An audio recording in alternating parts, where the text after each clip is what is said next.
Volume 1. Chapter 1. Chapter 1, Chapter 1, Prologue. Part 0, Prologue. Daily Quest is now available. An articulate voice of a young female. This was definitely not a game. Of course, it wasn't a dream either. But her voice definitely resounded within my head. Hell, I could even see the quest window floating in midair, too. Could it be? Even today? While fervently praying in my head, I cautiously opened the information window. Tiring. Daily quest, preparations to become strong. Press up, 100 times, incomplete, 0/100. Sit up, 100 times, incomplete, 0/100. Squat, 100 times, incomplete, 0/100. Running, 10 kilometers, incomplete, 0/10. Warning, incompletion of daily quests will result in appropriate levels of punishment. As soon as I got to confirm the contents of the daily quest, I began cussing out reflexively. Just how many days has it been already? Part 1, Rank E Hunter. Rank E Hunter, Seong Jin-Woo. No matter where he went, this title always followed him around. Jin-Woo's overall strength was almost the same as a regular human being. With the exception of being a bit stronger and his wounds healing slightly faster, Jin-Woo was about the same as regular people in every other aspect. It was par for the course then, that he'd always end up getting injured. He nearly died several times, too. Of course, it wasn't as if Seong Jin-Woo liked being a hunter. The work was dangerous, others made fun of him, and to confound the matters even further, the pay was pretty pathetic, as well. If it weren't for the medical aid paid out by the Hunter Association to the hunters in their payroll, he'd have turned in his hunter license and quit by now, and live his life like a regular person. Unfortunately, someone like Seong Jin-Woo, in his mid-20s and lacking in any tangible job skills, there was no other way but to remain as a hunter if he wanted to pay for his mother's hospital fee of millions of won every month. Should one say that he had no choice in the matter? That was why, even though he didn't want to, he simply had to participate in the raids supervised by the association. Hunters operating within the same area tended to know each other pretty well. In the event of a gate opening up, all the hunters in that district would be asked to come, that's why. The hunters who had arrived early sipped on the cups of coffee handed out by the association's employee and shared cordial greetings with each other. "Oh, hey. Mr. Kim, over here." "Here." "Oh. Mr. Park, what are you doing here? I thought you were giving up on being a hunter?" "Well, my wife is pregnant with our second child." Is that so?"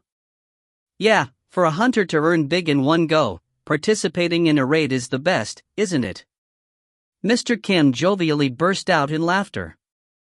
Mr. Park followed suit with a sheepish chuckle, before asking Kim, "By the way, why do I feel like that the association is calling on us less and less nowadays? Did the number of gates decrease or something?" Of course not. That's only because the guilds are getting all worked up over clearing the gates. It's got nothing to do with the association. I hear that various guilds are jumping in with both feet since there is big profit involved in this whole thing. Well, in that case, since this raid is being supervised by the association, it should be safe, no? Mr. Park took a glance around as if he was getting nervous.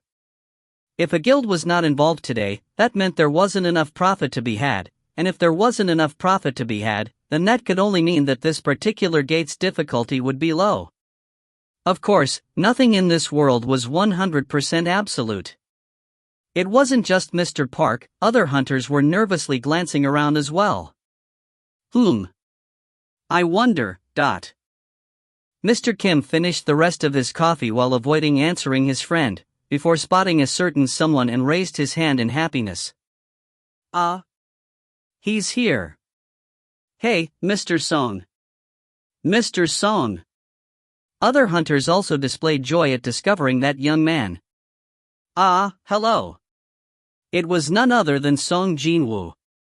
Jin-Woo performed a simple nod of the head at the joyous Mr. Kim and walked by. After making sure Jin-Woo was well out of earshot, Mr. Kim began sniggering while confidently speaking up. So, Jin-Woo showed up. Then it's going to okay today, too. Mr. Park's eyes widened up and he hurriedly asked Kim. What was that? Is that Hunter Seong Jin-Woo really strong? Ah. Right, of course, you wouldn't know who he is. He's a hunter who started working shortly after you left, you see. However, every hunter here knows who that kid is by now. He's really that strong? Wait, why is he working for the association, then? Why not for a guild or as a freelancer? Kim sniggered some more before narrowing his eyes. You know what that guy's nickname is? How should I know that? Come on, man. Just tell me already. Humanity's weakest weapon. Weakest? Not something like the ultimate weapon? Dude, that's the nickname for the rank S hunter Choi Jong-in. That kid is the weakest weapon. I'm pretty sure he's the weakest hunter in the Republic of Korea. Really?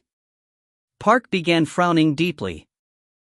Why would other hunters greet this Seong Jin-Woo if he was really that weak? After all, didn't they need someone to trust their backs if things went south? Park couldn't really understand the reactions of other hunters. When Park's head tilted this way and that, Kim chuckled and poked the side of Park with his elbow. The raid Seong Jin-Woo participates in will only have low difficulty because he's so weak. The association would never entrust him with a tough job, don't you get that? They don't want to see him get killed, right? Only then did Park's expression brighten up. All right. Yeah. His wife was deeply worried about him since this would be his first raid in quite a while. Honestly, even he himself was worried, too. However, now that he listened to Kim's words, he felt like a weight was lifted off his mind. Kim continued on. That guy, there was a rumor not too long ago that said he got injured participating in a raid of a rank E gate and spent a week in the hospital. A hunter got injured by a rank E gate? That's right. No one expected to see a hunter getting injured during a rank E gate raid, so they didn't even bring along a healer, apparently. That's why he spent a week in a hospital? Pooh ha ha ha. When Park began guffawing too loudly, Kim hurriedly hushed him. Stop it, man. Mr. Song might hear you. Goo. I didn't think of that. Park cautiously checked Jin-Woo's reactions as he continued to giggle. Thankfully, the distance was far enough and the youth didn't seem to have heard them. Of course, they were mistaken. I can hear everything, you geezers. A bitter smile formed on Jin-Woo as he tried hard to ignore them. At times like today, he couldn't help but blame his unusually acute sense of hearing. It seemed that he arrived too early and the raid was yet to commence. Did I arrive too early? Jin-Woo looked around to while away the waiting time, spotted the association employee handing out warm coffee, and walked closer. Can I get a cup of coffee as well? Oh. Seong Jin-Woo Hunter Nim. I'm really sorry, but we ran out of coffee just now. The cold winter breeze brushed past the tip of his nose. Jin-Woo quietly wiped his nose with his index finger. What a sad day it was, for the coffee to run out as soon as it was his turn to get one. Why do you persist on being a hunter, Mr. Seong Jin-Woo? I'm sorry. Jin-Woo lowered his head and apologized. The young, beautiful girl using healing magic in front of Jin-Woo, Ju-Wee showed how unhappy she was with a pouting expression. I'm not trying to get you to apologize, you know? I'm only worried about you. If you continue fighting this way, sooner or later you'll be faced with a truly dangerous situation. Jin-Woo glanced past Ju-Wee's shoulders and took a look at other hunters fighting over yonder. When one entered through the gate, one would arrive at a place called dungeon. The rank of this particular dungeon should be around D. A dozen plus hunters were taking care of the monsters inside this dungeon without so much as breaking a sweat. Unfortunately, for a rank E, such a feat was nearly impossible. Normally, the job of healing the injured hunters from the back fell on the healers. Since he always got injured during raids, Jin-Woo was rather well known among the healers. Ju-Wee cautiously asked him, "Perchance, is there a reason why you can't give up being a hunter?" Jin-Woo resolutely shook his head. He didn't want to reveal anything personal to other people. "I'm only doing this as a hobby. If I don't do this, I'll probably die of boredom, actually." Ju-Wee pouted even more. "If you continue on with this hobby of yours, soon you'd be raiding a dungeon in the netherworld, you know, dot." Jin-Woo was taken off guard from her remark and ended up chuckling out loudly. Thanks to that, Ju-Wee's nagging intensified. Don't laugh. Don't. Your injuries might get worse." Jin-Woo giggled before asking her, "Where did you even learn to say stuff like that?" "What do you mean, where?" "It's from Mr. Kim way over there." "Egu, that a juicy really went and did it, didn't he?" As they chatted and laughed, his treatment was almost over. It was already too late by then, though. It seemed that the raid was pretty much over now. Jin-Woo's expression hardened. "I only killed a single monster today. A rank E creature, no less." Seong Jin-Woo began fidgeting with the rank E magic crystal in his hand. The lowest grade magic crystal from a rank E monster fetched less than 100,000 won. For something he bet his life to earn, it was a pathetically small amount. Just over $88. A magic crystal from a rank C monster can sell for over 10 million won, though. $8,830 plus. Too bad, a rank E hunter such as himself couldn't even attempt to kill a monster with a rank as high as C. Out of the blue, someone shouted out. Hey, there's another entrance over here." The nearby hunters rushed over there. It's true. There really is another path? Just as that hunter said, there was an entrance hidden within the dungeon itself. A dual dungeon, is it? So, such a thing actually exists for real, Mr. Song, possessing over 10 years' experience as a hunter, looked into the hidden entrance and displayed how surprised he was. The interior of the hidden, cave-like passage was dark and nothing could be seen. Mr. Song activated his speciality, flame magic, and tossed it further forward into the passage. The flame flew forward and illuminated the interior. The passageway seemed to go on forever. Soon enough, the flame lost its forward momentum, fell to the ground and smoldered for a bit before flickering out of existence. The passage was shrouded in darkness once more.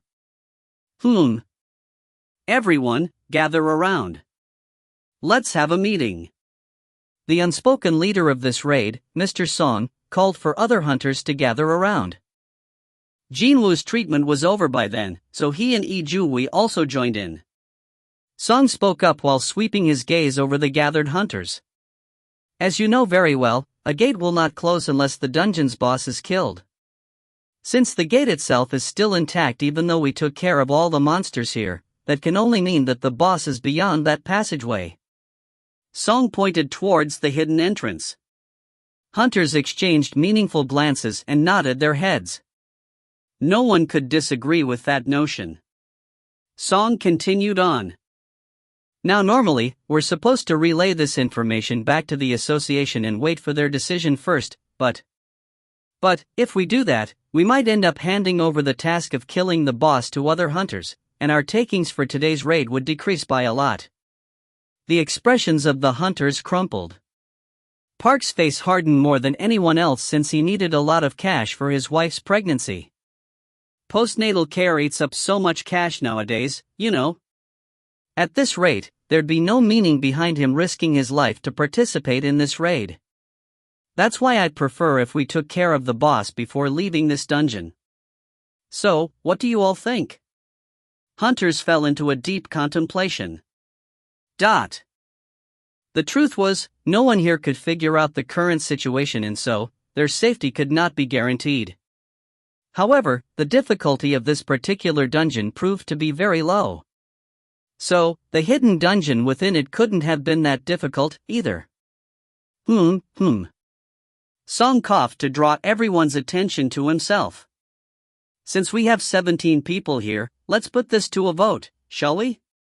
Once the decision has been made, no one complains. So, how about it? Others nodded their heads after hearing Seong's suggestion. No one was disagreeing with him. I vote for going ahead. Seong raised his hand. And then, other hunters began raising their hands one by one. Me too. Count me in as well. Park was the first to raise his hand, followed shortly after by Kim and a few other hunters. Of course, those disagreeing were plentiful, too. Let's go back. I feel that it'd be better to wait for the association's decision. The two opposing camps were neck and neck, and eventually, the final votes came down to Jin-Woo and Lee. I'm sorry. Lee bowed to Seong and added her vote to retreat camp. And so, the vote count for go ahead and retreat was at 8:8. A deadlock. Seong asked the hesitant Seong Jin-Woo next. And you, Mr. Seong? Chapter 1 Fin. If you find any errors, ads pop up, ads redirect, broken links, non-standard content, etc., please let us know. Report chapter so we can fix it as soon as possible. Chapter 2. Chapter 2. Everything now depended on Seong Jin-Woo's decision. Jin-Woo's fingers grasped tight the rank E magic crystal in his hand as he took a glance next to him. Lee was shaking her head at him. It looked like she was deeply worried. Actually, Jin-Woo was worried inwardly as well. Now normally, he would never try to take on any unnecessary risk. Not only did he lack the abilities to do so, but he was also not brave enough, too. However, Jin-Woo had a younger sister who was about to become a university student in the coming months. I've no money saved up. Currently, Jin-Woo was 24 years old. He was at an age where he should be concentrating on his academic pursuits, but he gave up on that dream because, well, he had no money. He sure as hell didn't want his little sister to go through the same sacrifice, the same pain as he did. Right now, every cent was precious to him. It wasn't only Mr. Park who needed a big score today. Jin-Woo raised his hand up high. I vote for going ahead. It was then he heard a soft sigh of resignation coming from his side. Part 2, The Dual Dungeon. The passageway went on and on forever. In front, Mr. Seong and other strong hunters had taken the lead. Seong had summoned a small flame on top of his palm to illuminate the way forward. Mr. Kim asked him as he walked alongside Seong. We've walked really far, haven't we? Shouldn't we consider the time we need to escape from here as well? How long have we been walking? Kim looked at his wristwatch. Around 40 minutes. A gate shuts down completely 1 hour after the boss is killed, so we have a window of 20 minutes left or so. If we can't see the boss in the next 20 minutes, I suggest that we should just give up. I guess so. Seong nodded his head for a while, before pointing to his back with his thumb. Mr. Kim? It's dark out in front, so why don't you position yourself behind me? Kim stared at Seong's flames for a second or two, before he wordlessly pulled out his smartphone and switched on the screen. And then, the passageway got illuminated rather brightly. Seong alternated his gaze between his flame and the smartphone, before he too wordlessly began searching for his own phone. The very back of the group was the spot reserved for Seong Jin-Woo, who was injured pretty badly not too long ago, and Lee, who didn't possess any combat skills whatsoever. Jin-Woo scratched the back of his neck. Pardon me, I'm really sorry. About what? About, dragging you here against your wishes. I'm fine with it, so you don't need to mind me. Jin-Woo cautiously studied Juhui's expression. She definitely did not look fine at all. Jin-Woo tilted his head this way and that while trying to read her mood better, before he asked her again, even more cautious than before. Are you really fine? That prompted Ju-Hui to shift her gaze towards him. Of course I'm not. Are you of a sane mind? If you were stabbed a couple of inches higher, you'd have a hole in your heart by now. And what about those injuries on your arms and legs? I worked so hard to heal you somehow, yet you wish to throw yourself into yet another dungeon? Plus, you don't even know where we're going, too. She spoke so quickly that Jin-Woo felt like his mind was getting numb from hearing her. However, she was right about everything. If it weren't for the presence of the outstanding healer ranked B, Ju-Hui, Jin-Woo wouldn't have been able to carry on living unaffected, never mind working as a hunter. It was a small wonder why such high-ranked and hard-to-find healers were valued so greatly within the halls of the association. Wait, now that I think about it, I miss Ju-Hui a lot, don't I? Ju-Hui was a healer-type hunter, a rarest of the rare breeds. Not only that, she was a genius ranked at B as well. The association always asked her to heal the injured hunters whenever a gate opened up. And whenever Jin-Woo participated in a raid, he'd almost always end up sitting down next to her. Are you in pain? Please hold on for a little while longer. Haven't I seen you before? By any chance, are you the person from the last time? You're injured again?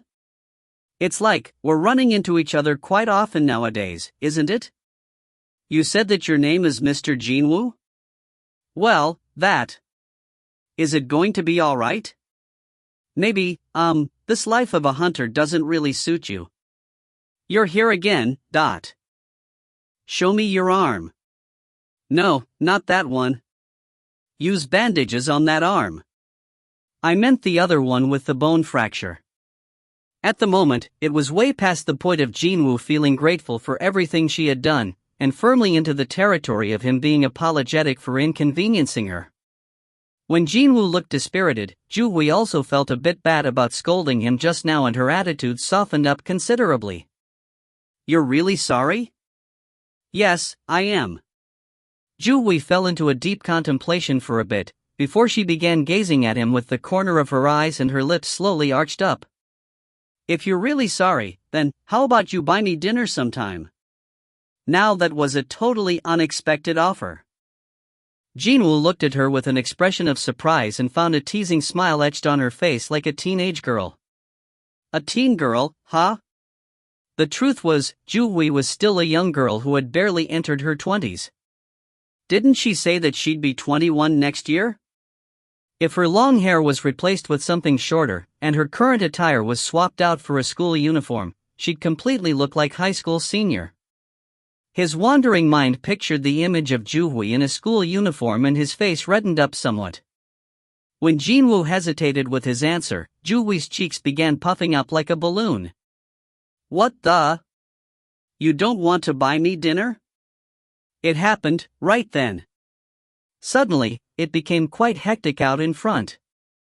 We found it. It's the boss chamber, dot. Jin-Woo and Ju-Hui's gazes automatically shifted to the front.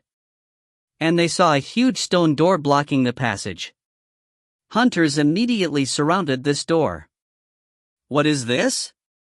Why is there a door at the end of the cavern? Have we ever encountered a boss chamber with a door before? This is definitely the first time, I'm sure of it. Doesn't this feel strangely dangerous? Hunters began to express their doubts and fears one at a time.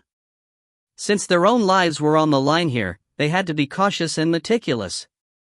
However, if one were to become too cautious, one would end up failing to grasp the heaven-sent opportunity in the first place. Mr. Song figured this was one such case. Are you all planning to return empty-handed after coming this far? Song placed his hands on the door. If that's what you want, knock yourselves out. I'm pushing ahead, even if it means I'll be going alone. Song was a rank C hunter with 10 years of experience. If it weren't for his age, which was over 60, he'd be making a killing in a big guild by now thanks to his excellent skills. And when a hunter like that voiced his opinion with such confidence, others began to feel less anxious than before. Wait a minute. A couple of hunters began recalling rumors of dual dungeons. I heard that there are incredible treasures hidden within dual dungeons. Yeah, I heard that a certain small to medium guild found a dual dungeon and grew into a large guild almost overnight, but monsters inside a dungeon always possess roughly the similar ranks no matter where they are located, so the hunt itself should not be too difficult. What if there were incredible treasures hidden with the dual dungeon just as the rumors said, and the monsters beyond this door were about the same difficulty as the rank D, E creatures they fought until now? I can't let that old man monopolize all the treasure. No freaking way. Postnatal care, the school fee for the firstborn kid, and let's not forget, this month's rent is almost due, too. The opinions of the hunters were now on the same page. Jin-Woo, too, steeled himself. I can't return home with just a single rank E magic crystal.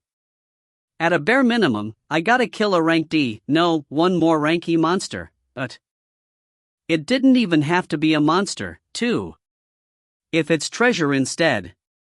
Treasures or rare loot found in a dungeon would normally be divided equally among all the participants in a raid.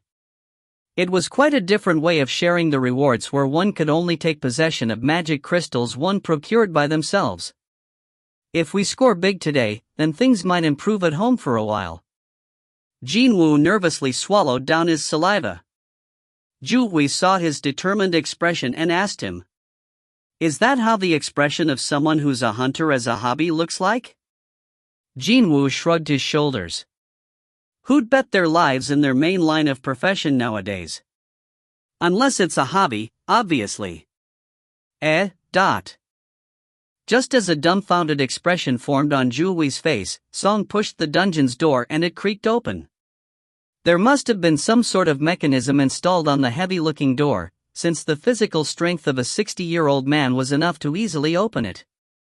Slam! Now that the door was wide open, the huge open interior revealed itself. Hunters hurriedly rushed in. Let's go in as well. Jin-Woo feared that he'd fall behind, so he grasped Ju-Wei's hand and took the lead. Ah! Ju-Wei's face reddened slightly as she followed after him. As soon as hunters set foot inside, flames erupted on the numerous torches packed tightly on the walls all at the same time. Thanks to that, the interior brightened up considerably. What's the heck? The lights came on by themselves? First time seeing a dungeon like this one. Something's different about this place. Hunters cautiously studied their surroundings. The overall atmosphere of the place was similar to that of an ancient temple.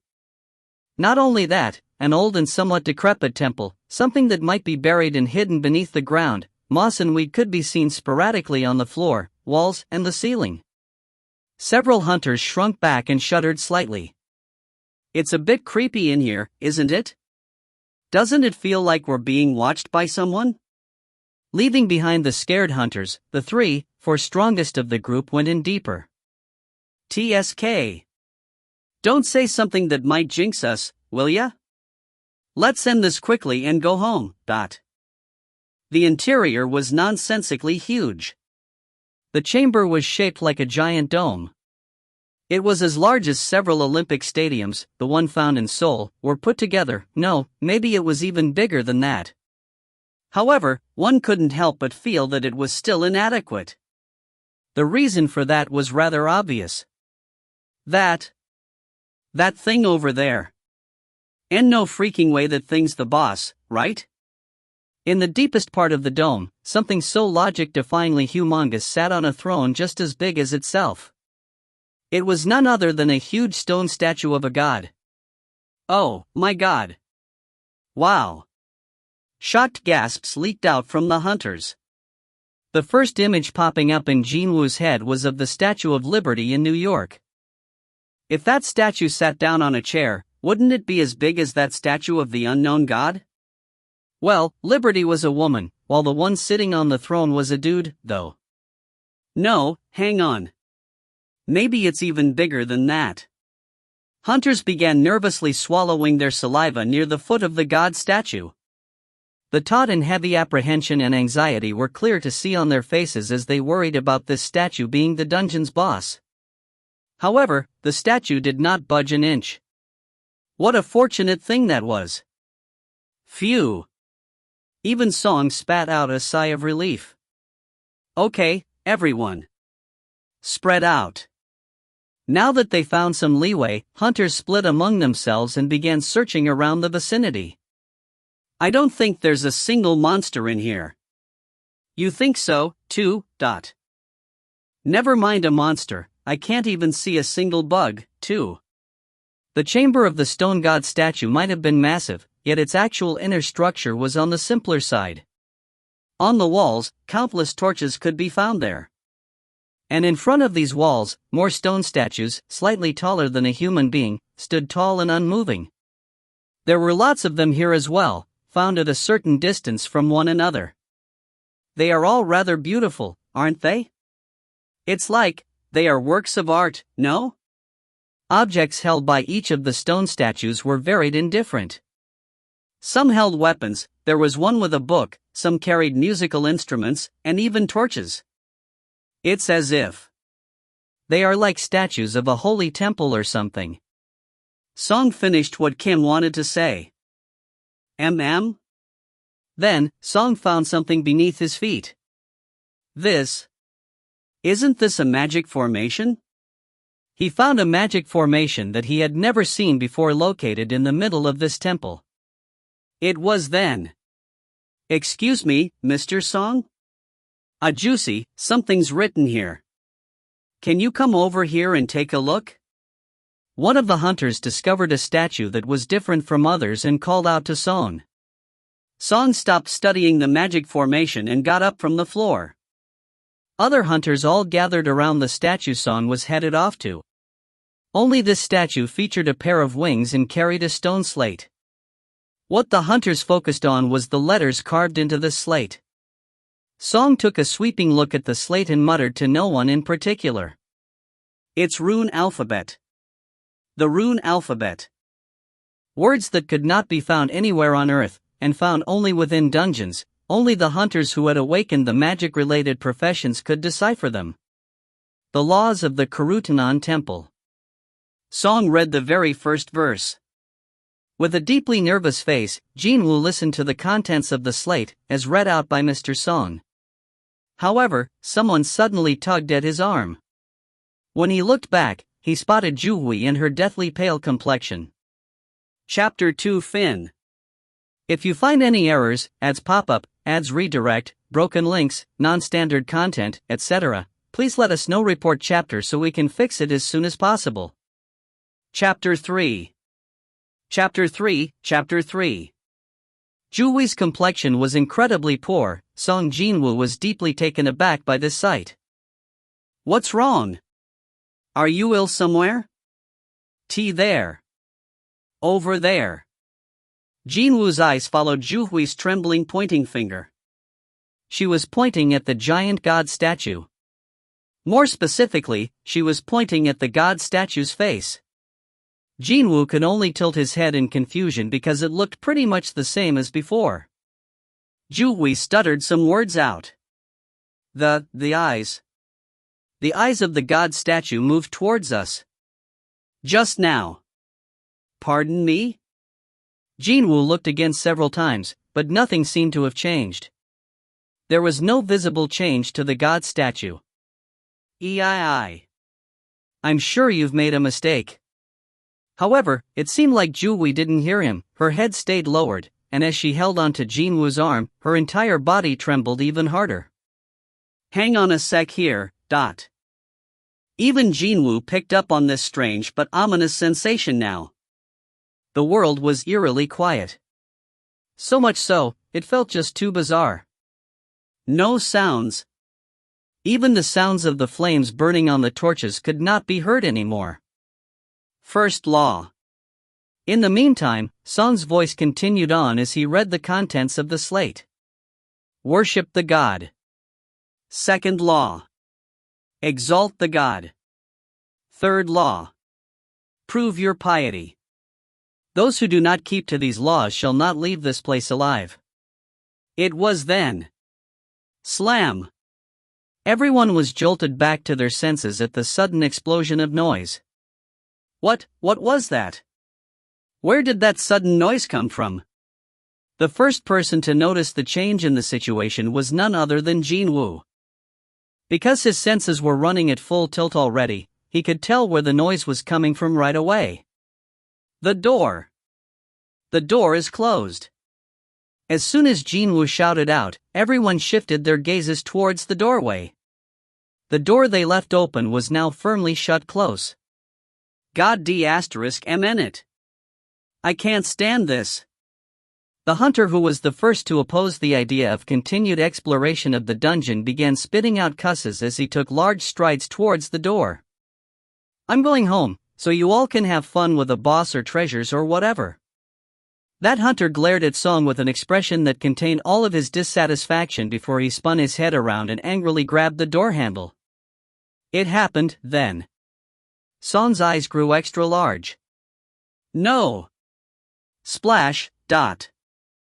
The area above the hunter's neck suddenly vanished.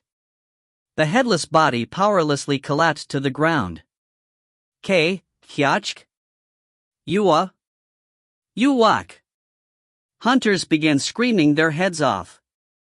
The stone statue that smashed a human's head apart with a steel mace returned to its original spot next to the door, as if nothing important had happened, its body completely covered in fresh blood. That thing can move? What the hell? Does that mean every statue in here can move, too? We gotta fight against these things? I couldn't even see the d*****mn thing swing the mace, so how can I? Unlike others here, though, Jin-Woo knew the truth. Their troubles only had just begun. Didn't Ju-Wee say it earlier? The eyes. The eyes of the god statue moved towards us. Just now, dot.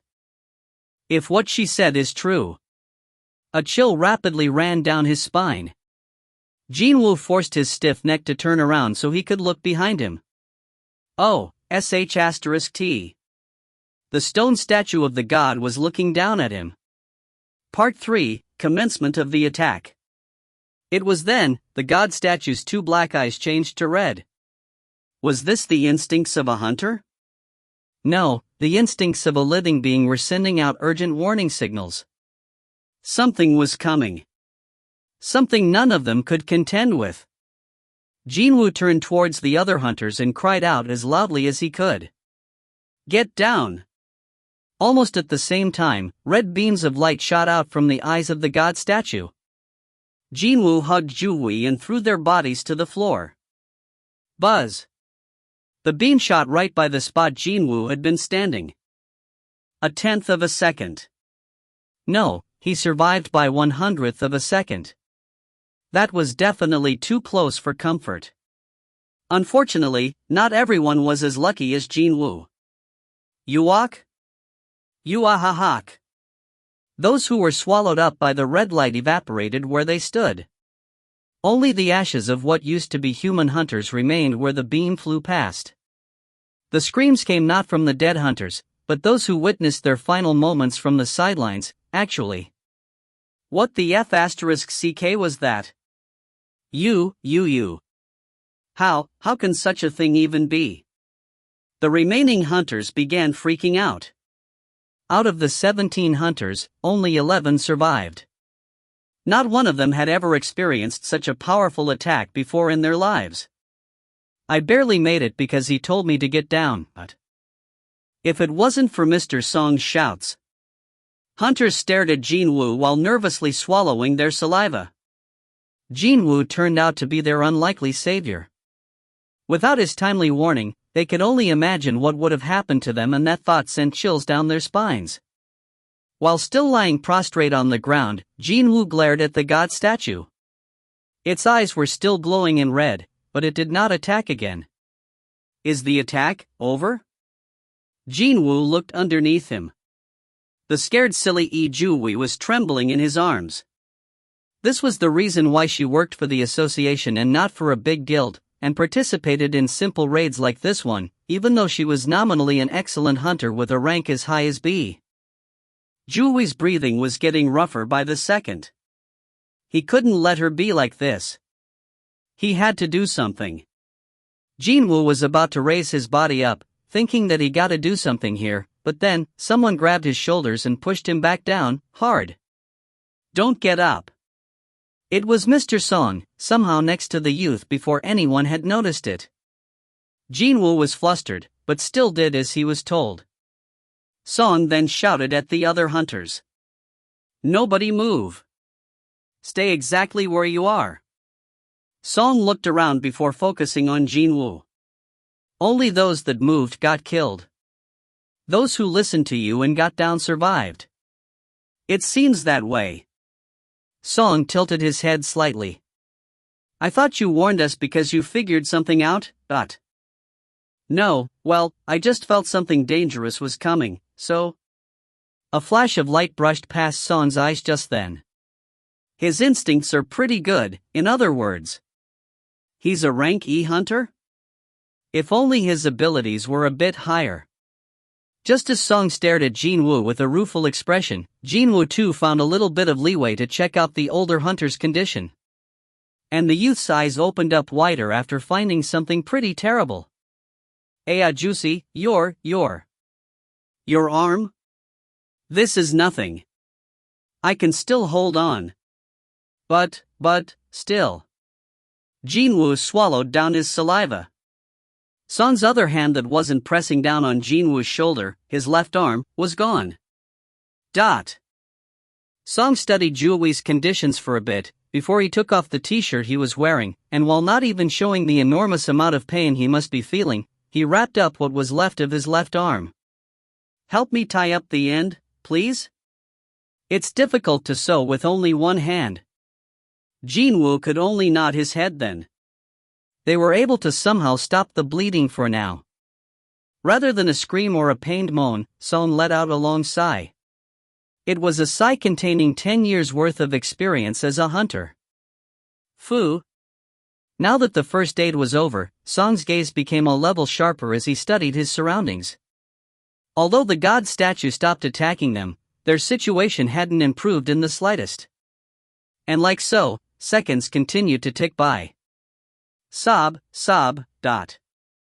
Just why do we have to suffer like this? A few hunters even began shedding tears now. We can't stay like this forever. The patience of the other hunters was running out as well. Jin-Woo agreed with that sentiment, though. Right, we can't stay here forever. But, what could he possibly do here? If Seong's suspicion was correct, then the moment they moved, they'd get attacked. And, even if they got lucky and managed to evade the beams and reach the door, there were the two stone statues guarding the doorway to worry about, as well. They were a big problem too, actually. The movements of the doorkeepers were so fast that he couldn't see it with his eyes. Could he or anyone else open the door and escape before those statues attacked them? It sounded completely impossible. Which meant that the annihilation of the hunters was just a matter of time. Wait. A matter of time? When his thoughts arrived there, a strong sense of disharmony filled him up. An event that couldn't have happened, but it happened anyway. But no one else seemed to have picked up on it yet. Something. We missed something here. Without a doubt, the answer to their salvation hid in that something. It was then. Don't move! Seong shouted at Mr. Ju, who was at the far end of the group. Shut up! Who knows when that thing will start attacking us again? But you want me to stay here and wait? Mr. Ju was a close combat type hunter. These types of hunters possessed far superior physical abilities than regular human beings. On top of this, Ju was about to sign up with a big guild after his skills were acknowledged by them not too long ago as well. I'll not die here today.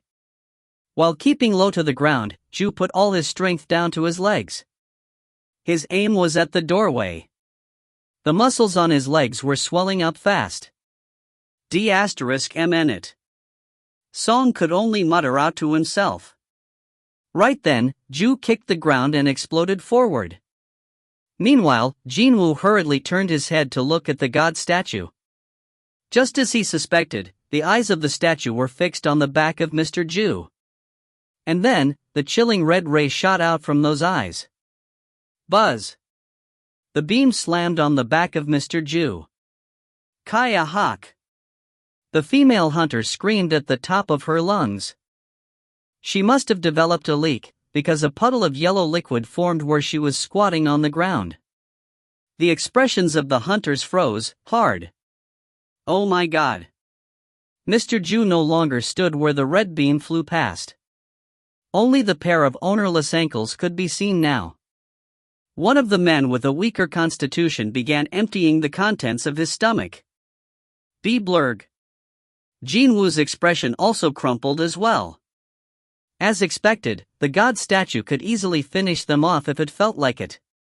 It'd be easier than stepping on squirming bugs, actually. If that's the case, then why hadn't it? It could kill them, yet it hadn't done that. This was a completely different pattern of behavior compared to the monsters that attacked as soon as spotting human hunters in their vicinity. These statues only moved if certain conditions were met, the doorkeepers that only attacked if someone approached the door, the eyes of the god statue firing that red beam if someone moved. It was like a game with a set regulation. Hang on. Could there be some kind of rules in this chamber? It was here that a piece of puzzle found its place in Jin-Woo's head. He began recalling the contents of the stone slate Song was reading not too long ago. That was why. The laws of the Karutanon Temple, was it? Regulation was rules, and rules could be laws as well. The key to their safe escape from this chamber had to be buried within those warnings found on the stone slate. Worship the god. That was the first law. Did you just say something? Song shifted his gaze back to Jin-Woo. Instead of a reply, Jin-Woo simply placed his index finger on his lips. It was a sign asking for a bit of time to think. If my thoughts are right. Jin-Woo slowly rose up. Song hurriedly tried to stop the youth, but Jin-Woo shook his head while carrying a determined expression. Doesn't look like he gave up on living. Song nodded his head. Jin-Woo kept his eyes trained squarely at the god statue and carefully stood up. Almost right away, the eyes of the statue were fixed on Jin-Woo. Buzz! And as expected, the red beam was fired in his direction. If he got down to the ground a moment slower, it'd be his face melting away, instead of a few strands of hair on top of his head. Lying face down on the ground, Jin-Woo breathed in and out quite heavily. Heek, heek, heek, heek. He nearly died just then. The moment the statue's eyes met his, he thought he was going to die for sure. He somehow did dodge it, but his legs wouldn't stop shaking from the fear. Still, he learned something important just now. It's not attacking someone who's moving around. As long as he was squatting low to the ground, he could go anywhere he wanted to and the statue's eyes would remain still. However, if one stood up, then the red beam would be fired without hesitation. The D*MN thing only attacks if we breach a certain height. That was why Jin-Woo bet his life on proving this theory right just now. And now, he was sure of it. The meaning behind the first law, that was. Chapter 3 Fin. If you find any errors, ads pop up, ads redirect, broken links, non-standard content, etc., please let us know. Report chapter so we can fix it as soon as possible. Chapter 4. Chapter 4, Chapter 4. Part 4, The Three Laws. Jin-Woo shouted out towards the rest of the hunters. Everyone. Their attention shifted towards him in an instant. Jin-Woo spoke as he met their gazes. You must kowtow towards the god statue. Hunters began tilting their heads after hearing him. Kowtow. You want us to kowtow to that statue? Hunters exchanged glances with each other, before loudly cussing out at Jin-Woo. F***CKU. What bullsh** tea are you spewing here? What the hell? How can you say something like that under the current circumstances? Have you lost your mind, Seong Jin-Woo? Kim's face became boiling red as he began snorting like a bull. I had no idea you, Mr. Seong, would be like this. If I could move, then I'd have punched you in the face already. Jin-Woo bit on his lower lip. 6 of their comrades were killed by the god statue. So, it was rather obvious that the surviving hunters would cuss him out when he told them to kowtow towards that abominable thing. It wasn't hard to understand what these hunters were feeling at the moment. And, the most important thing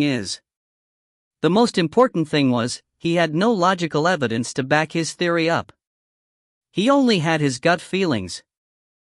Indeed, that was the only way to describe it. However, I'll do as you say. That voice came from Jin-Woo's back. Everyone's eyes immediately shifted there. It was Mr. Seong, effectively the leader of this group. Mr. Seong Ajusi? You are going to kowtow to that F***king statue? Just as other hunters began to freak out, Seong looked straight at Jin-Woo. Young man. You've discovered something, haven't you? Jin-Woo resolutely nodded his head. Is it your instinct again?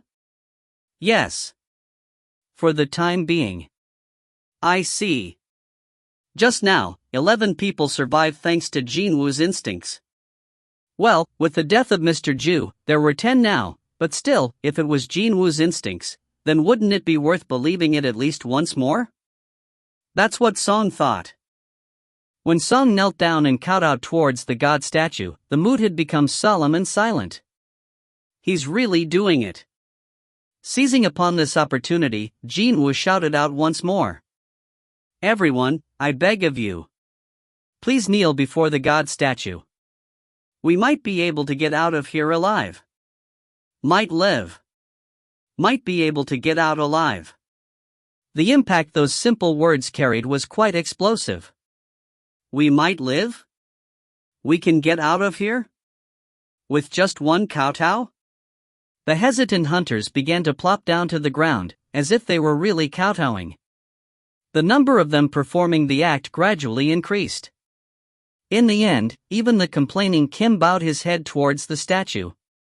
However, there was no visible change to the god statue. Indeed, those chilling red lights still shone from the eyes of the statue. Jin-Woo felt his heart go cold. Was I wrong? It was here that his gaze shifted to Ju-Wei next to him. No matter how generous one was, it was difficult to describe her posture of squatting on the ground shivering, while holding her head in her hands as her kowtowing. What if? Jin-Woo carefully grasped Ju-Wei's wrist. She raised her head like a scared cat. Seeing her, Jin-Woo wordlessly nodded his head. Only then did she relax her muscles somewhat. With that, Jin-Woo was able to slowly change her posture. Done. There was only one person remaining now. And that would be him. Jin-Woo knelt down towards the god statue, placed his hands on the ground, and slowly lowered his head. Finally, something began to change. Hunters who had noticed the change first raised their voices. The god statue. Look at the statue. Its eyes. The red light buzzing in its eyes was gradually weakening. What the hell? Is this really going to work? Eventually, the red light completely vanished. Oh! Hunters began rejoicing loudly. The red light is gone. We made it. The excited hunters began standing up one at a time. Even then, the statue didn't fire the red beam. Jin-Woo belatedly raised his head and spat out a sigh of relief. Phew! Just as he suspected, this chamber operated strictly within the set regulations. If that's the case, then, this game was far from over. 2 more laws still remained. The second law, exalt the god. And the third law, prove one's piety. It was then. Rumble. Accompanied by a goosebump-inducing noise, the entire chamber began to shake. Jin-Woo's expression hardened immediately. As I thought. His suspicions proved to be correct once more. Things were only getting started. The humongous god statue was slowly rising up from the stone throne. Ha! Ha! Hunters were hugging each other while shedding tears of joy until then, but when they realized this turn of events, they all froze up like statues themselves. What? What the hell? It wasn't over yet? This can't be. None of them could articulate what they wanted to say. Despair rapidly dyed their expressions. Dot. Soon, the god statue completely stood up from the throne. The creature swept its gaze around once, and began walking towards the hunters. Thud. Every time the god statue stepped on the ground, the whole world seemed to shake. Thud. It was so tall that its head was almost scraping against the chamber's indescribably high ceiling. Thud. Even when the hunters were overwhelmed by the statue's sheer size, the thing was gradually closing its distance to them. Mr. Seong Jin-Woo. What can we do? The hunters who were cussing at Jin-Woo only a short while ago hurriedly began crowding around him. Is there a way out of this? Say something. All these adults were forming tearful expressions as if they'd start breaking down in sobs and wails very soon. Currently, Jin-Woo was their only hope. Jin-Woo helped the frozen stiff Ju-Hui up from the ground and began talking about the second law. Exalt the god.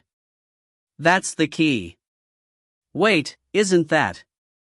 Kim suddenly butted in as if he knew something others didn't. Isn't that what's written on the slate? Correct. Worship the god. Exalt the god. And finally, prove your piety. We need to satisfy all three laws. Jin-Woo began speaking faster and faster. Why? The god statue was already a stone's throw away from them. Thud. Everyone's complexion paled as the gigantic shadow loomed over them. Let me try something. A young male hunter who usually kept to himself suddenly took a step forward. What are you trying to do? I've been in a church choir. I'm confident if it's about exalting something. The young hunter slowly stepped forward towards the statue while disregarding the dissuasion of Kim. He regulated his breathing while looking up at the god statue before he took a large gulp of air. I come to you, Lord. His clear voice began reverberating within the chamber. Renew my faith once more. Bless me with your grace, Lord. The statue stopped its march in front of the singing hunter. Oh! Hunters began gasping out in elation. The god statue didn't move from the spot as if it was absorbed by the singing. All the other noises in the room vanished. Only the young man's voice could be heard in the chamber's interior.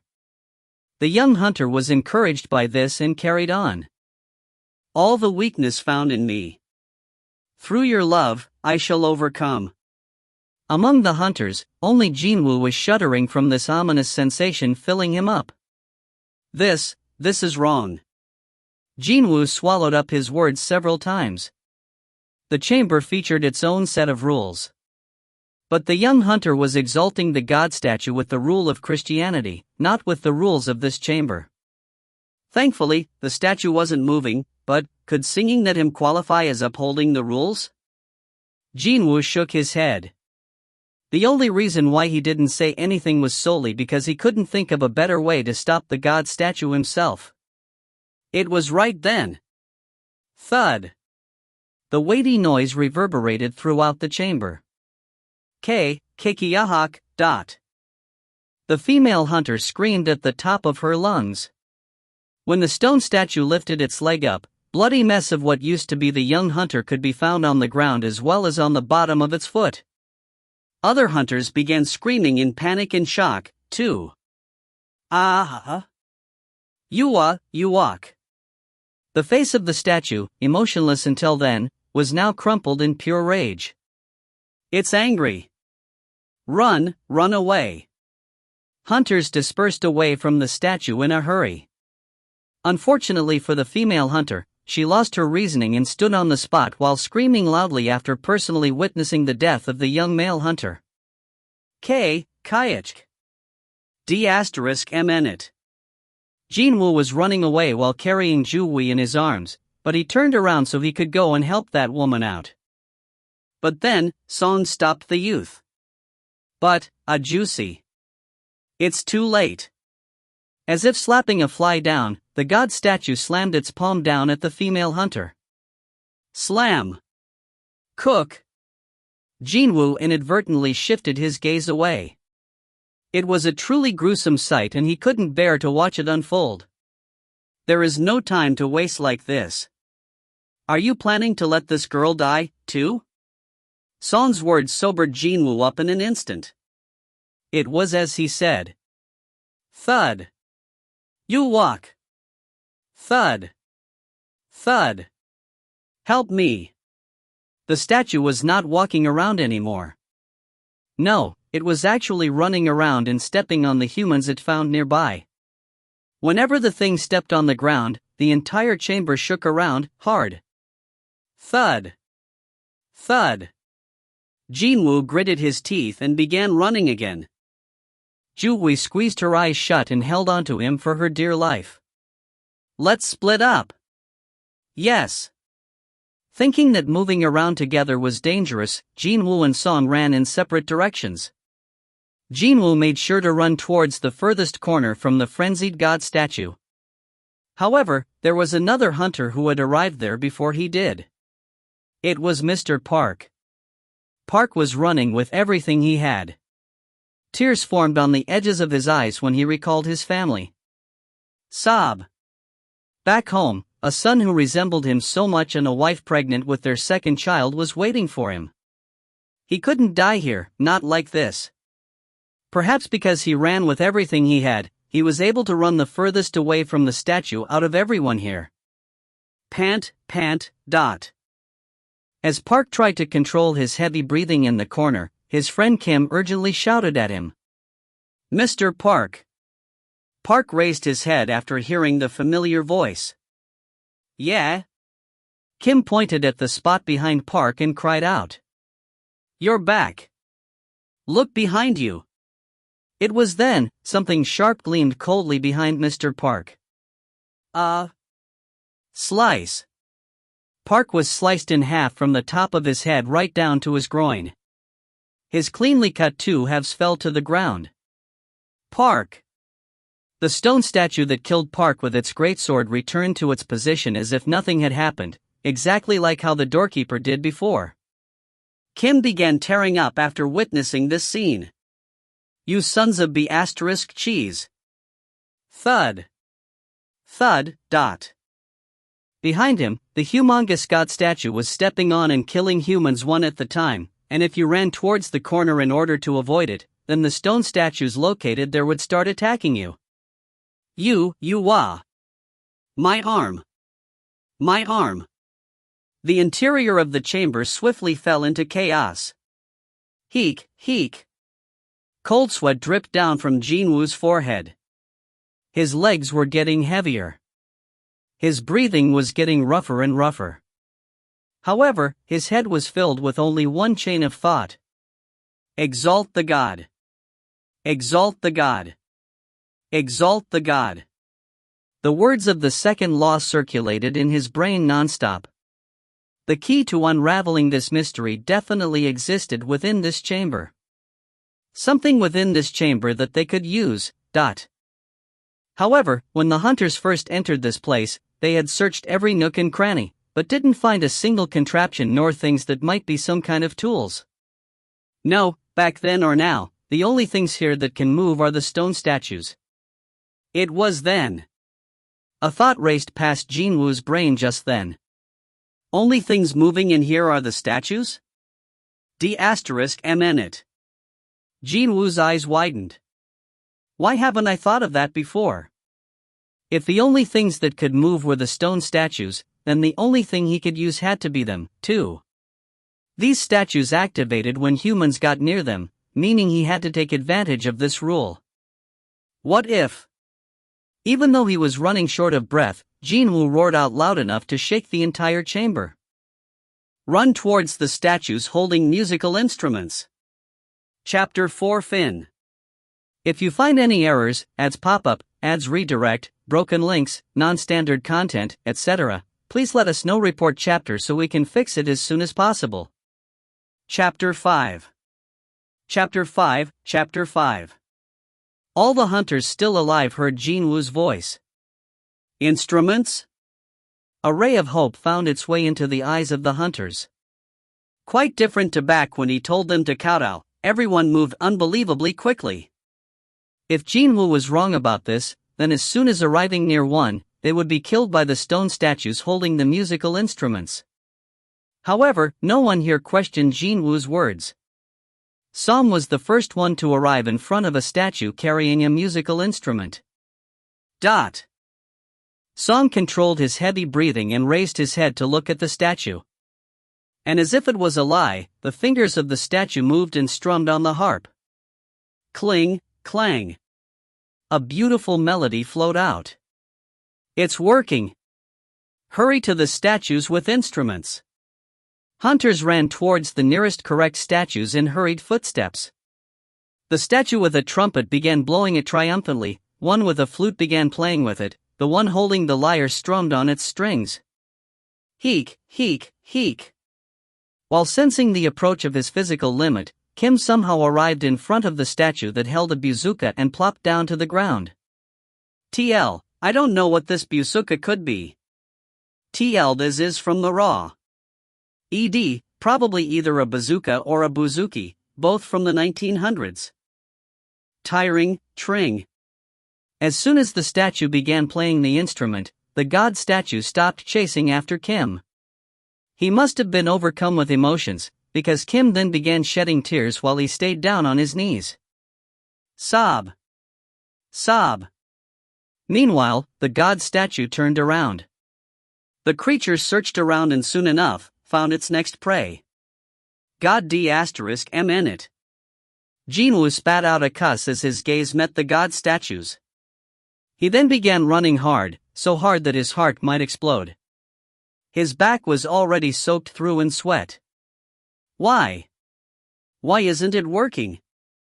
Jin-Woo's resentful glare landed on the stone statue in front of him. The statue holding a drum showed no signs of moving at all. Thud. Thud. Thud. The god statue closed in with frightening speed. He was practically on the other side of the chamber from the D***MN thing, yet the distance between the two shortened in no time at all. Jin-Woo swallowed down his saliva. Could it be that the statue won't play because there are two people here? Me and Miss Ju-Hui? He couldn't think of anything else. Why? Because other statues were playing music just fine as soon as a hunter stood in front of it. There is no time to think anymore. Jin-Woo put Ju-Hui down and got ready to run to somewhere else. Mr. Jin-Woo. Still terrified out of her mind, Ju-Hui clung onto Jin-Woo's sleeve. Jin-Woo calmly whispered in her ear. We'll both die if we stay together. Tears began forming on Ju-Hui's eyes. Her fingers trembled as they held onto his clothes. Unfortunately, there was no time to explain to her in detail. Jin-Woo carefully pried her hand away and began running in the opposite direction as hard as he could. Boom, boom, boom. When he glanced back, the statue behind Ju-Hui began beating its drum in a slow but steady rhythm. What a relief! There was only one thing remaining now, to run to the other statue without getting killed. Only Jin-Woo hadn't received the protection of the music-playing statues. Quite obviously, the rage of the god statue was solely directed to Jin-Woo and him alone. Jin-Woo did his best to avoid the foot of the thing that rivaled a building in size and crossed the room in a hurry. Thud. Thud. He fell and rolled around, but still, he somehow managed to avoid getting flattened by the god statue's foot. Heek.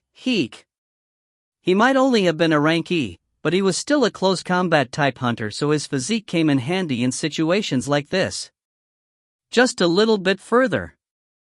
A bit more. Jin-Woo kept an eye out on the god statue's movements and ran even harder. His speed increased. And when the distance remaining between him and the stone statue was mere a dozen feet. "No, that's the wrong one," Mr. Song cried out to him. Jin-Woo had been paying attention to the god statue only. He was stunned by the shout and hurriedly turned his head to take a look at his front. Ah! It's not a statue with an instrument, He belatedly realized that the thing that looked like a musical instrument from afar was actually a shield, instead. And sure enough, the statue mercilessly stabbed down with its shield. Heek! Jin-Woo hurriedly threw himself to the side. Kayak! Ju-Hui screamed. Jin-Woo rolled on the ground, and when he came to a stop, he raised his head to see the god statue standing right in front of his nose. It's one thing after another. His forehead must have been torn from him rolling on the ground, because blood was flowing down and blurred his vision. His view was restricted and he couldn't look too far away. Jin-Woo quickly searched around his vicinity. An instrument. However, no matter how hard he looked, he couldn't see a single statue holding an instrument nearby. Meanwhile, the god statue raised its leg over Jin-Woo's position. Heek! Thud! Jin-Woo threw himself again and somehow avoided the foot of the statue again. But he had reached his limit. A powerful dizziness was assaulting him, and for some reason, he couldn't even balance himself. Please. If there was a real god, he thought that he'd start praying right about now. It was then Jin-Woo spotted a stone statue that held neither a weapon or a musical instrument. Is that? Jin-Woo decided to bet everything on that statue. He crawled on the ground and arrived in front of the statue in question. He then managed to flip his body around and lie down on the ground so he could see the god statue. He no longer had any energy to move. Pant. Jin-Woo stared at the approaching god statue and continued to roughly breathe in and out. The expression of the god statue was far more contorted compared to before, as if it got infuriated further by Jin-Woo's continued evasion. The god statue now stopped in front of Jin-Woo. Seeing a creature as big as a high-rise blocking his entire view, Jin-Woo felt like he couldn't breathe anymore. Pant. Did it think he was nothing more than a cornered rat? The god statue simply looked down at him and didn't do anything else. This is the end, Jin-Woo sensed his own unavoidable death approaching closer after looking straight into the eyes of the god statue. However, woo. From somewhere behind him, a beautiful and otherworldly voice came out. Jin-Woo turned his head around to see what was going on. Woo. The lips of the stone statue holding a book moved, and whenever they did, a divine song flowed out and filled the interior of the massive chamber. Woo. The crumpled expression of the god statue slowly reverted back to the emotionless state. Soon, all those horrifyingly contorted facial muscles of the statue smoothed out. When the song of the stone statues came to its eventual end, the god statue turned around. Then, just how other stone statues had done until now, it returned to its throne and settled down as if things that happened until now were nothing but a lie. Thud! The noise of the god statue sitting down on the throne resounded throughout the chamber. Pant. Barely made it. A thin smile formed on Jin-Woo's lips. Meanwhile, Ju-Hui began running from her position at the far end of the chamber. Mr. Jin-Woo. She ran with all her might and knelt down next to him as tears streamed down on her face. What can I do? What am I supposed to? She summoned all of her magical energy and activated her healing magic. However, nothing seemed to improve. The dispersed hunters gathered around Jin-Woo one by one. Every single one of them carried a dark expression. What? Mr. Jin-Woo. Even then, only Ju-Wee was crying in sorrow. Why was everyone acting like this? Jin-Woo's lips bobbled up and down. He wanted to ask what was going on, but he couldn't really summon forth his own voice. Sensing that he had no choice, he tried to prop himself up. Then, he noticed the pool of blood around his lower torso. Only then did he belatedly realize the change to his body. Ah! Below his right knee was gone. Jin-Woo's eyes reflexively shifted toward the stone statue holding the shield. He then saw the trail of blood clearly visible on the end of the shield. And the rest of his right leg was just below that. Drip! Drip! Drops of blood started falling from Ju-Wee's nose. That was the sign of her reaching the limits of her physical stamina. The healing magic from a rank B healer was unable to recover missing limbs. Meaning, what she was doing was basically pouring water into a broken jug. Her stamina rapidly bottomed out in the end. It's fine now. Miss Ju-Wee. You can stop. I'm going to heal you. I'll fix you as good as new.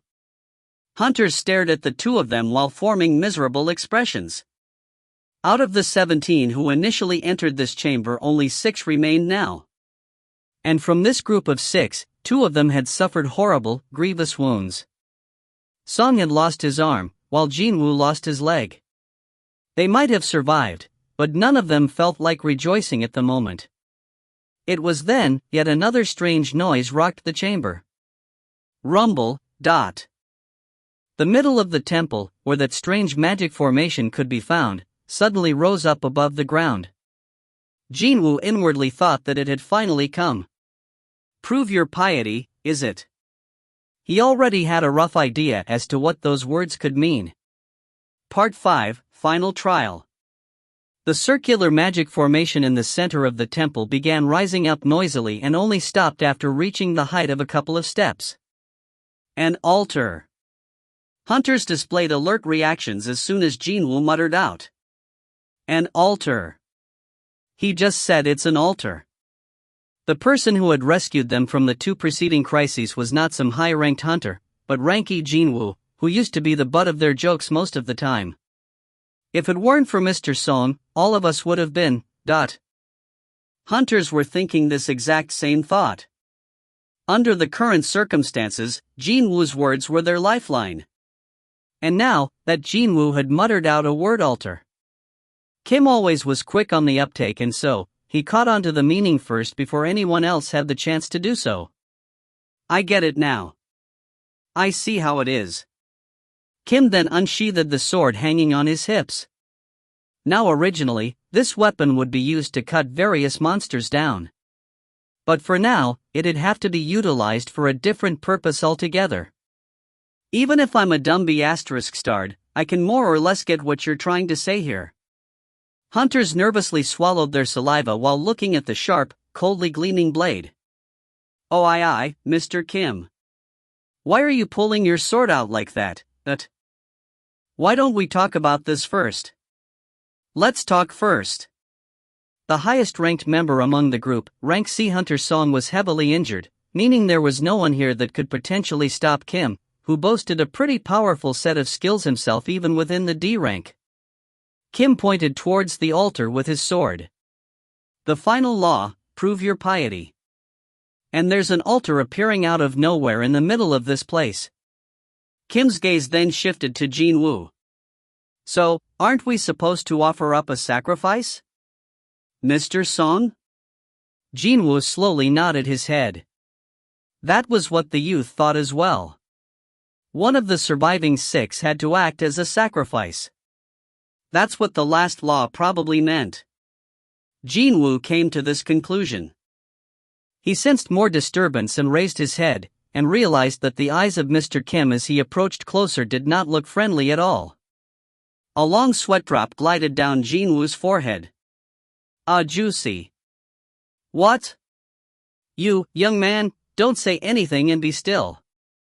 Kim angrily shouted out and pointed his sword at Mr. Seong, who was squatting next to Jin-Woo in order to check out the youth's condition. Just who was it that dragged us to this place? Wasn't it this guy? Yes, it was Mr. Seong. So, don't you think it's only right for Mr. Seong to take the ultimate responsibility? Ah, juicy. Jin-Woo tried to get up in a fit of anger, but then, Song's hand that resembled the bark of an aged tree stopped the youth. Jin-Woo looked at Seong in disbelief. Seong wordlessly shook his head. His eyes were pleading with Jin-Woo, asking the youth to not say anything else. Of course, Jin-Woo had lots of things to say, but he kept them down for now.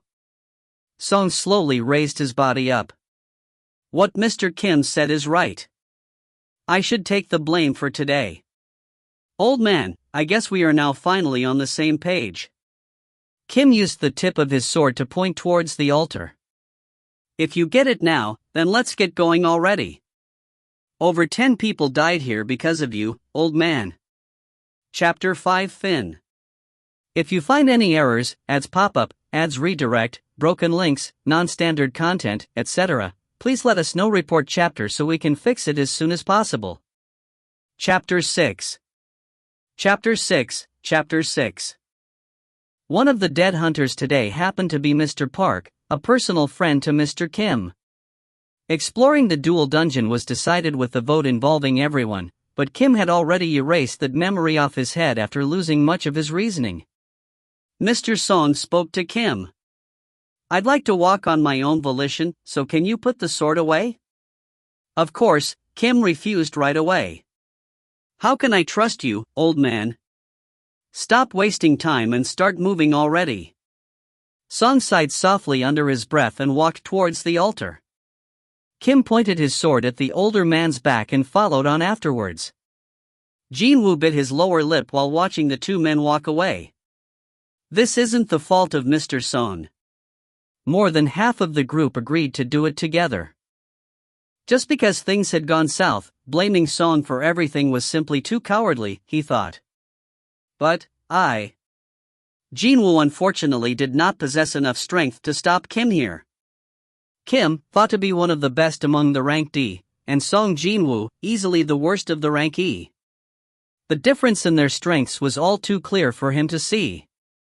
Not only that, Jin-Woo had even lost a leg. If he tried to confront Kim as he was now, there was a chance that him and even Ju-Hui, who had been focusing solely on healing him, could meet with disaster.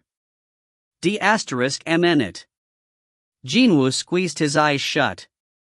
He never hated his own powerlessness as much as he did today. In the meantime, Seong had stepped up on the raised altar. Suddenly, a red flame lit up near the outer perimeter of the altar as soon as he did.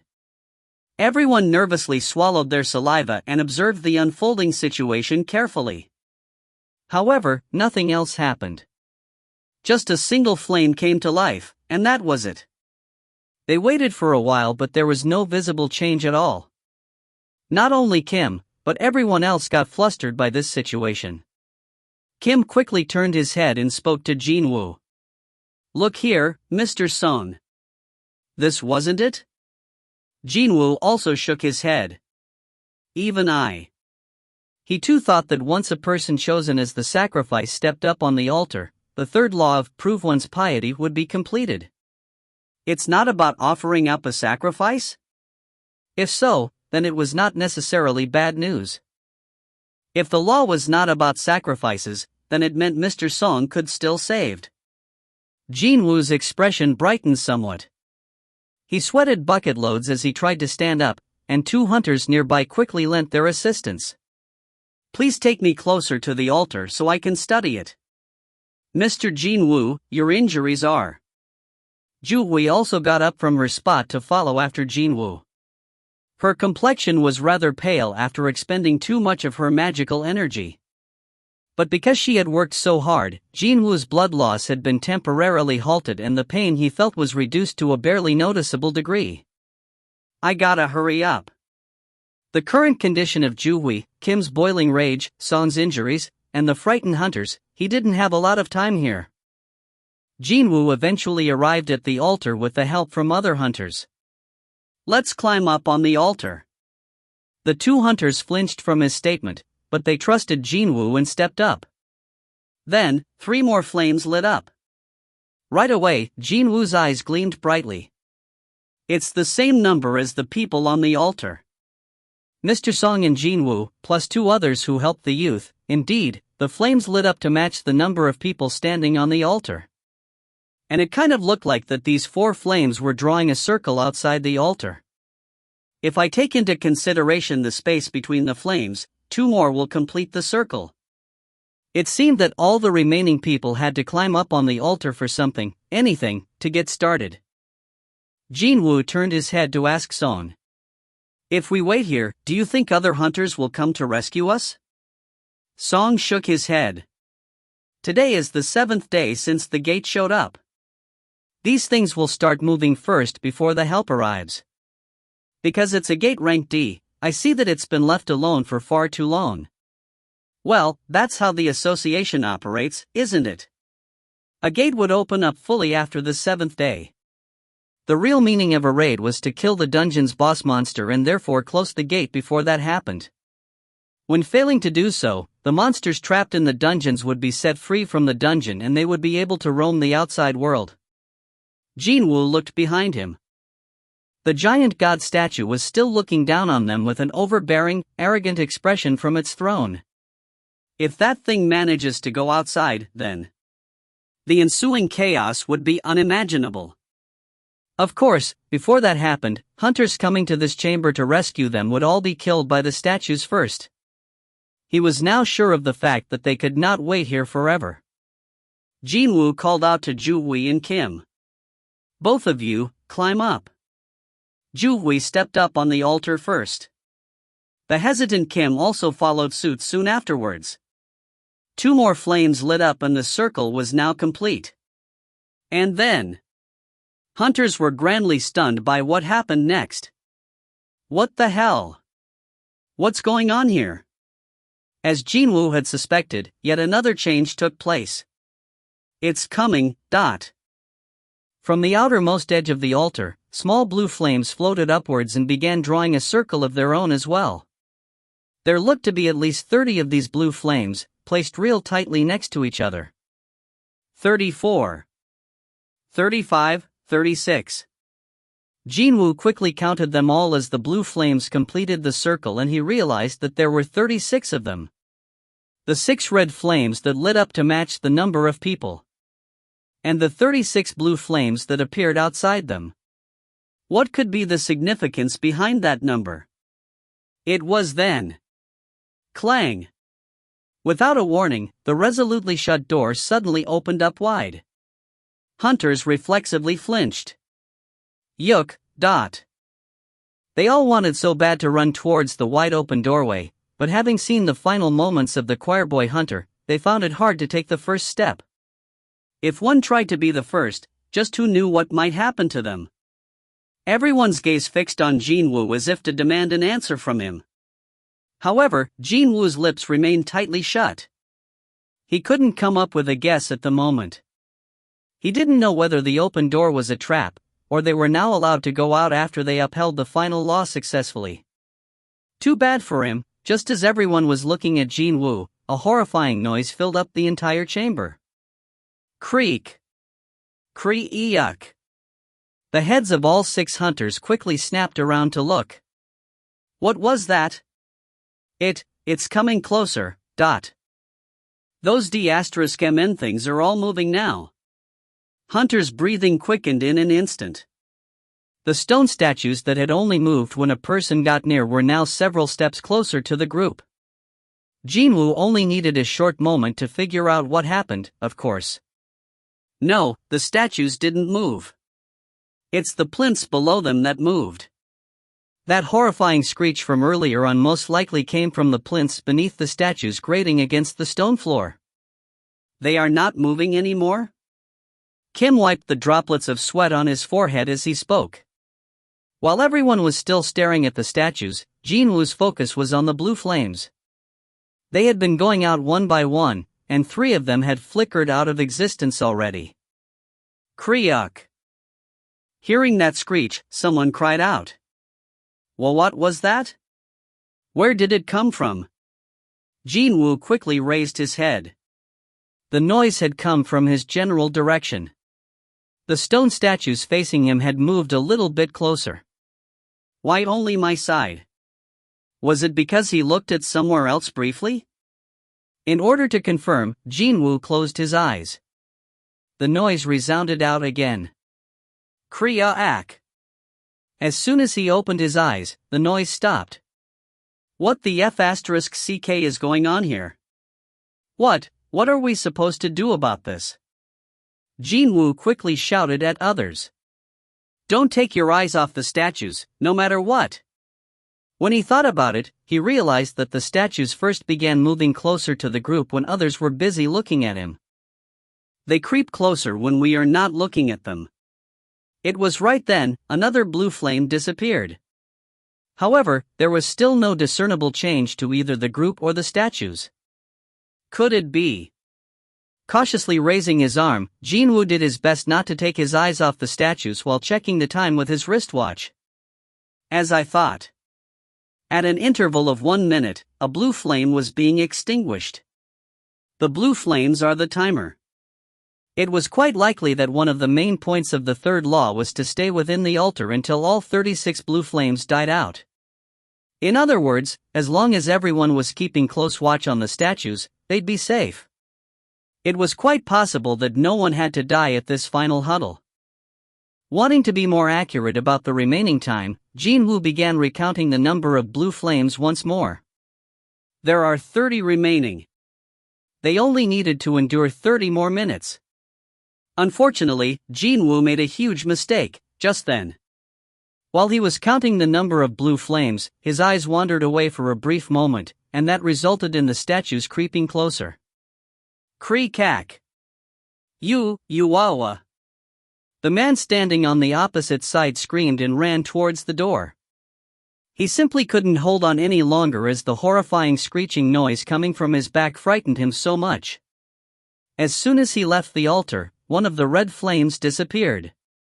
No! Jin-Woo cried out urgently.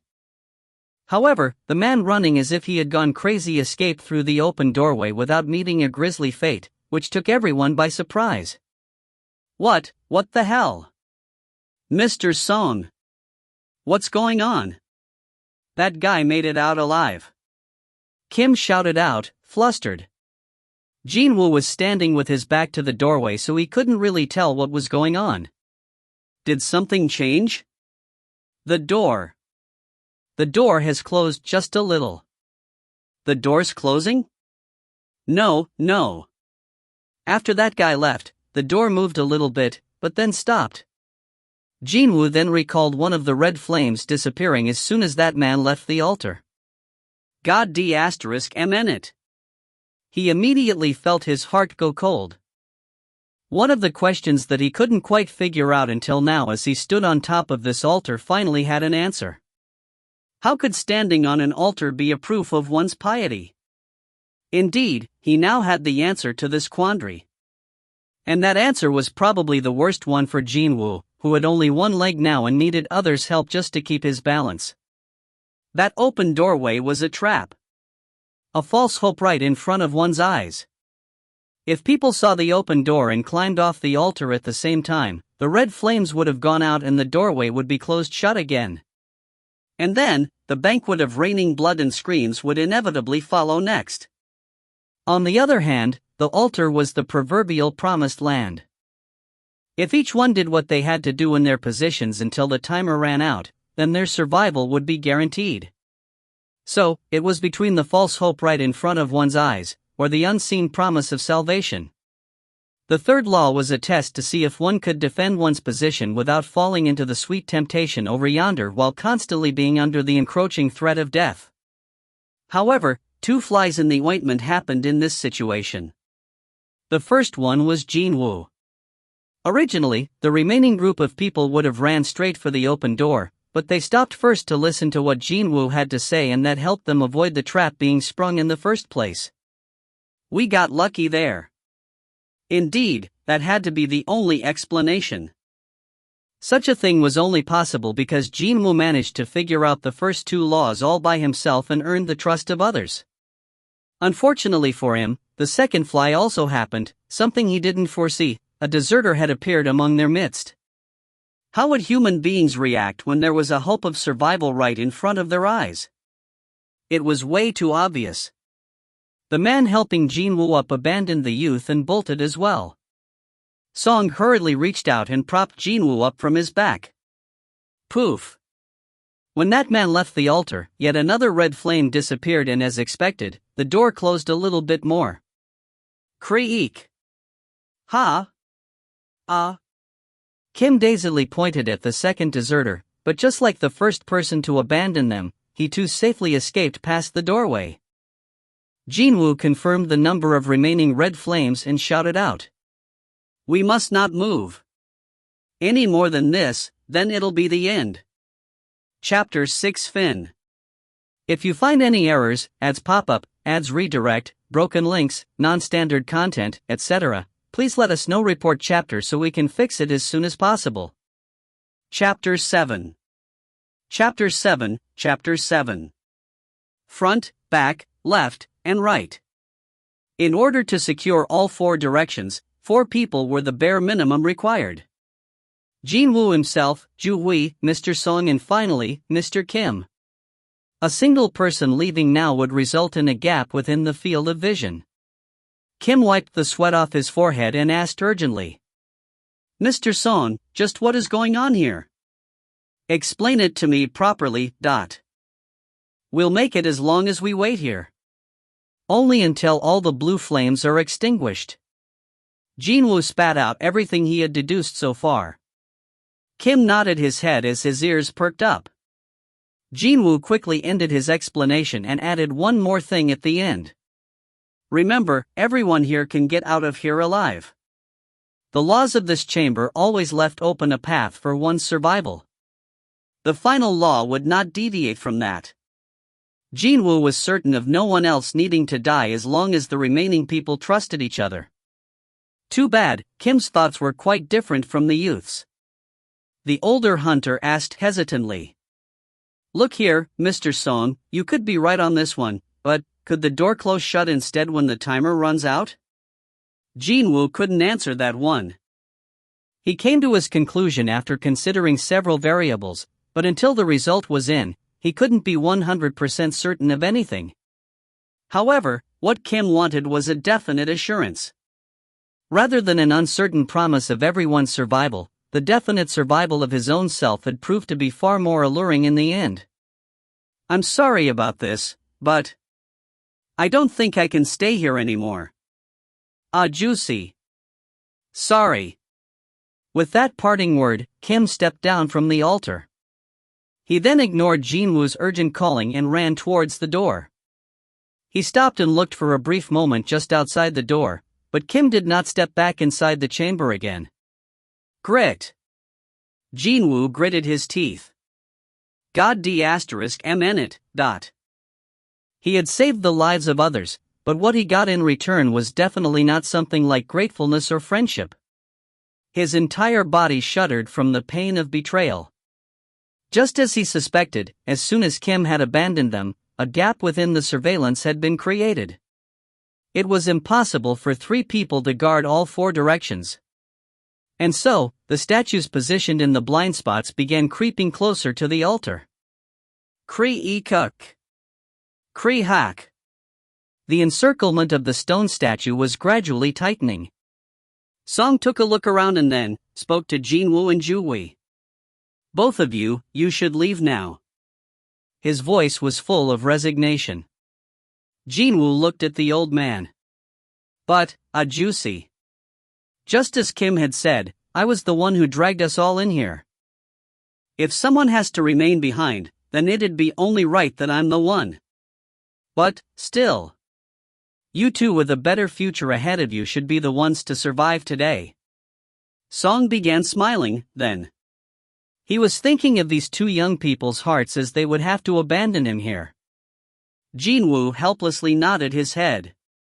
He was uncomfortable about this whole thing, but there was no time left to argue back and forth who should remain in here. Song then tried to ask Ju-Wee to take care of Jin-Woo. Miss Ju-Wee, can you help out Mr. Song here for a bit? Why yes. However, just as she was about to prop him up, Ju-Wee plopped down to the floor. Ah! Ju-Wee tried to get up, but then, tears began forming around the edges of her eyes. My legs. I can't move my legs. Both the expressions of Jin-Woo and Mr. Song hardened in an instant. Ju-Wee's current physical condition did look terrible even from a casual glance. Her lips were in the shade of pale blue, while her entire body continued to tremble ever so imperceptibly. She was suffering from the side effects of overusing her magic energy when she was already at her physical limit. Because she tried to heal my leg. Jin-Woo felt his chest tighten and couldn't say anything. However, they really didn't have any time left now. The stone statues were relentlessly approaching them without a moment of rest even now. Jin-Woo shoved Song's hand away and plopped down to the ground himself. Seeing this, Song's eyes grew wider. Why, young man, Jin-Woo spoke up with a determined expression on his face. Juicy, please take Ju-Wee and get out of this place. I told you, I'll be the one staying behind. In that case, who's going to help Ju-Wee? It was pretty much impossible for him to take Ju-Wee, who couldn't even stand properly, and leave through the door within the time limit. Of course. There was the other choice of abandoning Ju-Wee behind, as well. However, Ju-Wee had saved his life several times already, and the only reason why she was in this state was because she tried to help him with all her might. He definitely did not want to suffer the guilty conscience of abandoning such a person behind in this godforsaken place. There is no time left. Please leave now. Song's expression remained hardened as he helped Ju-Wee up. She shook her head desperately while tears streamed down on her face. No, you can't. Mr. Jin-Woo can still survive, you know? Let me. I promised to buy you a dinner, didn't I? Jin-Woo pulled out the Rank-E magic crystal from his pocket and placed it in her hand. Please, use this and enjoy one on me. When I get out of here, I'll be coming around to collect the change, you see. A smile formed on Jin-Woo's face, prompting Ju-Wee to cry out in anger. How can you crack a joke in this situation, Mr. Jin-Woo? It was at this moment that Jin-Woo signaled to Mr. Song with a nod. The older man then lightly chopped on the back of Ju-Wee's neck. Ah! With that, Ju-Wee lost her consciousness. Song picked up the unconscious girl and placed her over his shoulder. I'm really sorry about this. This is my choice, so it's fine. Mr. Song bowed his head to Jin-Woo. With that goodbye, Song quickly left the altar. Kree-hak. Kree-ee-eok. During the time the three of them were chatting, the statues had arrived at the proverbial stone's throw away. Jin-Woo got on his knees and took several deep breaths. Full woo. Full woo. He spotted the sword Kim had left behind next to him. So, he reached out and picked it up. Now that it had come down to this, I'll take at least one down with me. When he looked behind him, Jin-Woo saw Mr. Song safely leaving through the doorway with unconscious Ju-Wee still perched upon his shoulder. What a relief that was. Only I'll die here now. He wasn't doing this because of some noble determination to sacrifice himself or anything like that. No, there certainly was an element of him calculating the best possible outcome in his decision. Even if he survived and got out of here today, he would have to live as a cripple for the rest of his life. Obviously, carrying on as a hunter would be impossible, then. And it was also questionable whether he'd be able to live normally as well. He was only a high school graduate, and since he didn't have any discernible job skills, he simply didn't have too many options left to put food on the table. Mom's hospital fees, and my sister's school fees, too. If that were the case, then he might as well make sure his family would receive a better compensation from the association, even if it was just a single cent more. Was the compensation paid out to the family members 300 million won or 400, when one dies during a raid? TL, between $267,000 and $356,000. That was a huge amount for a worthless life of a rank E hunter. Cree-hack. Creak. Clang. Finally, the statues arrived. The first one to arrive climbed up on the altar. Jin-Woo glared at it and lifted the sword up. Come. Unfortunately, the expected attack didn't come from the front, but his back. Stab. A long spear penetrated into Jin-Woo's back and exited out of his chest. Ki-ok. Jin-Woo spat out a mouthful of blood. An unimaginable amount of pain rushed in like a tsunami wave. If you were stabbed a couple of inches higher, you'd have a hole in your heart by now. Juwie's nagging he heard only a few hours ago slipped past his mind like a scene from a revolving lantern. Uowok. The stone statue lifted up the spear. Jin-Woo was lifted up along into the air, still pierced through by that spear. He only got to struggle for a brief moment, though, because the statue slammed him down on the altar. Slam. Ki-ok. Sounds of bones breaking could be heard from all corners of his body. He shrunk away from the intense pain. You. As he began trembling, the stone statues slowly surrounded him. They formed an encirclement around him. Jin-Woo raised his head and glared at them, his entire being shuddering nonstop. I don't want to die like this. Now that he was facing his final moments, tears pooled on his eyes. He recalled the faces of his family. He even recalled the face of Juwie, her face full of anxiety and worry for his safety. I don't want to die. He didn't want to end his short 24 years of life in this place. Step. The stone statue wielding a sword took a step closer without a hint of emotion. Then, it raised its sword up high. Even though he was shaking hard, Jin-Woo did not avert his gaze away from this ****. Finally, the statue's sword slashed down. Swyish. Only if I had one more chance. Jin-Woo's eyes shot open wider. It happened then. *SFX for the statue's movements suddenly stopping star. As if someone had pressed the pause button, the scarily fast-moving sword suddenly stopped in mid-air. No, that wasn't actually correct, it hadn't stopped at all. It simply had slowed down so much that he ended up thinking that way. 1 millimeter in 1 minute? It was very slow, but the sword was still definitely coming down. Well, what's going on here? Jin-Woo couldn't hide his astonishment. It was then, a voice of a female he had never heard of before resounded within his head. Completion requirements for the secret quest, the courage of the powerless has been met. Secret quest? Completion requirements were met? Jin-Woo couldn't understand any of that. No, hang on a minute. Besides all that, where did that voice come from? Too bad for him, the voice ignored Jin-Woo's questions and continued on regardless.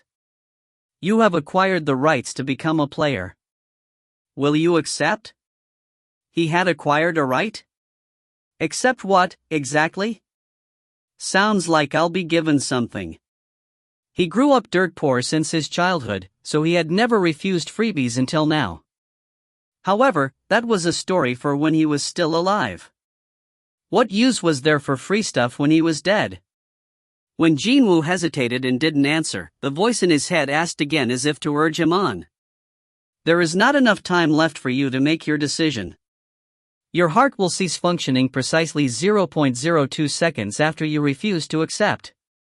Will you accept? He couldn't tell whether he was hallucinating or not, but he still got to figure out that he was only a moment away from dying for good. He finally spotted countless other weapons headed in his direction, beside the ****MN sword. That was how. Now that the things had devolved to such a degree, he might as well. If you're giving it to me, then just give it to me already. There was no need to utter anything out at all. He simply thought about it in his head.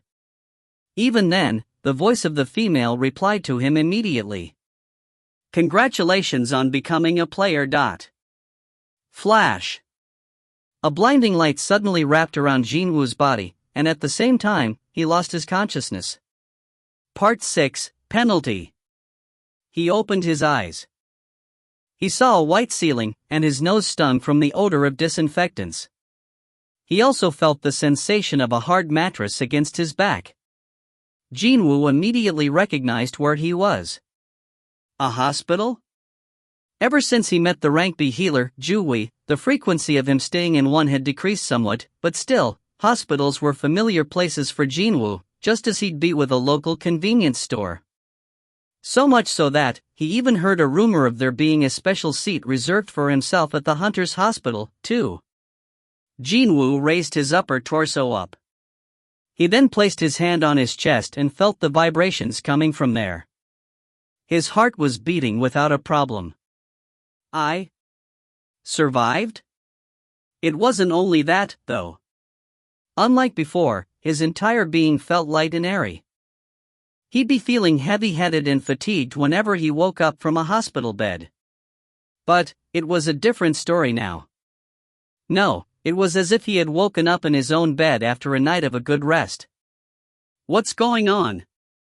This shouldn't have been possible when he thought back to the moments before he lost his consciousness. A sword was falling on his head right before his eyes. Even if he got lucky and the sword missed, he was still surrounded by countless scary enemies.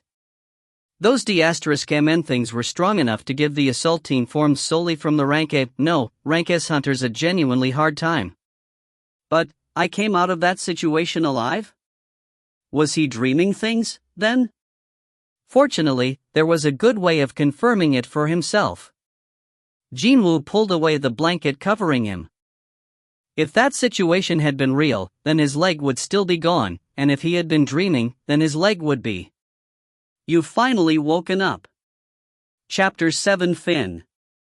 If you find any errors, ads pop up, ads redirect, broken links, non-standard content, etc., please let us know. Report chapter so we can fix it as soon as possible. Chapter 8. Chapter 8. Jin-Woo was surprised by the weighty voice coming from the corner of the hospital room, and hurriedly turned his head to look. I apologize if we took you by surprise. Unfortunately, we are unable to wait any longer. Two men kid out in black business suits approached Jin-Woo's bed. The youth tilted his head and asked them, "Who are you?" He had never seen these two's faces before. One of them, with the close-cropped hair like a soldier and wearing a pair of sunglasses, presented him with a business card. "This is who we are." Jin-Woo received the business card and read what was written on it. Woo Jin-Cheol, the section chief of the Monitoring Division, the Korean Hunters Association. The Monitoring Division was the only department in the Hunters Association with many strong hunters in their payroll. Well, since this department was tasked with managing the country's hunters, so, quite obviously, they would employ many high-class hunters to facilitate that purpose. What does the Monitoring Division want from me? Woo Jin-Cheol dragged a chair closer to the bed and sat down. The other man, who must have been his subordinate, stood behind him. The unspoken pressure emanating from the two buff guys staring down in close vicinity was quite heavy. The story they conveyed was rather surprising, though. I was unconscious for 4 days? By any chance, do you remember what happened before you blacked out? Yes, I do.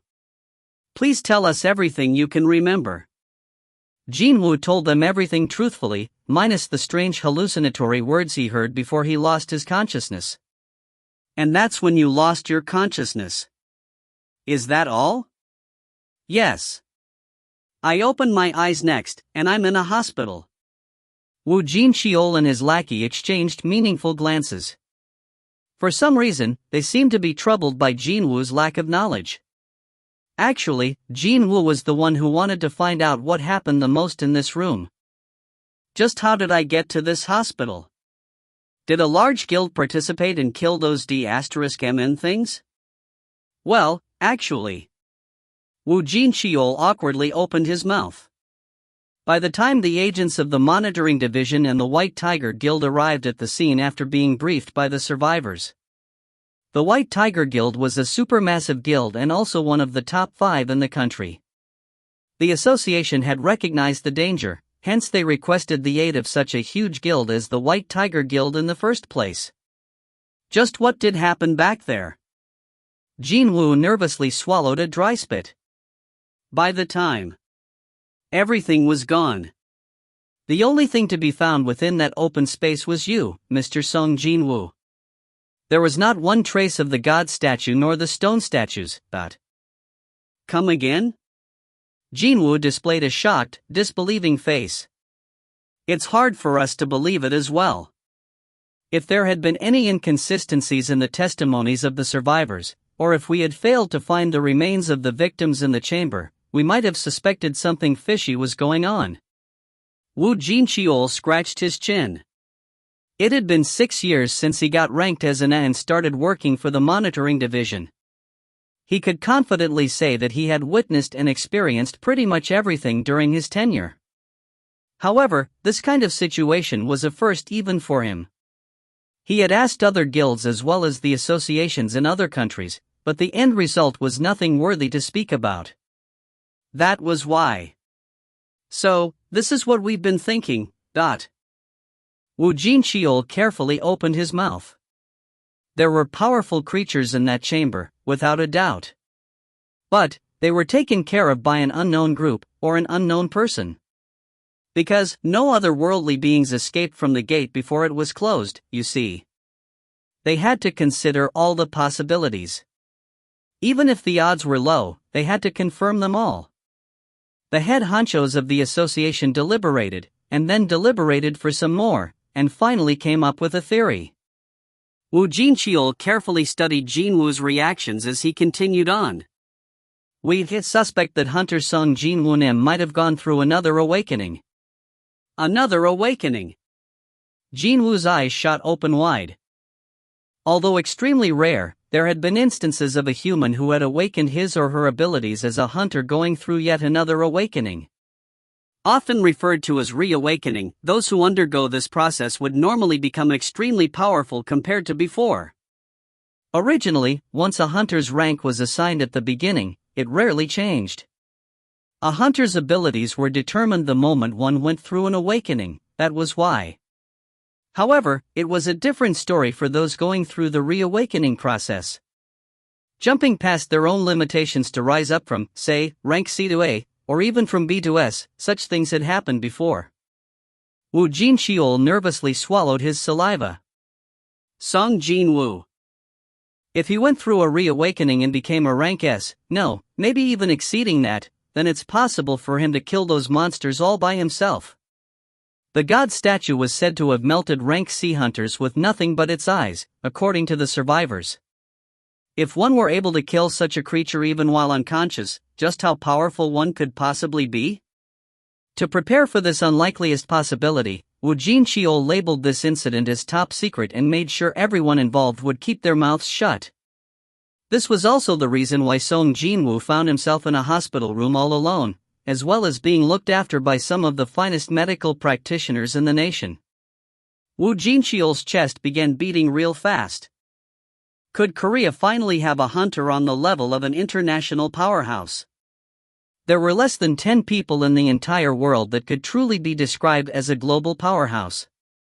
But, what if Korea were to possess a powerhouse that were said to rival a nuclear warhead in terms of pure firepower? Of course, confirming the truth of the reawakening wasn't difficult at all. Didn't the wise elders once say to make hay while the sun still shines? Woo Jin-Cheol signaled to his lackey. Bring it here. Then, the lackey went to the corner of the room and began rummaging through a briefcase placed there. That is. Before Jin-Woo could finish his question, Woo Jin-Cheol explained first. It's the device to measure your magic energy, He added that, although this device had been miniaturized, its efficiency or accuracy did not fall short of the actual full-size measuring device located in the Hunters Association. All you have to do is to place your hand on this magic crystal over here. On top of a circular plate, there was a fist-sized magic crystal embedded in the middle. Its color was pitch black, as if it was a black hole that wanted to suck him in.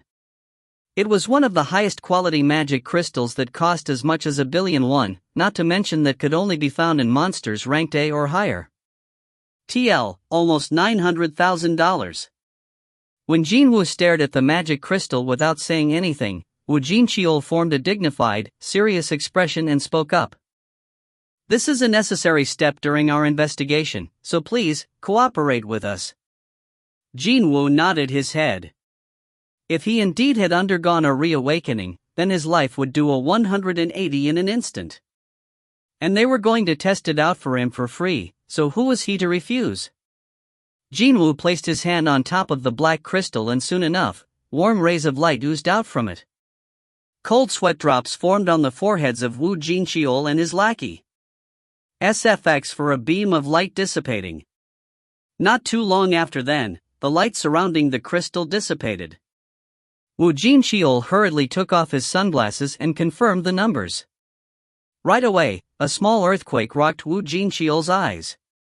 How can this be? He rechecked the numbers, but it remained the same. How could a person holding a hunter license possess the magic energy value of only 10? When considering the fact that the lowest average value for rank E, the bottom rank, was around 70 to 100, Seong Jin-Woo was no different from a regular person. Is it really a reawakening? If it is, what could be my new rank now? Jin-Woo's hands were soaked in the sweat of anticipation. Seeing the suspicious reactions of the two monitoring division agents, the result must have been somewhat beyond their expectations. Meanwhile, Woo Jin-cheol was comparing the existing data on Jin-Woo with the new measurement. His first measurement returned the value of 12. 4 years later, it's 10. It has decreased by 2, but it is within the margin of error. In other words, the magic energy measuring device was working fine. Instead, it was Seong Jin-Woo's magic energy that happened to be just illogically, nonsensically low. It was a miracle that he had survived until now. Woo Jin-cheol rapidly realized that being here was a waste of time, so he got up from his seat. Let's go. Yes, sir. Woo Jin-cheol and his lackey quickly packed up to leave. Excuse me. Can you tell me what is? Just as Jin-Woo was about to ask, Woo Jin-cheol bowed his head slightly. Thank you for your cooperation. If you remember anything else, please give us a call anytime. As if their rear ends were on fire, two men in black rapidly left the room as soon as they put away the device. The hospital room that felt rather small suddenly became quiet and lonely. Jin-Woo scratched the back of his neck. I guess that was a no, then. Well, if he thought about it, besides him feeling refreshed, there didn't seem to be any change to him at all. Even if he did go through a reawakening, it'd still be difficult for him to kill all those statue B** stards, anyways. Maybe, you might have a chance against them if you were either the ultimate weapon, Hunter Choi Jong-in, or the rank SS Hunter Go Gunhui. Of course, him speculating like this was meaningless, since he had never seen them in action before. There was always a thick veil of secrecy draped over the hunters ranked S. They were more like clouds in the sky to him, actually. He thought up to here and inadvertently raised his head up. And that's when he saw it. Huh? He looked up without thinking, and then saw words floating in the air. You have several unread messages. He closed his eyes and opened them again. You have several unread messages. The words remained floating up there without a single change. He shook his head hard a few times and even rubbed his eyes, but they were still there. Jin-Woo massaged his aching forehead and lowered his head. It hadn't been a long time since I started hearing weird things, but now, I'm even seeing them, too. Could something in his head really be broken? There was a condition called PTSD, after all. People who experienced a huge accident or a traumatic event usually suffered from this condition. It was only a few days ago since he witnessed the deaths of many of his comrades, not to mention he himself nearly died as well, so it would not be so strange to hear or see weird things as a possible side effect. However, there were a couple of things that prevented him from dismissing this out of hand. Jin-Woo's sight lowered to his leg. The leg that got cut in half by the shield of the stone statue was now all fine and dandy. The voice he heard out of the blue inside the underground temple hidden within the depths of the dual dungeon is completely cured? Leg, and now, those words floating in front of his eyes. Too many weird things were happening all at once. What if? There was a chance that all these things were not isolated events but linked to one another. When his thoughts arrived here, his aching head felt just a bit clearer. Okay, fine. Jin-Woo slowly raised his head. Once the confusion in his heart died down and he felt calmer, he became quite curious about the contents of those so-called unread messages. There might be answers to his questions found within those messages, after all. In order to confirm the messages, he reached out towards the words. And his hands simply went past them. It's not touch-operated? It seemed that he got way too used to how a smartphone worked. He couldn't think of any other way to access the messages other than tapping on the icon, though. While he was deliberating on the means to access the messages, he recalled the memories from the moments before he blacked out. Right. That happened. Back then, he could only get his intentions across to that unknown voice by talking to it. Just like back then, I should either form the words in my head or speak it out loud. Thinking that this must be the case, Jin-Woo then began to mutter the potential combination of words one by one. Confirm. Messages. Confirm messages. Check messages. Reading. I want to read. I want to look. Hey, show me already, will ya? It was then. Just what is it that you wish to see that bad? He felt a cold, probing stare coming from the side, so he turned his head to look. And spotted his little sister in her school uniform looking at him from the gap of the half-open door. Jin-Woo became speechless. Her appa, busy glaring at the ceiling while demanding someone to show something to him, he simply didn't know how to explain this one to her. Chapter 8 Fin. If you find any errors, ads pop up, ads redirect, broken links, non-standard content, etc., please let us know. Report chapter so we can fix it as soon as possible. Chapter 9. Chapter 9. Maybe, you hurt your head really bad? The younger sister stood at a distance away and asked Jin-Woo, prompting him to shake his head vigorously. No, that's not it. Even though he denied it, Jin-Woo's younger sibling, Seong Jin-Woo's eyes remained suspicious.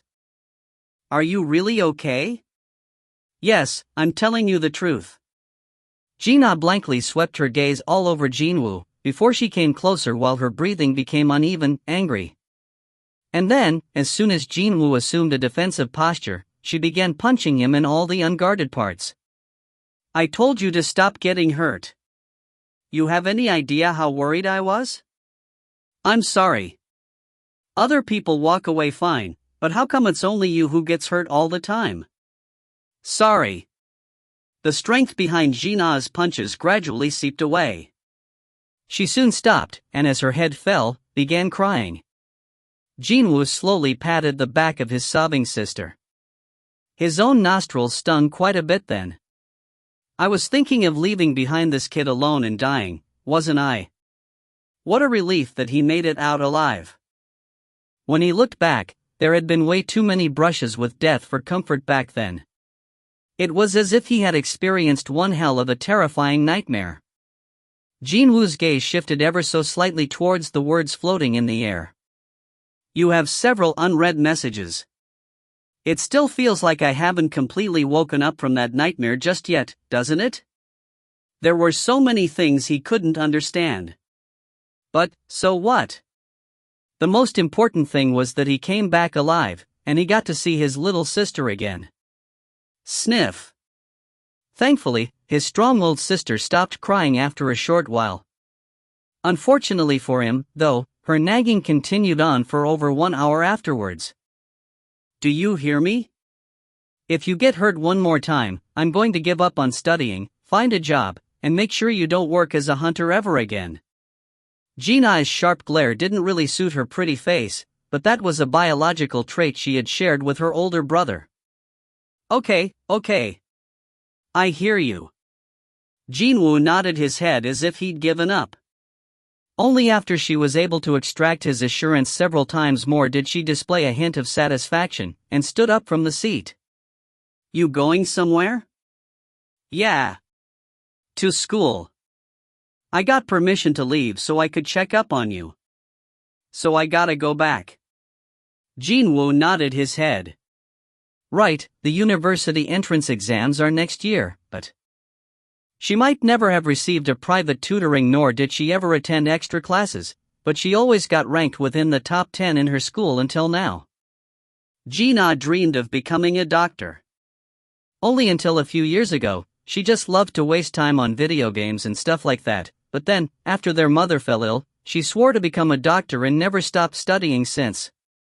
Jin-Woo dearly wished to make her dream come true, no matter what. Hang on a minute. Playing video games? Suddenly, Jin-Woo's eyes gleamed a bit dangerously. Okay, I'm going now. Just as Jin-Ah was leaving his room, Jin-Woo urgently called out to her. Hey, Jin-Ah? Yeah? When you are playing video games. Jin-Ah smirked softly. I don't play games anymore. The third year of high school is only a few days away, you know. I know. There's something I want to ask you, though. Oh, really? Like? I didn't know Appa played video games, though? Jin-Ah suddenly displayed an intense interest as a subject she was deeply intimate with once upon a time was brought up. Jin-Woo sneaked a glance at the still floating message in the air and asked her. When there are unread messages in a game, what should I do to access them? You gotta open the mailbox first. I gotta open the mailbox? Tearing.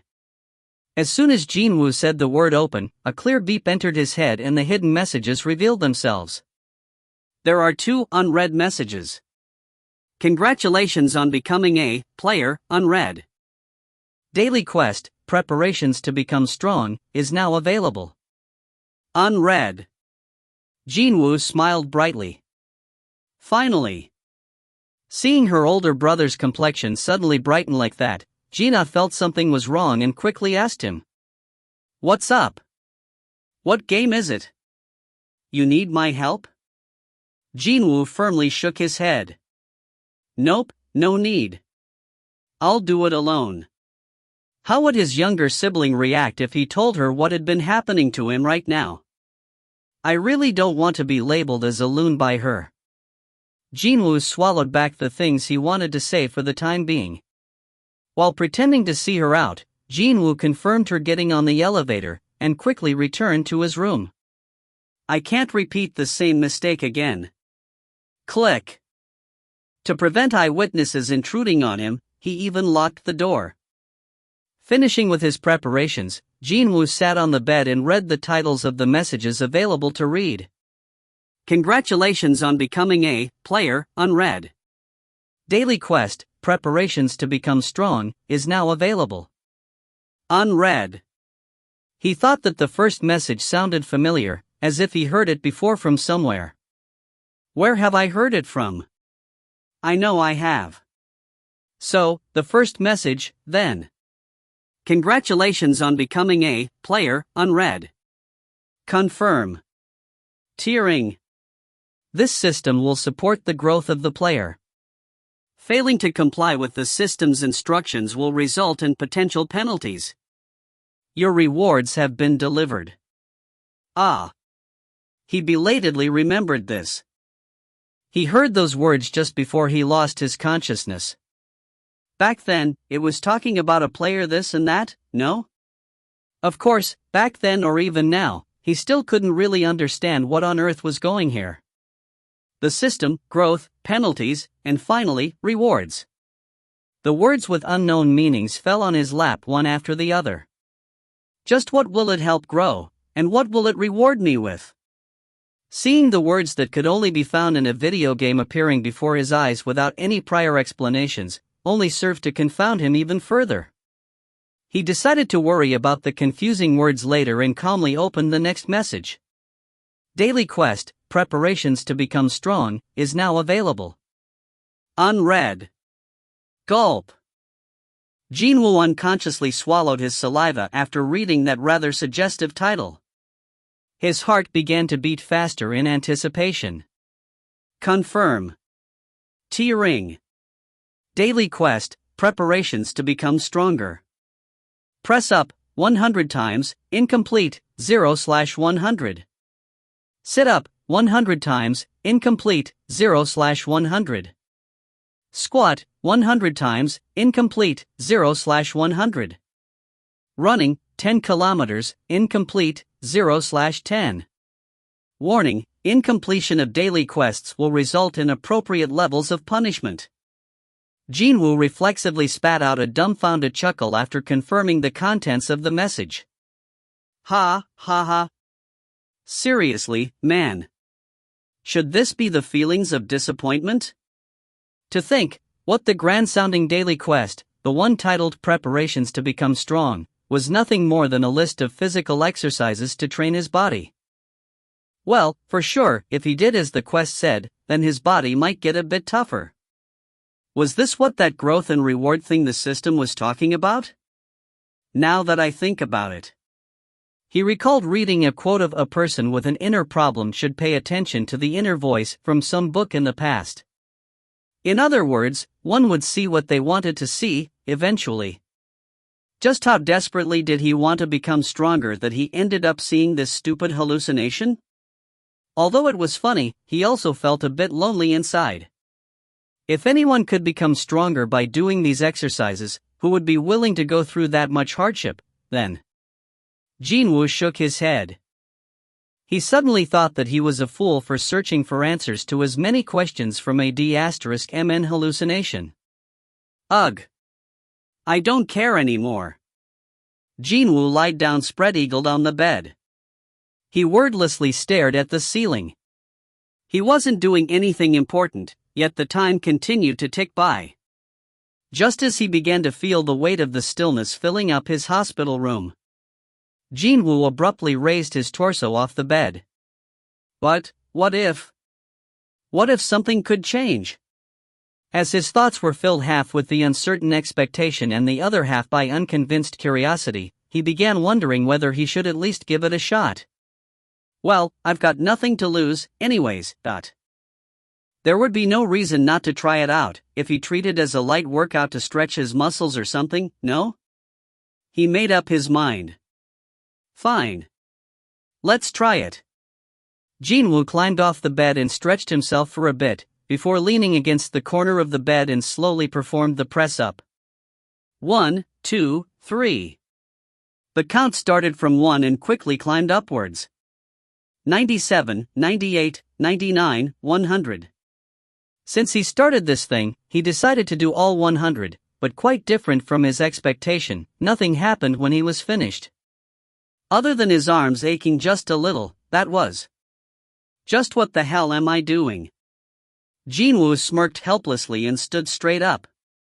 Congratulations on becoming a player, read. Daily quest, Preparations to Become Strong, is now available. Read. The messages were now marked as read. There were no more words of unread messages popping up in his view, and he also didn't feel like humoring this hallucination anymore, either. He had enough of this, in other words. Jin-Woo closed the mailbox without regret. Yawn. Jin-Woo yawned out at length and climbed back up on the bed. He felt sleepy as if he had pushed himself too hard. The sky outside the window was already dyed in the colors of the sunset. It's already this late, huh? The monitoring division agents said earlier that his hospital fees would be taken care of by the association. He figured that it wouldn't be too late to leave after receiving a thorough examination of his body and get the all-clear from the doctors first. Jin-Woo laid down comfortably while thinking as such. I'm sure these hallucinations and weird things I hear will eventually go away with time. His eyelids slowly closed shut. And Jin-Woo drifted away into a deep slumber. Tick, tock. Even when Jin-Woo was softly snoring to himself, the needles of the clock hanging by the wall continued to tick away. The needles spun and spun around until they indicated 11:59 and 57 seconds p.m. Tick, tock, tick. 58, 59, 60. The needles stopped moving precisely as they touched 12 hours. T-ring. You failed to complete the daily quest. You'll be transferred to the penalty zone for a set period of time. Asterisk asterisk asterisk. Rumble. Jin-Woo's eyes shot right open from the violent tremor that shook his entire body. An earthquake? Jin-Woo sat right up and grabbed the edges of the bed. The shaking was so bad that he couldn't maintain his balance. Rumble. The shaking got progressively worse as the seconds ticked by. It happened then. SFX for things turning into powder and falling to the floor. One of the steel bars on the bed he held on for dear life suddenly broke. No, it didn't break per se, but simply disappeared. Jin-Woo hurriedly looked at his palm. No steel bar there, just grains of sand. Sand? SFX for things turning into powder and falling to the floor. The other steel bar also transformed into sand as well. Meanwhile, the earthquake became even more violent. Rumble. You walk. In the end, Jin-Woo was thrown off from the bed. He bounced around all over the hospital room and screamed out. Even when that was happening, items within the room was turning into sand one at the time. Yuwawa. Plop. Jin-Woo was flung away and got deposited rather unceremoniously. He felt something soft against his fingertips. They happened to be ultra-fine grains of sand. And the accursed earthquake had stopped. Tooey. Tooey. Jin-Woo spat out the sand in his mouth and hurriedly raised his head up. His eyes caught the sight on an endless plain of nothing but sand. Jin-Woo frowned heavily and got up. All the sand that found its way inside his clothes poured out. He dusted the sand caked on his chest while taking a look around him. Indeed, all he could see was sand. And more sand. A desert. This couldn't be real. Until a few moments ago, he was sleeping on a bed inside a hospital located in the middle of Seoul. But now, as soon as he opened his eyes, he was in the middle of a massive desert? Jin-Woo scooped up a handful of sand and let it slip through his fingers. The fine grains fell straight down to the ground. There is not a single breeze here. It wasn't just the breeze, though. When he raised his head up to look, the sky didn't have a sun, a moon, or any stars for that matter. It was an empty sky, as if it was filled up with black ink and nothing else. However, for some reason, he had no trouble seeing it all. Just where is this place? Chapter 9 Fin. If you find any errors, ads pop up, ads redirect, broken links, non-standard content, etc., please let us know. Report chapter so we can fix it as soon as possible. Chapter 10. Chapter 10, Chapter 10. It happened then. Shururururu. Suddenly, the sandy ground next to him caved in and a deep pit formed there. Ha! Jin-Woo desperately ran away so he could avoid getting sucked in down there. The sandy pit grew wider and wider, and eventually, Jin-Woo had to crawl on all fours just to pull himself out. Pant, pant, pant. He plopped down on his butt, panted heavily and stared at the bottom of the pit. Quite bizarrely, he could see that the sand at the bottom was boiling. Realizing that just one misstep would have resulted in him falling in there sent shivers down his spine. Hang on a minute. Jin-Woo's eyes narrowed in suspicion. It's not actually boiling, is it? When he took a closer look, he spotted something pretty big wiggling down there. Jin-Woo instinctively forced himself up. He was getting a really bad premonition right about now. Sure enough, just as Jin-Woo took a step back, the sand within the pit suddenly exploded upwards. Fushy dash. The falling sand emitted the roar of a waterfall. Jin-Woo's eyes went extra round in the meantime. An insect? The identity of the thing that exploded out from the sand was a giant centipede. Ki-hik. When fully revealed, the D*MN things had almost reached the height equaling that of a 5-story building. Jin-Woo anxiously swallowed his saliva. This is unreal. For sure, the B***starred was unrealistically huge. He had never heard of a centipede this big existing in the world before. But the size of the centipede wasn't the only thing that shocked Jin-Woo. Why is there a name floating on top of that monster? Was he dreaming again? Jin-Woo closed and opened his eyes again, yet nothing had changed. Even now, there were 5 red words floating on top of the monster's head. Just like a monster from a video game might have. The poison-fanged giant desert centipede. Just like its horrendous and bizarre appearance, its name too was something he'd like to avoid at all cost. What drew his attention the most was the 2 letters poison and fanged. He spotted a pair of fangs as large as a child jutting out just below the B***star's jaw. It didn't take a genius to figure out what might happen if he got stabbed by those fangs simply from its name alone. Seeing those large fangs and its jaw constantly opening and closing, it was as if it's busy licking its lips, right? It was then, the sound went off in his head again. T-ring. Penalty quest, survival. Goal, please survive until the end of the time limit. Time limit, 4 hours. Remaining time, 4 hours 0 minutes 0 seconds. Are you kidding me? However, as soon as the remaining time changed to 3 hours, 59 minutes, and 59 seconds, the centipede parted sand and rushed towards him as if it couldn't wait any longer. SFX for sand parting ways. Well, what the hell? Jin-Woo hurriedly spun around and ran for his life. There was no time to deliberate on things. If he wanted to live, then he had to run. That was the only thought racing in his head. However, even before he had taken several steps, another pillar of sand exploded upwards not too far from his position. Boom! Yuok? Jin-Woo fell on his rear from the powerful shockwave. He rolled on the sandy ground before urgently getting back up. He swiped the sand off his face before his eyes shot open even wider. This time, it wasn't just 1 or 2 of them. Boom, Boom. Before he had even noticed it, there were 7 sand centipedes jutting out from the sand and they were all glaring at him. Keek. Keek. As the centipedes issued shrill cries, Jin-Woo's complexion changed for the worse. A lot worse. God D***MN it. Jin-Woo reappeared in the hospital room exactly 4 hours later. Plop. Jin-Woo keeled over on the floor and painfully wheezed out.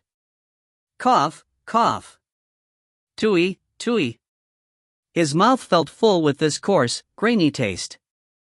His eyes stung badly too, seemingly like sand particles got in there. Jin-Woo whimpered and groaned for a long time, before powerlessly falling flat on his back. He didn't have any energy left to lift even a finger. Pant. Pant. Just. What was that? Jin-Woo continued to pant heavily when a new message appeared before him. T-ring. You've completed the penalty quest. Jin-Woo's expression crumpled into something unsightly. A penalty quest? Did he do something worthy of being punished? Jin-Woo carefully retreaded his memories until he recalled the daily quest he abandoned midway yesterday. Could it be? Now that he thought about it, it definitely said that if the quest was not completed, he'd be hit with a corresponding penalty. Pant, that. That was not a hallucination? Indeed, it was not a hallucination nor was it a dream. There was no need to pinch his cheeks to confirm whether this was a dream or reality. When he was running around, the shortness of breath felt so suffocatingly harsh, and the pain he felt when he got grazed by the centipede's leg still felt fresh in his mind. Everything happened for real. He nearly died back there. This is way too much. Pant. The so-called penalty turned out to be him being thrown into a D*MN execution ground. At the same time, another ominous premonition rushed into his mind. If this event was indeed caused by the daily quest thing, then without a doubt, this would not be the last time. Sure enough, he got to hear yet another mechanical beep going off in his head. T-ring. He flinched in surprise, but thankfully, it was not about another quest or anything like that. Rewards for completing the penalty quest is now available. Would you like to confirm the rewards? Y/N. Rewards. The word rewards jumped right out. Too bad, the problem was, he currently didn't have any energy left whatsoever to confirm this and that. His situation simply didn't allow that. Never mind giving me rewards or not. Let me take a break first. His sights gradually blurred. Soon, Jin-Woo fell into a deep slumber akin to a blackout. Oh my gosh? What happened in here? Next morning, a nurse entered Jin-Woo's room, only for her eyes to open up wide in surprise. The patient was lying sprawled on the floor, while sand was everywhere as far as she could see. Not only that, the patient too was full of sand as well. She threw the medical chart on the bed and urgently pressed the emergency buzzer.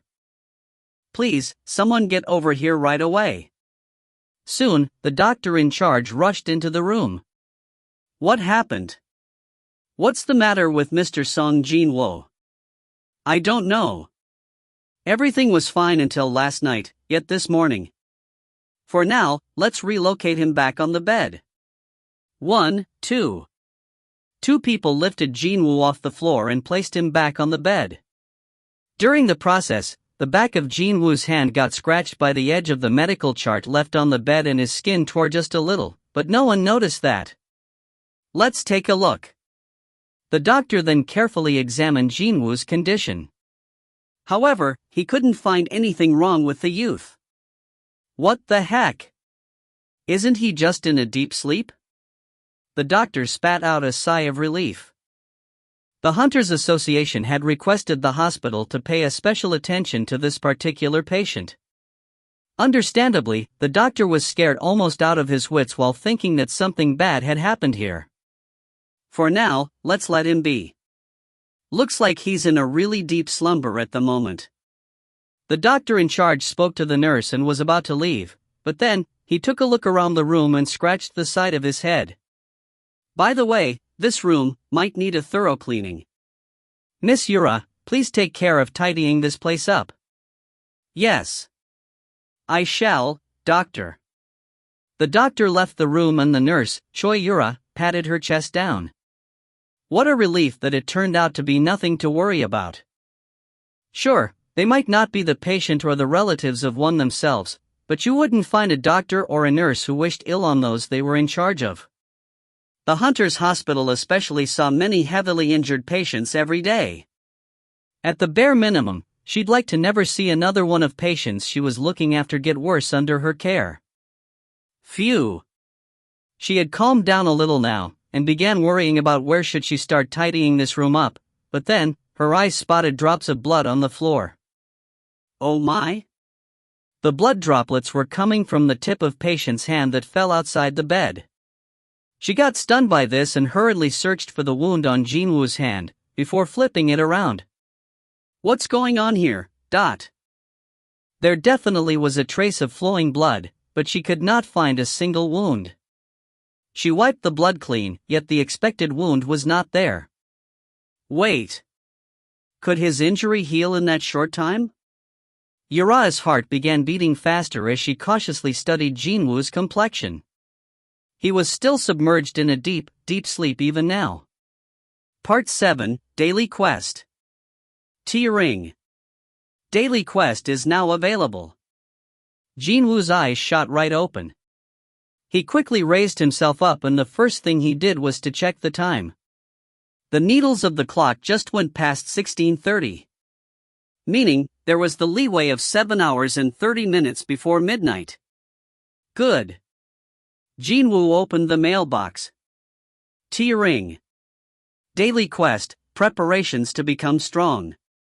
Press up, 100 times, incomplete, 0/100. Sit up, 100 times, incomplete, 0/100. Squat, 100 times, incomplete, 0/100. Running, 10 kilometers, incomplete, 0/10.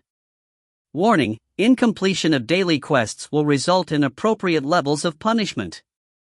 It's the same thing, again? He groaned out almost reflexively. No, perhaps this was for the better. Rather than a quest with impossible or hard to understand goals, this was far more preferable, instead. Well, as long as he had enough time, he'd be able to complete this quest after all, although his body might suffer for a bit. Jin-Woo got down to the floor this time and began to press up. 1. Obviously, he was not planning on being dragged to yet another suspicious place and get almost killed there. 2. He got lucky the previous night and survived, but there was no guarantee that would happen tonight as well. 3. He raised his head a little and confirmed the contents of the quest, and noticed that every time he performed a press up, it was being recorded in real time as well. Ring. You've completed 1 press up. Press up 100 times, incomplete, 7/100. Ring. You've completed 1 press up. Press up 100 times, incomplete, 8/100. He wanted to make sure, so he only went down halfway and got back up, but as expected, that didn't count. Now he finally realized why the so-called press-ups of yesterday didn't count. He had to perform the proper press-ups or it wouldn't be counted at all. Gimme a break. Jin-Woo was dumbfounded, but didn't stop the exercise. He still had 50 more press-ups to go. After that, sit-ups, squats and running were waiting for him. And, 3 hours later. Press up, 100 times, complete, 100/100. Sit up, 100 times, complete, 100/100. Squat, 100 times, complete, 100/100. Running, 10 kilometers, incomplete, 9/10. Pant. Jin-Woo lapped the outer perimeter of the hospital once and arrived back in front of his room. He was currently bent over and panting out heavily. His heart felt like it might explode at any second, but he couldn't give up yet. I worked so crazy hard until now, so no way I would. He somehow managed to open the door and took a step forward. When he did that, Ring. Total distance ran, 10 kilometers. You've completed running, 10 kilometers. It was finally over. Pant. Jin-Woo fell down to his knees. His breath reeked of something sweet and bitter. His face and back were soaked in sweat. Pant. As Jin-Woo tried to regulate his heavy, rough breathing while thick sweat drops continuously dripped down, a familiar message popped up in front of his eyes. Ring. You've completed daily quest, preparations to become strong. Completion rewards have arrived. Would you like to confirm? Y/N. Jin-Woo momentarily thought about forgetting about everything and simply laying down in defeat, but quickly changed his mind. At least for now, he wanted to confirm what these reward things could actually be with his own eyes first. Confirm. Ring. The following rewards are available. Reward 1. Full recovery of the current physical condition. Reward 2. 3 additional stat points. Reward 3. 1 random box. Would you like to collect them all? Why are there so many of them? That was the first thought to enter his dazed mind after he took a gander at the contents of his rewards. But, when he thought about it a little deeper, one of those rewards seemed rather useful right now, and there was also one that made him curious about what it could actually mean. For now, he urgently needed the first reward available. He was on the brink of collapsing here. Since there really was a penalty for failure, the odds of completion rewards being real were pretty d*mn high as well. Well, trying wouldn't hurt anyways, right? Seriously, this thing wouldn't throw him back into the penalty zone again after it said it'd give him the rewards, now would it? Chapter 10 Fin. If you find any errors, ads pop up, ads redirect, broken links, non-standard content, etc., please let us know. Report chapter so we can fix it as soon as possible. Chapter 11. Chapter 11. Chapter 11. As soon as he muttered that out, a gentle blue aura enveloped him. Isn't this sensation? That? Right away, he recalled Jui's face. When he was getting healed by her, he felt the sensation similar to what he was feeling right now. If he were to put this feeling into words, then it'd be like a refreshing blast of air entering his lungs before leaving again, something like that? Shoo! He felt the blue aura slowly dissipating. For some reason, he kind of felt a bit rueful. Jin-Woo got up from the floor and lightly jumped up and down on the spot and stretched his body this way and that. How can this be? His heart that felt like it might explode was beating calmly now, and his rough breathing had stabilized as well. He didn't even feel a speck of fatigue. His body that was on the brink of collapsing felt refreshed as if he just got up from a night of good rest. The effect, in other words, was top-notch. Isn't this really amazing? Jin-Woo's eyes now resembled circles. He wasn't sure whether this was some kind of magic or not, but this phenomenon could change him in the most astonishing way, without a doubt.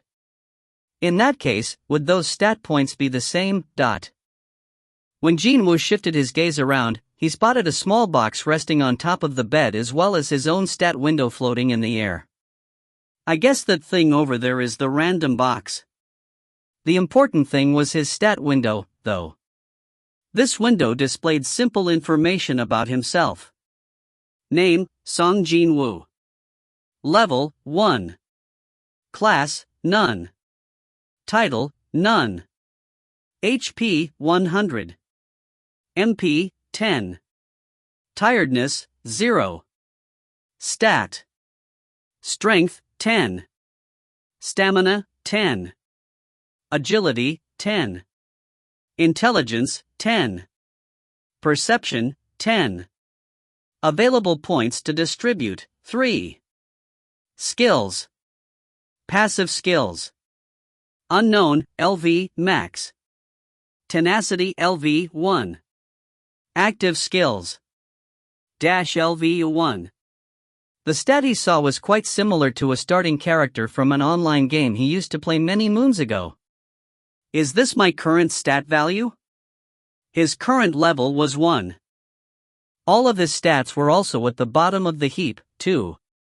If he thought about the current reality of what he was like, the one where he was ranked as the weakest even among the rank E hunters, then there was nothing to be surprised about there. What he paid attention to was the skills column. A passive skill called tenacity and an active one called dash. For some reason, he felt rather familiar with them. I remember now. Yesterday, or to be more precise, back in the early dawn of this morning, he remembered hearing those words while being chased around by the centipedes in the penalty zone. It happened probably after 3 hours of him constantly running for his dear life. He was suddenly greeted by a couple of new messages. Skill, -LV. 1 foot has been learned. Skill, tenacity LV1 has been learned. Back then, he was far too busy running to think about what they could mean, but it was a different story now. Jin-Woo confirmed the explanations available for the skills. Skill, -LV1. Active skill. Mana required to activate, 5. The constant running fortified your legs. When this skill is activated, your movement speed will increase by 30%. During its activation, 1 mana will be spent every minute. Skill, Tenacity LV1. Passive skill. Mana required to activate, none. You possess untiring tenacity. When your stamina drops below 30%, this skill will automatically activate and reduce all damage received by 50%.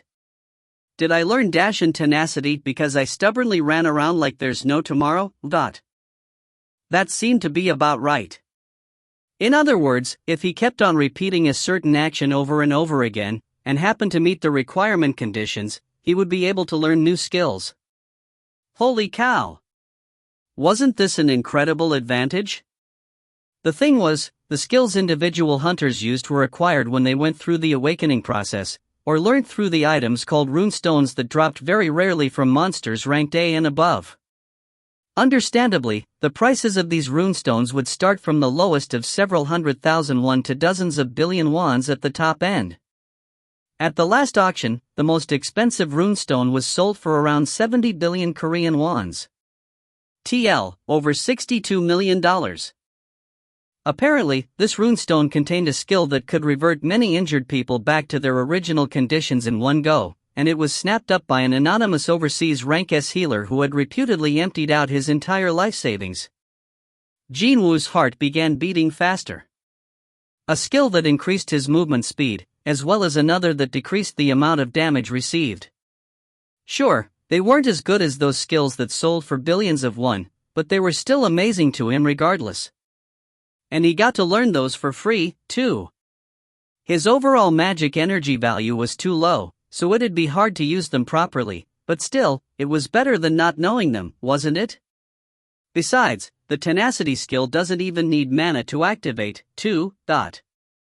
It seemed that this mana thing was his magic energy. If that was the case, then even though he didn't have a lot of magic energy, he'd be able to freely use the tenacity skill. That alone was a huge gain. By the way, what could this unknown thing be? Skills. Passive skills. Unknown, LV, max. The unknown that occupied one whole slot of the passive skills column. Since it was located in the passive column, that meant it activated automatically, but there was not one explanation or any information on it. Not even a single clue, The amount of information he could learn was just too limited. Even if he burst his brain trying to figure it out, he knew there wouldn't be any answers. So, Jin-Woo shifted his gaze to elsewhere. Stat points, is it? 3 additional stat points he got as a reward remained there, still to be distributed. Stat. Strength, 10. Stamina, 10. Agility, 10. Intelligence, 10. Perception, 10. Available points to distribute, 3. I'm sure this means I can increase any one of my stats by 3 points, right? There were 5 categories in the list of stats. Maybe because he was a mere level 1, the values of each stat were simple, to say the least. However, if he considered how reality operated, he couldn't take these stats lightly at all. If his abilities changed for real with a moment's decision, then who in this world would be able to casually make such choices? Jin-Woo's expression became serious. Strength is no doubt talking about my physical power, but he could more or less figure out what strength, stamina, and agility could mean. After all, those were the kind of stats one would often encounter in video games. The question was with the last 2 stats, intelligence and perception, then. And just like before, the unfriendly system didn't provide any answers whatsoever. If he increased intelligence, would he get actually smarter, for instance? And, if he increased perception, then would he become more sensitive? Whatever the case may have been, he felt that those 2 stats didn't really seem all that useful to him right now. He was a melee-type hunter, to begin with. What he needed was power, speed, or even stamina. If you were to ask me to choose between the 3, I'd inevitably go with strength. If he got physically stronger, many things would become that much easier for him. Also, he wanted to find out what kind of change would take place with his body once the stat values had been increased. Since he thought that this change would be much more prominent with the increase in the strength stat, he ended up investing all 3 points on it. All 3 points to the strength stat. T-ring. Stat. Strength, 13. Stamina, 10. Agility, 10. Intelligence, 10. Perception, 10. Available points to distribute, 0. Is that all? Indeed, it looked like it.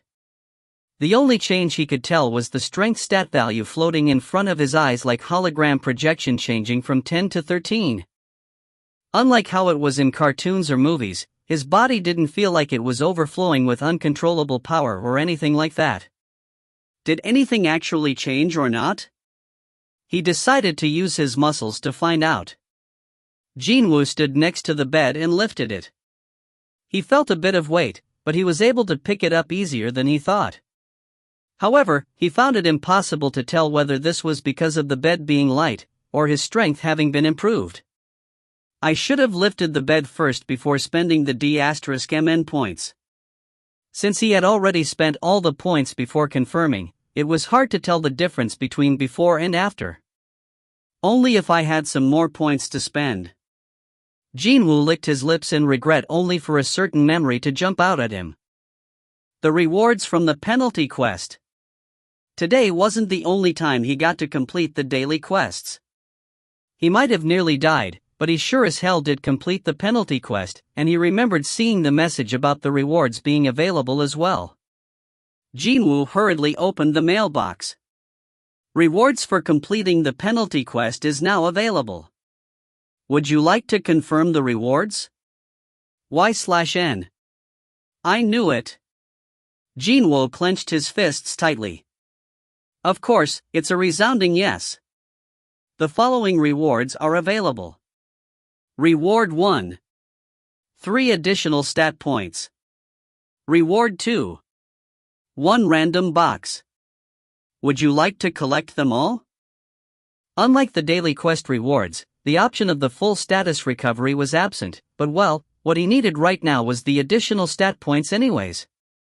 He was momentarily worried about there being a huge difference in rewards since they were from a penalty quest and all, but he was relieved to find 3 points waiting for him. Jin-Woo hummed joyously to himself. Add all 3 points to the strength stat. T-ring. Stat. Strength, 16. Stamina, 10.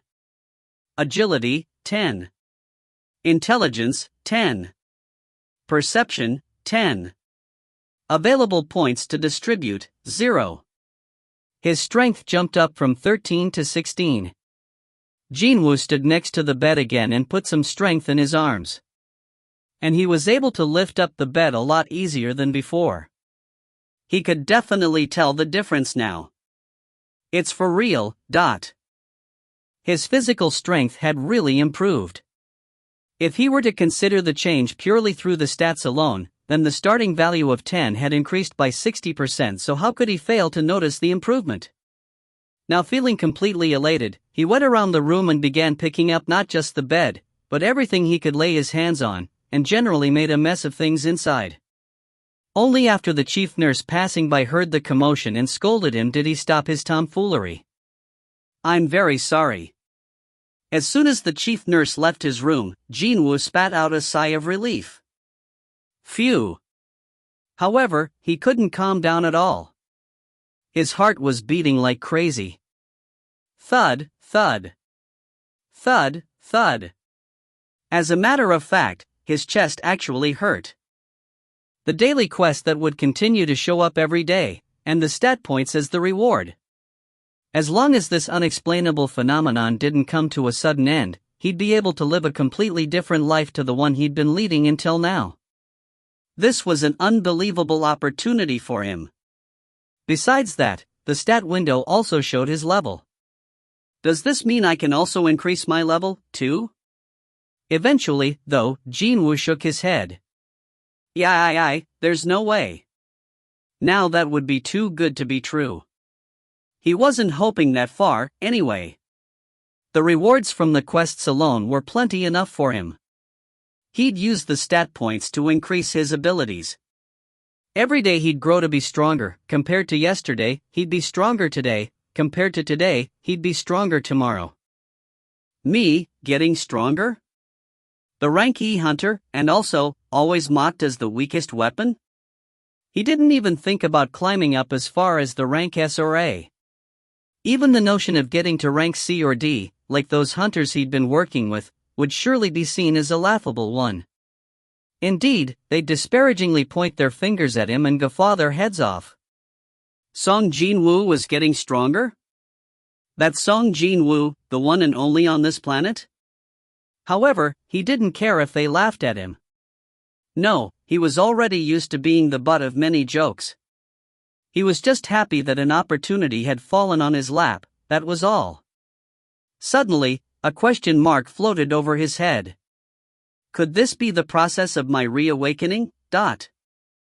Although extremely rare, the cases of bottom-tier hunters climbing up to the top through reawakening had happened before, for sure. If so, then could those hunters who got stronger through reawakening experience a similar sort of situation as he was in? Let's find out. Feeling genuinely curious now, Jin-Woo settled down in front of a computer located at the corner of the hospital room. Since he was staying in a VIP room provided free of charge by the Hunters Association, this computer wasn't the only item of convenience found here. Tap tap tap tap. Jin-Woo's fingers typed rapidly on the keyboard. Searching, searching, and then more searching. He visited countless websites. He even entered those websites that one couldn't even get anywhere near without a hunter's license. He even resorted to paying for information and continued to rummage through every document and article he found. However, rather than finding similar events as his, he couldn't even find a single mention of a precedence either. It's different. His reawakening was completely different from the normal ones, as it turned out.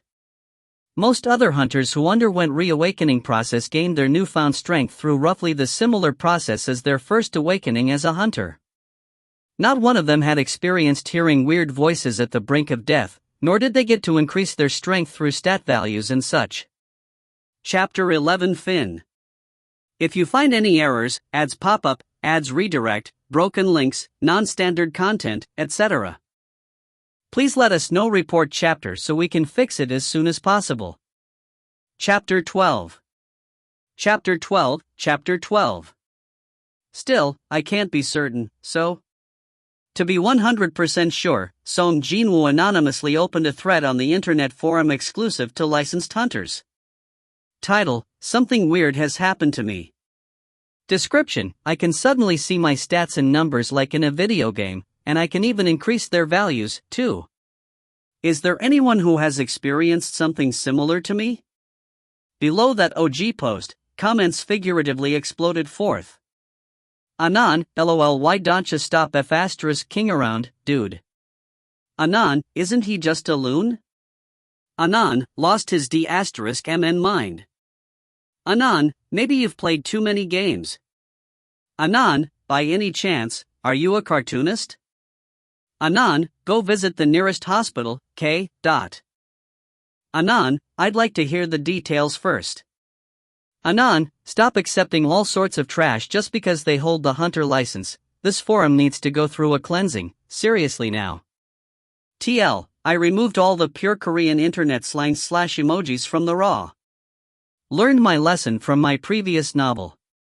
Dozens of comments all with roughly the similar contents flooded in. F you. Jin-Woo spat out a groan. He had spent a long time looking around, but he had nothing to show for his troubles. He got called a loon in the forum and people disparaged him. He did all this, yet seeing that there was no information to gather. I guess that my case is really a unique one. He was the only one under the heavens. The most unique hunter in the whole world. He still needed some time to figure out how much of a help this strange phenomenon would provide, and just how far he could actually grow through it, but at least, he got a good feeling about this whole thing. When he took a look outside, the night had deepened quite considerably. When did the time get so late? Jin-Woo frowned deeply. His eyes ached a bit after staring into a computer monitor for so long. Jin-Woo massaged his forehead and stood up from the chair to loosen his body with a bout of light stretching. He moved his body this way and that for a while. He bent his body 90 degrees, and that's when he discovered two small boxes lying forgotten on the floor. Ah! The random boxes. Two boxes wrapped in the monotone gift wrappers and topped off with a ribbon, exactly like the ones in video games. They must have fallen off from the bed when I was making a mess of the room earlier. He had completely forgotten about them after receiving those as his rewards. Jin-Woo picked up the closest box and opened its lid. A Band-Aid? He dumbfoundedly stared at the thing that looked exactly like the regular Band-Aid for a while, only for the information about it to float up above in green letters. Item, Band-Aid. A regular Band-Aid. Useful in patching up small wounds. Can be stored inside your inventory. It is a Band-Aid. He was hopeful that this thing might possess some kind of a special attribute like the treasures found within the dungeons, but he wasn't so lucky today. Of course, I haven't heard of someone finding Band-Aids inside a dungeon, to begin with. With his mind half in disappointment and the other half in anticipation, he opened the remaining box. And he got himself a brand new ballpoint pen. He studied it from all sorts of angles and even clicked on the tip so the ballpoint would come out, but it was still your average pen. Item, ballpoint pen. An average ballpoint pen. Can be stored inside your inventory. It was quite likely that, as its name implied, all sorts of random junk would come out from the random boxes. Well, it wasn't as if he was left empty-handed anyway. Sure, he didn't really have any needs for either the Band-Aid or the pen right now, but thanks to them, he got to learn about the existence of the thing called the inventory. Also, seeing that the information on other objects found in the room did not show up, he figured that only the info on the items from the random box could be read. Inventory. As soon as he called out for his inventory, a graphical representation of a storage unit with dozens of slots appeared in the air. As fitting the storage unit of a level 1 user, it was not as empty as he thought. He thought there would be nothing in there, but inside the first slot, he found a rather familiar object. Isn't that? Jin-Woo took that out immediately. T-ring. Item, Kim Sang-6 Steel Longsword. Attack plus 10. It was precisely Mr. Kim's sword that Jin-Woo picked up back in the underground temple. He assumed that it was left behind inside the gate, though. Hey, nice to see you, too. A smile formed on Jin-Woo's face. He felt happy seeing this thing again, what with both of them having survived that hellish death trap. Besides, it was too wasteful to just be abandoned in a different dimension, wasn't it? Didn't Mr. Kim Ajusi say he bought this for around 3 million Korean wons? TL, over $2,600. The weapons of hunters outwardly looked rather plain, but the truth was anything but. Monsters couldn't be damaged with weapons that did not carry the wielder's magic energy. So, weapons crafted especially for the purpose of dealing with those B** stars would always be quite pricey. Looks like I'll have to rely on this guy for a while. He had been fighting with his bare hands until now because he couldn't afford to buy a proper weapon. Although it was a cheap sword, he was still rather grateful for it. You're mine now. If Mr. Kim saw this sword in his hands in the future, he might start foaming at the mouth and angrily demand its return. Well, he was a selfish man who readily discarded the savior of his life, so it was rather a good possibility. However, both this sword and this opportunity were given to him in return for sacrificing his life. So, he wasn't planning to give it back that easily. Jin-Woo's eyes sharpened considerably. He had learned two things about reality back in that temple. Firstly, he needed to become far, far stronger. He was weak and almost died several times as a result. That wasn't all. He knew what the results would be, yet he couldn't stop that choirboy hunter from stepping forward, and also, he knew Mr. Kim was in the wrong, but he could not help Mr. Song at all. Because he wanted to survive, he turned his gaze away even though he knew what was right. If he didn't want to be ashamed of himself again, then he simply had to become stronger. And finally, there is no room for unnecessary kindness. What he got after his acts of kindness was the betrayal of his comrades. 3 of them abandoned him, who couldn't even move properly, and ran away. He desperately called out to them, but none returned to help him. None of them could remember just who had saved their lives only a few moments ago.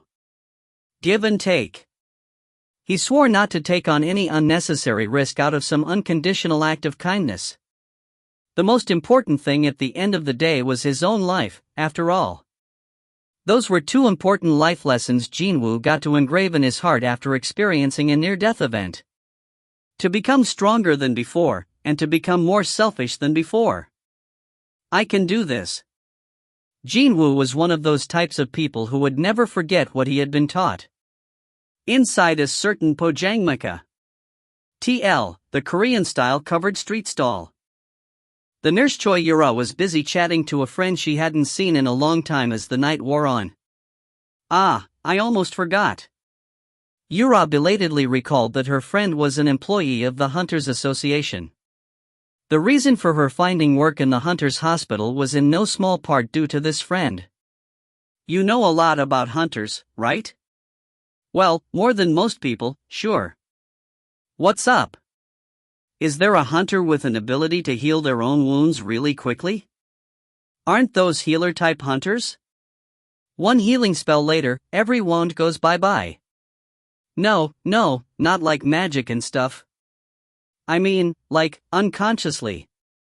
Like, unconsciously? For example, when the person has lost consciousness, or when he's in the middle of sleep. Yura's friend shook her head. There's no way. That'd be something like regeneration, and that's an incredible ability, you know?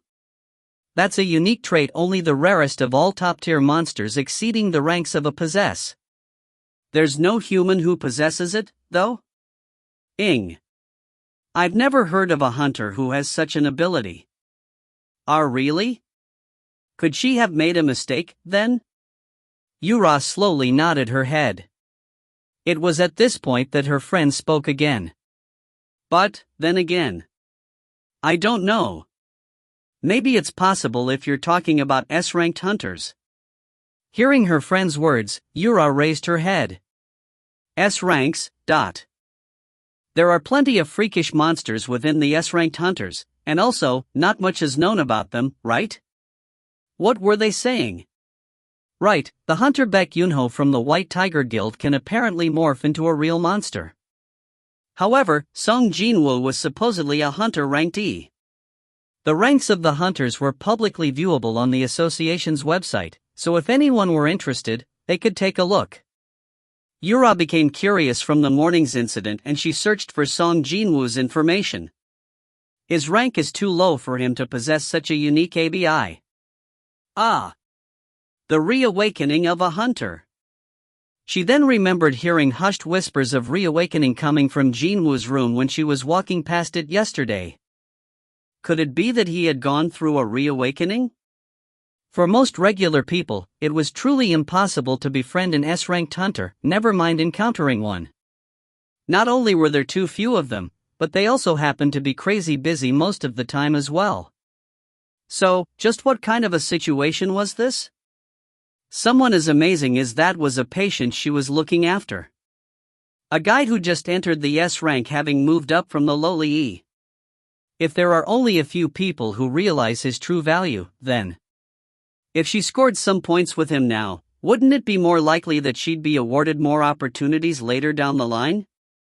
A chance to become acquaintances with a rank S hunter didn't happen every day, after all. They were an existence that people couldn't easily meet even if they were prepared to shell out lots of money. As her imagination took flight, a bright smile slowly bloomed on Yura's face. Oh my gosh! You girl, did something nice happen? Why are you suddenly grinning like that out of the blue? Oh, it's nothing, you know. Nothing much. Yura continued to shake her head, but the smile on her lips didn't want to go away that easily. Part 8, Level Up. Oh my goodness. Look at that guy's physique. Was that patient's body that good before? Two young female nurses walking in the corridor whispered to each other as soon as they spotted Seong Jin-Woo. He pretended to have not heard them and quietly returned to his room.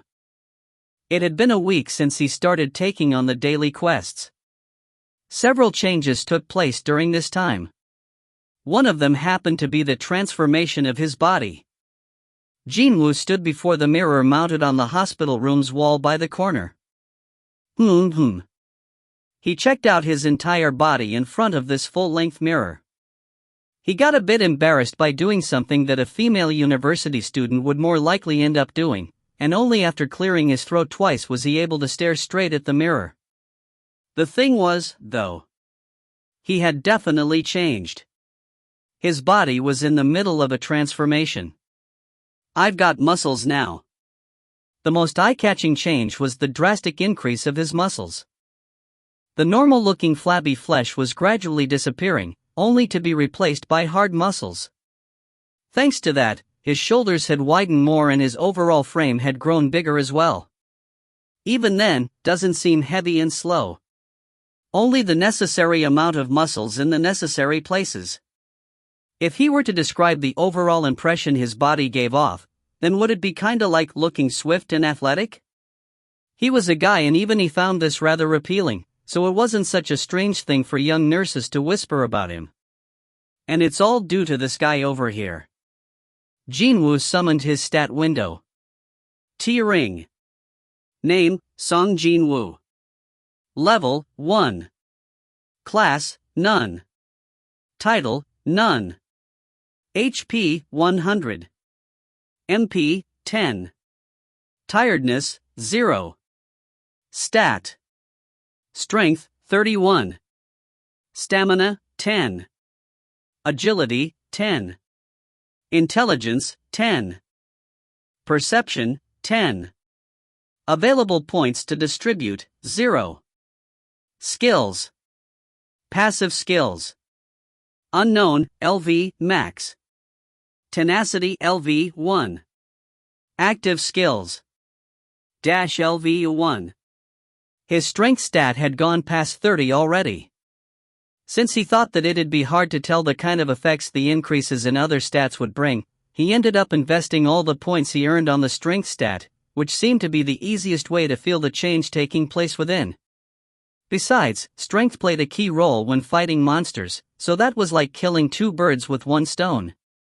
My body wouldn't have transformed by this much just because I exercised for a few days.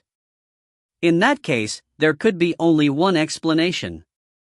With his strength value continuously rising up, the muscles were changing their shapes in order to display the maximum amount of effect, too. He couldn't think of any other reason besides that one. He was inwardly worried about investing too many points to the strength stat, but after seeing his transformed body, he became rather happy and all the worries in his mind were forgotten for now.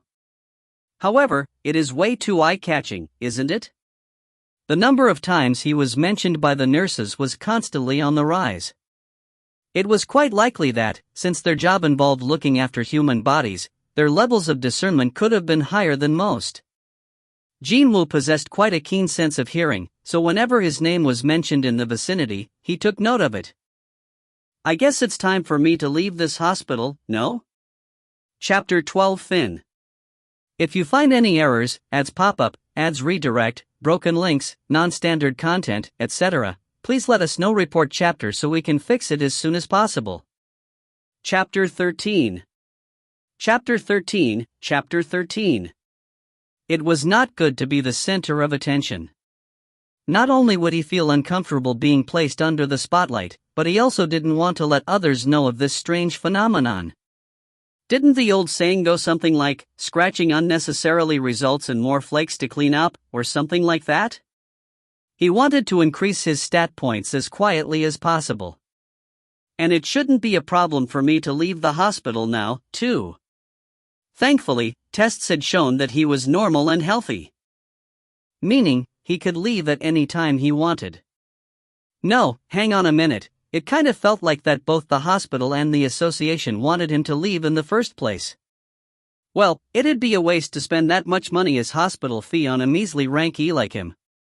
One of the special privileges the S-ranked hunters enjoyed was the government paying for all of their health-related expenses. Of course, that was a story happening in another cosmos as far as Jin-Woo was concerned. So, he figured that it wouldn't be such a bad idea to leave this hospital right about now. And there was something he wanted to confirm as well. Now, where did I put it? Jin-Woo rummaged around his pockets and brought something out. It was a key gleaming in a golden hue. It featured such a simple design that it could be passed off as an accessory at a casual glance. Jin-Woo observed the key for a long time before he secured it back inside his pocket. While he was in the middle of being discharged, a certain young female nurse hurriedly ran to where he was. Pant. Mr. Seong Jin-Woo, are you getting ready to be discharged today? Pardon? Ah, yes, I am. She was the nurse in charge of his care, Choi Yura. Yura formed a rueful expression when she heard his affirmation. Jin-Woo didn't know why, so he could only stand there looking rather confused. He wondered if he had made a mistake somewhere, but he couldn't think of anything. Yura hesitated slightly, before pulling out a small memo pad. Will be okay if you give me your contact numbers? My contact numbers? Yes. Only if you're okay with it. Could there be some test results that needed to be sent at a later date or something? Jin-Woo didn't think too much about it and took the memo pad. However, all he got from her was just that, a memo pad and nothing else. When Jin-Woo stared at her, her face reddened. What's the matter? Well. About a pen. Please wait. She must have forgotten in her rush to get here. Yura became flustered and hurriedly turned around. Hang on a minute. A pen, is it? He didn't have to think for long. Before anyone noticed it, he was already holding a pen. The moment he thought about the pen nestled quietly within his inventory, it automatically appeared in his hand. Once an item was placed within the inventory, he could retrieve it freely with his thoughts alone. What a convenient feature of the inventory that was. Confirming the pen in his hand, Jin-Woo called out to Yura. Wait. I looked and luckily enough, I had a pen on me. Oh, really? Phew, what a relief. Yura placed a hand on her chest and sighed out in relief. Jin-Woo smiled at that and he jotted down his phone number. This happened all the time now. The items that came out of the random box always saw some sort of usage pretty soon after he got them. When a raincoat came out, rain fell the next day. He got a cup the day before the hospital inexplicably ran out of paper cups. Of course, stuff like a Band-Aid with no clear uses sometimes popped out, but most of the time, they did come in handy. Here it is. Yura received the memo pad back from Jin-Woo with an elated expression etched on her face. She then bowed her head as well. Please take care of me from now on. Oh, sure thing. Me too. Yura spun around and hurriedly disappeared to somewhere. Jin-Woo looked at her departing back and tilted his head this way and that. By the way, how does she expect me to take care of her? She was such a cute nurse, to begin with, yet she was even courteous as well.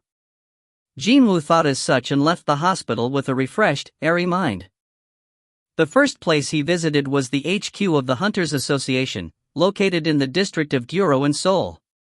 The smartphones used by the hunters were designed with special components, so, in order to get one, he had to apply for it at the association. The association employees spoke while looking at the computer monitor. Looks like your phone will become available only after 2 weeks, Hunter Nim. Pardon me? Why so long? Jin-Woo's eyes opened up wider. His old phone was smashed to bits when he was getting chased around by the god statue.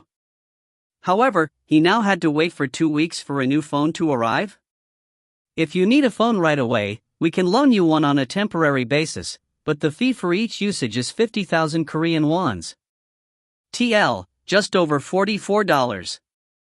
50,000 won. He wasn't even buying one, just renting it for a little while, yet it cost that much? If he thought about his current financial status, that was way too big an expense.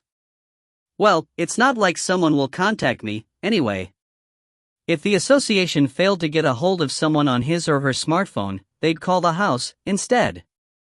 So, there was no real reason for him to spend money and get himself a temp phone right now. Jin-Woo shook his head. I'll just wait. I understand. As soon as your replacement phone arrives, we will send it straight to your residence. Thank you. Jin-Woo got up to leave. His business was done here. He had already completed the daily quest that never failed to show up every day, and the application for the new phone at the association also ended faster than he expected. Jin-Woo exited from the association building and pulled the golden key out again. Is it now time to check this little guy out, then? The information on the key floated up in green letters. Item, Dungeon Key. Rarity, EED, also reflects the difficulty in acquiring the item. Type, Key. A key that transfers you to an instant dungeon.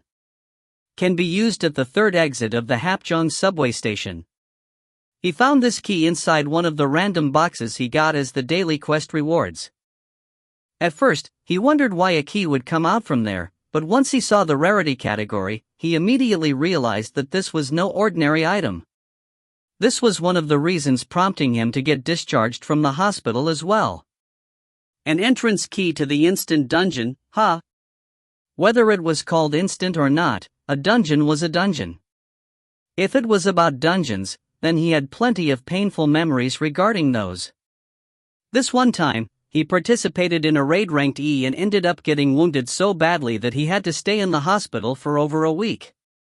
Back then, he was able to survive because of the comrades that went with him, but if he used this key to enter a dungeon, then it meant that he had to enter it all alone. He deliberated for a long time, before making up his mind. I'm sure there will be no problems as long as I just take a quick peek inside. If things looked bad, all he had to do was run away, after all. He'd been running 10 kilometers every day for a while now, so he was pretty confident of running away, actually. And it was his mistake for taking it too lightly. Slam, slam. Is there a wall blocking me? He pounded on the invisible wall and shouted at the outside, but no one replied back. People continued to carry on with their own lives, that was all. Sometimes, someone approached the Hapjeong station, but they simply vanished as soon as coming in contact with this invisible wall. It was quite likely that the place he was in and the outside world were two separate dimensions. Jin-Woo tried his hardest to force his way out of this place, which prompted a new alert message to pop up. T-ring. You cannot exit the dungeon.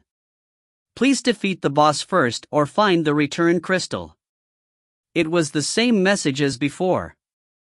The key in his possession disappeared as soon as he set foot inside the third exit of the subway station and, by the time Jin-Woo realized things had gone rather awry and hurriedly turned around to leave, it was already too late.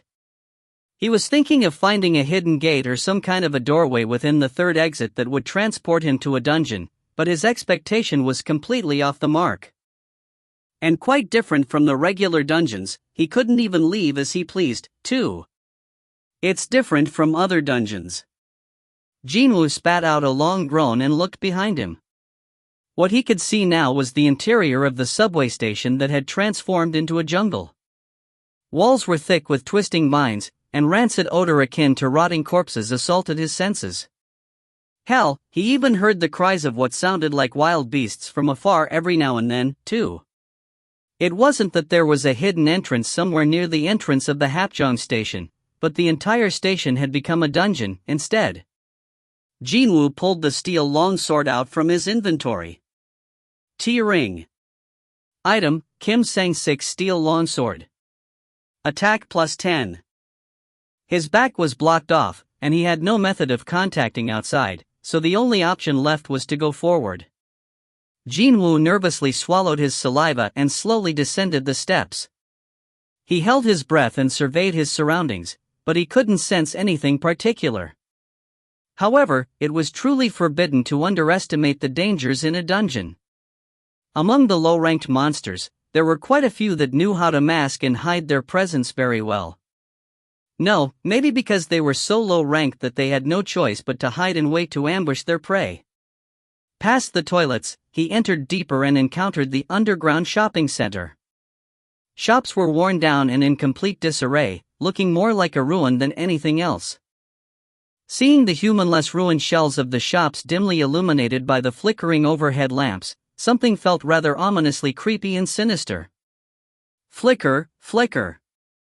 A few of the lamps continued to flicker as if their life was nearing the end. Jin-Woo carefully stepped on the overgrown weeds jutting out from between the cracked floor tiles and continued on forward, but he picked up on a general aura of unease and scanned his surroundings. Everything seemed so quiet and still, but he did sense a gaze of something. And then, there was this smell, too.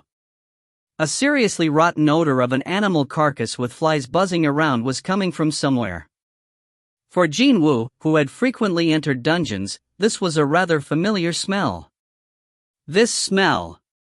An animal-type monster. However, he still couldn't find its whereabouts at all. Just like how a predator would stalk its prey. Oh, so you want to remain hidden and wait for your chance, is that it? In that case, he should give it one. Jin-Woo deliberately turned around and presented his back. And very slowly, retread the path he had taken until now. An animal would try pounce on the prey as soon as its back was shown. An animal-type monster would be no different. And so, it happened when he took his third step. Smash! The shop window of a clothing store behind him shattered into pieces and something jumped out. And this something, as soon as it landed on the ground, leapt towards Jin-Woo's exposed neck in one go. Roar. Jin-Woo had been getting ready for a sneak attack like this one, so almost immediately, he swung the sword in the direction of the sound. It was a perfectly executed instinctive counter. Swish! The sharp edge of the blade sliced open the creature's maw.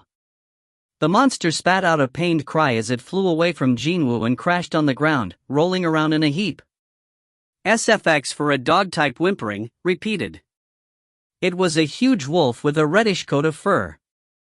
The wolf with its maw sliced away wiggled around and threw a seizure-like fit as if it was under a great deal of pain. When he took a closer look, its name also appeared on top of its head, just like the centipedes from the penalty zone. Iron-Fanged Leakin. However, unlike before, its name was in white letters, not red. There is no time to waste here. This was the perfect opportunity while the monster could not move from its wound. Jin-Woo threw his body forward. He ran hard and fast, and chopped down with his sword, separating the creature's head from its body. Roar! Leakin spat out the final roar and stopped breathing afterwards. You've killed an Iron-Fanged Leakin. Good. However, the joy of victory was temporary. Two more lichens jumped out from their hiding place from behind the shop's darkness. It was in a pack? Jin-Woo's eyes grew wider. They bared their big fangs and closed the distance in an instant. Jin-Woo's expression crumpled dismally. He must have chopped down too hard from all the excitement, because the sword was lodged on the ground too deep and it stubbornly refused to come out. It stuck somewhere. It was at this moment that one of the lichens aimed for his face and leapt up. Jin-Woo ducked low. The lichen flew over his head and landed face first on the ground after failing to stop in time. Stab! When its fangs stabbed into the stone floor, cracks instantly formed on the hard surface. I guess it's not called Iron-Fanged for nothing, huh? Of course, he didn't have the leeway to stay there and admire this scene. One more monster was still running towards his front at the moment, too. His sword showed no signs of coming free from its earthly prison for the time being. Screw this. Jin-Woo had no choice but to give up on the sword for now and threw a hard punch at the Leakin closing in. Whoosh! Accompanied by a bone-chilling sound of wind parting ways, his fist flew straight forward. Pow! It took just one hit and the head of the Leakin simply exploded. The corpse of the now headless Leakin slammed into the ceiling above and then, powerlessly fell down to the ground. Thud! Jin-Woo's eyes opened up very wide and he stared dumbfoundedly at his own fist. What an unexpected destructive power that was. Chapter 13 Fin. If you find any errors, ads pop-up, ads redirect, broken links, non-standard content, etc., please let us know. Report chapter so we can fix it as soon as possible. Chapter 14. Chapter 14. Chapter 14. The sole surviving Leakin, the one that flew over Jin-Woo's head just now, lowered its tail after seeing this scene and began taking faltering steps backwards. Huh? Was this the result from him raising his strength stat? The utterly stunned Seong Jin-Woo couldn't close his slack jaw as the headless Leakin's legs shook like a leaf, before its movement stopped for good. That was when he heard the familiar mechanical beep going off again. T-ring. You've killed an iron-fanged Leakin. Level up. My level rose up? To make sure that he didn't mishear that, Jin-Woo hurriedly accessed his status window. Name, Seong Jin-Woo. Level, 2. Class, None. Title, None. HP, 205. MP, 22. Tiredness, 0. Stat. Strength, 32. Stamina, 11. Agility, 11. Intelligence, 11. Perception, 11. Available points to distribute, 0. Skills. Passive skills.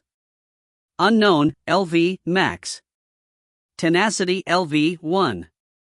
Active skills. -LV, 1. His level really did go up. And when a level went up, a single point was added to all of his stats. As it turned out, it wasn't only the quest rewards that could impact the values of his stats. It was also possible to improve his stats through leveling up, too. To think, I can actually level up. He only carried a vague expectation, but it actually became reality. His heart began to beat faster and faster. On top of that, I get more additional points from leveling up. The stat points he got from the quest rewards were 3. Meanwhile, he got 5 from leveling up once. Although he didn't like the fact that he couldn't freely distribute those points the way he liked to, but still, his growth through leveling up was much greater. Also, there was the thing about quests only being available once per day, but there was a good chance that leveling up wouldn't suffer from such restrictions. I only killed 2, but my level rose up. This was the same as in video games. When his level was low, he could raise it up by a lot during a short space of time. And currently, Jin-Woo was only a level 2.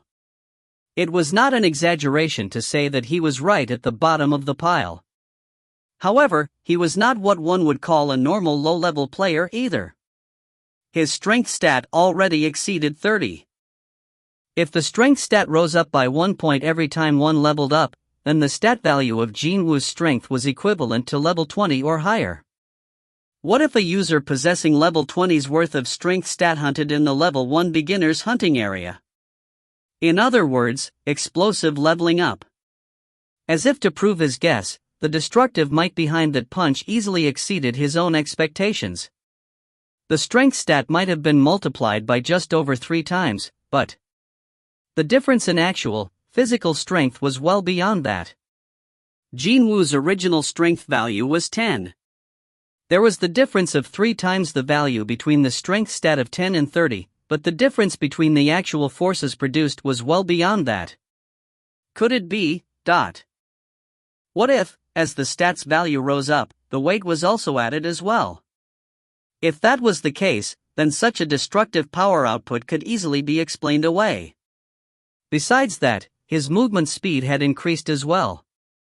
If it was in the past, there was no way he'd be able to lightly evade the all-out attack of an animal, nor could his punch move fast enough to produce the sound of the air splitting apart. Right, the physical strength in my muscles has increased, so obviously my speed would have increased along the way, too. Simply by raising his strength stat higher, both his power and speed had gone up. The battle against the lichens proved this. So, what would happen if he increased his agility instead? His curiosity was at its peak, but he didn't have any method to find out at the moment. If he wanted to satisfy his burning curiosity, then he simply had to increase his stats, ASAP. Even still, he couldn't help but think that investing points he got as quest rewards in the agility stat kind of felt a bit wasteful. If he shored up his strength stat, both his power and speed would go up anyway, so what was the point of investing in the agility stat? Since his thoughts were as such, there was only one way to go forward here. I gotta level up lots of times, really fast. Indeed, he'd raise the agility stat through leveling up. Every little cent saved would eventually net him $1 later down the line. If he increased the values 1 point at a time, he'd feel the difference sooner or later. Jin-Woo pried loose the sword off the ground. In that case, shall I get started for real, then? There was one more monster he needed to kill, after all. By the way, where did it disappear to? The lichen that was definitely somewhere nearby had gone with the wind before he had noticed it. Jin-Woo hurriedly scanned his surroundings, but he couldn't find a single trace of the creature. Quite likely, it had turned tail and ran away while he was immersed in the status windows. Well, he should have known something was up when it lowered its tail and cautiously studied his mood. Tisk. Jin-Woo smacked his lips, realizing that a bundle of experience points had just escaped from his grasp. Hang on, do these things give away things like magic crystals, too? The sudden thought popping up in his head stopped him in his tracks. Monsters appearing within the gates all possessed one, or sometimes several, magic crystals in them. If one got lucky, a runestone might drop, too. Magic crystals could be used for a variety of purposes, and they alone exchanged hands for princely sums, no need to even mention the runestones, which could be used by hunters to learn brand new skills. It was not an exaggeration to say that the reasons why hunters participated in raids was not just because of the promised payment from the related organizations, but also these magic crystals, as well. Jin-Woo was also a hunter. He was successful in killing these monsters, so not being rewarded for his work kind of felt a bit like he was wrong somehow. Feeling a little rueful, he sliced open the lichen's stomach, but it turned out to be a waste of time. It seemed that these creatures were fundamentally different from the regular monsters. The thing was, he had entered quite a few different dungeons in his career so far, but he had never seen these wolf-like monsters before.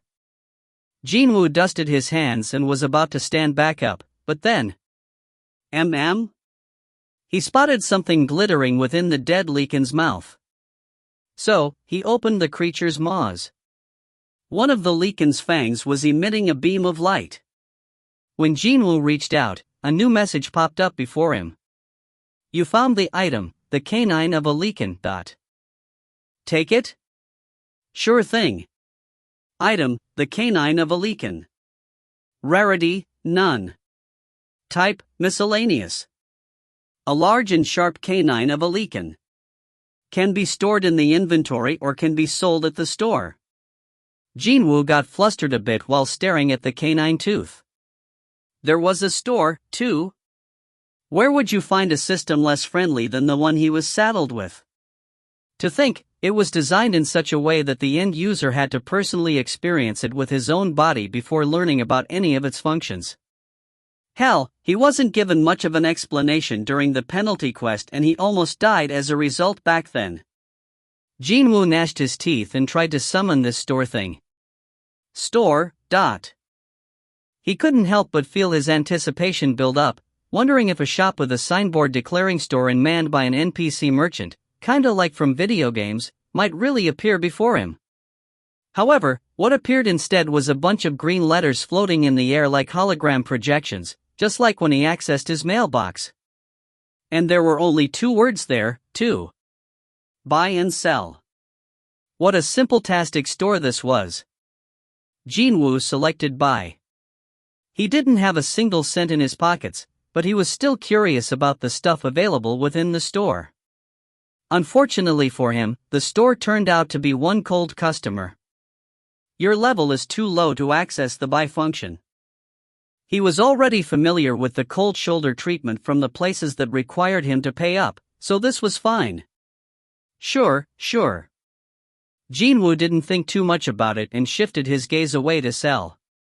Will you sell item, the canine of a Leakin? Yup. With the clinging sounds of coins, his inventory appeared next. Right at the bottom of the display, in the column saying gold, he could see the number 20 appearing there. That space had been empty yesterday. 20 gold, eh? He couldn't really use that money in real life, and he couldn't even use the store properly yet, so he had no idea just how much this 20 gold was actually worth. Oh well. A creature from the rank E dungeon wouldn't have given me any decent loot, to begin with. Even if there was a difference between the dungeons found beyond the gates and this so-called instant dungeon, it would be the same difference at the end of the day. Still, Jin-Woo wanted to make sure, so he was about to collect the canine from the other dead Leakin, but he ended up doing a facepalm instead. Ah!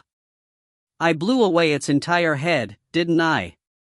Jin-Woo felt bitter as he turned around to go somewhere else. 20 gold and its unknown worth were calling back to him, but he couldn't waste time searching for a single canine that could have flown to pretty much anywhere under this dim lighting.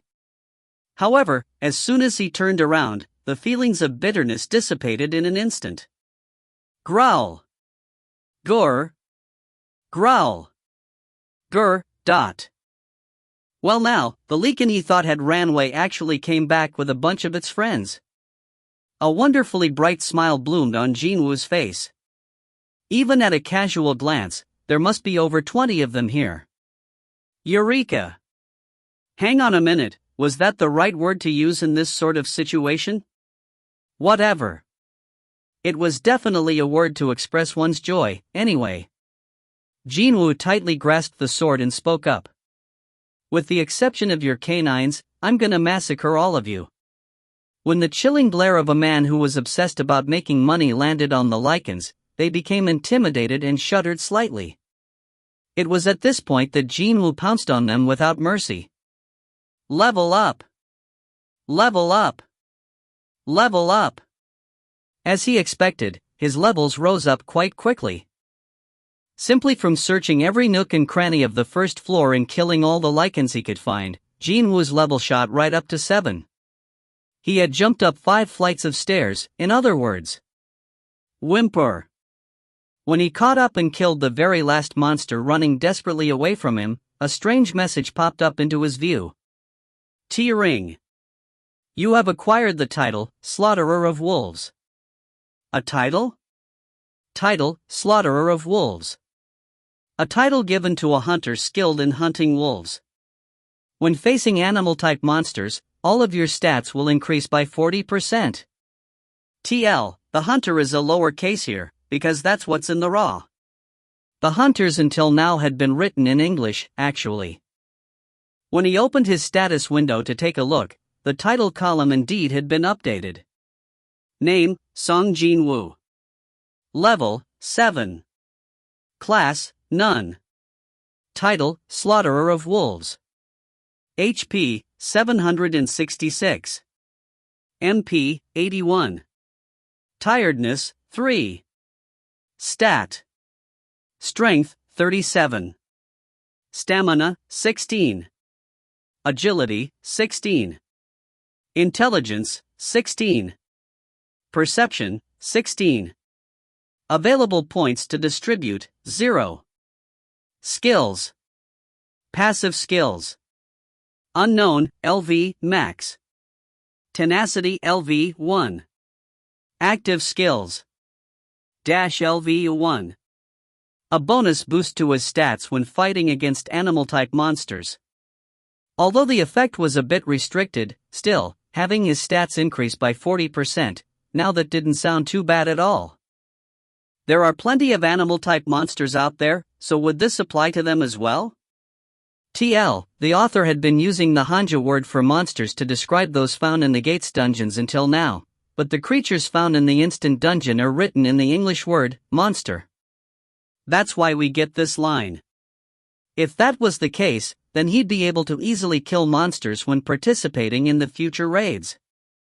However, he still earned big time even when disregarding his new title. 34 wolf canines, 2 rusted daggers, a set of traveler's clothes, and 1 return crystal. While killing these wolves, he learned that he could sometimes find loot from their bellies. Of course, none of them was all that useful. The rusted daggers possessed lower attack power bonus compared to the sword he'd been using until now, and the traveler's clothes were not something he could actually wear, but just some random japtum, vendor trash, essentially, that he could hawk off to the store. When he sold them all off, he earned just over 1,000 gold. Current gold, 1,060. Even then, I can't really celebrate, can I? Well, no matter how much he hoarded this gold thing, he couldn't use them anyways. At least not for now. The only thing remaining, besides the gold, was the return crystal. When he was trying desperately to escape from the dungeon back then, the message said he'd need a return crystal if he wanted to leave. And now, if he wanted to, he could escape at any time. He found himself on a crossroads. In front, the stairs leading down to the second floor. And in his hand, a single return crystal grasped tightly. Do I continue on, or do I back out? If it was in the past, he'd not hesitate and choose the latter. That was how he managed to survive all those raids with his pathetic stats. Everyone said that him surviving until now was a miracle, but well, he was trying to be smart about his choices, actually. However, the story was different now. He didn't want to retreat here.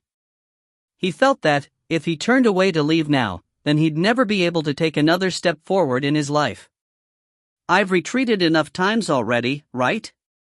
Wouldn't it be okay for him to jump in headlong, at least once in his life? Jin-Woo pocketed the return crystal. His steps climbing down the steps to the second floor was light. Chapter 14 Fin.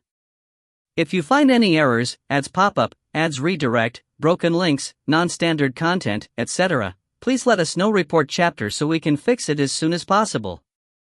Chapter 15. Chapter 15, Chapter 15. Level up. Level up. Unlike the dungeons of the gates, there was a thing called respawn within the instant dungeon.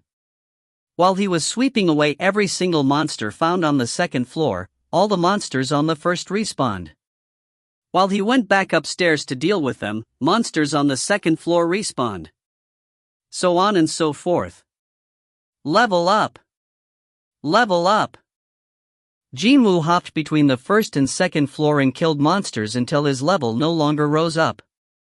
Who knows when I'll ever run into another opportunity like this one. Along the way, he got so used to this place that he was able to predict from where and how the monsters would try to attack him. A monkey, falling from the ceiling. He lightly evaded the claws of the monkey-type monster falling from the ceiling and stabbed it in the chest with his sword. And then... Ki-yak. 1 cat each from left and right. And then, he orderly sliced the necks of the Black Panther-like creatures jumping at him from his sides. Kayak. Ka-kak. You've killed a Blade Claw Brigade. You've killed a Black Shadow Raisin. You've killed a Black Shadow Raisin. And with these 3, he had arrived at the end of the second floor. He had cleared out the second floor once more. However, his level hadn't been moving from 15 for a long time now. It seemed that reaching that high was the limit for the first 2 floors. Stats. Stat. Strength, 45. Stamina, 24. Agility, 24. Intelligence, 24. Perception, 24. Available points to distribute, 0. With him being level 15, his stats had risen up by quite a lot. His agility was now almost at 25. He finally got to feel the difference between the agility and the strength stat when the former hit the value of 20. The agility did not increase his speed, but rather, it was as if the opponent's movement had become far slower in his perception instead. Exactly like watching a slow-motion video. The scenes of the monkey falling from the ceiling and panthers pouncing on him played out in slow motion. Should he describe it as him being able to manipulate the time flow as he wished? It became easier to evade enemies' attacks, and it also became easier to hit them as well. As the word implied, he had indeed become more agile. The so-called speed was wholly dependent on who was looking at it. The higher his agility stat, the bigger the difference between him and his enemies would become. From their perspective, he'd look as if he was moving at an unbelievably quick speed. If both the strength and agility increase concurrently, their synergy should be pretty incredible. That was his final assessment of the agility stat. Besides all that, Jin-Woo shifted his gaze away. What should I do now? He was looking at the stairs leading down to the 3rd floor. There was a reason why he continued to hunt in the first 2 floors even though there was a way to go even lower. It's giving me the creeps. With his perception stat so much higher, he could sense the aura of something ominous lurking down there far better than before. Without a doubt, something really strong was hiding somewhere down below. He didn't have to see it to know. Jin-Woo recalled the message he saw back by the entrance of this instant dungeon. You cannot exit the dungeon. Please defeat the boss first or find the return crystal. The existence of the boss. Jin-Woo had been roaming the first 2 floors in order to raise his levels until he couldn't anymore, all for the purpose of fighting this boss. He had prepared himself as much as he could, but when the time to actually go down there came, he was getting all sweaty and nervous. Jin-Woo lightly slapped both of his cheeks.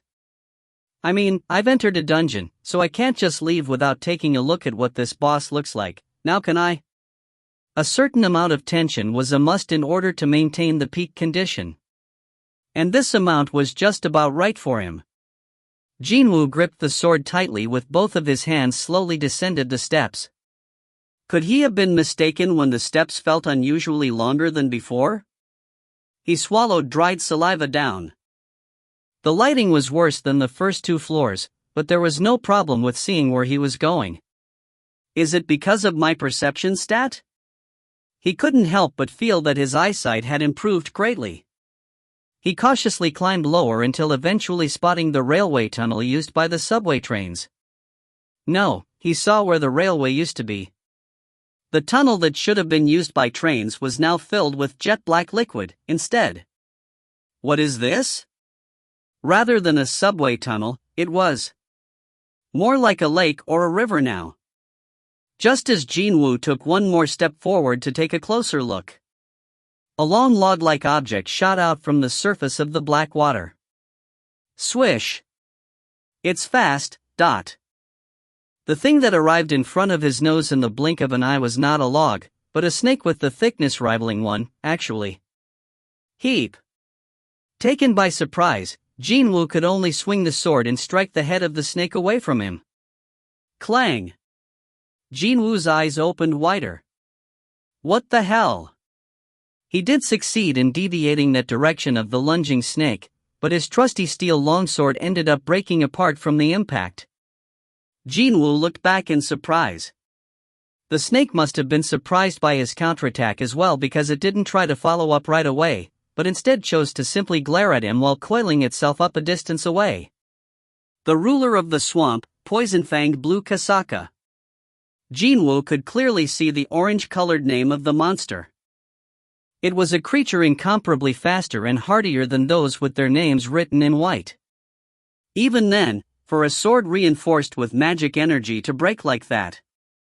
Jin-Woo swallowed nervously and cautiously studied the boss monster called Kasaka. Blue scales covering its entire body gleamed in an oily manner. As if it had draped itself with thick armor, those scales had no gaps to speak of. Sword strikes wouldn't have worked in the first place. It'd be the same story for punches, too. When Jin-Woo's thoughts arrived there, the Kasaka must have finished its own analysis on its prey, because it finally lunged at him once more. No matter how one looked at it, it was a frightening turn of speed, that's for sure. Swai-ish. Jin-Woo narrowed his eyes. It's coming, dot. When he concentrated hard, he could now clearly see the attack of the Kasaka, which was something he couldn't even properly decipher in the beginning. This was all due to the increased agility stat. Just before the Kasaka opened its maws wide and tried to swallow him, Jin-Woo swiftly sidestepped and let the attack brush past him. At the same time, he wrapped his arms around the creature and caught it in a headlock. He then tightened his grip. SFX for bones breaking. Jin-Woo's strength stat was almost at 50. An unbelievably powerful pressure tightened around the snake's main artery. The snake could not escape from his grip and thrashed around as if it was in pain. Jin-Woo gritted his teeth and strengthened his arms even more. Slam! Boom! Dot! Jin-Woo's body slammed against the walls and on the floor, but he never released his arms. If I didn't raise my levels as high as I could before coming here. There was literally no end to wondering about what ifs and what could have beens. However, all kinds of thoughts still swirled in Jin-Woo's head. If he didn't raise his level to the limit. If his strength stat wasn't so illogically high. Then, he'd have gone through incredible hell in order to kill the Kasaka. No, he might even have died here. So, his decision not to come down right away proved to be the smart one. His choice was indeed the right one. Crack! Accompanied by a rather awful noise, the skull of Kasaka gave in and cracked apart. You have killed the ruler of the swamp, poison-fanged blue Kasaka. Level up! Level up! As expected of a boss mob. His level rose up by 2 after killing the Kasaka.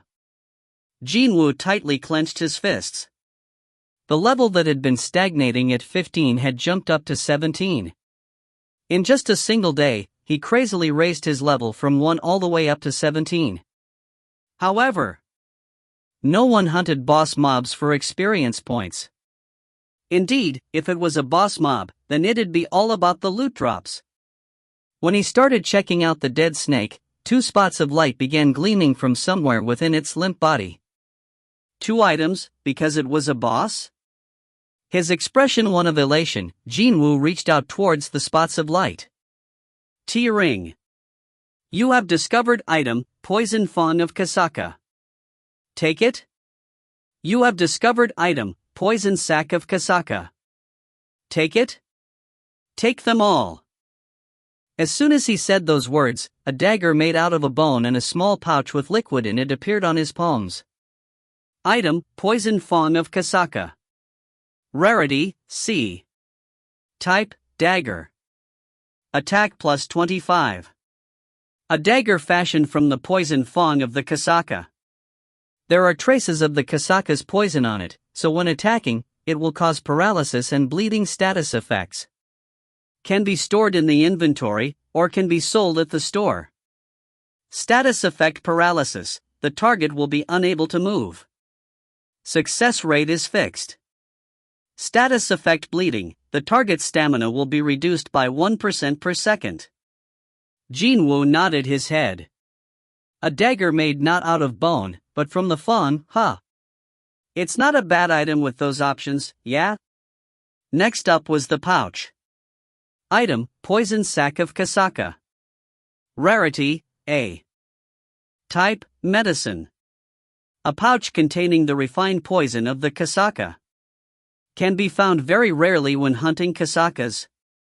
Drinking this poison will give you strong skin, but the toxicity will permanently damage your muscles. Effect, the iron scales of Kasaka, 20% reduction in physical damage. Side effect, damaged muscles, strength minus 35.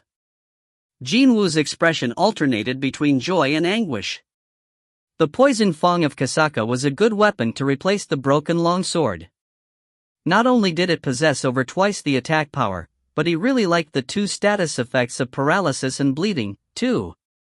However, this poison sac is a bit, but initially, he was really pleased to find an item with the rarity rating, but when reading the description, he realized this was not something he could feel completely chuffed about.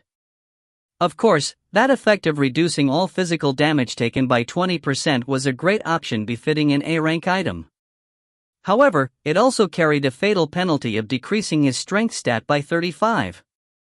It'd be a really painful loss for him, especially when he invested all of his points on increasing his strength stat. Was this the famed double-edged sword, then? No, the expression of chicken ribs suited this item far better, instead. TL, a Korean idiom. It means something like people not giving up on chicken ribs even though there isn't all that much meat around there. Maybe, he might be able to use this thing only when his strength stat had risen so high that the loss of 35 points wouldn't affect him in the slightest, which should be in the distant future. It was impossible to drink it right now. For the time being, I should just hold on to it. With a rueful expression, he stored both inside his inventory. Maybe, if an A-rank dagger and a C-rank medicine came out, then he might have felt not as bad as he did now. Well, he'd have just gotten rid of the C-rank medicine if it was useless, after all. It was then, a new message popped up. With the death of the boss, the interior of the dungeon will revert back to its original state. Suddenly, his sights blurred for a bit, and then, they were restored back to normal, along with a slight bit of dizziness assaulting his senses. When he took a look around, he found himself inside a normal subway station. The lights overhead shone brightly, and the black liquid filling up the tunnel was all gone, too. But, where is everyone? Not just people, but even trains were strangely absent. He even checked the time while thinking that the trains had stopped running for the day because it was so late already, but the clock was indicating 10 p.m. He entered the Hapjeong station around the lunch hour, so he had spent over 9 hours inside that dungeon. I was in there for a long time, wasn't I? If it weren't for his tiredness stat being refreshed every time he leveled up, he'd have keeled over from the accumulated fatigue several times by now. Anyway, isn't it still too early for the trains to stop running? Jin-Woo tilted his head as not one train showed up, no matter how long he stood there waiting. He decided to leave the station for the time being. While he was trudging towards the exit, he couldn't spot a single person. But, as he climbed up the steps to get to the surface, someone shouted at Jin-Woo from above. Who goes there? Who knew that the voice of another person would sound this welcoming? Jin-Woo quickly raised his head. He saw a soldier wielding a rifle. Who are you? Why are you coming out from there? Haven't you heard the broadcasts? The expression of the soldier was so serious that even Jin-Woo's own expression hardened in an instant. Did something happen? What the? How can you even say that? The soldier approached closer, but then, he spotted the broken sword in Jin-Woo's hand. After it broke, it could no longer be stored in the inventory, and Jin-Woo didn't feel like leaving it behind, so he just carried it outside like this. Seeing that, the light within the soldier's eyes changed rapidly. He then carefully studied Jin-Woo's current appearance. Now that this soldier had taken a closer look, Jin-Woo's clothes displayed various hints of the youth participating in many fierce battles recently. The crumpled expression of the soldier lightened up in an instant. Are you a hunter by any chance? Chapter 15 Fin. If you find any errors, ads pop up, ads redirect, broken links, non-standard content, etc., please let us know. Report chapter so we can fix it as soon as possible. Chapter 16. Chapter 16, Chapter 16. Yes, I am one, but... please forgive me. This way, please. Let me guide you there. Sure. Sensing that his troubles might get more complicated if he said there's been a misunderstanding here, Seong Jin-Woo decided to quietly follow the soldier's guidance for now. Jin-Woo then swept his gaze around his vicinity. Now that I see, it's... The surrounding atmosphere felt rather suspicious. The streets were totally deserted. The only people he could see were the soldiers and the members of the police. Also, corpses belonging to monsters, destroyed cars, and buildings with cracks running up their walls. Jin-Woo realized what had happened here. A gate must have opened up nearby. Something like that almost never happened nowadays with the well-established hunter system in place, but sometimes, a gate would appear in a remote area, and it'd go unnoticed for a while. As a result, no one would come around to close it in time. When such an event unfolded, soldiers from the nearby bases were dispatched in order to buy some time until hunters could arrive on the scene. Of course, the weapons of soldiers didn't work against the monsters. However, in order to facilitate the evacuation of civilians, someone had to be offered up as sacrifices.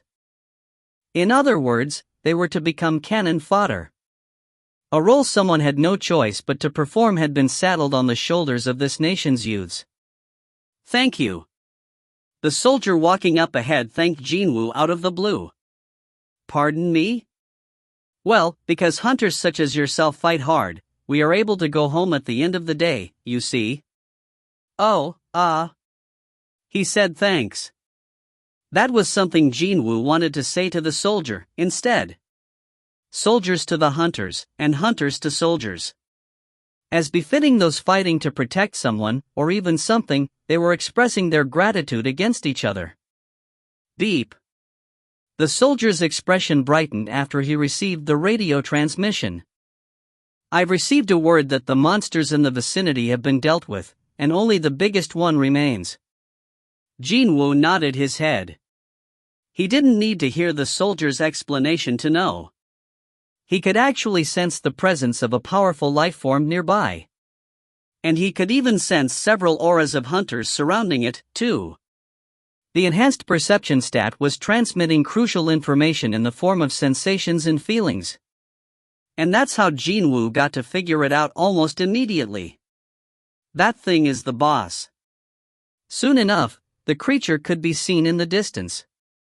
In the empty, open space not too far from him, a dozen or so hunters were surrounding a giant made out of rock. It was as tall as a telephone pole. It was a golem-type monster. Heek. The soldier spat out a gasp of fear as he took a step backwards. Perhaps it was his first time seeing one, since the moment he saw it, his entire body had stiffened noticeably. But then again, most people would react in a similar fashion. The difference between seeing a monster for real and seeing it on a TV or a computer monitor was like heaven and earth, after all.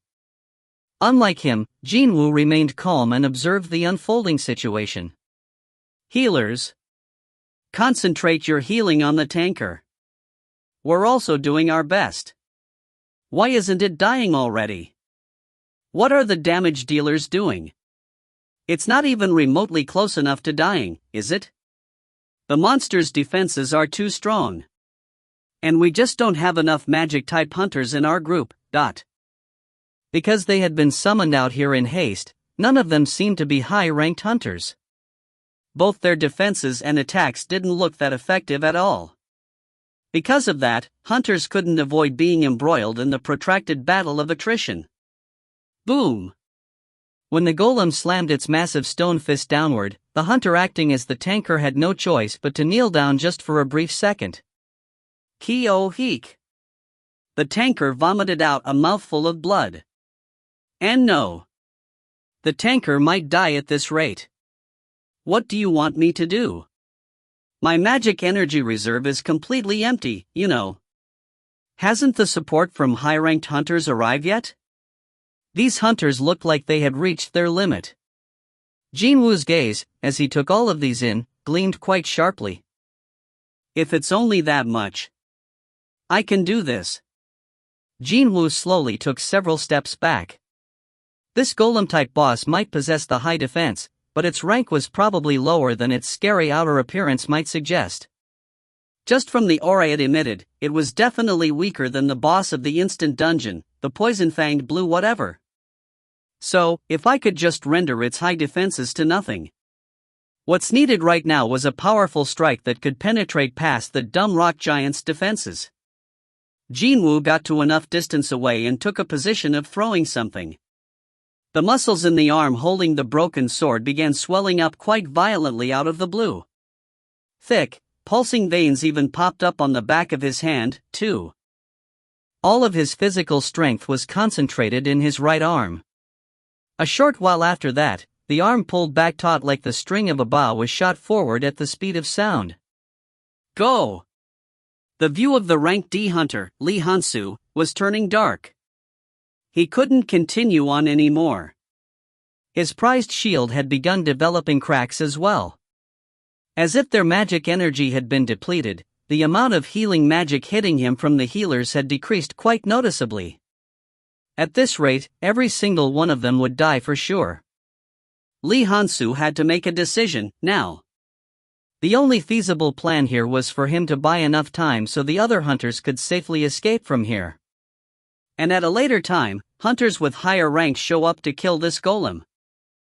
Or, we all die together here.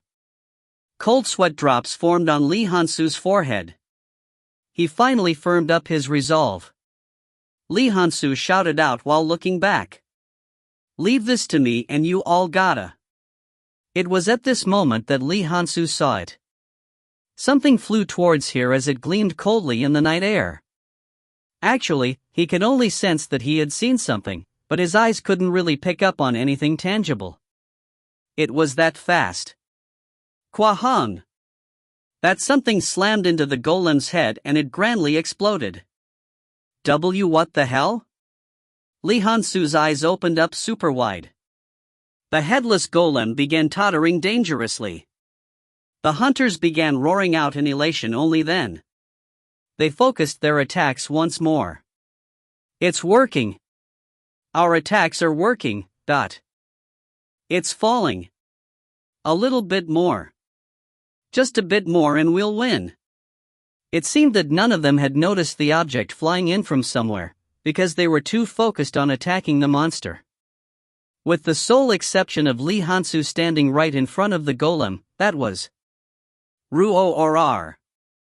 In the end, the golem toppled over. Thud! The heavy body fell down to the ground and kicked up a mighty dust storm. Wah! Hunters all cried out in elation and celebrated their victory. We did it! We killed it! Only Lee Han-soo had seen everything unfold, and he slowly shook his head. No, our attacks didn't even work on this guy. Lee Han-soo hurriedly searched around the vicinity of the fallen golem. Just what did destroy the head of this rock giant? Lee Han-soo thought out aloud and searched around. Eventually, he discovered the remnants of a broken sword. Although there were some traces of magic energy within it, it was basically a cheap, plain steel sword. What? Someone threw something this worthless and destroyed a boss-level golem capable of brushing off the combined attacks of 10+ hunters? Suddenly, he forgot what he wanted to say. Lee Han-soo silently alternated his gaze between the corpse of the golem and the broken sword, before he ran past the cheering hunters and in the direction the sword flew in from. Excuse me. He found a dazed soldier standing there. Pardon? You talking to me? That's right, you. When a hunter with a hulking physique hurriedly rushed towards him, the soldier couldn't help but swallow nervously with a stiff face. That was how great the pressure a hunter gave off to regular people. Lee Han-soo displayed the broken sword and asked, "Did you throw this?" "Oh, that. It's actually..." The soldier looked behind him, only for his eyes to go round in surprise. "Ha? But, there was a hunter standing right behind me, though?" Of course, there was no one there now. While the flustered soldier was looking around the vicinity, Lee Han-soo scratched the back of his neck and stared at the broken sword. That power, that destructive power. Could it have been a high-rank hunter? He'd never know, since the protagonist had disappeared already. Around the same time, Jin-Woo was on his way home. He turned around to leave as soon as the golem began teetering about. Indeed, he was the one who brought down the golem. He was well aware of this fact.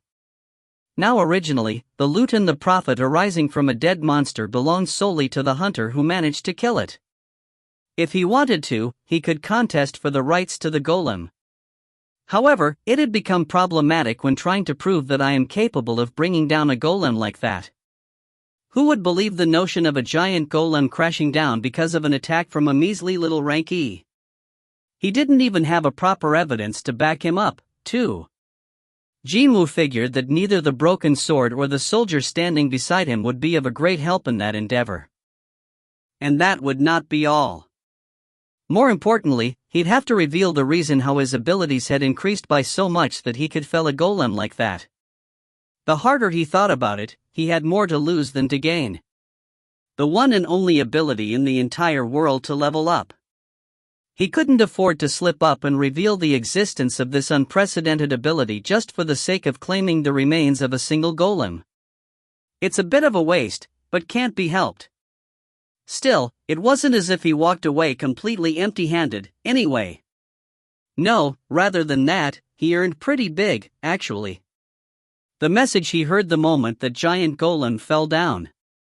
Level up. His level rose up by 1 because he had killed the golem. Indeed, my levels will rise if I hunt the monsters from the normal dungeons. He had learned some valuable information. That alone was worth it. An old and decrepit apartment located on the outskirts of the city, Jin-Woo's home was on the 8th floor of this building. TL, I used the Commonwealth way of counting floors, so for all those who don't, it'd be the 9th floor for you. He found the key and entered the premises. It was dark inside. Gina is still studying hard, huh? It was quite likely that his little sister was still in the library, studying. He found a bowl of rice and some soup on the dining table. Mom was in the hospital for a number of years now, and these dishes were from his little sister. The piece of paper, a memo from her, contained a bunch of cutely written words. Don't starve yourself. I'ma check later if you ate them all. She must have prepared them even though she was busy as a bee, after he told her of his plans to leave the hospital earlier today. Jin-Woo grinned softly and settled down to eat. However, there was something he wanted to confirm first before doing that. Status window. Name, Seong Jin-Woo. Level, 18. Class, None. Title, Slaughterer of Wolves. HP, 2220. MP, 350. Tiredness, 2. Stat. Strength, 48. Stamina, 27. Agility, 27. Intelligence, 27. Perception, 27. Available points to distribute, 0. Skills. Passive skills. Unknown, LV, max. Tenacity, LV, 1. Active skills. -LV, 1. He thought that today had been a long one. And thanks to this long day, he was now level 18. His strength was approaching 50, and other stats also had increased significantly as well. He even figured out what the agility and perception stats did, too. On top of this, add to the fact that I found a very useful dagger with good options and all that gold that I don't know how to use just yet, then. Even if he disregarded the special medicine he got, his conquest of the instant dungeon was a resounding success. Part 9. Geckos. A person stepping outside the house in the early hours of dawn would inevitably be cautious in their movements. Well, they might end up accidentally waking up their family members, after all. That was why Seong Jin-Woo was silently closing the front door to her home, so that her brother wouldn't wake up from his sleep, as she was about to leave for school. But, then. You going to school now? She was taken by surprise when a voice came from near her, and she quickly turned around to look. And she saw Jin-Woo jogging towards her. He was kitted out in tracksuit and sneakers. He had pulled the hood up high and looked as if he'd been on an early morning jog. Gina's eyes opened up real wide in shock. What the heck? Appa, you were up already? Yup, been a while since I was up, you know. Hey, have fun today and be careful on the road. Sure. Gina watched her brother's back as he entered the apartment and tilted her head. Now that is so strange. Appa actually woke up before I did. One would never call Jin-Woo a lazy type, but Gina was always the first one to start the day until now simply because she was unusually industrious, which was quite unfitting for her age group. Now that I think about it. Her older brother's back seemed broader than before, for some reason. No way that's true. A human's body wasn't made out of some rubber band, so how could it make any sense for him to expand and contract in a space of a few days? I've probably made a mistake. Chapter 16 Fin. If you find any errors, ads pop up, ads redirect, broken links, non-standard content, etc., please let us know. Report chapter so we can fix it as soon as possible. Chapter 17. Chapter 17. Just as Gina shook her head, Jin-Woo suddenly pushed forward an umbrella to her. Why an umbrella? Gina received it and took a look at the sky. As it was still early dawn, the sky remained dark, but it seemed to be more or less clear and cloudless. But it doesn't look like it's going to rain, though? Take it anyway. But it's heavy, you know? Take it with you regardless. Besides, it's a folding type umbrella so it doesn't even weigh anything. Stop exaggerating, will ya? Slam. Jin-Woo then closed the door. Shay. Acting as he feels like. Gina lightly kicked the door a couple of times to express her disgruntlement, folded the umbrella and shoved it inside the empty space in her school bag, and turned around to leave. Hang on, Dot. Her steps came to an abrupt halt after she remembered the difference in the eye levels between her and her brother. Something was rather odd. His eye level had definitely risen up higher compared to before. Do guys continue to grow taller even in their 20s? There was no way that could be true. Gina shook her head again and hurriedly walked towards her school. Star. Click. Jin-Woo locked the door and summoned his inventory. Storage. Inventory. He discovered it through various experimentation and learned that the word used didn't matter as long they meant the same thing. It was the same story when accessing the mailbox. As long as the word spoken meant open, the desired effect took place without fail. TL, the author wrote open 3 times in Korean and in English in this sentence. Thus I had to change it somewhat. Jin-Woo then shoved the umbrella he just got from the random box inside the digital storage in front of his eyes. TL, this is the direct translation from the raw. I didn't make a mistake. This is what it really said. It's no good today again, huh? 4 days had passed by since he cleared that instant dungeon. He always remained hopeful whenever he got to open up a random box, praying for another dungeon key to pop out, but unfortunately, he hadn't been lucky so far. It must have been a pretty rare item if it was this hard to get. Well, that's that, but now. Jin-Woo entered his room and sat on the edge of his bed. There was a matter he had resolved right away. Stats. Stat. Strength, 48. Stamina, 27. Agility, 27. Intelligence, 27. Perception, 27. Available points to distribute, 12. He had been saving up the stat points earned from the quests of the past 4 days. He made sure to complete the daily quest every day. Of course, he also didn't forget to always check his rewards, too. However, he hadn't distributed the points until now. The issue was, this is tough. Indeed, he found it rather difficult to come to a decision. The strength stat. It was a wonderful stat, that's for sure. He hadn't regretted it once, investing all of his points into this one back when he started this thing. Agility. This was also a pretty darn good stat, too. Against weak enemies, it only helped a little, but as the levels of his opponents rose up in the future, no doubt he'd be relying on this stat more and more. Well, the speed was a relative thing, after all. And then, stamina and perception. It'd be great if his stamina was high, obviously. And this perception turned out to be very useful as well. Finally, intelligence. This was the problem child. He hadn't been able to figure out this stat's uses yet. His level had increased by quite a lot, but he didn't feel any smarter than before. His memories didn't seem to have improved, nor did his ability to calculate quickly either. I think it has to be related to magic. This stat might be something he didn't really need for the time being. Which left strength, stamina, agility, and perception. Even then, this is really tough. Although he now had one less stat to choose from, he was still in a dilemma here. He didn't feel too confident at all. At least he understood that the synergy between strength and agility was very good. Even if he could deal big damage, it would be meaningless if he couldn't hit his target.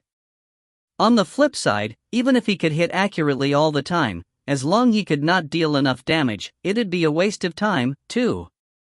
In that regard, one could say that strength and agility formed a set. Since my strength stat is so high, I should raise agility up to match it. If he decided to raise his agility stat, then he had to delay raising stamina instead. Well, the synergy between agility and stamina wasn't so good, after all. The thing was, when agility was raised, the odds of getting struck by the enemy would decrease. But on the other hand, stamina was a stat that only displayed its true worth when the opponent actually damaged him. Of course, I do need at least the bare minimum of stamina. But raising both agility and stamina at the same time was a rather inefficient method, at least from his perspective. After a lengthy deliberation, he decided on the order of priority. The first one was agility. The second, perception. Finally, stamina. His strength was plenty high enough so he'd defer it for now. And as he was planning to raise his agility, perception took priority over stamina. After deciding so, Jin-Woo spent 2 points on strength. T-ring. Stat. Strength, 50. Stamina, 27. Agility, 27. Intelligence, 27. Perception, 27. Available points to distribute, 10. Well, he wanted to raise strength to the round and even 50 for the time being. That was how normal human beings behaved, no? Then, he spent 8 points on agility. Stat.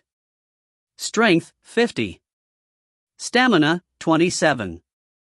Agility, 35. Intelligence, 27. Perception, 27. Available points to distribute, 2. The reason for that was also not that special. He just wanted the last number to be a 5. It's far more preferable to see the numbers ending in increments of 5. Strength 50, and agility 35. Seeing them end in the multiples of 5, he suddenly felt rather pleased with himself for no reason whatsoever. And as for the last 2 points, Jin-Woo invested them on perception next. With this, the points distribution had come to an end. Stat. Strength, 50. Stamina, 27. Agility, 35. Intelligence, 27. Perception, 29. Available points to distribute, 0. The only sticking point would be the fact that he couldn't quite bring perception up to 30. Well, I don't have any more points left, so it can't be helped, I guess. Other than that, everything was okay. He figured that it'd be fine to raise stamina and agility through leveling up. So then, I guess that's it. No matter who you were, you would be hard-pressed to feel 100% satisfied with everything. Since he had thought about his choices for a long while, he was more or less happy with them like this. It was then, he could hear the telephone ringing from the living room. Ring. Is the association calling me? In the past, he didn't want to participate in the raids, so he did his best to ignore the calls until the last possible moment, but right now, he was raring to go and test out his raised abilities against various monsters. Jin-Woo quickly snatched up the receiver. This is the hunter Seong Jin-Woo. Agu, you finally picked up the phone. Too bad, it wasn't a call from the association. A rueful sigh leaked out of his mouth. Learner Jin-Woo, why is it so difficult to get in touch with you lately? The voice coming from the speaker was a familiar one. It had been 4 years already since he graduated from high school and therefore stopped being a learner, but the owner of the building always attached that prefix in front of Jin-Woo's name ever since taking in both the Song siblings when they were still young kids. I'm really sorry about that. I was admitted to the hospital because of an incident a few days ago. TSK, so that's what happened. I should have known. Well, there's that, and, learner Jin-Woo. The rent for this month hadn't come in yet, so? What should I do? If it's a bit too tough for you, should I delay it for a month or two? Oh, no. It's fine. I'll send the money in a bit later. Okay. But, don't force yourself, you hear? Trying to look after your mom and your younger sister, you're going through so much hardship there. I know money is important, but don't forget to take care of your body, too. Thank you. I won't forget that. The call ended there. Jin-Woo pulled out the bank balance book from one of the drawers. The remaining amount in the account was only around 800,000 Korean wons. TL, just over $700. Phew. A groan leaked out from his mouth.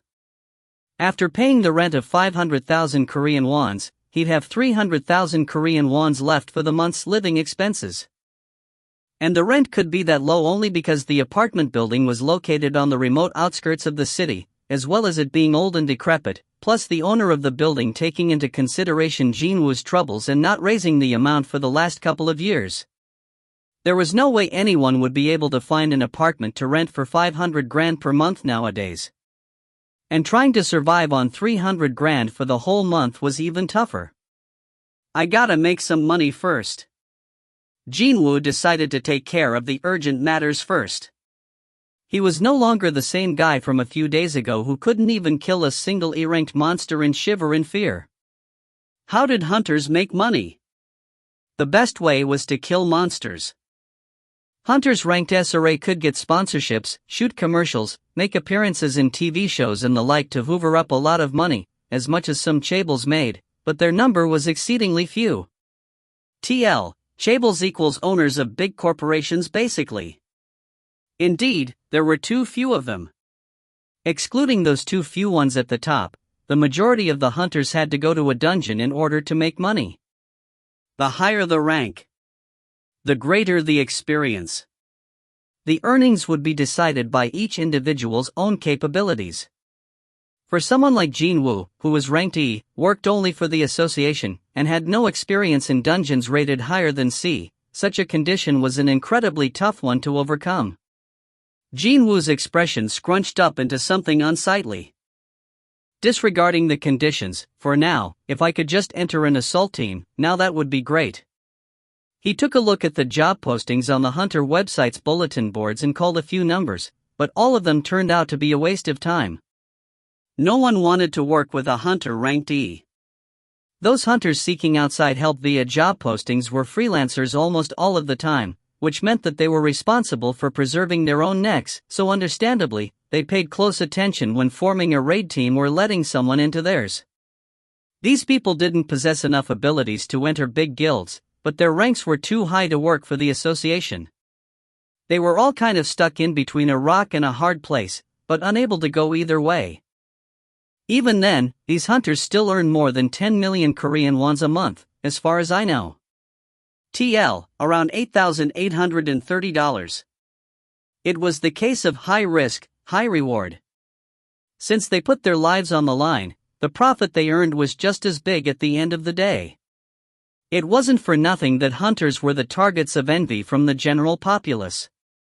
From Jin-Woo's perspective, he could only get impatient, though. Should I just take the rank reassignment test and increase my rank right away? Eventually, Jin-Woo shook his head. He knew that was a stupid thing to do, no matter how hard he thought about it. A hunter ranked E suddenly became a high-ranked one. Whether that was A or B, or maybe even C, it didn't matter. The reawakening would always become a hot topic of conversation. The masses loved nothing more than a good gossip, and hunters just so happened to be a good subject to chew on. The old saying went that, if there were 5 mouths, then there would be 10 eyes. Meaning, the more people talked about you, the more eyes would be focused on you. His stats would continue to rise up in the future, so it'd be only a matter of time before his special constitution was discovered by the others. A hunter who can raise his abilities up higher? He becomes stronger as time goes by? Who is this hunter? How can he do something like that? What should we do to become like him? Without a doubt, many people would express their interest. After all, there hadn't been a hunter like him before. And among those expressing interest, there would be those who try to use him, or reveal their hostile intentions towards him as well. If just one of those possesses incredible power, then... Just imagining it gave him the chills. He was far too weak as he was now. Until he possessed enough power to protect himself, he didn't want the world to know of his existence. Meaning, taking the test to reassign his ranks was out of the question. But, I still need to make money here. However, that didn't mean he could go out and get a part-time job either. He didn't know when the association would call him for a raid. By raiding a dungeon, he'd get to earn both money and experience, so how could he blow that important chance just to scrounge up a few bucks by working in a local store? While he was seriously deliberating on what he needed to do, he spotted something in the bulletin board that caught his attention. Emergency. Searching for a single hunter, regardless of the rank. Needs to come right away. Jin-Woo's eyes shot right open. This posting had popped up literally a second ago. When he hurriedly checked the contents of the posting, it wasn't too far from his home, too. Jin-Woo quickly picked the phone up. The other side must have been in a hurry as well because he answered the call even before the first ringtone. Hello? Jin-Woo stated his reasons for calling as precisely as possible and calmly waited for the answer. Oh, you are an E rank? The response from the other side was better than expected. It's fine. We just need someone to show up and fill up the headcount, that is all. However, it's a gate rank C, so it'd be hard for you to hunt there. So, we'll just split the profits among ourselves and we just give you 2 million Korean wons in cash. How about it? Can you come right away? 2 million Korean wons for a day's work. TL, around $1,765. It was a lot of money for simply being there to make up the numbers. A rather tempting offer this was.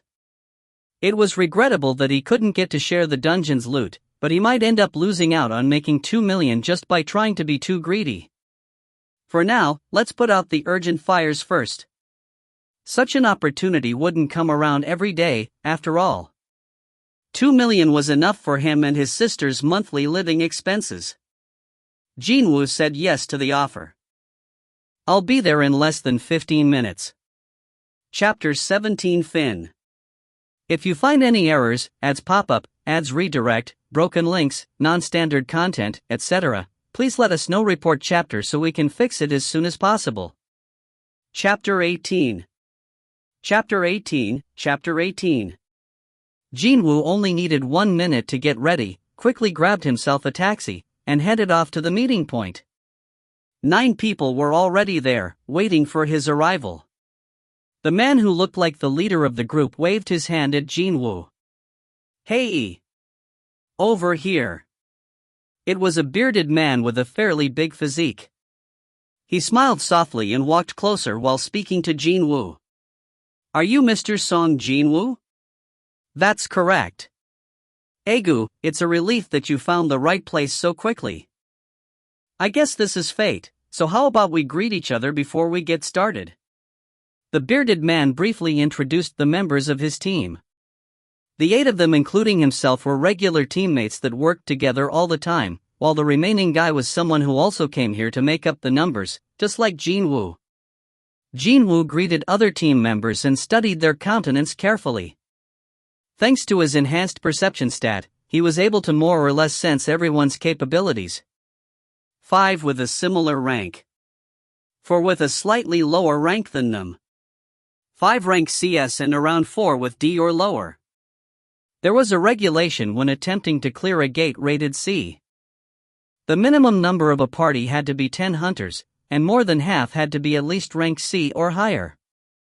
Only then did the association issue a permit. It seemed that them claiming to do all the hunting and he only needed to be there to make up the numbers didn't sound like an empty boasting after all. Now we're done with introductions, let me briefly explain the important points to remember. The bearded man introduced himself as Hwang Dong-suk, a tanker rated C. He displayed a relaxed atmosphere as if he possessed plenty of experience raiding dungeons.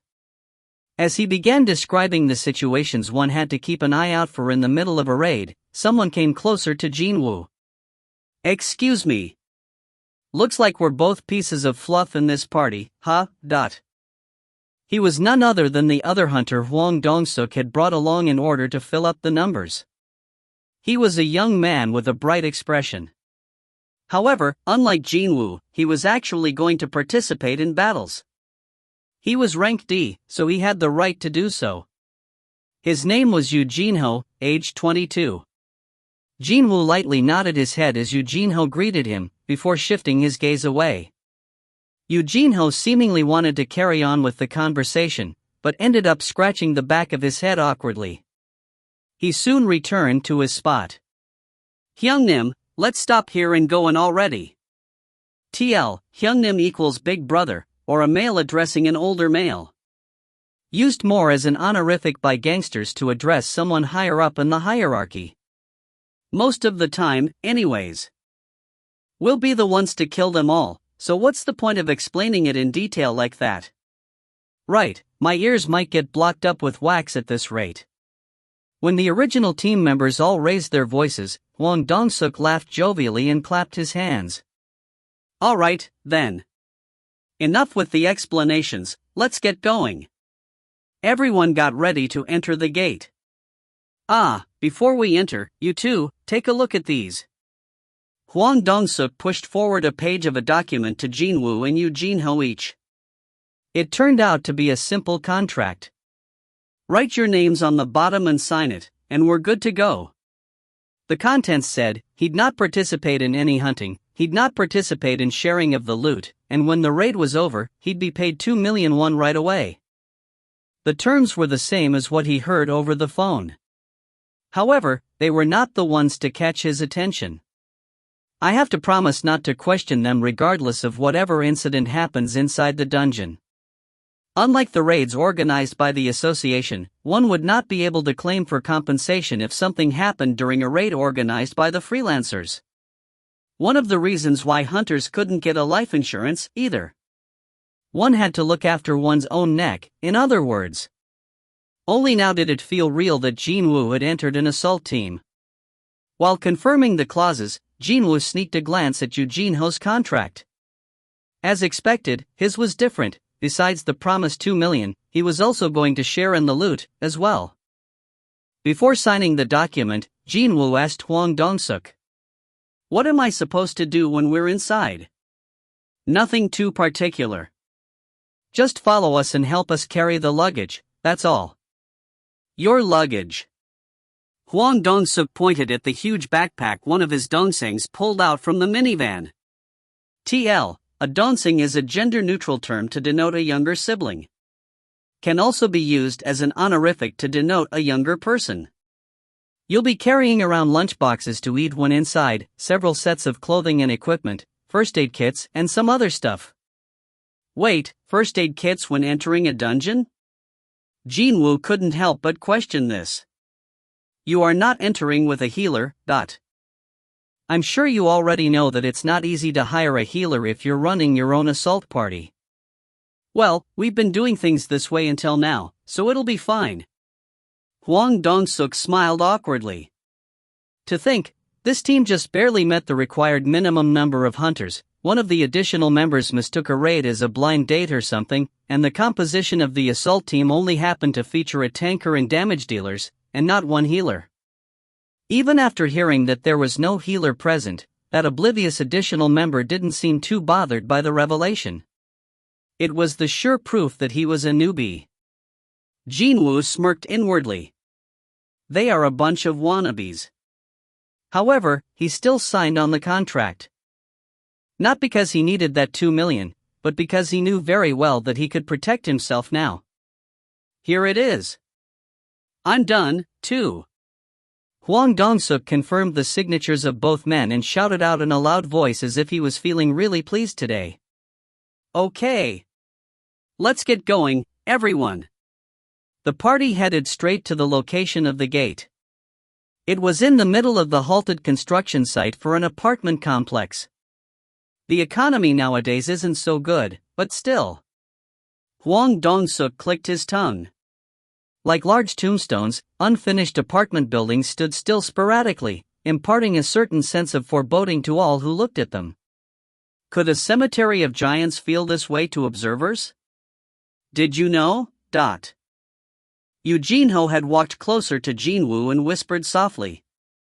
That, while the employees and the investors are going through hell at the moment, the CEO of the project ran off to overseas 2 months ago along with 900 billion Korean wons? Jin-Woo gave the other guy plenty of hints, but it seemed like Eugene-ho didn't want to leave his side at all. Well, with the exception of Jin-Woo here, all 8 of them originally belonged to one team, so it'd be hard to get along with them that easily. Hyung, are you always this quiet? TL, Hyung here is slightly different from Hyung-nim from earlier on. Still means older brother, but without the tough guy connotation. Before anyone had noticed it, the honorific had become Hyung. Jin-Woo couldn't ignore this kid anymore. Don't you know how to take the hint? Well, I've never lived while worrying about taking hints, so. Was this guy simply a good-natured, or just brainless? Jin-Woo wordlessly scratched the side of his head as he stared at Eugene-ho and that bright smile of his. However, It was indeed true that Jin-Woo would get unusually nervous when he got nearer a gate. But, it was par for the course, really. To other hunters, raids might come across as a legitimate source of income, but to Jin-Woo, each and every one he participated so far had been a desperate, bitter struggle to make ends meet. He'd get tense because of all the painful memories stuck forever in his head. It's over here. Hwang Dong-suk's steps came to an end. Oh. The hunters all let out a surprised gasp. Hwang Hyung, is this really a gate rated C? But, isn't it too big? You think the association was lying to us? They said that investigators came around here twice already. A hole in the air, floating like a black hole. People took to calling it a gate. Its rank was assigned according to the waves of magical energy emission coming from inside. Folks from the association would stop by first to assign a rank to each one. After that, individuals or guilds wanting to clear the gate could follow the procedure and apply for a permit. Gates ranked A or B were, most of the time, left to the big guilds. Well, they were too difficult for freelancers to clear, after all.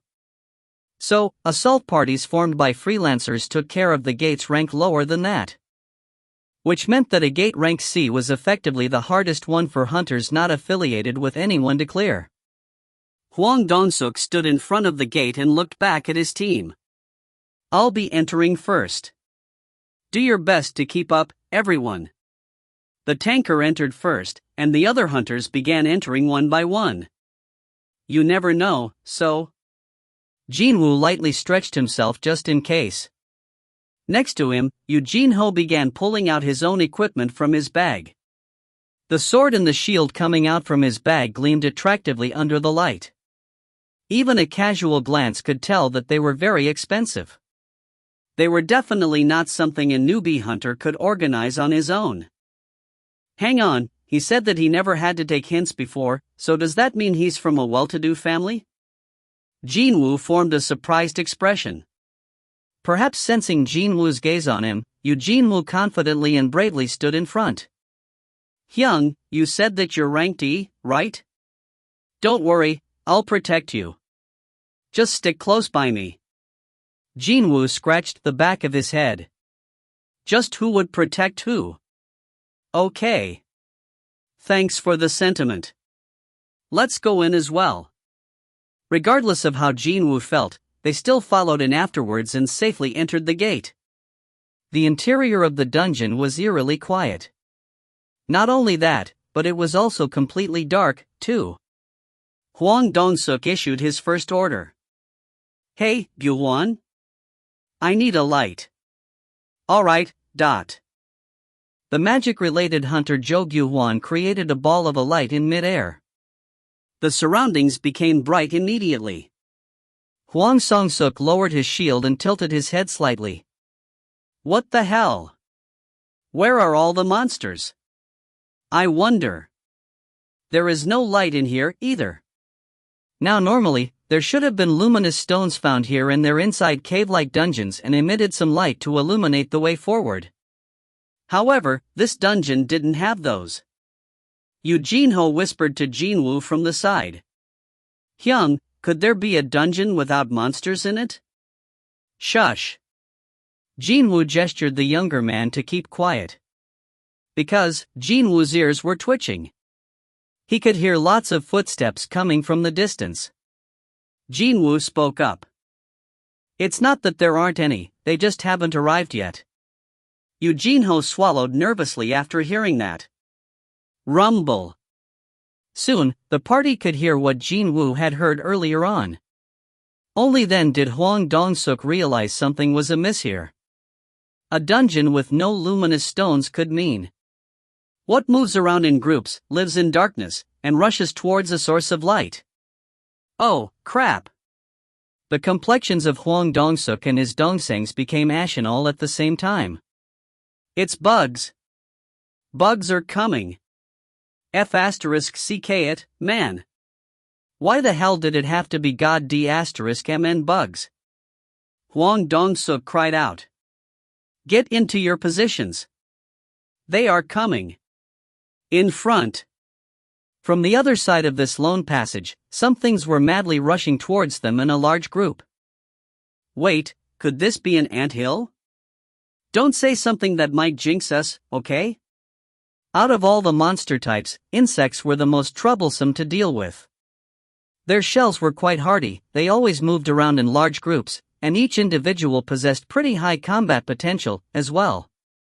And the worst of that lot just so happened to be the ant types. Countless hunters made a mistake and entered the anthills only to lose their lives very quickly. Rumble, rumble. The sounds of the insect legs rustling on the ground noisily reverberated throughout the cave.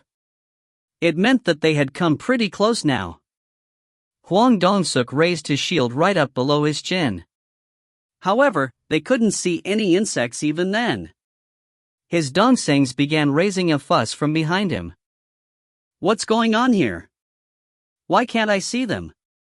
But, they are close by, though? Dong-suk Hyung, can you see anything out in front? It was at this time that Jin-Woo shouted out. Above you. What? Hwang Dong-suk reflexively looked up. Rumble. Huge insects were running towards them on the ceiling. If they were discovered late even for a single second, those things would have jumped down on top of their heads.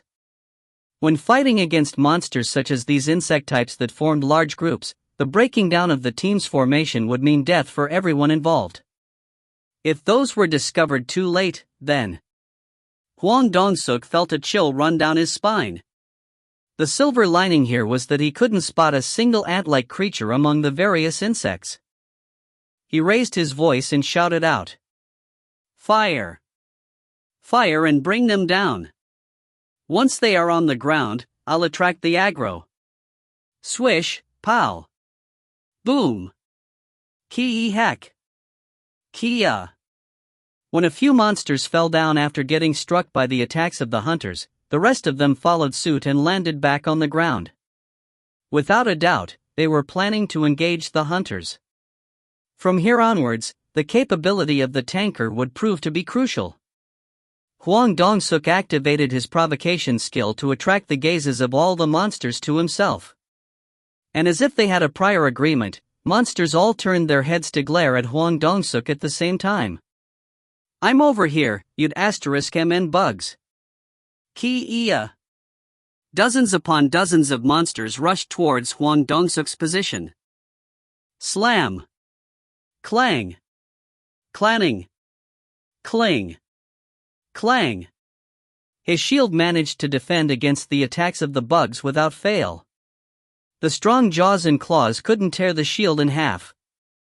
The tanker Hwang Dong-suk defended commendably well from the front, all stable and unmoving. "Stand by, get in position, and get ready." Hwang Dong-suk waited for the right timing. Chapter 18 Fin. If you find any errors, ads pop up, ads redirect, broken links, non-standard content, etc., please let us know. Report chapter so we can fix it as soon as possible. Chapter 19. Chapter 19. Chapter 19. Even when the bugs chomped and bit at him with terrifying intensity, Hwang Dong-suk remained steadfast and waited for the chance to counterattack. To make sure that the aggro wouldn't deviate from him even if the damage dealers landed a crippling blow to the enemies. This should be enough. With that thought, the real hunt had finally begun. To hunt, the real reason why the hunters were called hunters in the first place. Hwang Dong-suk roared out, "Attack!" Along with that short but manly shout, all the accumulated firepower of the team poured out on the marauding insect horde. Ki-e-heck! Ki-ick! The pained screams of the monsters rose up from here, there, and everywhere. Jin-Woo stood at the back and observed this situation as it unfolded. That was the contractual obligation he had to adhere to for this raid. He inwardly simulated how he'd fight alone as his eyes continued to take in the battle happening in front. How frustrating. Jin-Woo had to suppress his urges to rush out there several times already. He could see so many open gaps within the ranks of the monsters. And he also spotted the hunters missing those gaps and continue to commit simple errors. So, how could he not feel frustrated when he was not allowed to do anything and simply had to stand around? Even then, the damage to Hwang Dong-suk's team proved to be surprisingly non-existent. It was all because their teamwork was rather excellent. It seemed that the relaxed demeanor of Hwang Dong-suk before the raid began was not just for a show, after all. Jin-suk-ah. 11 o'clock. Hyun, they are coming from your right, too. Juntae, Sukmin, Do-won. Take care of the right. Okay. Cheol-jin, your wrists swollen up. Retreat to the rear. Hwang-young, this ain't much to fret about. You wanna go back only after sweeping clean the entrance? We don't know how long this raid will take, so stop being hasty from the get-go. Control your pace, got that? Roger that. Perhaps because they've been working together for so long, they were able to communicate quite smoothly. Being able to communicate quickly like this would inevitably result in an excellent teamwork as well. It was a world apart from the ragtag bunch of hunters brought together by the association. What's more surprising is that this kid turns out to be pretty handy, too. Jin-Woo's gaze shifted over to Eugene-ho next. When a monster bit into his shield, he kicked it away and swung his sword quickly at it. The expensive sword easily separated the monster's head from its body. For a newbie rank D hunter, he was defending himself admirably well. His kick-A*S gear is filling up the hole left behind by his lack of skills and experience, huh? Indeed, it was not for nothing that pretty much all hunters struggled hard to get themselves good equipment. When their gazes briefly met, Eugene-ho quickly raised his thumb up. Because of his expressions that looked as if he was desperately pleading for a positive response, Jin-Woo was left with no choice but to reciprocate the same gesture as well. Looking rather satisfied now, Jin-Woo turned around. Kai Eek. Whatever the case may have been, the end of the battle was drawing nearer. Once the coast was more or less clear, Hwang Dong-suk issued another order to his dongsangs.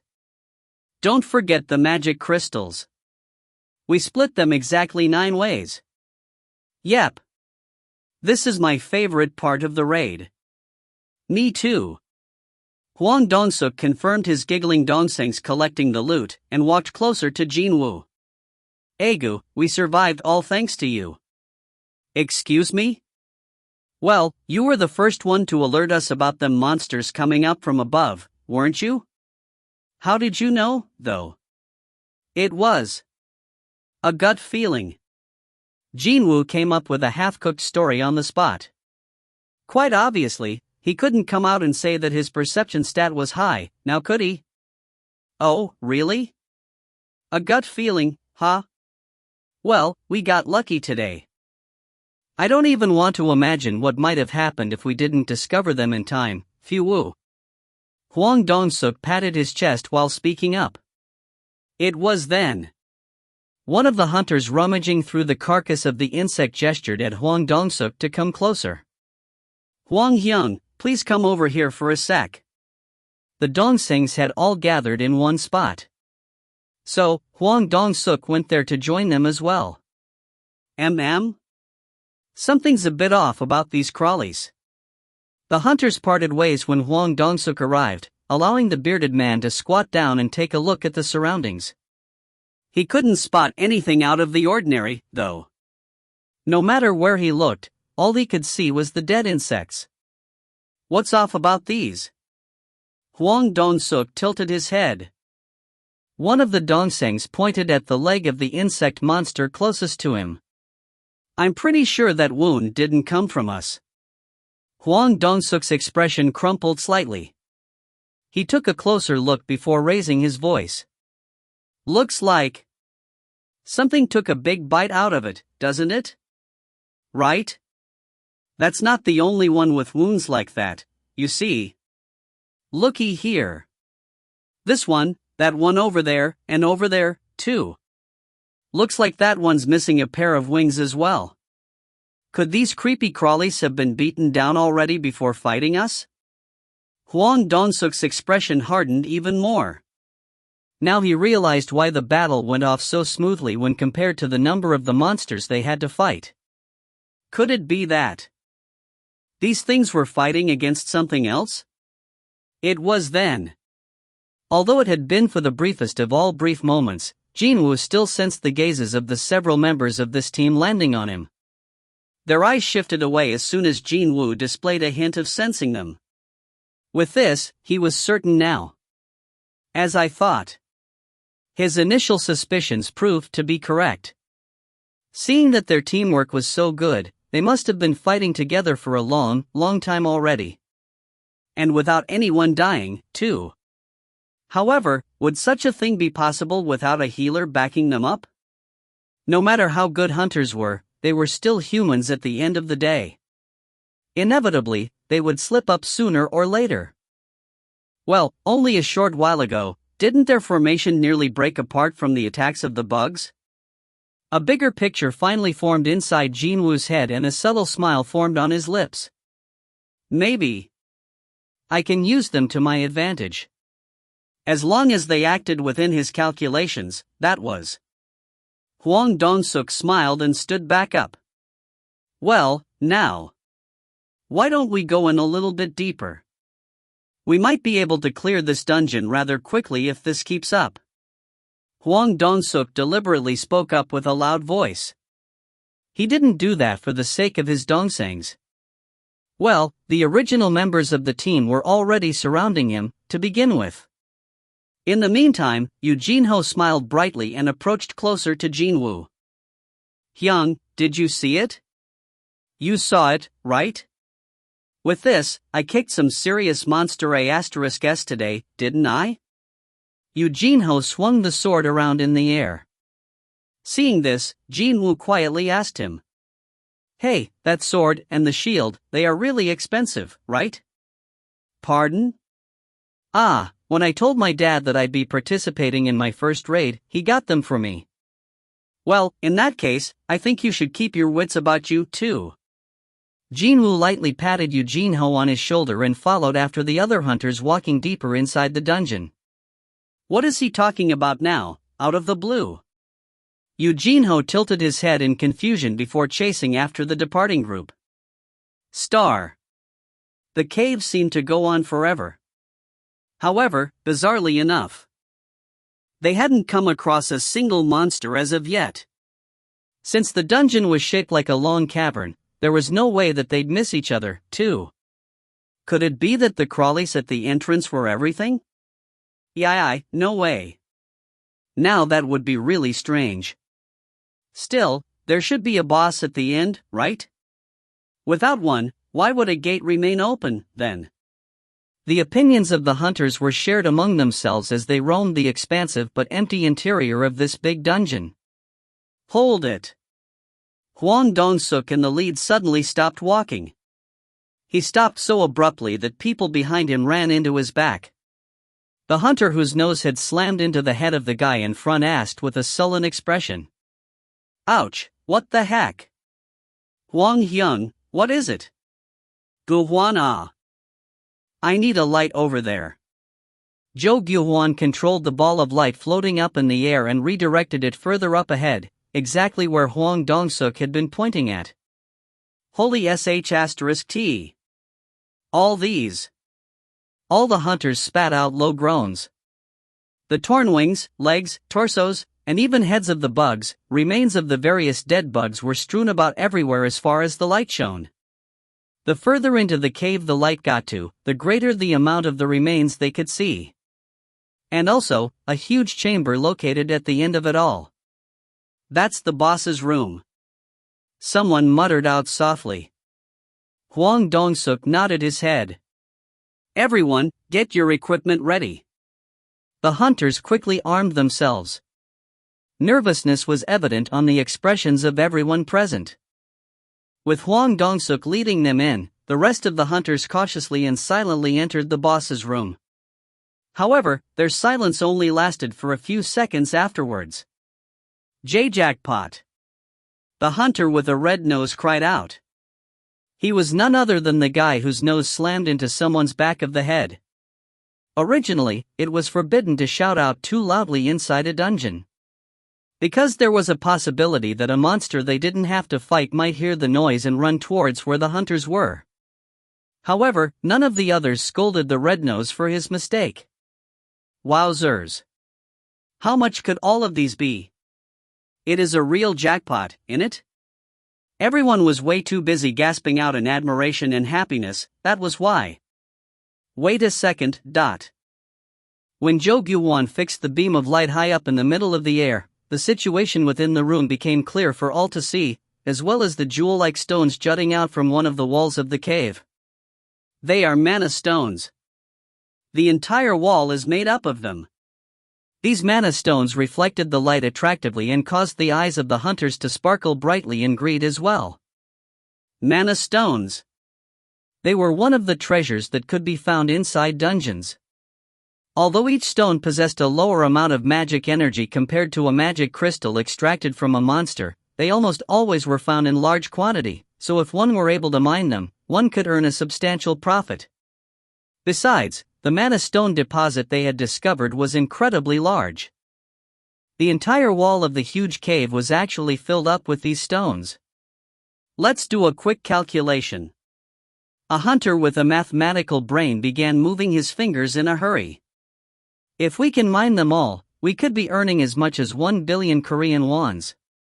Even if we split 9 ways, we're looking at a payout of over 100 million Korean wons per head. Oh. Smiles formed on the faces of the hunters. Eugene-ho had been staying at the back until then, and when he heard those words, he began poking Jin-Woo's side with his elbow. Hyung, show me your copy of the contract. Why? Just trust me on this one. I'm pretty knowledgeable when it comes to law, you see. Jin-Woo shrugged his shoulders once and handed over the contract as requested. Yu Jin-ho walked over to Hwang Dong-suk while carrying that. "Excuse me, seniors? I want to ask you about something." The eyes of the celebrating hunters immediately focused on Yu Jin-ho next. Yu Jin-ho flapped open Jin-woo's contract and showed it to them. "Mr. Leader, this is Jin-woo Hyun's contract. As you can see, there is no clause about splitting the treasure beside the magic crystals earned from the hunting itself." Everyone there caught on to what Yu Jin-ho was trying to say. It's customary to share the treasures or other rare items found in a dungeon equally among all the participants of the raid. The splitting of the profit, in this case, is different from monopolizing the magic crystals of the monsters one hunted themselves. In other words, the mana stones had to be split 10 ways, not 9. The light within the hunter's eyes changed greatly, but Hwang Dong-suk simply smiled and took a step forward. "Of course, we'll be sharing them equally. I know the rules well. We still have some things to take care of before that, though." Hwang Dong-suk raised his index finger and pointed to his front. Yu Jin-ho grandly flinched from that. He thought that he was the one being pointed at, actually. He shuddered slightly and turned his head around to take a look, and finally spotted a spider as huge as a house quietly squatting way over there. "Heek."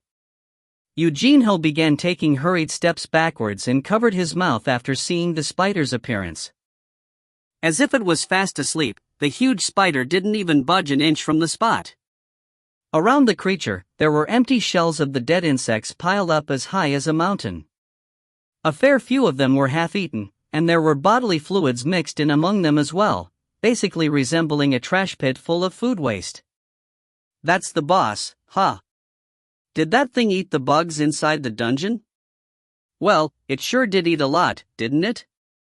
Hunters glared at the spider and passed their opinions one at a time. Hwang Dong-suk called the others to gather around. Jin-woo and Yu Jin-ho, too, stood in front of Hwang Dong-suk as well. As you all know very well, as soon as the boss is killed, the gate will start closing up. So, before we kill the spider, let's mine the mana stones first. Everyone nodded their heads. "Cheol-jin, did you bring along the equipment for the job?" The man named Lee Cheol-jin shook his head. "No. Who knew we'd find mana stones inside a C-rank dungeon? All the mining equipment is back in the van." "Oh, come on now, dude. Didn't this Hyun always tell you to keep it around just in case?" My bad. I'm really sorry about this." Lee Cheol-jin grinned brightly and began apologizing to Hwang Dong-suk, the rest of his teammates, and even to Jin-woo. Hwang Dong-suk spoke up while scratching the back of his head. "Goo. What a bother this has become. In that case, why don't you two stay here and wait? We'll go outside and fetch the equipment in the meantime." Chapter 19 Fin. If you find any errors, ads pop up, ads redirect, broken links, non-standard content, etc., please let us know. Report chapter so we can fix it as soon as possible. Chapter 20. Chapter 20. When the hunters tried to leave all at the same time, Yu Jin-ho formed a confused expression and quickly asked them, "Are you telling me and Jin-woo Hyun to remain in the boss room?" Hwang Dong-suk smiled with his eyes and replied, "The B***** is yet to wake up even though we've been talking loudly for a while now. So, I'm sure nothing's going to happen here. Well, there are some things I want to speak to my boys, too, so we'll take a short smoke break as well. But, don't worry, it won't take long. Jin-woo listened to Hwang Dong-suk's rather detailed explanations and smirked inwardly. "You've finally revealed your true colors, huh? But all of you are leaving at the same time? Aren't you fools taking us way too lightly?" They were looking down on him because of his low rank, of course. As Jin-woo expected him to, Hwang Dong-suk finally began to move. It was slightly different from the youth's expectation, though. It had been 4 years since he became a hunter. During that time, he had met many hunters. One of them was an Ajusi named Mr. O. He had retired from the life of a freelancer, but still showed up now and then to help out with the association's work. Be careful of geckos. Mr. O used to say that rather often. When one participated in raids, one would inevitably encounter a dangerous situation. When such an event happened, some crooked, immoral hunters would try to sacrifice someone who had been fighting alongside them until then, with some flimsy pretext of them not being in the same team, to begin with, or that the other party was simply weaker than they were. All just to buy themselves some time for their safe escape. It was exactly like a gecko cutting off its own tail and running away. Cutting its tail off. Mr. O took to calling those types of hunters geckos, and such actions as cutting off one's tail. The regulation stated that in order to enter a gate ranked C, the minimum number of participants had to be 10. Yet, Hwang Dong-suk's team only had 8 members. I'm sure you already know that it's not easy to hire a healer if you're running your own assault party. Well, we've been doing things this way until now, so it'll be fine. Indeed, he stuck to only 8 members, even though his team had entered countless gates rank C, so much so that he could say this way until now. They obviously have no reason to fill the last 2 spots. They needed a tail that they could cut off at any given moment, after all. There was a reason why they were willing to accept anyone, whether it was a hunter ranked E or a newbie.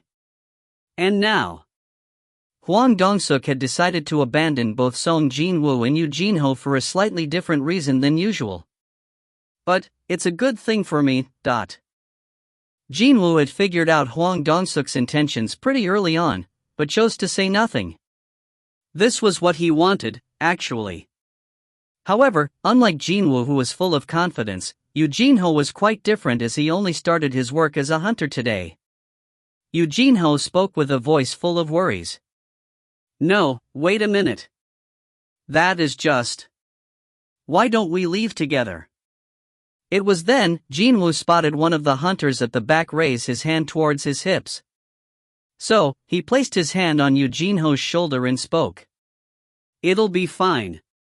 We'll guard this place. The hunter's hand heading towards his waist stopped. Hyun. Yoo Jin-ho was quite surprised and confused, but Jin-Woo simply kept his mouth shut and lightly shook his head. Sure, the kid was noisy and got on his nerves just a tad, but Jin-Woo wasn't planning to let him die here. After all, didn't he try to get the fair share for Jin-Woo just now, although that would have ultimately put him in a disadvantageous position? Hwang Dong-suk formed a smile as he looked at the 2 youths. Our van isn't parked too far, so it shouldn't take long. Well, then. Hwang Dong-suk and his lackeys quickly escaped from the boss room. And their footsteps rapidly got further and further away. Yoo Jin-ho turned around and demanded answers from Jin-Woo. How could you say those things, Hyun? What if that thing wakes up? Without a doubt, he was quite scared of that spider. Looks like this kid hasn't grasped the situation quite yet, Jin-Woo inwardly clicked his tongue. It was too much of a bother to explain everything, too. Instead of an answer, he began loosening his body once more. Around the same time, Hwang Dong-suk turned around towards the boss room. The hunters following him also came to a stop. They had arrived at a far enough spot from the boss room now.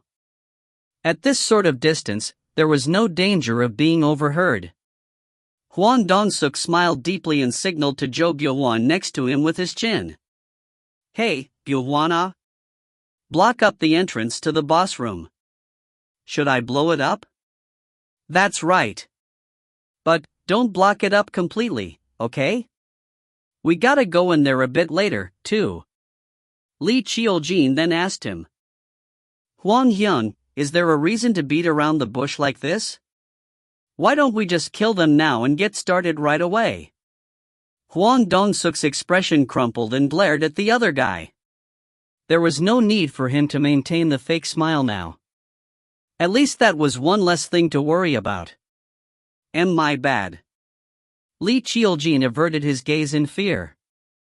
Hwang Dong-suk tsk, sked. What if we start fighting there and the spider wakes up? How will you mine those mana stones and carry them out then? I'm sorry. Jo Gyo-won butted in. Huang Hyung, since we are on that subject. Wouldn't that thing wake up while we try to mine the mana stones? If so, we might end up losing big, you know. That creature was strong enough to prey on those already scary insect-type monsters. If the team got sneak attacked in the middle of the mining operation, the losses they incur would be enormous. That is why. Hwang Dong-suk smirked deeply. We're trying to offer those two up as food, aren't we? Ah. Jo Gyo-won nodded his head as if he had finally understood the plan. Right now, no one knew just when the spider would wake up. It could be 10 hours from now, maybe 1 hour, or it could be a minute later. That was why they had to wake the spider up now and feed it. No matter how dull that monster happened to be, it'd still wake up from the impact strong enough to cause the entrance to cave in. Hwang Dong-suk continued on. We mine the mana stones when the spider goes back to sleep with a full belly, but the permit they got from the association would last for 5 days. They still had over 4.5 days of leeway, in other words. They would wait, and if the spider didn't go back to sleep, they would simply dispose of it and mine as much as they could before the gate closed shut. They wouldn't be able to mine everything within the hour, but with Seong Jin-Woo and Yoo Jin-ho no longer in the picture, they should be able to avoid losing out too much. Wouldn't that be far more preferable than working under the constant fear? Their safety was the #1 priority, after all. Of course, that's the worst possible scenario. If they were lucky, the profit would be divided 8 ways. They mine all the mana stones, and even monopolize the spider, too. As an added bonus, those expensive-looking equipment on Yoo Jin-ho's body would become theirs, too. That sword and the shield, they have to be worth at least a few 100 million won. They had nothing to lose from this transaction at all. The corners of Hwang Dong-suk's lips arched up. Block up the entrance, so we can go and take a smoke break. Quick! Yes, Hyung. Jo Gyo-won replied as a blinding light began to gather on the tip of his fingers. Yoo Jin-ho's gaze was fixed on the sleeping spider. Even his breathing was cautious. He then asked, his expression rigid with fear. That spider ****, it's not gonna suddenly wake up on us, right? Who knows? Jin-Woo remained economical with his words. He had more or less figured out what would happen next, but if he said out aloud his thoughts in full, then Yoo Jin-ho might faint from fear. Now that I think about it. Those words were the first to come out from Yoo Jin-ho's mouth in the past 5 minutes or so. It seemed that he was really scared right now. And he used to be so talkative, too. Then, it happened. Kaboom! With a loud explosion, the entrance of the boss room suddenly caved in. Ha! Yoo Jin-ho hurriedly ran towards the entrance. Unfortunately for him, the entrance was completely blocked up by the fallen rocks. He pushed on with all his might, but not a single stone budged. Jin-Woo slowly walked over there in the meantime. Groan. Hyung, help me push this, . Yoo Jin-ho was still giving his all to push the blockade of stones away. He said his name was Jo Gyo-won, Before the explosion, there was a flash of light. A sorcerer rank C that controlled light. This was no doubt that *****'s handiwork. Jin-Woo placed his hand on the fallen rocks. If I want to, I can get out of here at any time. He could sense the weight of the stones through his hands. They weren't as heavy as they looked. When he very slightly pushed, he felt the wall tremble gently. Of course, he wasn't thinking of leaving at all, anyways. Yoo Jin-ho stopped pushing at the stones and cried out as if he had finally figured out the truth. His face now reddened in fury. Yoo Jin-ho shifted his gaze over to, those sons of ****cheese are trying to kill us. They don't want to share the mana stones, so they blocked the exit and let the spider devour us. Wow, you figured that out so quickly, Sherlock. Jin-Woo was rolling his eyes in his head, but still played along for the time being. Looks that way. This is troublesome. Heek. Suddenly, Eugenio's reddened complexion paled in an instant. Would that be the look of someone whose blood had gone cold?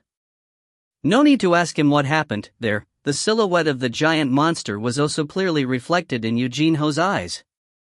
Jin-Woo turned around. Kuruk. Kurarak. The spider's sleep had been interrupted by that loud explosion, and it was slowly raising its massive body up. The body the size of a house. Dozens upon dozens of eyes. That horrifying mouth. 8 long legs. Now that it had begun moving for real, it looked far more terrifying than when it was actually in a deep slumber. Eugenio leaked out a fearful gasp. His body had frozen stiff like a statue. On the other hand, Jin-Woo kept his sight firmly locked on the spider as he calmly summoned the poison fang of Kasaka from his inventory. You're mine. This was the perfect opportunity to test out his enhanced stats. The poison fang of Kasaka appeared in his right hand. Swyish. As if it had always been there. Jin-Woo gripped the dagger's hilt tightly. The reason why a hunter was called a hunter. From this moment on was when the true hunt would begin. Hang on a second, Hyung. However, Eugenio swiftly snatched up Jin-Woo's sleeve just as the latter took a couple of steps towards the spider. What are you trying to do? Eugenio's hands were shaking pretty bad. Jin-Woo used his left thumb to point over his shoulder. Obviously, I'm going to hunt that. Jin-Woo had been following around Hwang Dong-suk's group until now for that purpose. In order to monopolize the remaining monsters in the dungeon as soon as Hwang Dong-suk cut the tail and ran away. This was a splendid opportunity to swallow whole all the experience points and magic crystals. Well, only if the boss hadn't devoured every monster in this dungeon, that is. If that hadn't been the case, then he would have profited a lot more, though. What a missed opportunity that was. However, Eugenio's facial expression clearly displayed his disbelief, as he had no idea about Jin-Woo's special constitution. What is this Hyung rambling on about? There was something he'd heard from someone somewhere before. A person would stop thinking rationally the moment he or she received a mental shock beyond their capability to deal with. The hunter ranked standing right in front said that he'd hunt the boss of a C-rank dungeon. If this was not an act of irrationality, then what else could it be? Eugenio asked again, this time looking rather dumbfounded. Hyung, you want to hunt that thing? For real? Jin-Woo scratched the top of his head, looking somewhat troubled, before replying back with a question of his own. What, you want to hunt it, then? Part 10. Give and take. Jin-Woo turned around even before Eugenio had the chance to respond. There was no need to listen to his reply, anyway. Even now, Eugenio was barely managing to stand up straight as his legs continued to shudder. From the get-go, he didn't expect anything from Eugenio. Rather, he was relieved that the kid didn't follow after him while saying he'd lend his aid or some such. He'll just get in my way, anyway. Jin-Woo slowly approached the spider. The spider must have discovered the human's presence as well, as it was changing its direction towards them while shuffling on its 8 legs. It was coming closer. As if it found the never-before-seen prey rather strange, the spider didn't immediately rush out. Using its thick and long legs to push down on the ground, it inched closer and closer. Full-woo. As that giant monster slowly filled up his entire view, Jin-Woo's breathing became heavy. His heart began thumping faster and faster, too. Thump thump, thump thump. Jin-Woo controlled his wayward breathing and did his absolute best to calm himself down. He had to remain focused and steady here. He recalled the exact feelings he felt when he stood at the end of the second floor of the Hapjeong Station's instant dungeon. He then recalled seeing the poison-fanged blue Kasaka for the first time. However, this giant spider in front of him didn't emit as much pressure as that snake did. Meaning, he could definitely do this.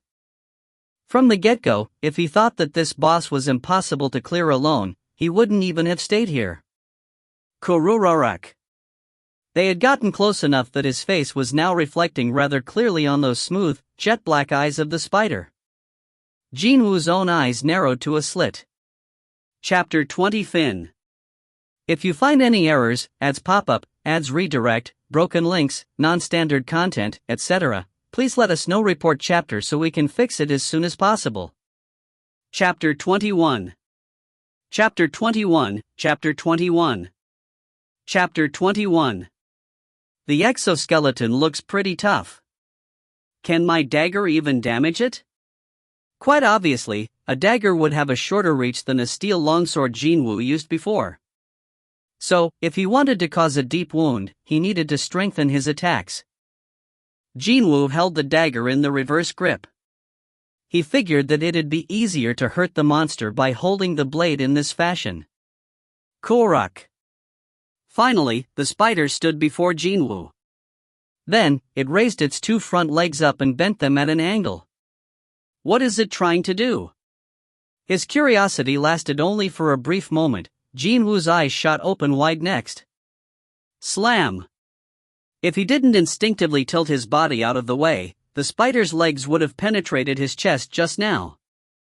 The spider's legs stabbed into the ground behind him before rising up in the air, its joints folding back up. And from the ends of its legs, pieces of the rocky ground fell. Jin-Woo sneaked a glance behind him. The stone floor now had a pretty substantial hole in it. If I got hit by that, it wouldn't have ended with me feeling a bit of ache in my chest, huh? Jin-Woo's glare sharpened even more. Now was the time he needed to concentrate even harder. It's coming. Swish. The spider's legs that initially resembled bullets being fired could now be captured in his eyes. Left. He ducked his head lower to evade the spider's left front leg. Right. He tilted his body back and let the spider's right leg brush past him, before he took a step closer. Right. He evaded the spider's leg that took aim at his head once more, and took 2 steps forward this time. Left, right, right, left, right, right, right, left, left. Slam. Boom. Kwon. Kaboom. Slam. Boom. Kwon. Kaboom. Dot. The spider's legs stabbed and destroyed the ground so loudly that his ears actually felt numb from the pain. Jin-Woo evaded the spider's attacks one by one and got closer and closer to the monster. Meanwhile, Jin-Ho couldn't quite believe his own eyes. Well, what the hell is up with this guy? Even though he was watching from afar, those attacks were so ferocious that all the hair on the back of his head was standing up. However, that man was evading them all while standing right in front of the monster, not to mention he was actually getting closer too. Seeing that efficient and calm movement, Jin-Woo felt a chill run down his backside. And he's supposed to be an E rank? There was no freaking way. If it was him standing there and not Seong Jin-Woo, then he'd be torn into a rag by now. He didn't have any confidence whatsoever to dodge those attacks even once. However, Jin-Woo was evading them without making a single mistake. An E rank doing something that a D rank hunter such as himself couldn't even dream of doing? There could only be one explanation for this. He is a fake registrant. Jin-Ho's expression hardened. Out of those highly talented hunters, there were a few who could freely control his or her magical energy. If they felt like it, they could easily fake the results and get a lower ranking. Hunters who got assigned lower ranks than what they should have got in the first place simply by hiding a portion of their magic energy, such people were labeled as fake registrants. And perhaps more alarmingly, most of those fake registrants carried around rather sinister motives for doing so. Such as, that serial killer whose hobby was to enter low-ranked dungeons and murder all the other lower-ranked hunters. As only those who were present knew what happened inside a dungeon, there was no better place to commit crimes than the world behind the gates. Jin-Ho nervously swallowed his saliva. Suddenly, Jin-Woo seemed far scarier than the spider. And just why did I have to insist on coming to this place? Jin-Ho felt like he'd break out in sobs at any moment now. Swish. Swish! Swish! In the meantime, the spider's attacks poured down without a break. Jin-Woo dodged all of those attacks and grew confident of his victory. Having decreased the distance between them little by little, the head of the spider was almost within his reach now. The attack pattern of the spider was rather simple, so he could get close to it pretty easily. For now, I'll aim for its eyes. It was the basics of all basic rules to attack the monster's weak points. So, he decided to attack the eyes of the spider, which looked to be the weakest point in its defenses. As soon as I stabbed my dagger in those eyes.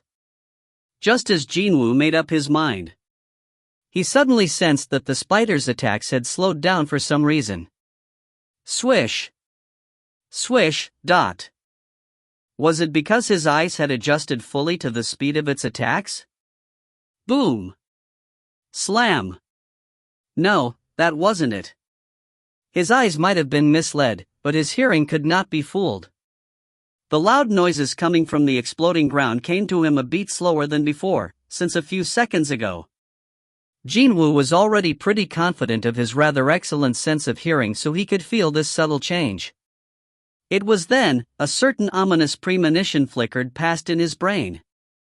When he took a closer look, the muscles around the vicinity of the spider's mouth were trembling quite imperceptibly. Why is it trying to open its mouth now? Jin-Woo had been getting ready to jump up 3 meters and reach the head of the spider, but he sensed something ominous was about to happen. Jin-Woo hurriedly changed the direction of his jump from forward to his rear. And then, splash! From the mouth of the spider, dirty and turbid liquid spewed out. Jin-Woo rolled on the floor for a second before regaining his balance. He quickly took a look behind him. The spot on the floor he had been standing only until a second ago was now emitting smoke as it got scorched black. Sizzle! Stones on the floor melted away powerlessly. Jin-Woo swallowed his saliva after seeing that. If I had jumped forward just now, it wouldn't have been only the floor that was melting right now. Perhaps sensing that Jin-Woo had been distracted, the spider rushed towards him in no time. Rustle! Jin-Woo raised his head. By then, the spider was already right in front of his eyes. Swish! Dot! Jin-Woo jumped up to evade the giant spider's legs. Slam! The B******'*'''''*s attacks had recommenced. D*******. After that, Jin-Woo got near the monster's head several times more.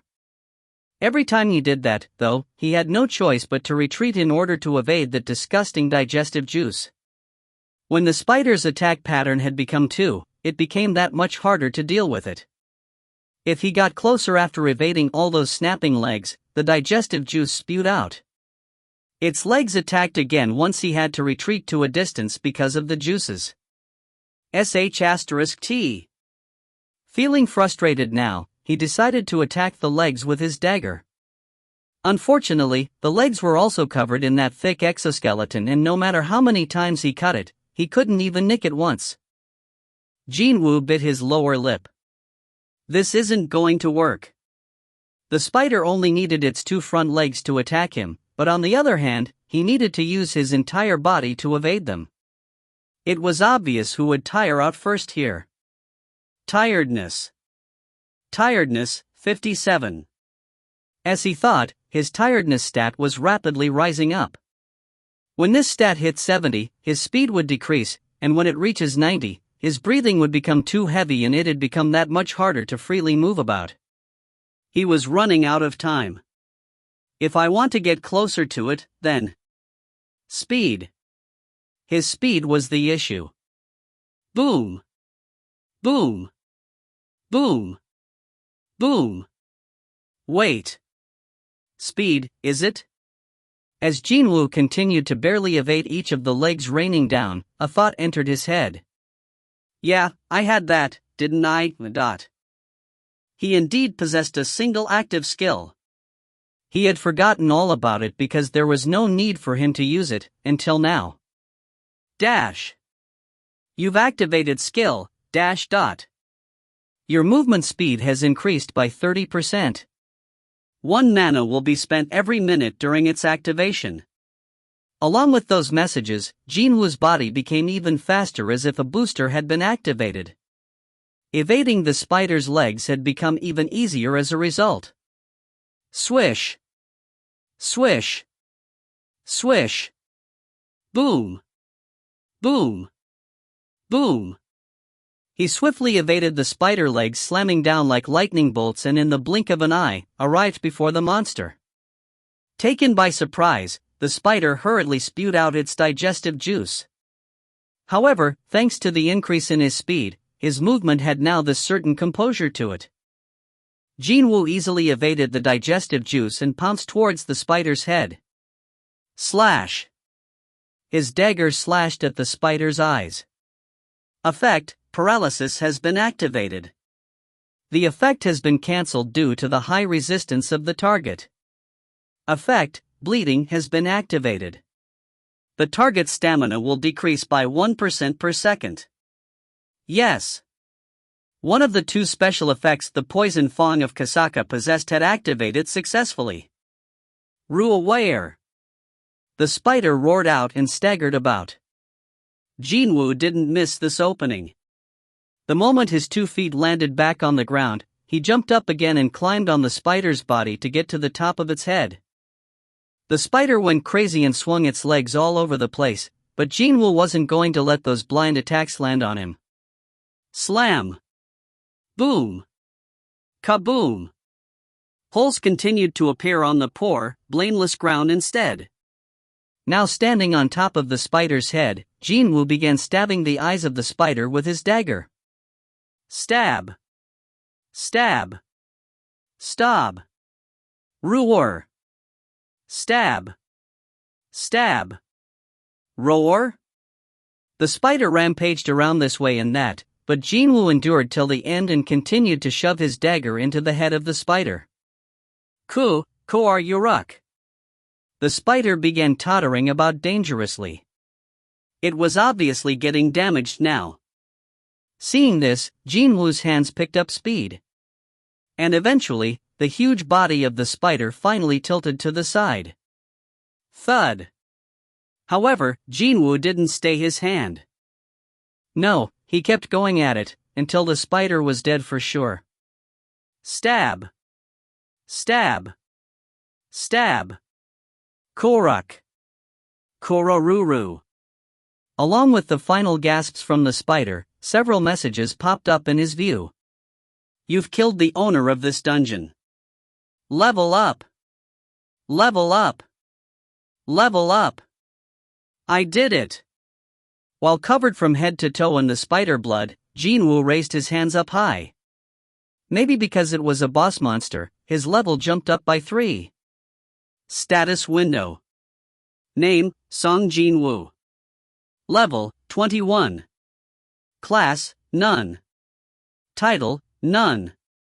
HP: 2600. MP: 391. Tiredness: 0. Stat: Strength: 53. Stamina: 30. Agility: 38. Intelligence: 30. Perception: 32. Available points to distribute: 0. Skills. Passive skills. Unknown, LV, max. Tenacity, LV, 1. Active skills. Dash LV, 1. From level 18, he had jumped up to reach 21 in one go. And that wasn't even the end.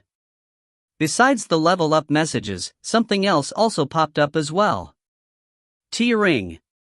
Store, by function is now available with your level having reached 20. Oh, so I can finally spend those gold things now, eh? That was a nice message, for sure. However, now wasn't the right time to relaxedly browse through the store. Rumble. The cave began to shake just a little. With the death of the dungeon's owner, the entrance of the dungeon will be destroyed in 1 hour. Remaining time, 59 minutes 58 seconds. Indeed, he had to get out of this place before the gate closed on him, after all. Browsing through the store could be done once he was somewhere safe. Just as Jin-Woo was about to climb down, he spotted something gleaming brightly in the middle of the spider's head. Is that an item? However, unlike the monsters from the instant dungeon, there was no message about recovered items, nor could he automatically claim them. What could it be, then? Jin-Woo pondered briefly before realizing what it was. Ah, these things have magic crystals, don't they? No matter how busy he was, how could he forget something so valuable like that? Jin-Woo extracted the magic crystal hidden deep inside the head of the dead spider. This was a C-rank magic crystal extracted from the boss monster, so it should at least go for around 10 million won easy.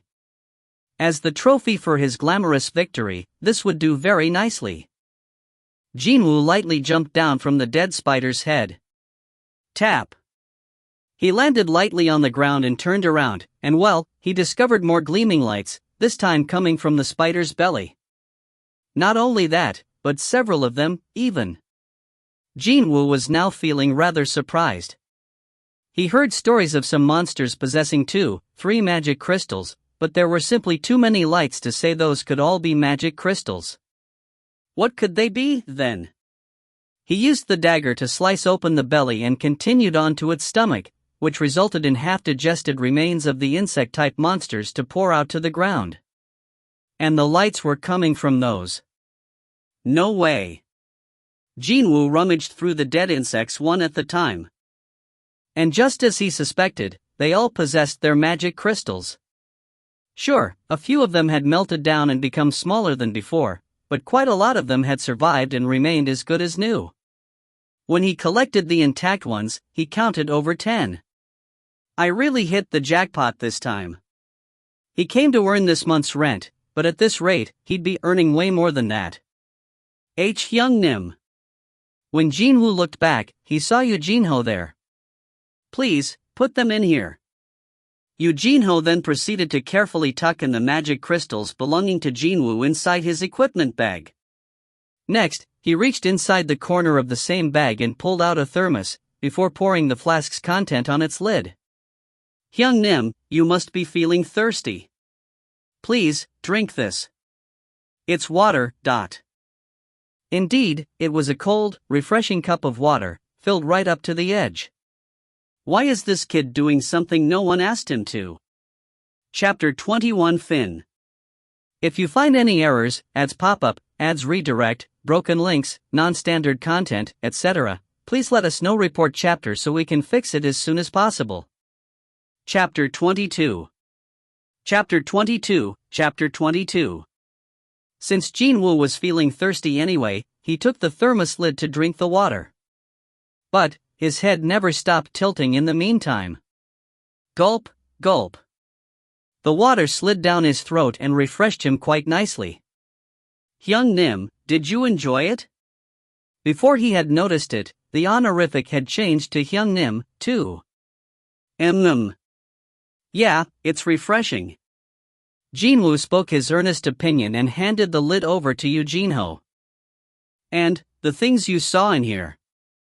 Even before Jin-Woo could finish his sentence, Eugene-ho quickly cut in, as if to say that there's nothing to worry about. Of course.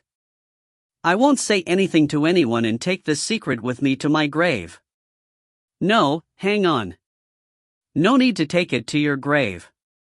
But, of course, I will. It'll be a promise between Hyung-nim and I, after all. Well, in that case. Okay. If you say so. You don't have to worry about a thing, Hyung-nim. It wasn't as if anyone would believe the claim that a rank E soloed the boss of a rank C gate anyway. Still, the kid was saying he'd voluntarily keep his mouth shut, and that would certainly make his life a bit easier. I thought he didn't know how to take a hint, but he's pretty quick on the uptake on things like this, eh? Is there anything else you'd like to tell me, Hyung-nim? No, not particularly. Well, that sounded a bit suspect, there. Jin-Woo studied the overly polite mannerism of Eugene-ho and inwardly questioned his motives, before coming to a conclusion of his own. Well, yeah. From Eugene-ho's perspective, I did save his life and all. Wasn't it the most obvious thing in the world that you'd become really courteous and humble towards a person who saved your life? When looked at that way, his attitude made more sense. The reality of the situation was slightly different from that, though. Rumble. The dungeon shook around for a bit again before its tremors stopped. That tremor was the reminder that the gate would close in a little while. The tremors would progressively get worse as time went by, and just before the gate closed, it'd morph into a full-blown earthquake. Let's get out of here. Yes, Hyung Nim. Jin-Woo began walking towards the entrance. Before they reached it, though, there was a sudden flash of light, and the rocks blocking up the entrance collapsed. Boom! Afterwards, Hwang Dong-suk and his goons rushed into the boss room. As soon as spotting the dead spider behind Jin-Woo, their expressions became dumbfounded. What the hell? It's really dead? Did those two hunt it? That spider must have been nothing much, even with that big body and all. Well, if a rank D and a rank E managed to kill it, then, Hwang Hyung, what should we do now? Hwang Dong-suk scratched his chin while gazing at Jin-Woo and Eugene-ho.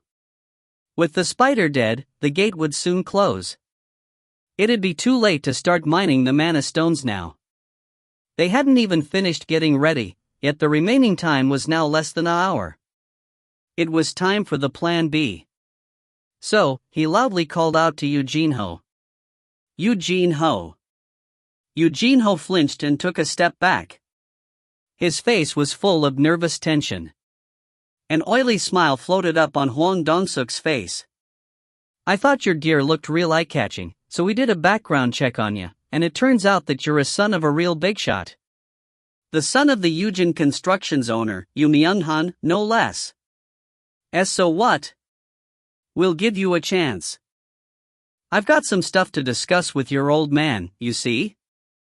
However, it'd get real troublesome for us if the matters of this place get out. So, if you wish to live, you better become our accomplice. An accomplice? Hwang Dong-suk pointed at Jin-Woo with his chin. Being on the receiving end of that disgusting stare, Jin-Woo's forehead creased for a second. Kill Seong Jin-Woo. What? Eugene-ho freaked out. And Hwang Dong-suk chuckled as if he found that expression rather funny.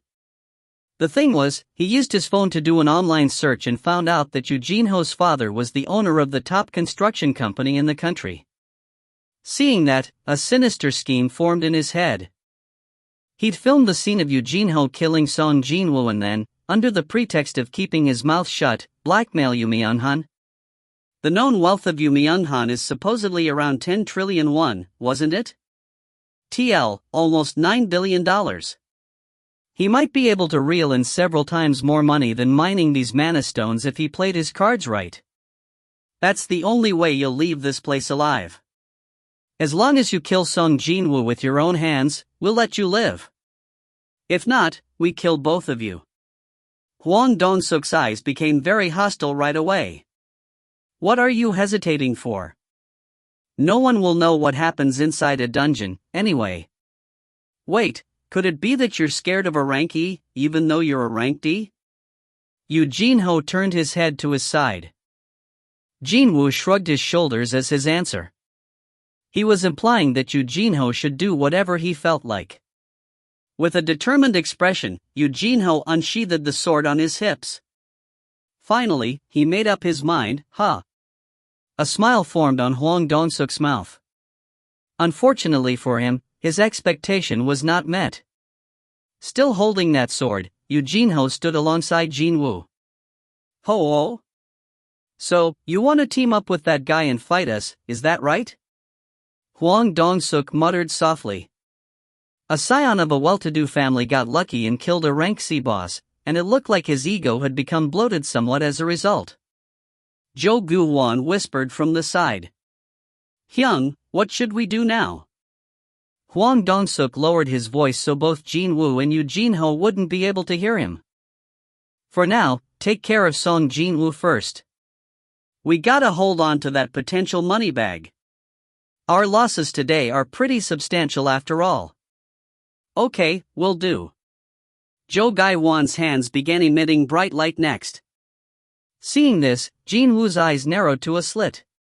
In the end, they want to have a go, huh? This would be his very first time fighting against other hunters. However, he wasn't planning to go easy on these B*stards that have aimed for his life several times already.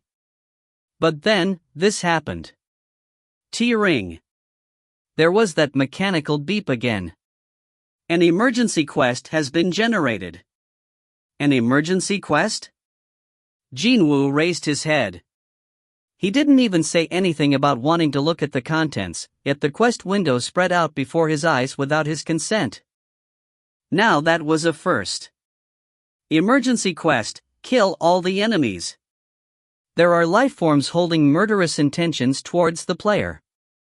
Kill them all in order to secure your own safety. If you do not follow this instruction, a corresponding penalty will be given. The number of enemies left to kill, 8. The number of killed enemies, 0. Jin-Woo's eyes opened wider. In order to complete the quest, Hwang Dong-suk and his teammates must all die? It was then, a beam of light flashed right before his eyes. The light beams left Zhou Gaiwan's hands and flew straight at Jin-Woo. Boom! Flung away by the explosion, Jin-Woo's figure flew at a frightening speed and slammed into the cave wall. Slam! A portion of the wall collapsed and fell on top of Jin-Woo. Tumble. Hyung Nim, dot. Eugene-ho froze on the spot from surprise. Don't sweat over the dead guy and why don't you come over here? Hwang Dong-suk beckoned with his fingers. Eugene-ho stared at the spot where Jin-Woo was. Just like what Hwang Dong-suk had implied, Jin-Woo wasn't moving an inch as he remained buried under the debris. You murderers!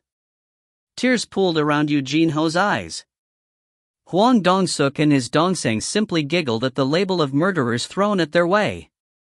Well, that was the truth, to begin with, anyway. Just how many died by their hands inside many other dungeons? While they were looking at Eugene-ho and continued to smile, Jin-Woo was under the pile of rubble, doubting his own eyes at the moment. The contents of the quest were slowly changing, that was why. Emergency quest, kill all the enemies. There are life forms holding murderous intentions towards the at hashtag. Kill them all in order to secure your own safety. If you do not follow this instruction, hashtag $%$$ hashtag $% and asterisk hashtag $%$. The number of enemies left to kill, 8. The number of killed enemies, 0. A few words suddenly became illegible, before changing their shapes. Emergency quest, kill all the enemies.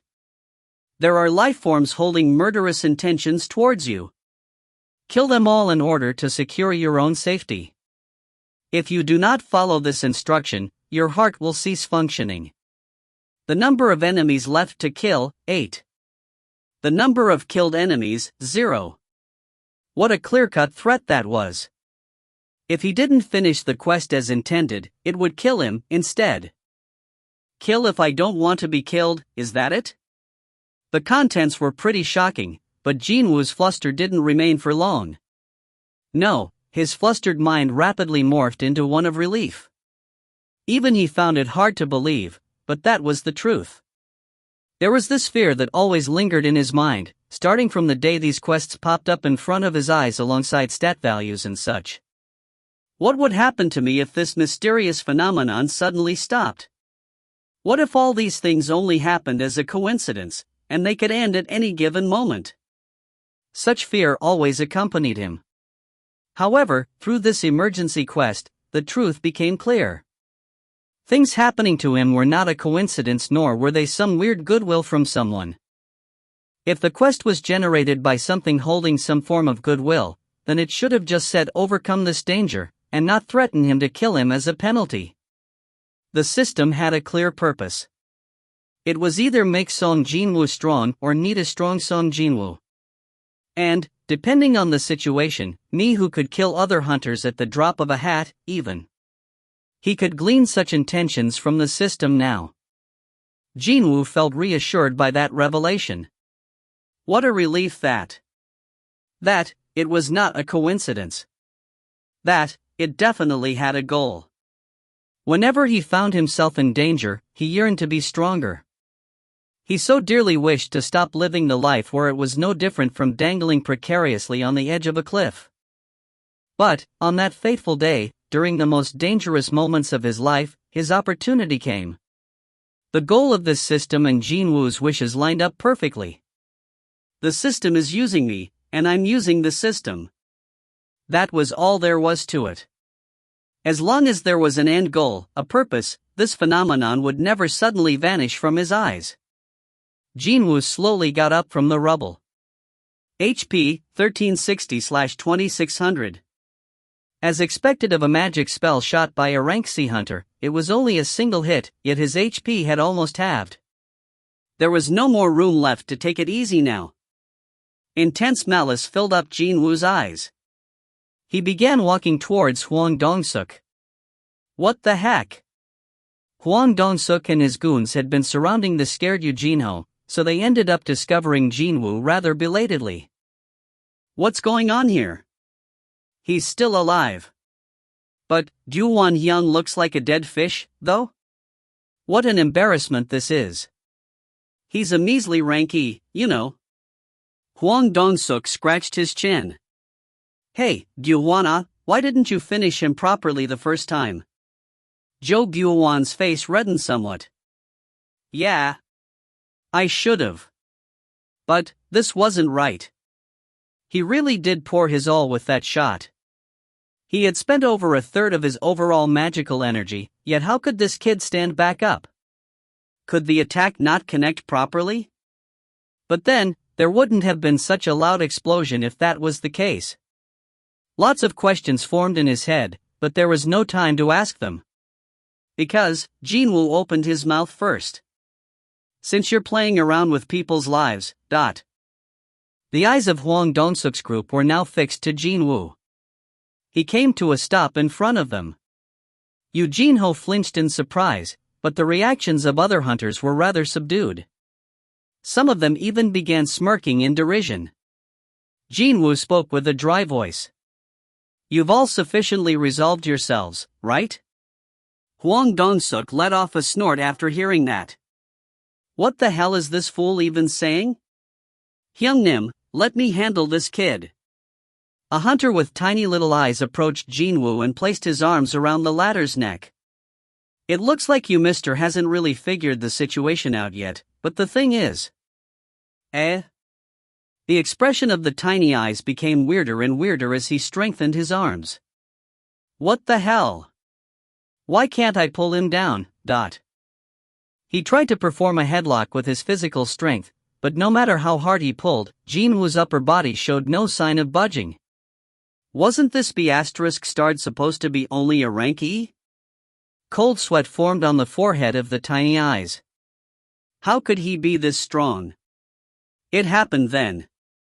Slice. The head of the tiny eyes fell to the ground. Thud. Juntae. Hwang Dong-suk's eyes trembled like an earthquake. What the hell? That knife, just when did he? Where did he get that? Hwang Dong-suk and his goons quickly took several steps back and yanked their weapons out. Jin-Woo's hand was already holding the poisoned fang of Kasaka. Blood dripped from the tip of the blade. T-ring. The number of enemies left to kill, 7. The number of killed enemies, 1. 7 left. Chapter 22 Fin. If you find any errors, ads pop up, ads redirect, broken links, non-standard content, etc., please let us know. Report chapter so we can fix it as soon as possible. Chapter 23. Chapter 23. Chapter 23. Jin-Woo swept his gaze at Hwang Dong-suk and his group like a predator eyeing his prey. Hwang Dong-suk swallowed his saliva. He was already pretty surprised by the dagger appearing in that man's hands, but more importantly, Park Juntae's death shook him to the core rather greatly. How did an E-rank hunter kill a D-rank in one hit? He had no idea what kind of a trick the other guy used, but from now on, underestimating his opponent was definitely forbidden.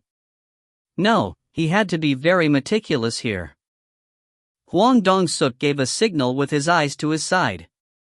"Gyo-hwana, hit him one more time." Jo Gyo-hwan lightly nodded his head.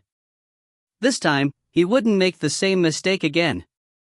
Jo Gyo-hwan told himself, such as lights began gathering in his hands again. But, even before the arrows of light could leave his fingertips, Jin-Woo appeared right in front of Jo Gyo-hwan first. Ha! Jo Gyo-hwan's jaw hit the floor. The light in Jin-Woo's eyes gleamed coldly. "You first, the magic-type hunter who possesses strong firepower but a weak body." Jin-Woo had finished his calculations already. The dagger stabbed straight through Jo Gyo-hwan's neck. Stab! Ki-oh-heek! Jo Gyo-hwan tried to cover the hole in his neck and collapsed to the floor. Plop! Kill him, You-wah! With that as a signal, the hunters around him rushed towards Jin-Woo at once. Jin-Woo raised all his senses to the maximum and calmly focused on the movements of his enemies. All sounds disappeared and time slowed down. The agility stat and its 38 points had begun displaying its worth.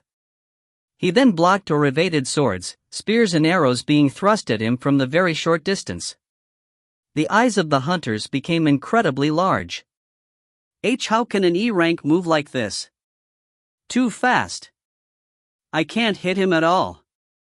The complexions of the hunters became ashen. Indeed, speed was a subjective thing. To their eyes, Jin-Woo's movement was absurdly fast. Meanwhile, Jin-Woo waded in among the hunters and calmly cut into their vital spots, one at a time. Effect: paralysis has been activated. Effect: bleeding has been activated. Effect: paralysis has been activated. The special effects of the poison fang of Kasaka continued to activate and the hunters all fell into a quagmire of confusion. I can't move my body. Magic? Was that magic? You son of a b***tch. Effect: bleeding has been activated. Effect: paralysis has been activated. Effect: paralysis has been activated. Ki-ok. What the hell is this guy's real identity? You walk. Screams resounded out without a break from here and there. 5 hunters surrounding Jin-Woo all crumpled down to the floor in no time at all. Plop. Plop. T-ring. The number of enemies left to kill, 1. The number of killed enemies, 7. Jin-Woo shifted his gaze over to the last remaining survivor. And that was none other the big bearded man, Hwang Dong-suk. He discarded his shield as an expression of determination formed on his face. He then loudly roared out. Ya ha ha ha. Hwang Dong-suk kicked the ground and rushed forward. Thump, thump, thump, thump. His mind raced as he ran forward. He was a tanker, and was considered one of the top even within the C rank. His opponent most likely was a damage dealer. Although that man seemed to be very agile, judged from his quick movements, there was no way he'd possess enough power to penetrate past Hwang Dong-suk's reinforcement skill. You can't fatally wound me with a measly little dagger, The one to be crushed when they collide would be Seong Jin-Woo, instead. Their distance closed up in the blink of an eye, and Hwang Dong-suk tackled with his shoulder. Reinforcement! But then, his entire world seemed to spin around, and before he realized how, he was staring at the ceiling of the dungeon. Slam! His brain shook hard and a strong impact force was transmitted into his entire body. He wanted to get up, but his body didn't listen to his commands. Hwang Dong-suk tried very hard, but eventually gave up and lay sprawled on the ground. Cough! He coughed out a mouthful of blood. Did he throw me down to the floor? Did Hwang Dong-suk really lose in the contest of strength? In a battle of physical strength? How can a measly rank He was now so sure that something had gone terribly awry somewhere. 5 rank CS and 3 rank DS were knocked down in the blink of an eye. There was no way this B***starred was a rank E. Jin-Woo stood next to Hwang Dong-suk. The bearded man couldn't even properly move his body. His fate was quite obvious now. If this was a sports match or a spar, then this battle would have ended right here. Too bad for the bearded man, though. Jin-Woo wasn't planning to stop there. Wait a minute. Hwang Dong-suk raised his hand first. Let me go. If you want money, I'll give it to ya. As long as you spare me. 3 times. Jin-Woo's voice remained cold. Aren't you a bit shameless, asking to be spared by someone you tried to kill 3 times already? First, by blocking the exit of the boss room. Second, ordering Yu Jin-ho to kill him. And finally, Jo Gyo-won's magic. Hwang Dong-suk tried to kill Jin-Woo these 3 times, even after excluding the battle just now. Give and take. When he returned alive from the underground temple, Jin-Woo resolved himself to return as much as he had received. Whether it was kindness or hostility. He'd repay the acts of ill intent with an equal amount of malice. There would be no room for negotiation. Realizing that begging for his life wouldn't work, Hwang Dong-suk's eyes shot wide open and foam bubbled around his mouth. You think you'll be okay after you laid your hands on me like this? Do you have any idea who my younger brother is? Shatter. Hwang Dong-suk could no longer continue with his words after his neck was broken. Ki-ok. The whites of the bearded man's eyes were showing now. T-ring. The number of enemies left to kill, 0. The number of killed enemies, 8. Finally, this quest had come to an end. Phew. Jin-Woo spat out a long sigh containing a myriad of emotions and lifted his hand away from Hwang Dong-suk's head. His gaze then stopped on his hands. He might have one-sidedly bulldozed past his opponents, but for someone who had fought to the death against 8 other people, his hands remained remarkably steady. Is it okay to be like this? Jin-Woo placed his hand on his chest and felt for his beating heart. Thump, thump, thump. His heart was beating as calmly as if he had been taking a stroll. What if? For the first time ever, he began to think that, seeing the system wasn't the only change taking place within him after he returned alive from the underground temple. However, his musings had to be kept brief. Soon, the familiar beep entered his head. T-ring. You have completed emergency quest, kill all the enemies. Completion rewards are now available. Would you like to confirm the rewards? Y/N.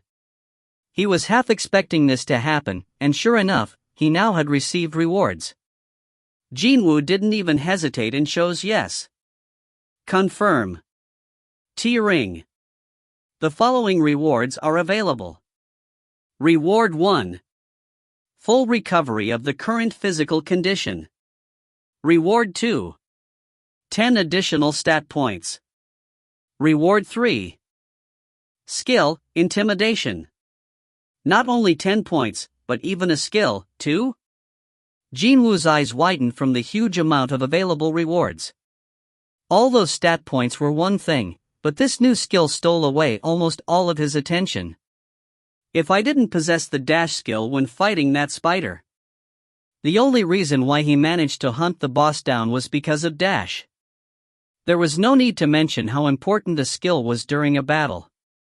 It was not for nothing that a rune stone, with which a person could learn a brand new skill, cost several hundreds of millions of won. Jin-Woo immediately checked this skill called Intimidation out. Show me the third reward. T-ring. Skill, Intimidation LVU1. Active skill. Mana required to activate, 100. Can render a designated target in a state of fear for 1 minute by using your powerful aura. Multiple targets can be selected. Affect fear, all stats minus 50%. Although it was only active for a short time, it was still a rare skill that could decrease the opponent's stats by a substantial amount. Of course, exactly like other effects, if the opponent's resistance was high enough it would fail to activate. But, if it did work, then Jin-Woo thought that taking care of his enemies, regardless of who it was, would become as easy as pie. And since it could be used against multiple opponents, the scope of this skill's usefulness seemed limitless, too. It's really good, isn't it?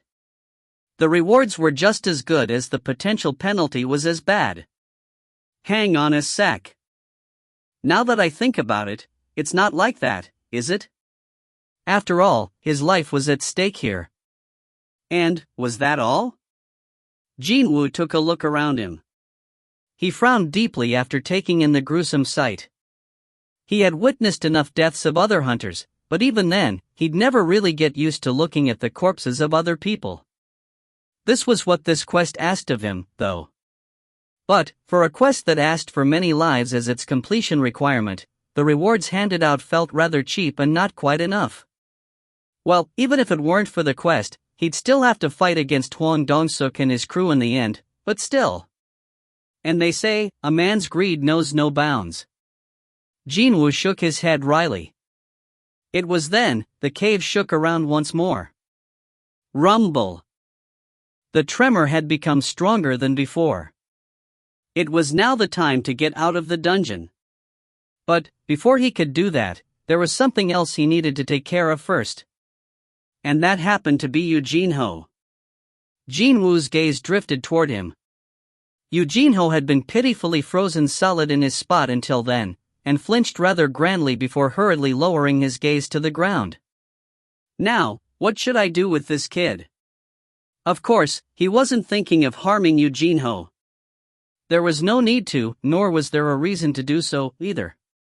However, if the events of this place got leaked out to the rest of the world, then there was a good chance that his life would become inconvenienced in a variety of ways. So, I guess I should make sure he doesn't talk, Hodgot.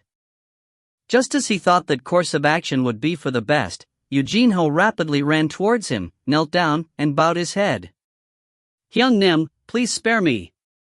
Suddenly, Jin-Woo felt that the following conversation should unfold a lot more smoothly than his initial expectation. Eugene-ho was shaking like a wet dog. His complexion was pale, as well. Well, 8 people died in the blink of an eye right in front of his face, so that was par for the course, really. One of the most important tools in dealing with people was this, the fear. So, Jin-Woo decided to use this situation to his advantage. Why should I? Hayek. Jin-Woo thought that he heard the sound of Eugene-ho's heart falling to the floor just now. His guilty conscience that asked, was that too much?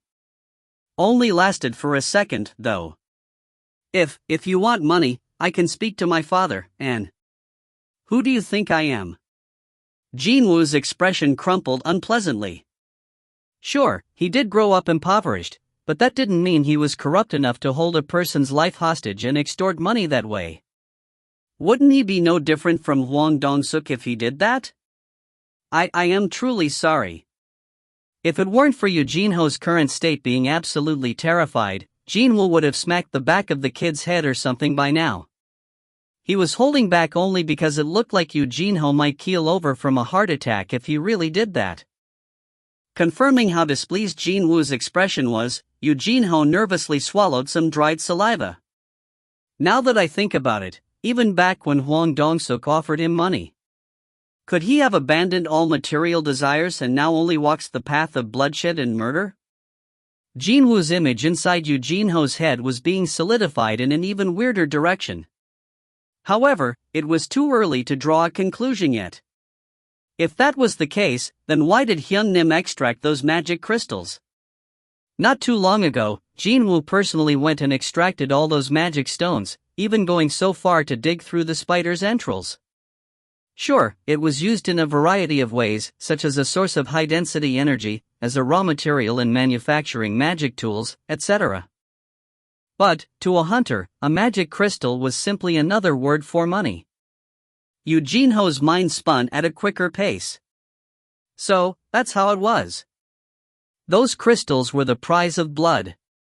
They were the deserved prize he earned through staining his hands with blood, and that was why he didn't mind digging through the stomach of a dead monster. He'd not show a hint of mercy to those enemies who tried to harm him, but he was also the practitioner of the way of the blood.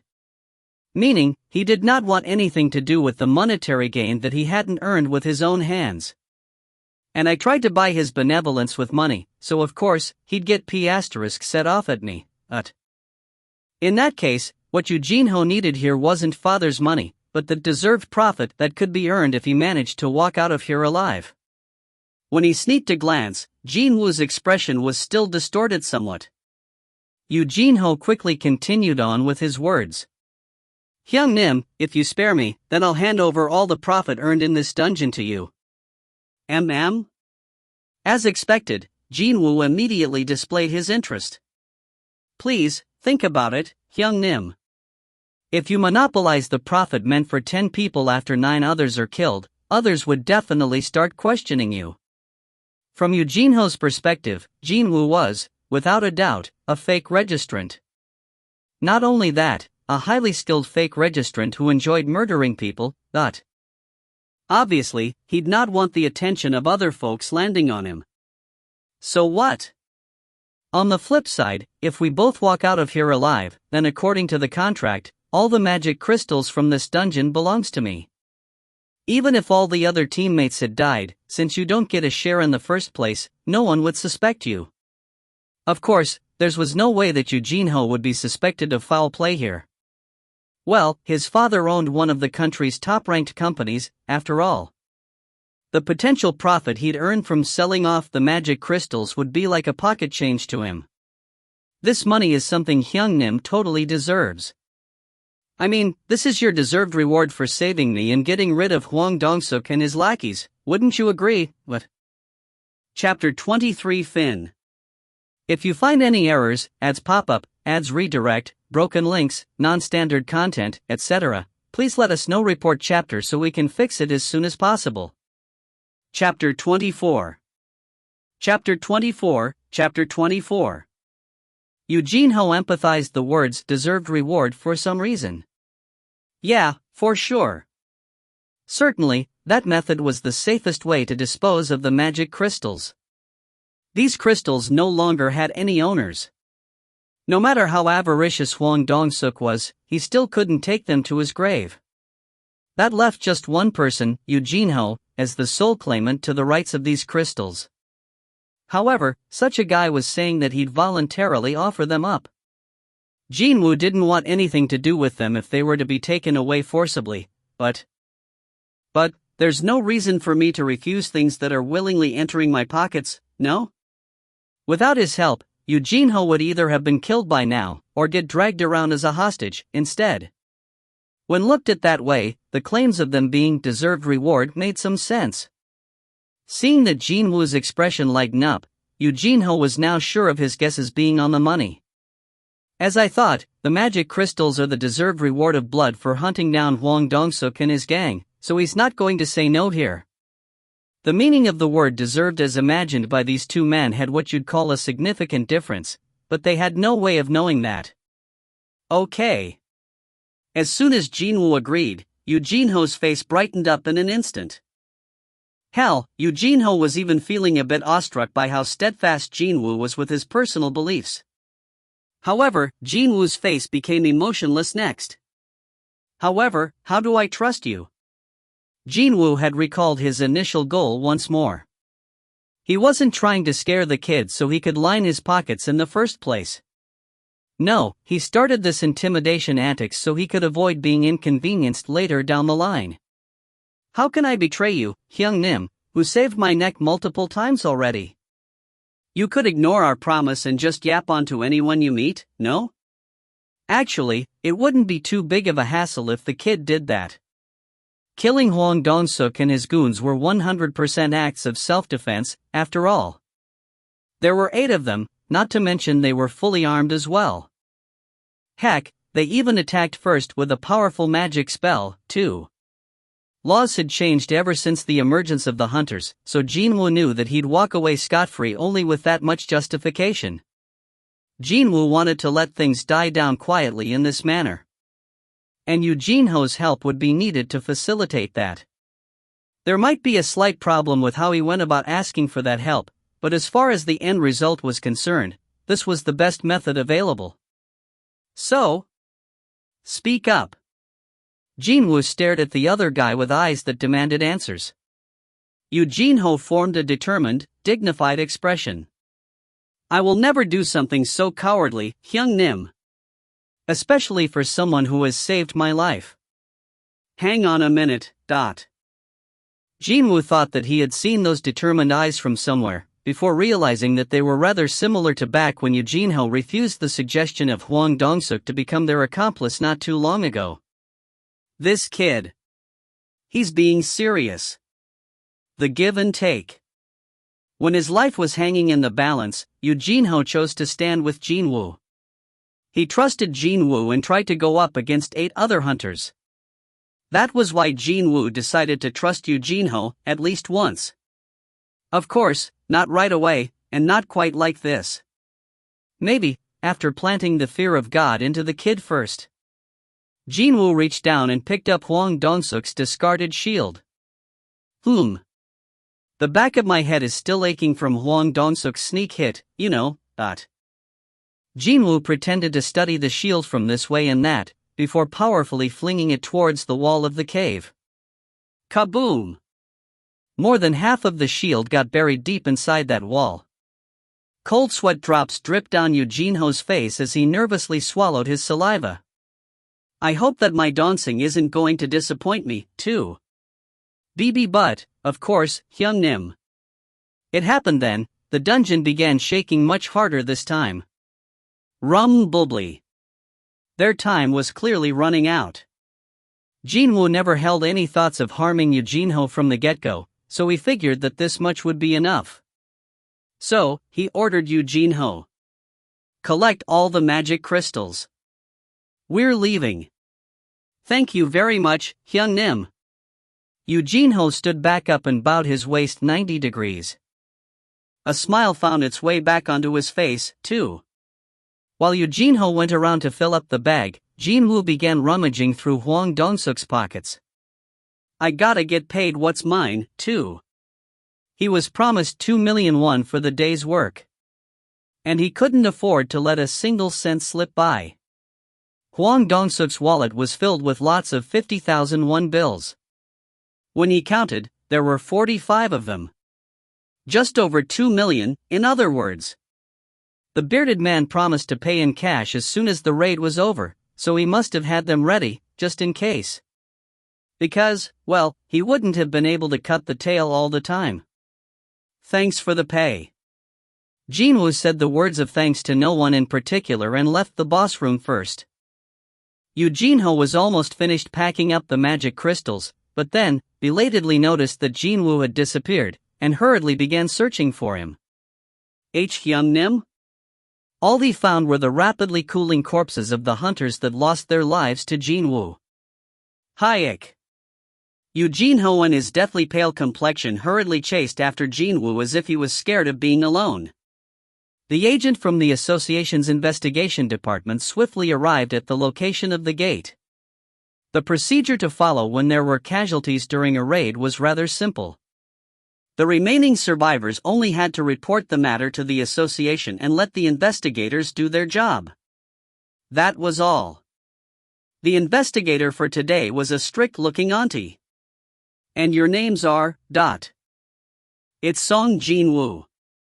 My name is Yoo Jin-ho, ma'am. Hunters dying inside dungeons happen pretty much every single day, so this procedure was more like a formality at this point. To be more precise, it was now more to do with record-keeping, actually.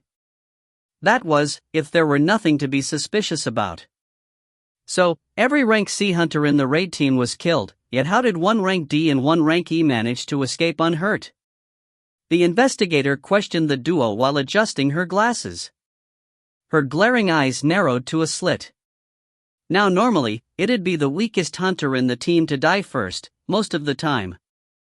Yet. She intensely scrutinized the two men before discovering something particular and raised her voice. Oh my gosh. Her eyes began sparkling as she approached closer. Isn't this the longsword Kalion that's been launched recently by the Maya Company? Oh my gosh, isn't this one of the Royal Series shields crafted by the one and only master craftsman Greedos? Yu Jinho's face brightened immediately. You seem to be well versed in weapons, ma'am. It's nothing to feel proud about, really. No, it's only on the level of browsing through the catalogs every now and then. Oh ho ho ho ho.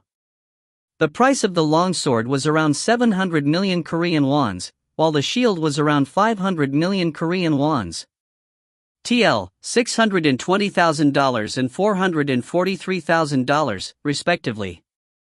These powerful armaments were crafted with magic crystals costing well over hundreds of millions of won, as well as other expensive materials, and they were capable of boosting the abilities of a rank D hunter past that of a rank C.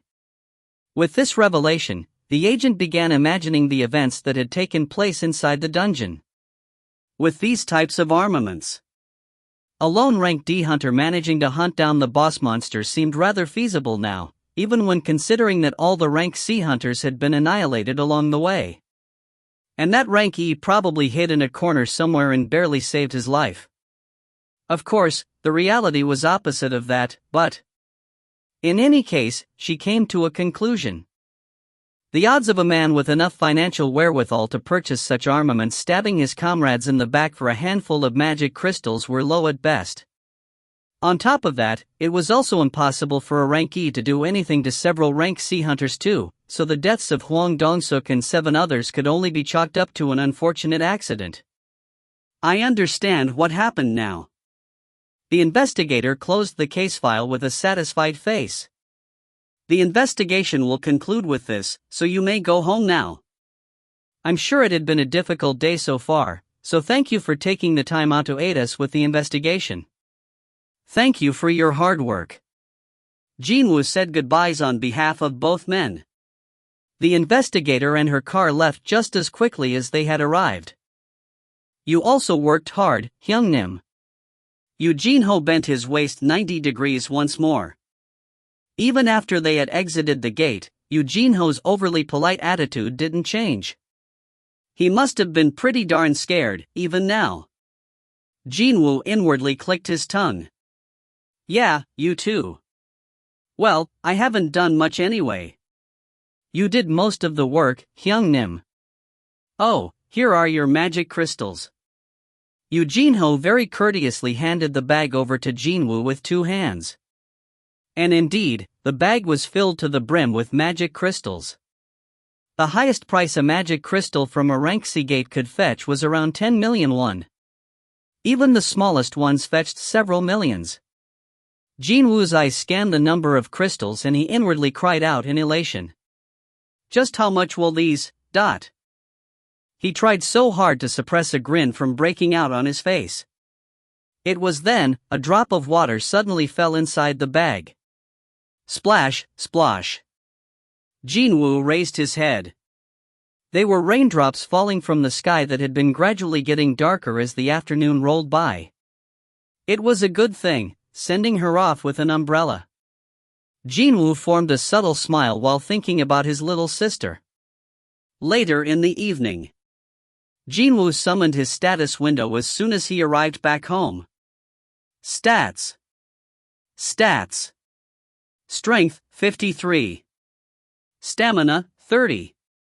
Agility, 38. Intelligence, 30. Perception, 32.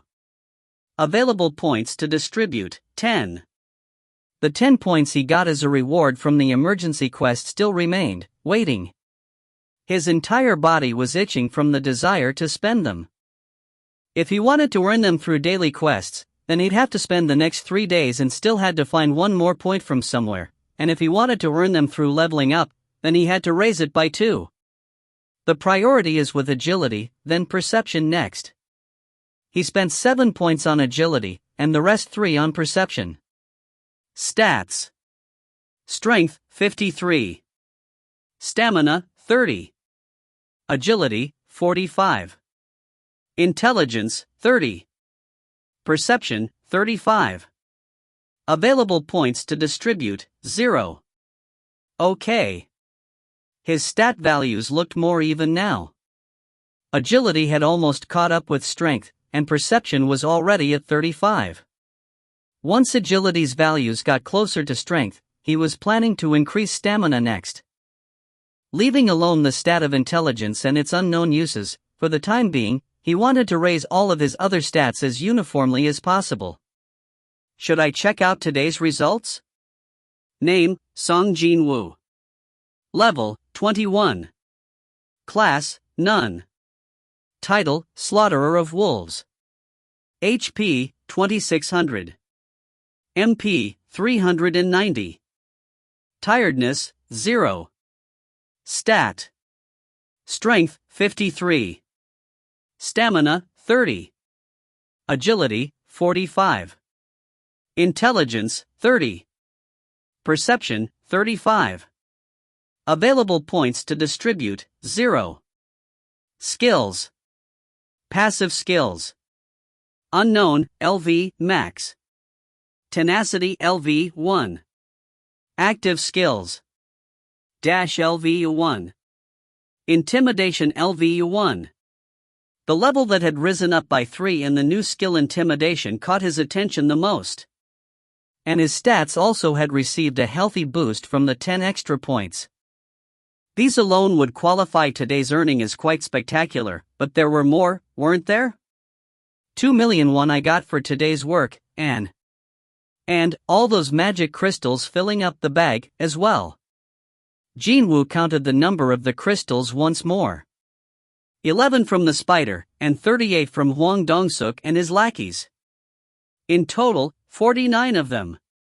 If he asked 5 million for each, he'd still earn well over 200 million won.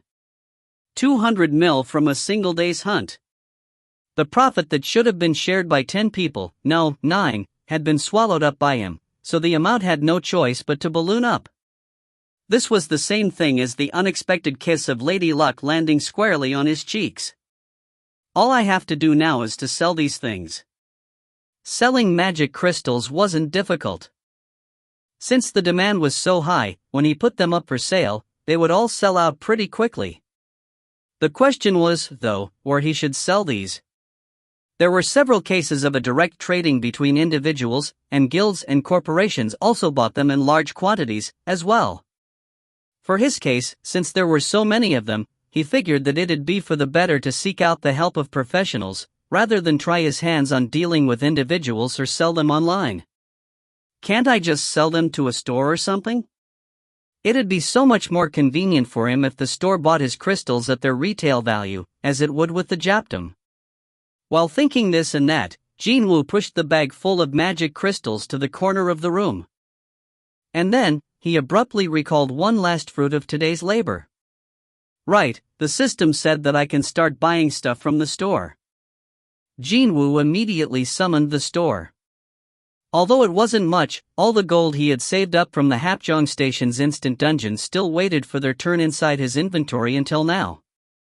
Buy. T-ring. Accompanied by the familiar beep, the list of purchasable items popped up in his view, and they continued to do so quite literally without an end. Everything from cheap potions and trinkets, all the way up to absurdly expensive defensive items and eye-catching weapons could be found here. There were so many items that could be bought with gold. It was pretty obvious, but the more expensive an item was, the better its options got. One of the best items available even cost as much as 10 billion gold. Whoa! 10 billion, is it? His current gold was just over 112,000. It was way too short to buy anything truly useful. But there was no need for him to fret here. Why? Because he had plenty of time on hand. I can buy any of these, as long as I have enough gold, right? Jin-Woo hummed to himself and continued to browse through the list of really expensive items. There was one more reason to seek out instant dungeons now. Already, he couldn't wait to receive the prize of the daily quest for tomorrow, the random box. Chapter 24 Fin. If you find any errors, ads pop up, ads redirect, broken links, non-standard content, etc., please let us know. Report chapter so we can fix it as soon as possible. Chapter 25. Chapter 25, Chapter 25. Part 11. Arrangement. 3 days passed by since the incident of the C-ranked gate. Gina came home early from school as it was Saturday today. As soon as entering the apartment, she began sniffing the air and hurriedly removed her shoes. Appa? What's going on here? Did you order fried chicken? Yeah, I ordered some takeaway to make sure it'd get here just in time for you. Wow, really? Jin-Woo beckoned her while sitting by the dining table, causing Gina's eyes to open wider. She immediately ran towards him. Hiya, what's going on here? And you're a serial Scrooge, too. Did something good happen lately? Hey now. Put down your school bag first, will you? Why is a girl so hot-headed? It's fine. This bag ain't that heavy, you know, . And she was complaining not too long ago about her bag being too heavy and that she didn't want to carry an umbrella around. Jin-Woo it's scared, but couldn't really hide the smile creeping up on his face. Asking me if there was anything good happening lately? Of course, there was. The family's bank balance had swelled up from 800,000 won all the way to 180,300,000 Korean wons earlier today. TL, just under $160,000. 180 million was from the sale of the magic crystals, and 500 grand was used for the month's rent. Still, 180 million. Just one raid and he was able to get his hands on an absurd amount of money, totaling 180 million. He had been one for a while now, but this was the first time he felt like a real hunter. Well, this was the era where a casual mention of hunters instantly brought up the images of wealth, so that couldn't be helped. Also, the face of the employee at the Magic Crystal Exchange when Jin-Woo went there with his stash was still so vivid in his memories, too. Did you hunt all these monsters? Things happened, and so, it's something like that. Holy moly. How incredible. 49 C-rank magic crystals. The initial estimated price for the whole lot was just over 300 million won. But who knew that taxation would be so heartless? I gotta pay 40% as tax? Yes. When an individual is selling the crystals, 40% is taken as tax. However, when a guild is selling them, it's only 10%. Is there a reason why there's a reduction in tax for the guilds? Well, unlike freelancers and their teams, guilds must cooperate without question when they are ordered to mobilize, you see. Indeed, when he searched through his memories, he remembered hearing about both the agents from the monitoring division of the association and the White Tiger Guild coming to the location of the dual dungeon incident. Because they were receiving special treatments, guilds had to cooperate with the government and the association when they asked for help. The high tax rates caused Jin-Woo to ponder his choices for a little bit. Should I just hold on to the crystals and sell them off after I enter a guild? But he made up his mind soon afterwards. By the time he entered a guild and started working for them, the main objects of conquest would be gates rated A and B. The magic crystals coming out from those gates would incomparably be more valuable than those from a gate rank C. And right now, he needed every cent he could get his hands. Besides, I can't just sign on with any OL guild out there just to decrease tax, now can I? Okay, fine. I will sell them. Star. That's how he got his hands on 180 million. Just as Gina had implied with her question, the chicken and beer meal was to celebrate the big earnings sitting pretty in the family bank account right at this moment. Thank you for this meal. Gina sneakily reached towards the beer can, but then, Jin-Woo's finger powerfully flicked her forehead. Ouch. For you, this. He then placed a can of cola in front of her. Hiing. I was only joking, you know. Not minding Gina and her hands busy rubbing her reddened forehead, Jin-Woo popped the lid open on the refreshingly cold can of beer and poured the contents down his throat. But then, this happened. T-ring. Jin-Woo couldn't help but react nervously when he heard the familiar beep. Why a system message, all of a sudden? Harmful substances have been detected. Effects of buff, detox will now commence. 3, 2, 1. Detoxification has been completed. You detoxed harmful substances? Are you talking about alcohol? Jin-Woo drank up the remaining beer in the can and popped open another just to make sure. Gulp, gulp. Harmful substances have been detected. Effects of buff, detox will now commence. 3, 2, 1. Detoxification has been completed. And the exact same messages appeared again. He had drank up 2 cans of beer in one go, but he couldn't feel one hint of drunkenness come over.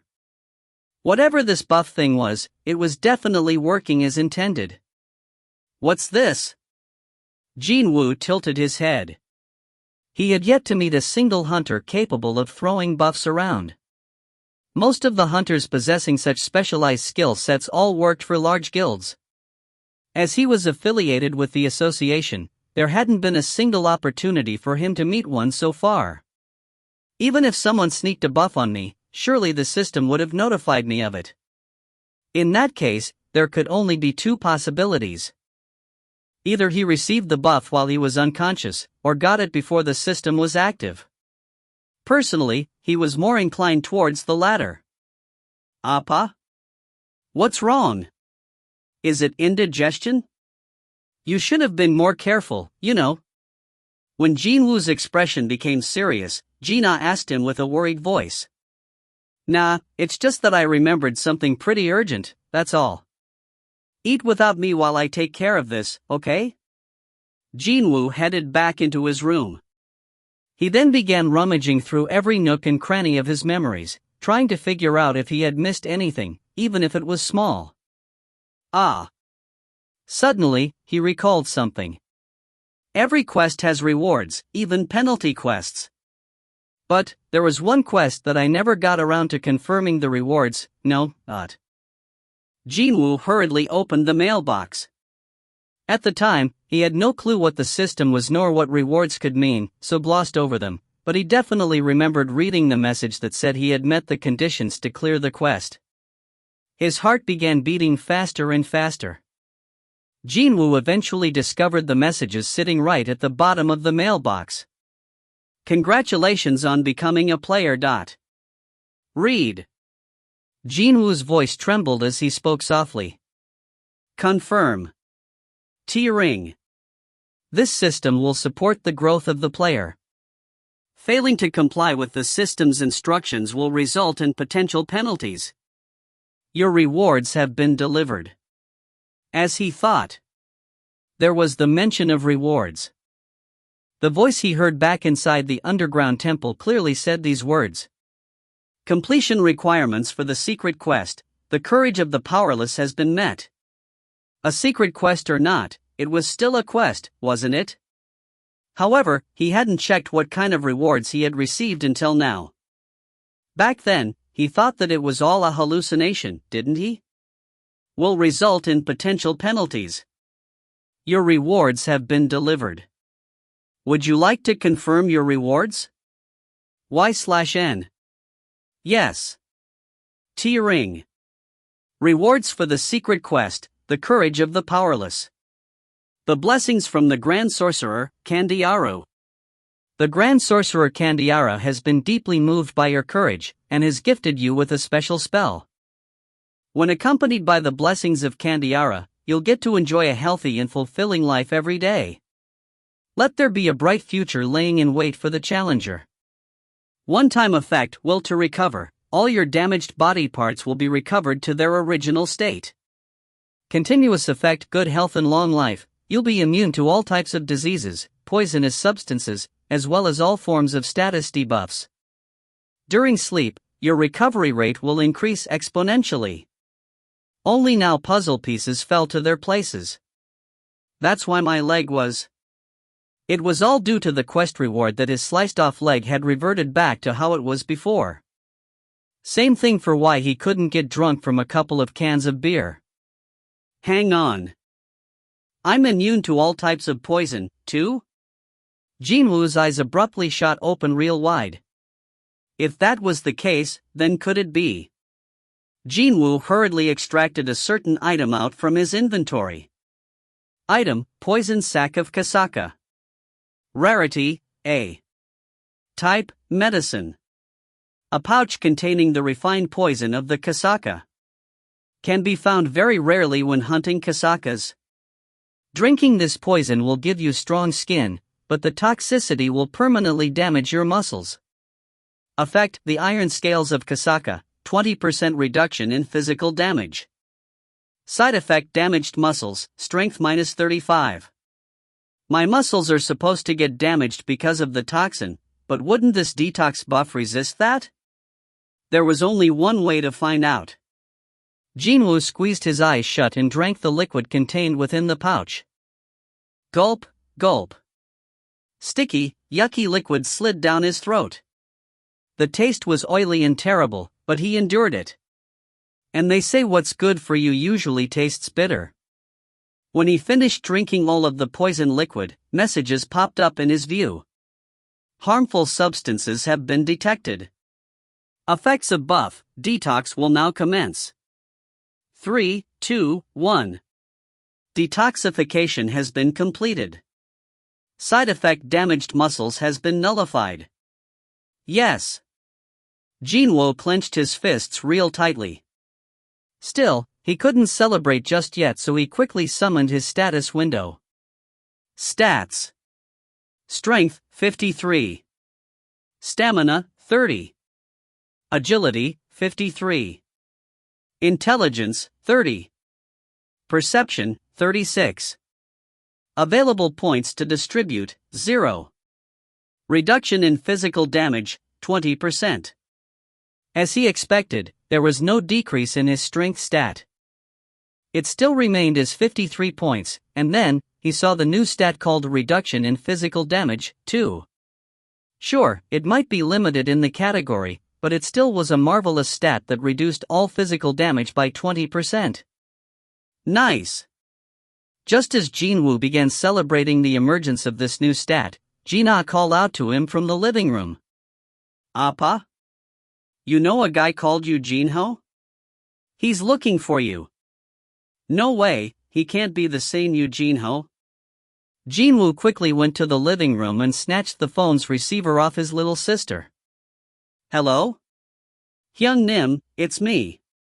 You Jin-Ho. Really now? The voice coming from the other side sounded way too familiar. How did you get this number? There was a person I know working for the association, you see. You didn't want to answer your smartphone, so I had no choice but to call you at home like this. Details only. Ah. Oops, my bad, Hyung Nim. But, it's not something we can discuss over the phone. May we meet up somewhere so I can tell you in person? Jin-Woo tilted his head slightly. He still wants to meet me after going through such an ordeal? Hyung Nim, I really gotta ask you for this favor. Please. What a weird kid this guy was. Jin-Woo eventually agreed to spare 1 hour after Jin-Ho earnestly pleaded with him. The meeting place was a franchise cafe located not too far from Jin-Woo's home. Even though it was a weekday, there were quite a few people inside the cafe, perhaps because they chose to meet right after the lunch hour. Hyung Nim, over here. Jin-Ho greeted him rather enthusiastically. Before entering the cafe, Jin-Woo focused his perception to the max, but he couldn't sense any other hunters inside the shop.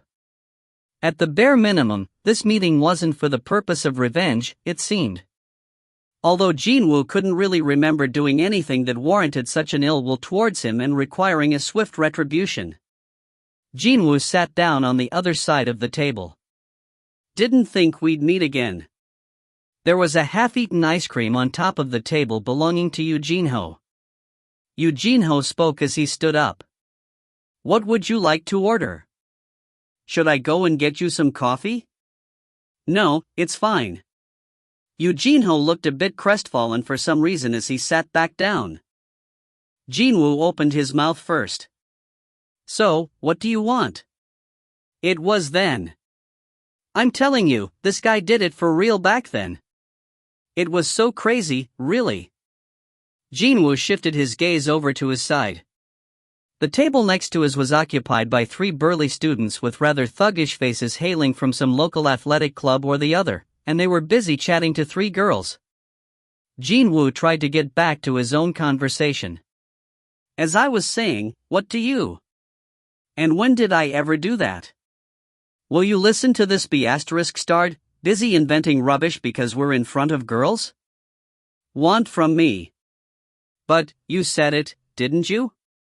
Wow, should I show you the pics, man? Should I release the evidence to the rest of the world or something? The voices of the male students got louder and louder, and the laughter of the girls was just as loud as well.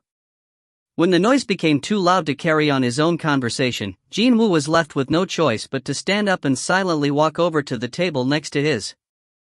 The eyes of the male students all focused on Jin-Woo. Will you please keep it down? There are other people in here, too. One of the male students scratched the back of his head and pretended to apologize a couple of times. Yes. We'll keep it down. Very sorry about this. Girls began giggling hoarsely from that sight. Jin-Woo quietly stared at them for a while, before turning around. But when he did, something flew in and tapped him in the back of his head. A rolled-up paper serviette fell to the floor. Po-ha-ha-ha-ha. Ka-keek. Hey, you shouldn't do that. Male students began guffawing real hard, while girls pretended to scold the boys, even though mocking grins formed on their faces. Witnessing this scene, Jin-Ho's expression gradually froze up. Hyu. Hyung Nim. Jin-Woo picked up one of the unused spoons next to Jin-Woo's ice cream and walked over to the counter. Oh, look. He's going to tell on his mommy. Mommy, they are making noise. Stop them please. Foot. In the meantime, those kids kept running their mouths off. Jin-Woo asked the nervous-looking female employee behind the counter with a deadpan face. How much for this spoon? My apologies, dear customer. We don't sell spoons separately, you see. It's not more than 10,000 won, yes? Pardon? I guess so. Jin-Woo placed a 10,000 won bill on the counter and turned around. Dear customer? Excuse me, customer? Jin-Woo ignored the calls of the female employee and headed straight to the table where the male students from some athletic club were. When they noticed that Jin-Woo was displaying a suspicious behavior, the 3 students slowly stood up from their seats. What you want now? What? The attention of everyone inside the cafe was now focused on this table. Jin-Woo showed the students his spoon. Just as question marks floated on the expressions of these hapless kids, Jin-Woo began squashing the spoon in his hand. And the poor thing easily lost its shape right in front of their eyes. The complexions of the male students grew paler and paler. Jin-Woo then placed the spoon on their table. But what was left there could no longer be called a spoon anymore. No, it was just a piece of folded metal, roughly shaped like a ball. Heek. The male students nervously swallowed their saliva. That's not a human strength. This guy, he's a hunter. The male students signaled to each other before the kid who threw the serviette at him bowed and apologized for real. I am really sorry. The rest of his friends then started apologizing as well. I'm sorry. It was our fault. Forgive us. The male students bowed several times with pale complexions, before making their hasty retreat from the cafe while dragging the girls out as well. Hooray! The customers surrounding that noisy table sent gazes filled with appreciation towards Jin-Woo. Meanwhile, Jin-Woo returned to his seat and settled back down. Jin-Ho's eyes sparkled as he spoke up. As expected of you, Hyung-nim. Enough. Jin-Woo got back on topic at hand. Why did you ask me for a meeting? Well, that. Hyung-nim. I gave this matter a lot of thought. I mean, lots and lots of thought, you know? But, I think I really, seriously, must ask you. Jin-Woo tilted his head. What are you talking about now? Hyung-nim, actually, Yu Jin-ho's face reddened as if he was embarrassed about something, before he summoned up his courage and spoke up. Actually, I was thinking of forming my own tea. Jin-Woo didn't even hesitate 1 second and replied. I'm not interested. Chapter 25 Fin. If you find any errors, ads pop up, ads redirect, broken links, non-standard content, etc., please let us know. Report chapter so we can fix it as soon as possible. Chapter 26. Chapter 26, Chapter 26.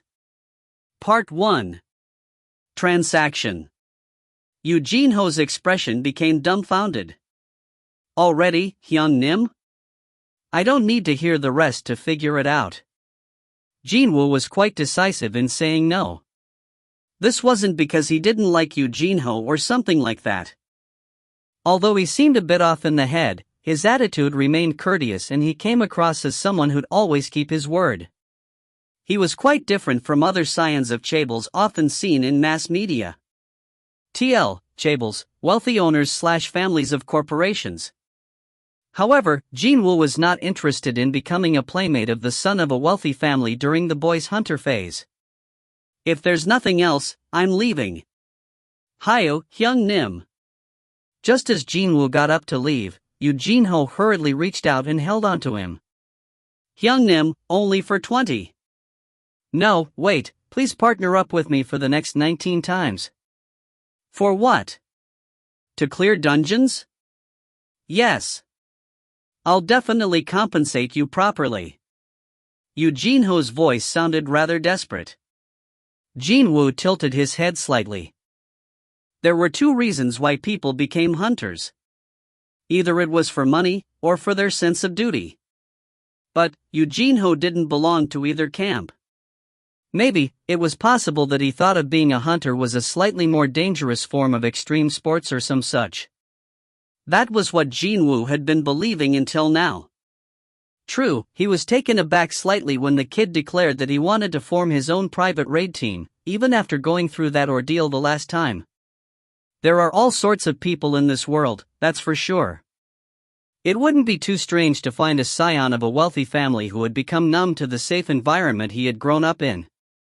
However, Yu Jin-ho's expression seemed far too serious and determined at the moment for that kind of an explanation. Could there be a different reason? Rather than the promise of proper compensation, Jin-Woo's curiosity was being tugged by the idea of raiding dungeons 19 more times. Jin-Woo's brain quickly kicked into gear. Hang on. Let's say that last time was his first raid. And when he completes 19 more raids, then. Could this kid be aiming for? It didn't take long for Jin-Woo to realize the truth. His expression became dumbfounded, instead. Are you perhaps thinking of getting the Guildmaster license? That's correct, Hyung-nim. What a smart decision it was not to order coffee. Otherwise, he might have sprayed the bitter liquid all over the table by now while trying to drink it. You wanna become a Guildmaster, ? Well, the story's a bit complicated there, Hyung-nim. Yu Jin-ho's face reddened considerably compared to before as he spoke. Hyung-nim. Please listen to my story. Jin-Woo was in a slight dilemma, wondering what he should do now, but in the end, he was defeated by his curiosity, so he sat back down. Fine, I'll listen. Well, the promised hour had not ended yet, so there was that, too. It wouldn't be a problem to listen to the kid's story anyways. Yu Jin-ho hurriedly parked his but backed down as well. As you've correctly guessed, I want to acquire the Guildmaster license.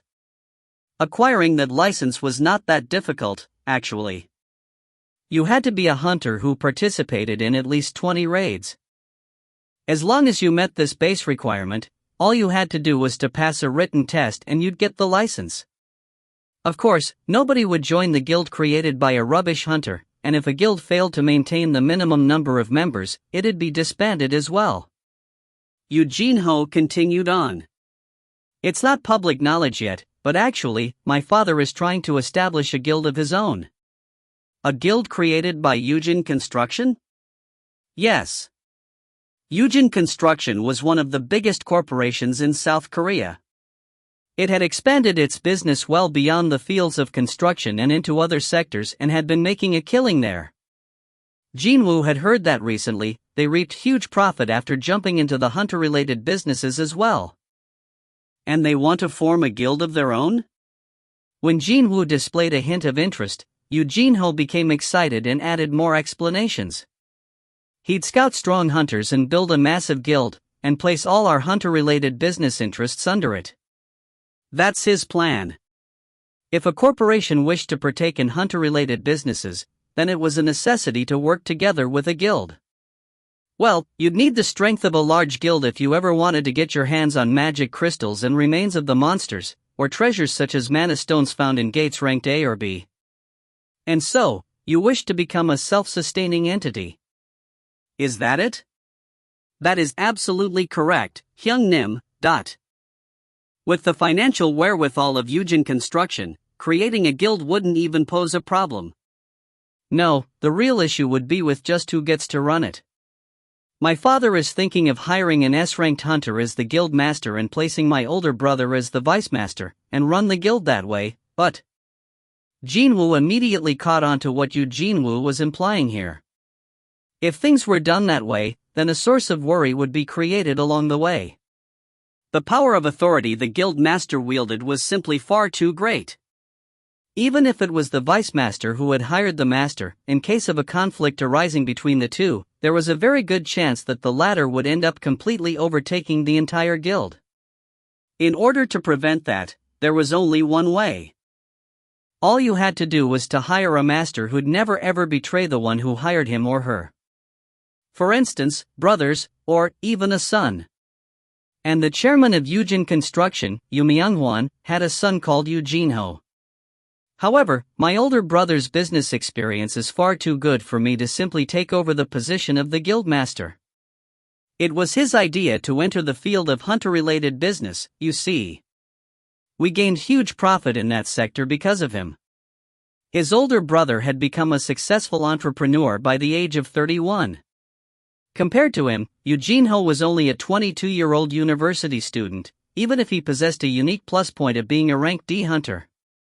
Naturally, the chairman was thinking of entrusting the guild over to the eldest son. The eldest couldn't become a master since he was not a hunter, but he still knew a lot about the hunter-related businesses, and also managed to achieve great success in the sector, too.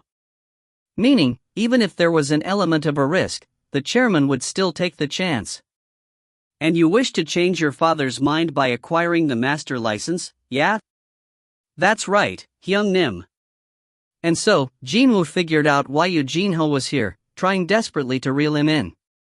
Even if the kid hired a high-ranked hunter and acquired the license that way, it'd be no different from buying it with cash. However, what if the kid succeeded in 20 raids with low-ranked hunters, such as Jin-Woo, and acquired the license that way? Yu Jin-Ho would be able to persuade his father.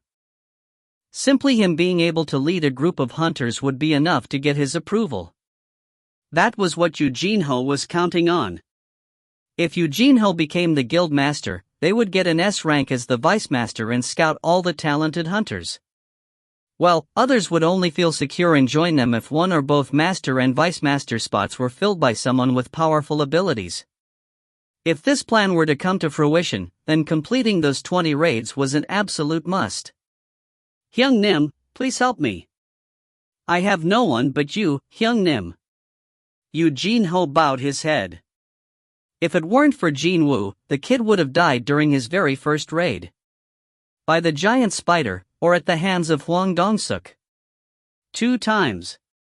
Yu Jin-Ho needed a trustworthy ally here. I can definitely trust Hyung Nim.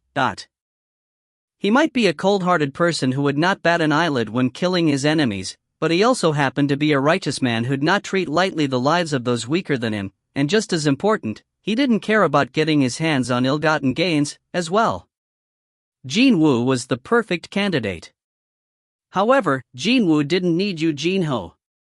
That was why he asked the kid, "What would I get in return, then?"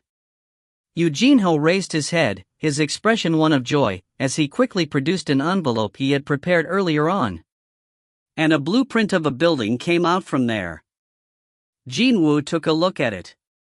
"This is the guild office building we're constructing at the moment. The expected retail price of the building is around 30 billion Korean wons, but it'll definitely rise up in the future." Although the association was doing their best to manage them, there would always be that fear of monsters escaping from the dungeons. That was why the land price near the association headquarters or around large guilds always rose up higher as time went by. Well, there would be no more precious wealth than one's own life, after all.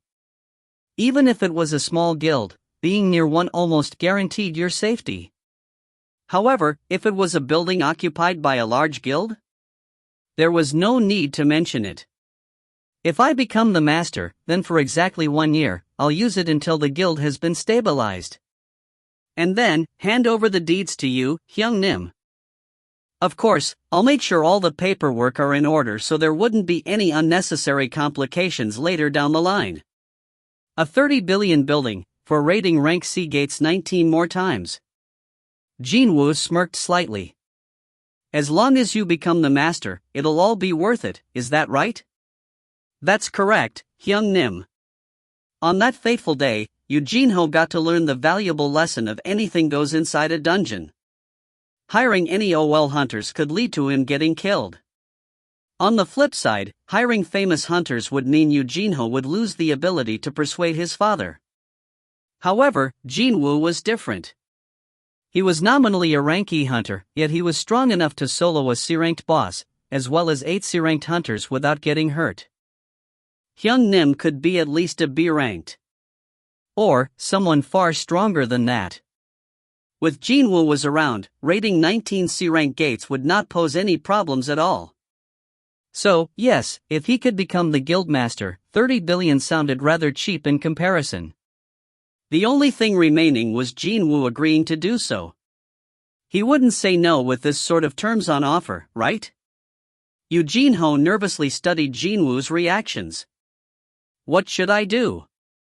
In the meantime, Jin-Woo was in a serious dilemma. 30 billion won. That was a huge amount of money. If one considered the fact that the winning prize of the local lottery was 1.5 billion won, he'd have to get lucky 20 times in a row to earn that amount. Not only that, the value of the building would only continue to rise up.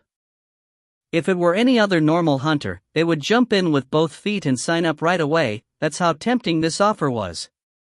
However, Jin-Woo was as far removed from being normal as anyone could ever hope to get. The one and only under the heavens, he was the only hunter who could grow stronger. If he continued on with quests and leveled up over and over again, he'd reach the S rank sooner or later, or even something surpassing that. If I can surpass the S rank, then 30 billion would be nothing. The contract fee for S rank hunters went for several dozen billions already. No matter how famous a celebrity or a sports star was, they would never even come close to the worth of an S-ranked hunter. This was the era where the number of high-ranked hunters signified the strength of a nation. As a result, the treatment S ranks received exceeded one's imaginations. Considering that, what Jin-Woo needed to prioritize here was not money, but his growth. And in order to grow, it'd be more convenient to be alone. Yeah, it'd be better to minimize the risks of unexpected events. If he hunted along with other people, the experience points received could decrease too, and because of all those eyes watching him, making a move would become rather cumbersome as well. Not to forget, in order to avoid anything troublesome happening down the line, he had to threaten Jin-Ho back then, something he didn't want to do in the first place. And finally, he'd have to match his schedule to that of the assault team from now on. The efficiency of his growth would only decrease, one way or the other. I can always make money later on. Although it was unfortunate, he had to decline this offer. Just as he thought like this. Hang on a sec. Suddenly, he came up with a pretty good way to catch two birds called money and growth with a single stone. If it's in this manner. When he finally raised his head, he spotted Yu Jin-Ho and his nervous face. Jin-Woo slowly opened his mouth. I only have one condition. Yu Jin-Ho's expression brightened up instantly. Whatever it is, please tell me, Hyung-nim.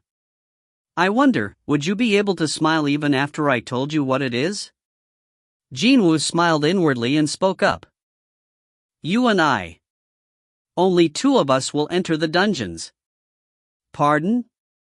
Yu Jin-Ho gasped out in pure shock. Hyo Hyung-nim. If I didn't make a mistake here, then. Are you saying that Hyung-nim and I, just us two, will clear C-ranked gates? Only us two? You didn't make a mistake, then. Yu Jin-Ho's face was drained of all color, just then. Chapter 26 Fin. If you find any errors, ads pop up, ads redirect, broken links, non-standard content, etc., please let us know. Report chapter so we can fix it as soon as possible. Chapter 27. Chapter 27. Sure, Jin-Woo was able to defeat the spider boss all by himself, so he'd be able to do something similar to other bosses as well. But, when imagining only the two of them against the horde of monsters, just like back in that dungeon's entrance with those insects, Yu Jin-Woo suddenly found himself unable to breathe. Yu Jin-Ho became completely speechless, while Jin-Woo formed an expression that said, I knew it. However, this is the best way. The best, in order to catch both birds. It'd be very hard to enter any freelancer-run raid teams as a hunter ranked E. From the very first day he made up his mind to start making money in this profession, he was constantly reminded of this harsh reality. Either he had to give up entering dungeons with his qualifications, or he had to create his own raid team. However, this kid was volunteering to form one for him. Wasn't this a great opportunity, in other words? But, Hyung-nim. You need at least 10 people if we want to enter a CRA. I'm pretty sure you'd find plenty of willing people when you say you'd pay them just for showing up to fill up the head count. Time to put to good use what he had learned from Wong Dong-suk, then. If there were hunters who didn't want to fight with their lives on the line, but were in urgent need of cash, they would surely jump in with both feet at this golden opportunity. Yu Jin-Ho's expression became one of a scared cat, though. Wait. Surely, you are not suggesting that us two will kill every single monster inside a dungeon, all the way up to the boss, are you? In truth, it'd be only one person doing that, though. You got it. With this arrangement, Jin-Woo would be able to prevent the potential worst-case scenario of someone stealing his experience points, and the only person next to him would be Yu Jin-Ho, so he wouldn't even need to worry about other people watching him all the time as well. If it's like that, then I'll get to enjoy some serious power leveling, won't I? On top of that, after all the raids were done and dusted, he'd get a nice little bonus of a wonderful building rolling right onto his lap. The only thing remaining now was him persuading Yu Jin-Ho. And as expected, Yu Jin-Ho was very, very scared at the moment. Isn't that way too dangerous, Hyung-nim? You're only looking at it from one way and not the other. Jin-Woo beckoned the kid to come closer, so Yu Jin-Ho leaned forward. If no one else participates in hunting besides us, doesn't that also mean no one will get hurt, as long as we're okay? Oh, of course. For the first raid, you were like a third wheel being dragged along, so you couldn't do anything about the incident that had happened, but think about for the moment the ramifications of your own raid team finishing up all 19 raids without a single casualty. Yu Jin-Ho's eyes shot open right up. If that was the case, then persuading his father would become one level easier. Not only he'd be a D-rank hunter, but the record of being the leader of a team that successfully performed 19 raids without a single incident would be added on top as well. It'd be the definite proof of him being qualified to become the guild master. Nothing would be a better advertisement for himself than this, wouldn't it? Jin-Woo studied Yu Jin-Ho's expression and smiled in satisfaction. This kid. He's convinced now. From the word go, the person in need was Yu Jin-Ho. As for Jin-Woo, he didn't really need to go on a raid with Yu Jin-Ho, but still could enter dungeons via the association giving him a call, or through the random boxes. Yu Jin-Ho's was thinking now. Although it was a bit scary, if he succeeded in pulling this off, then just as Jin-Woo had implied, there would be so much he'd get in return. When recalling the sight of Jin-Woo displaying his absolutely overwhelming might in battles from last time, Yu Jin-Woo realized that maybe there wasn't much to fret over at all. Yu Jin-Ho finally made his mind up, albeit after some serious internal struggle. We'll do it your way, Hyung-nim. In that case, I'll search for suitable teammates. Very good. Jin-Woo nodded his head. They had come to an understanding. Since he was still in front of Jin-Woo, Yu Jin-Ho stopped feeling nervous and tight-chested, and displayed a bright smile. I've managed to finally get Hyung-Nim on my side. For some reason, he was not feeling too scared of the upcoming raids.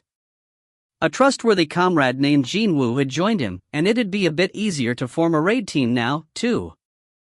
As Jin-Woo had said, with the terms on offer, many would queue up in line just for a chance to participate. With this, I'm one step closer to becoming the master. Jin-Woo also smiled brightly as well.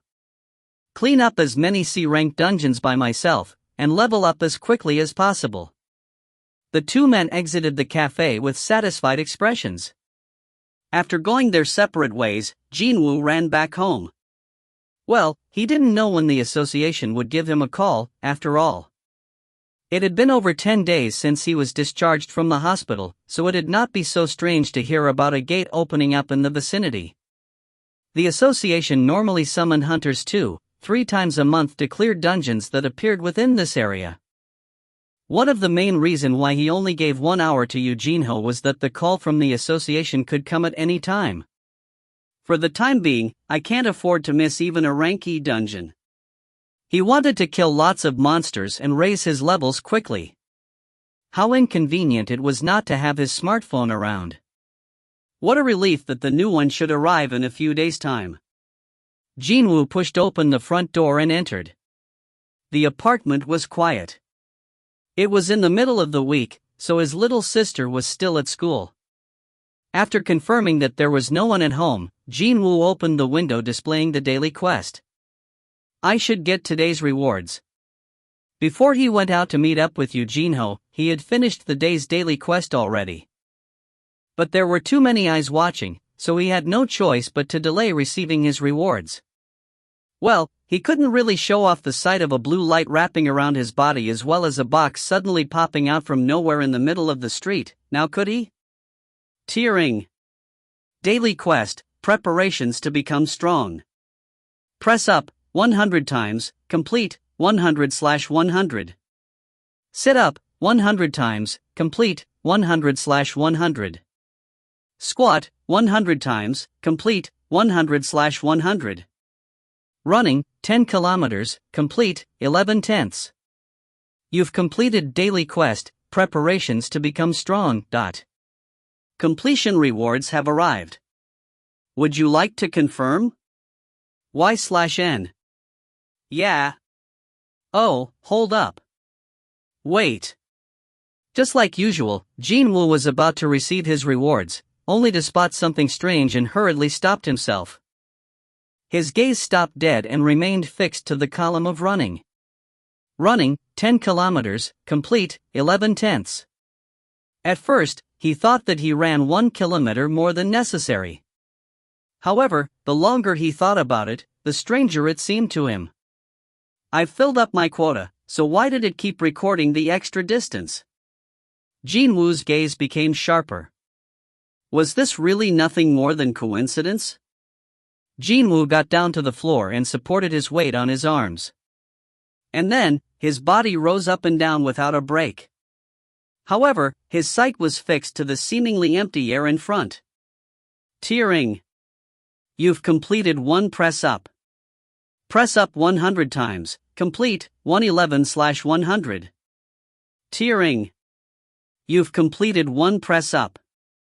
Press up 100 times, complete 112/100. As I thought. Running wasn't the only category that reflected the extra number of exercises performed. The count for press up also kept climbing up. Suddenly, he became rather curious just how much higher the numbers would count to. Veins bulged on Jin-Woo's arms. Thanks to his enhanced stats, he couldn't feel his weight. Actually, his body felt as light as fuzzy hair.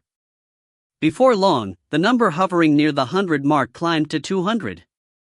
Tiering. You've completed one press up. Press up 100 times, complete 200/100. Tiering. You've completed one press up. Press up 100 times, complete 200/100. The count stopped for sure at the 200 mark. He performed a few more press-ups just in case, but it didn't want to go up any higher. Both the sit-up and the squat also stopped counting at the 200 mark. Press up 100 times, complete 200/100. Sit up 100 times, complete 200/100. Squat 100 times, complete 200/100. Running 10 kilometers, complete 11/10. 200, no more and no less. It wasn't just climbing up without an end, and no, it wasn't as if the 100 mark was the end. There definitely was something here. His gut feeling was declaring as such. What if there was another result waiting for him once he completed all the overcounting? Let's make sure. With much faster steps than usual, Jin-Woo exited the apartment. The next 9 kilometers for the running column were filled up really quickly. When Jin-Woo arrived before his home once more, a new message popped up in his view. Tiering. You've completed Hidden Quest, preparations to become strong. Completion rewards have arrived. Would you like to confirm? Y/N. The title of the quest hadn't changed, but the type of the quest had changed to Hidden Quest now. His suspicion was proved to be correct. Jin-Woo swallowed his saliva. Confirm. Tiering. The following rewards are available. Reward 1. Full recovery of the current physical condition. Reward 2. All stats plus 3. Reward 3. 1. Blessed random box. Or 2. Cursed random box. Would you like to collect them all? All stats raised by 3. His eyes shot open wide. The rewards from the hidden quest proved to be really exceptional. With all the stats getting a 3-point boost, it was the same thing as his level rising up by 3. No, wait, his stats might have risen, but since his level stayed the same, he had gained even more. Because, with higher stats, raising his level would become that much easier. But at the same time, he felt a bit fearful as well. On one hand, he couldn't help but hold a vague hope that, from today onwards, all the daily quest coming his way could be converted to hidden quests, instead. However, if the rewards are this big, then, the odds of the daily quests coming to an end were incredibly high as well. Also, if the hidden quest was something only available for just this once, then that meant he had to be extra careful when choosing the third reward. Reward 3. 1. Blessed random box. Or 2. Cursed random box. This would be his first time having to choose his reward. If he chose one, then he'd lose the other one. So, I wouldn't be able to see one of the two forever, is that about right? Just taking a single look at their names, it was rather obvious which one he needed to select, but this also could be a trap, as well. Collect the third reward. Tiering.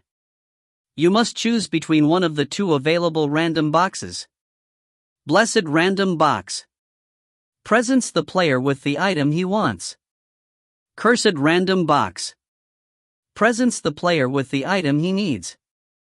Which one will you choose? Their explanations were exceedingly simple. And that made choosing even harder.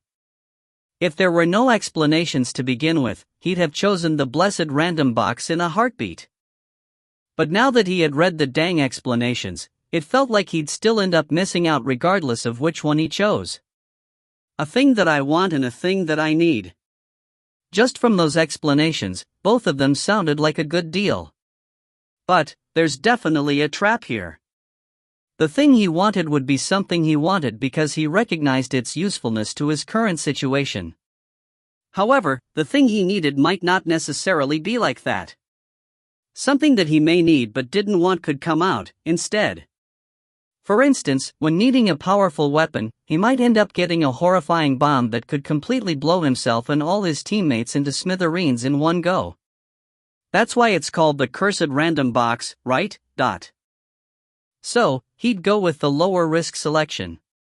In situations where the end results of a choice weren't known, this would be the wisest way to minimize the amount of regret felt later on. Jin-Woo finally made his decision after a cool-headed weighing of pros and cons.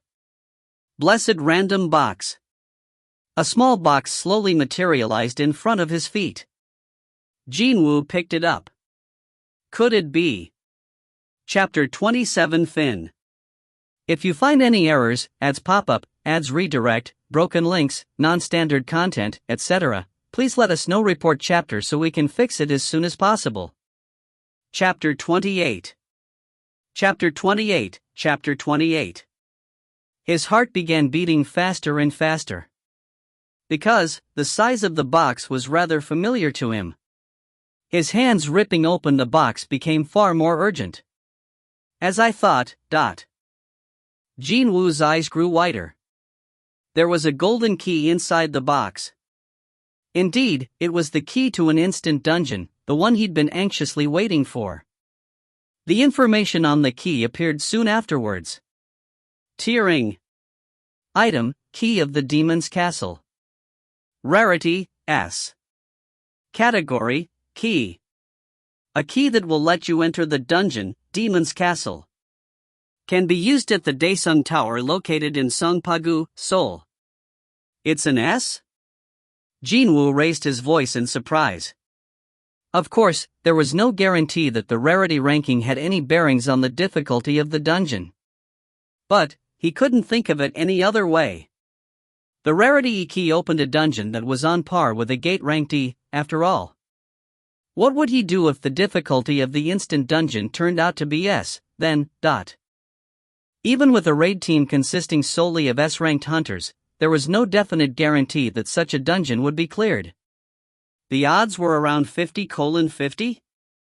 The difficulty of a gate exploded upwards past the rank B, and even when looking through the entire world, there had been too few cases of S-rank gates opening up in the world. One of them appeared on Jeju Island, though. Afterwards, the island of Jeju became an abandoned hellhole where no humans could exist. Jin-Woo stared at the key in his hand for a long while. This is what I really wanted. If there was one silver lining to be found here, then that would be the explanation saying he'd be able to enter the dungeon with this key, unlike the previous one which said he'd be transferred instead. The implication being that he could escape at any time if he felt like it.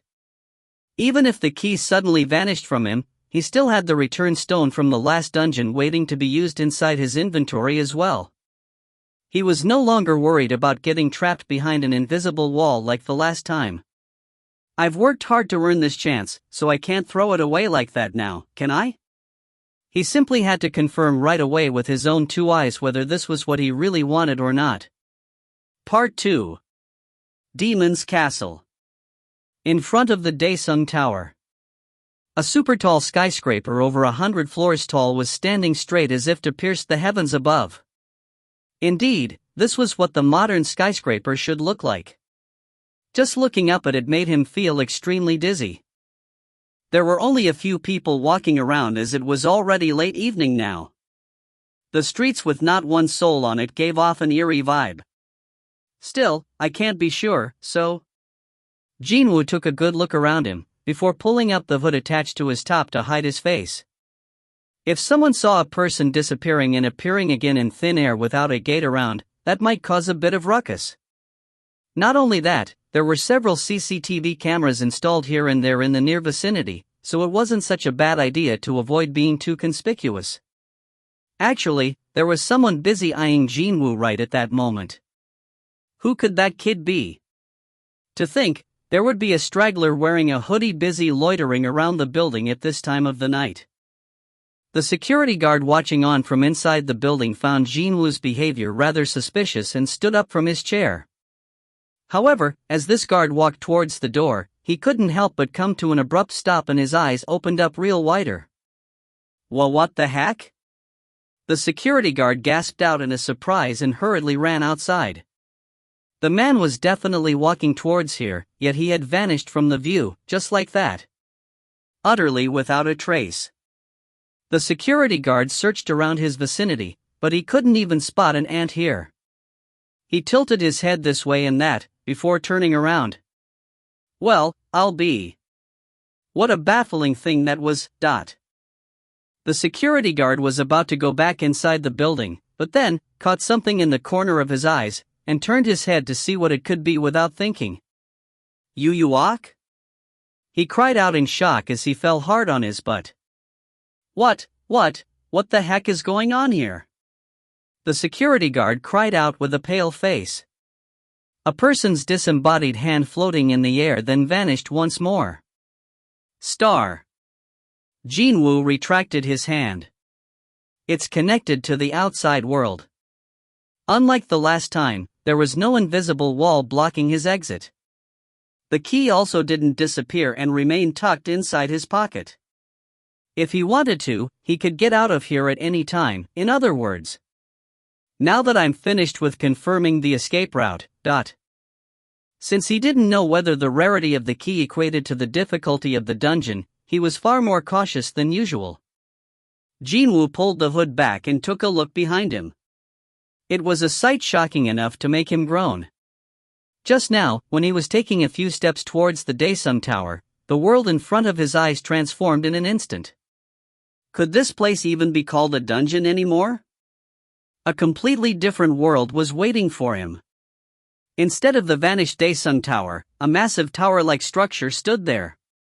Wait, is that really a tower, or should I call it a castle, instead? A tower rising up high into the air without an end, wrapped in reddish-black flames. It was as if the tower wasn't burning, but it was spewing out billowing flames, instead. A burning tower, ha!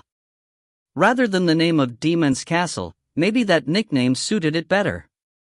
Jin-Woo slowly walked towards this burning tower. Crackle! Pop! The closer he got, the louder the noises of flames rampaging around grew. Can I even enter this thing in the first place? However, even if he did, there was yet another problem to consider. Just like the last instant dungeon that was based off on the subway station, there was a good chance that, since this dungeon was based off on the Daesung Tower, he'd have to climb up 100 floors to clear it completely. He couldn't even begin to imagine just how long that would take. Jin-Woo's steps came to a halt. He sensed a strong aura near the entrance.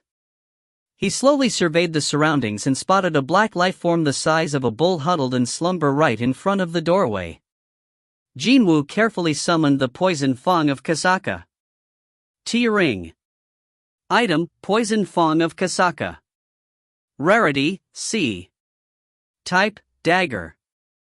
Attack plus 25. A dagger fashioned from the poison Fong of the Kasaka. There are traces of the Kasaka's poison on it, so when attacking, it will cause paralysis and bleeding status effects. Can be stored in the inventory, or can be sold at the store. Status effect paralysis, the target will be unable to move. Success rate is fixed. Status effect bleeding, the target's stamina will be reduced by 1% per second. Its attack power wasn't all that high, but the greatness of its added effects was proven in real battles time and time again. It'd be nice if the paralysis works and I get to kill it easily. Jin-Woo walked as quietly as possible while approaching that creature. However, it was impossible to fool the olfactory senses of a monster. Soon enough, the creature sniffed the air and raised its body up. Che! Jin-Woo clicked his tongue. The creature stood up completely and all three of its heads turned in Jin-Woo's direction. Hell's Gatekeeper, Cerberus. It was a huge dog possessing 3 heads. The name written in red letters floating on top of its heads immediately drew his attention. It was proof that the monster's level was very high. Since it's red, does that mean it's around the same level as those centipedes from the penalty zone? Back then, he managed to barely run away from the centipedes. Well, he was only a level 1 back then, so it couldn't be helped. But it's different this time. He had grown stronger quite quickly during the short space of time. Without a doubt, that black creature was strong, but still, it didn't come across as truly overwhelming. His enhanced, alert perception was telling him that he could do this. It wasn't for nothing that he raised his perception stat. He kept on investing points to this stat so he could easily tell whether he should fight or take flight in cases like this. Growl! The Cerberus sensed the enemy and bared its fangs to threaten him, but Jin-Woo's gaze then wandered off to the creature's tail. It kind of resembled a whip, and its end was enveloped in flames as well. Jin-Woo's eyes sharpened in an instant. Fangs and a tail. At the bare minimum, 2 methods of attack, huh? Jin-Woo swallowed his dry saliva.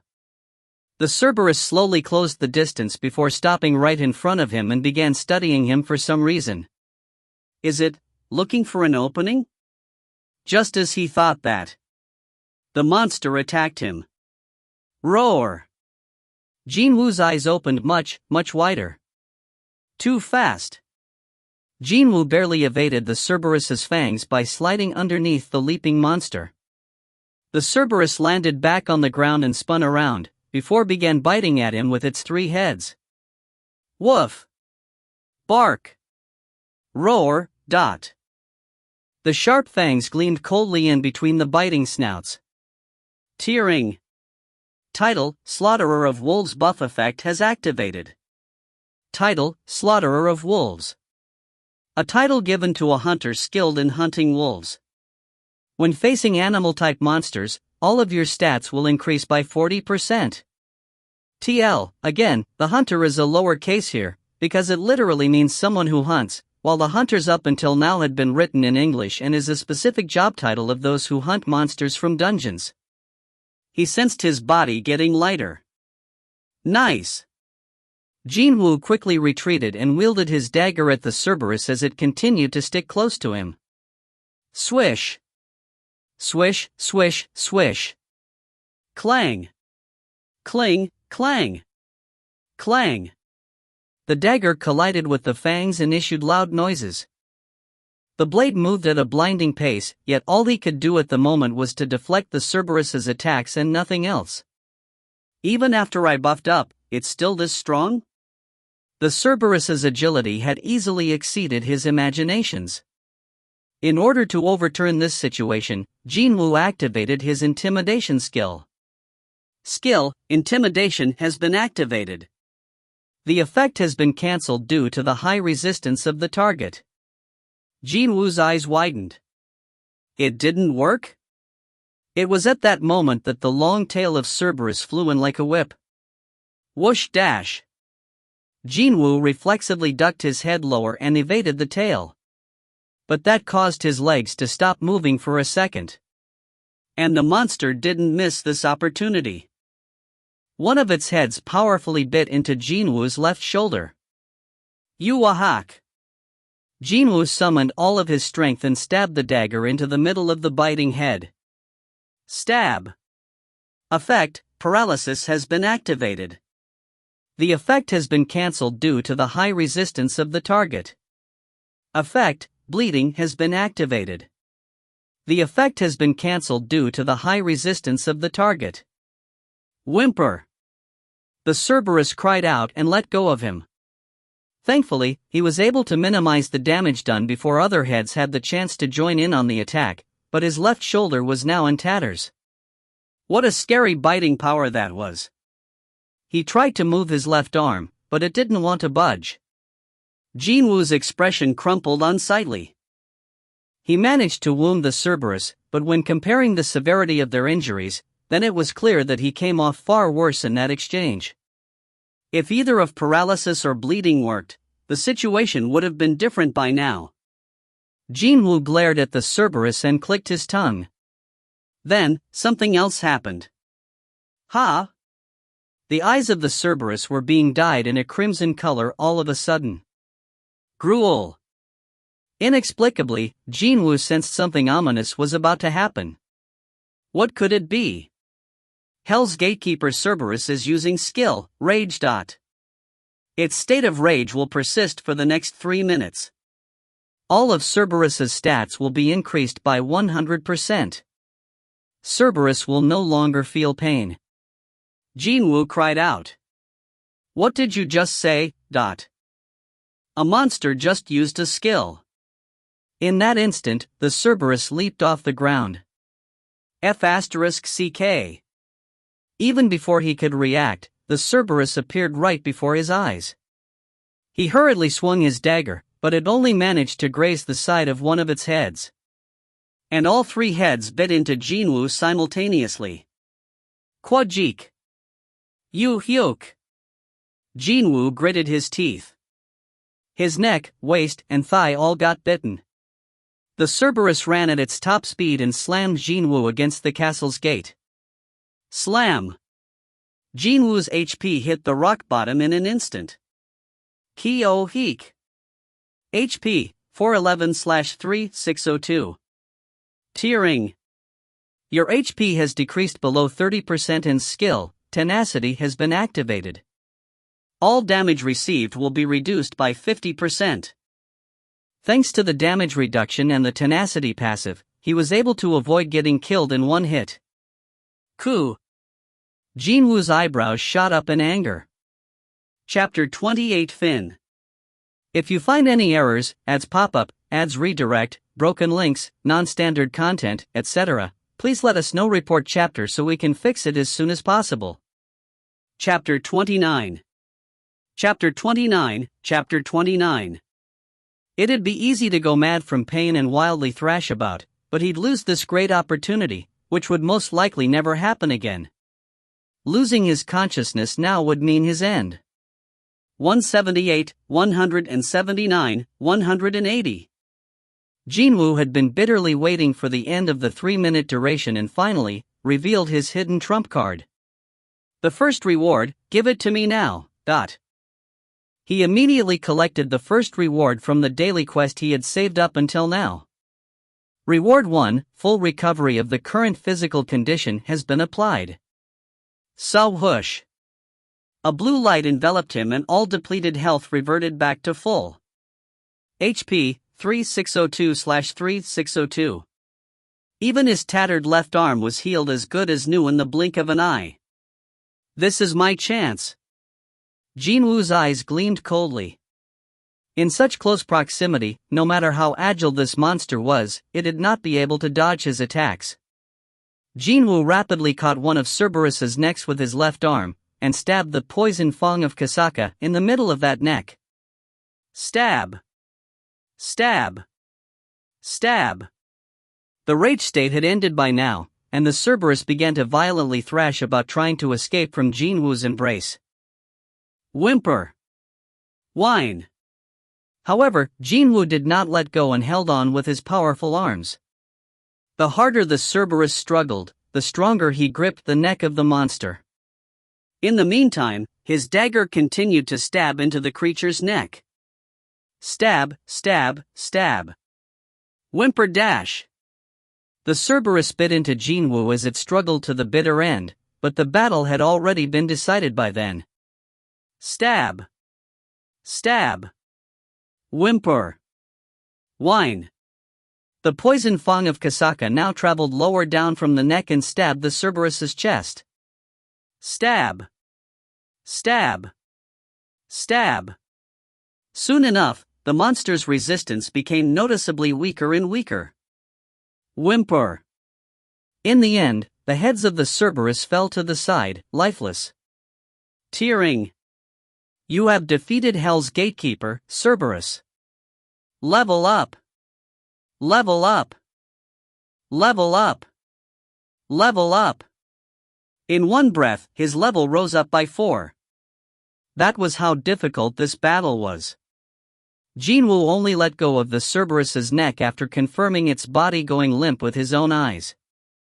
The heavy body sprawled to the floor without any resistance whatsoever. Plop. Jin-Woo rested his hands on his knees. Ha! Only now could he breathe a sigh of relief. A monster that could use a skill. If he didn't prepare a hidden trump card, then he'd have been killed for sure. A chill crawled down his spine just from thinking about it. Oh, I almost forgot. Items. Would there be as many rewards befitting his life or death struggle to bring down this monster? After calming himself down, Jin-Woo reached out towards the Cerberus. Tearing. You have discovered item, Gatekeeper's Necklace. Take it. You have discovered item, Key to the Castle's Gate. Take it. You have discovered item, Cerberus's Molar, X3. Take it. Take them all. A steel necklace originally found around one of the Cerberus's necks, a gray key, and 3 molars of a monster appeared in his hand. Item, Gatekeeper's Necklace. Rarity, A. Type, Necklace. Agility plus 20, Perception plus 20. Item, Key to the Castle's Gate. Rarity, A. Type, Key.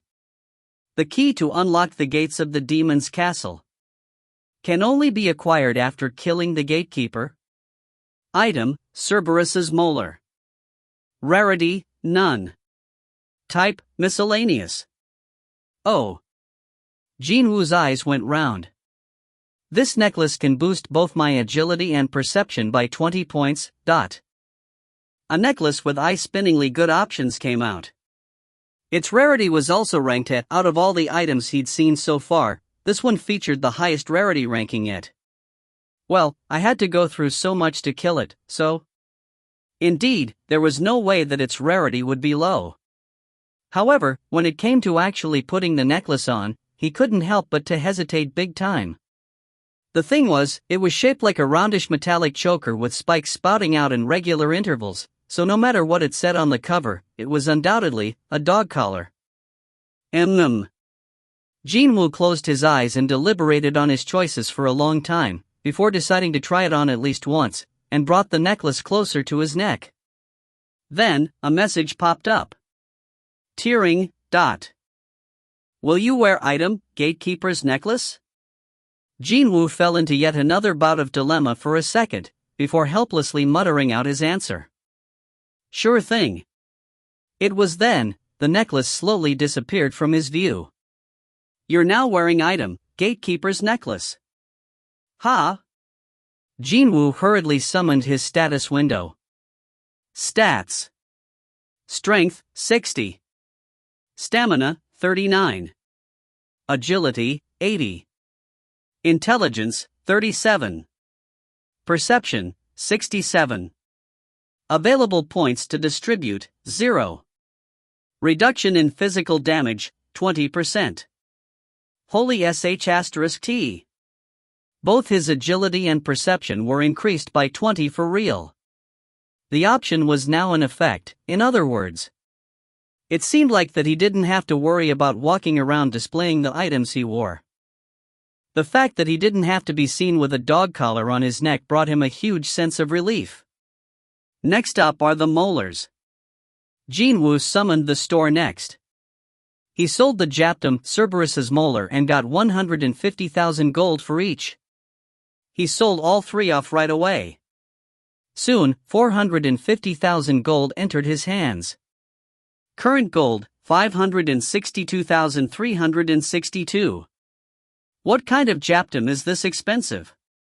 It was a rather nice baseline to judge the overall difficulty of this dungeon.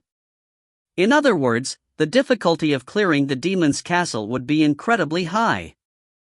However, it wasn't all necessarily bad news. He only hunted a single monster, yet he got to earn over 4 times the amount of gold compared to the whole day spent inside the Hapjeong Station's instant dungeon. If he saved up gold in this fashion, it wouldn't be too far from now when he'd get to purchase all those items that cost millions upon millions in the store.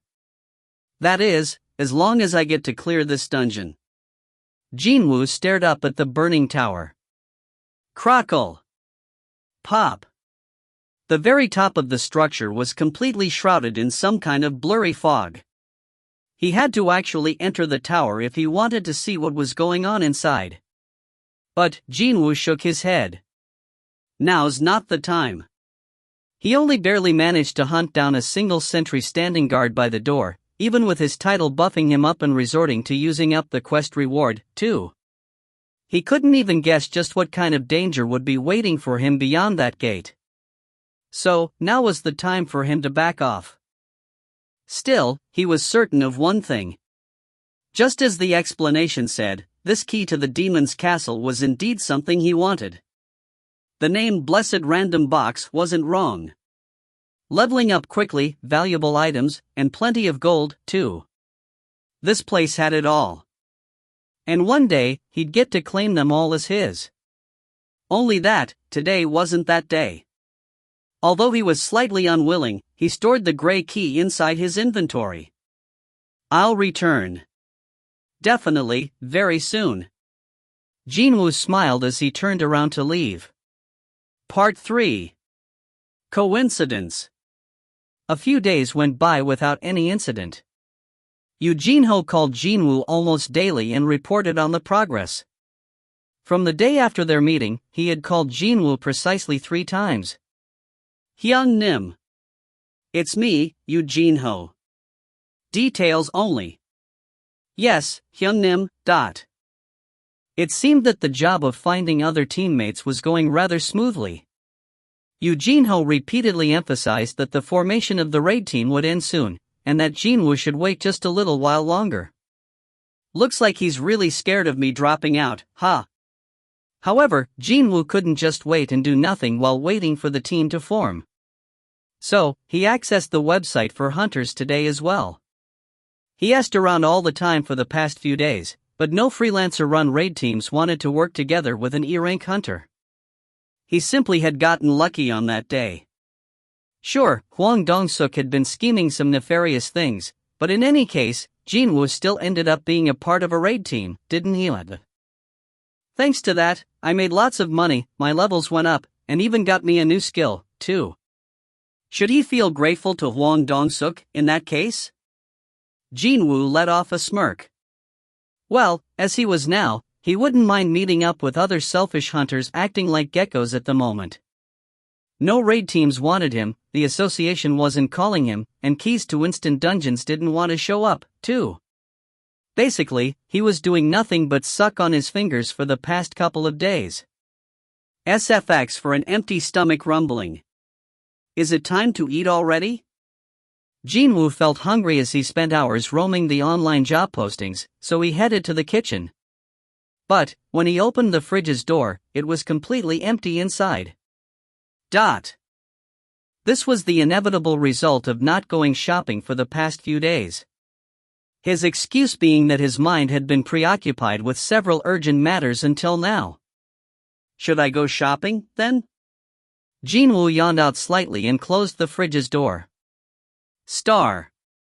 One of the few advantages the apartment he was living in had was its close proximity to a large supermarket. Wearing simple, easy-to-move clothes, Jin-Woo left his home. A 10-minute walk later, he had arrived at his destination already. As soon as he stepped in through the door, the wide-open expanse of the supermarket's interior entered his view.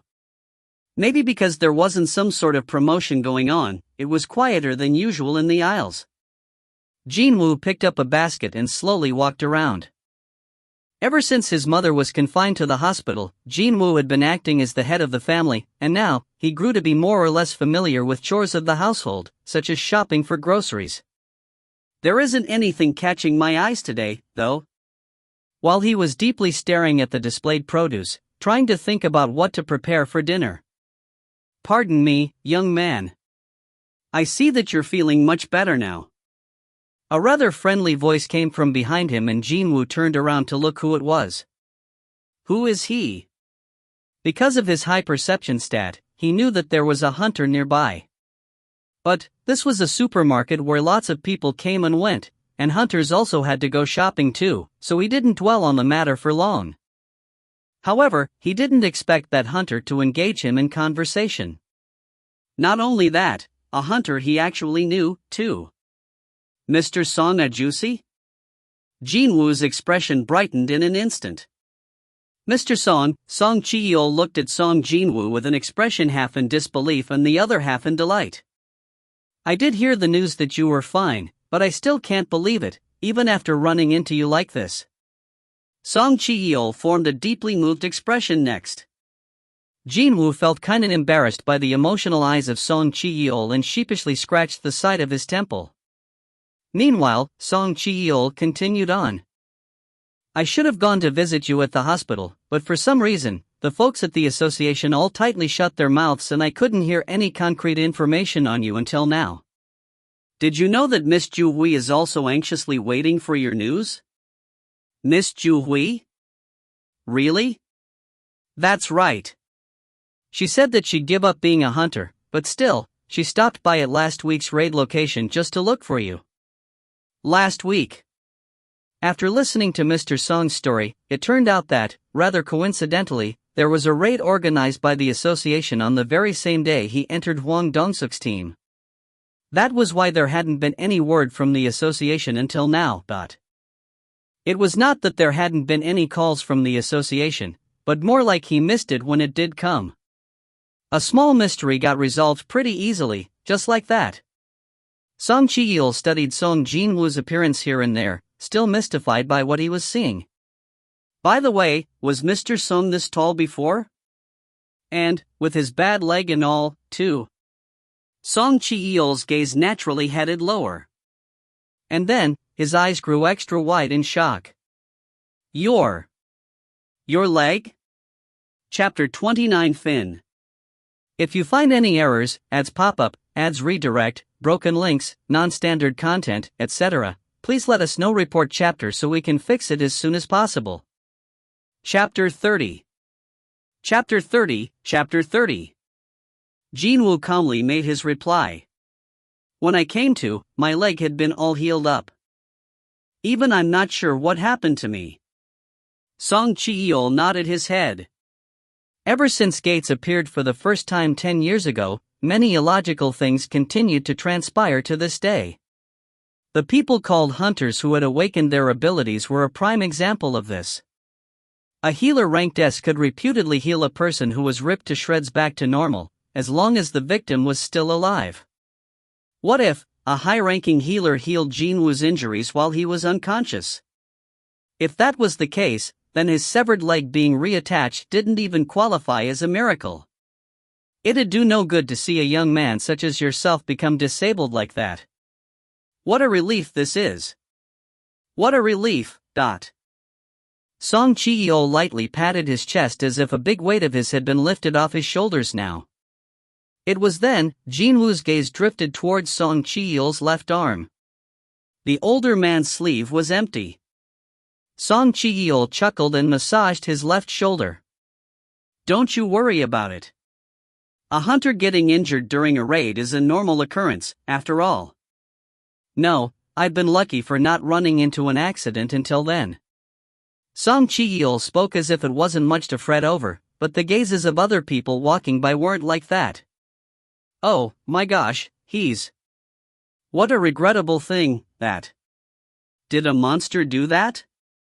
Aunties out shopping and students walking by whispered to each other after spotting Seong Chi-yeol's empty sleeve. Hell, there was even this one guy who quite openly stared on as well while looking rather mystified and all. Jin-Woo quickly spoke up. Should we go somewhere else? There were far too many people walking by here, right by the butchery aisle. Seong Chi-yeol had been feeling uncomfortable by all the stares, so he nodded his head quickly. He still had few more things to say to Jin-Woo, too. That would be a good idea.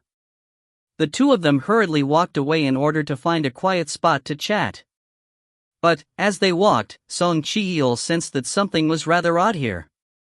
The sounds of Mr. Song's steps are. Jin-Woo's steps were just too soft. The youth was walking right beside Seong Jin-Woo, yet it was hard to detect his presence. Why was that? The older man even felt that, were they to start fighting here, he'd be unable to even touch a hair on Jin-Woo's body. Even though he was rank C, and Jin-Woo was ranked E. Just what am I even thinking about? Seong Jin-Woo shook his head. That wasn't the important thing right now. There was something he badly wanted to say to Mr. Song. No, he simply had to say it. Seong Jin-Woo came to a stop where it was quiet and isolated.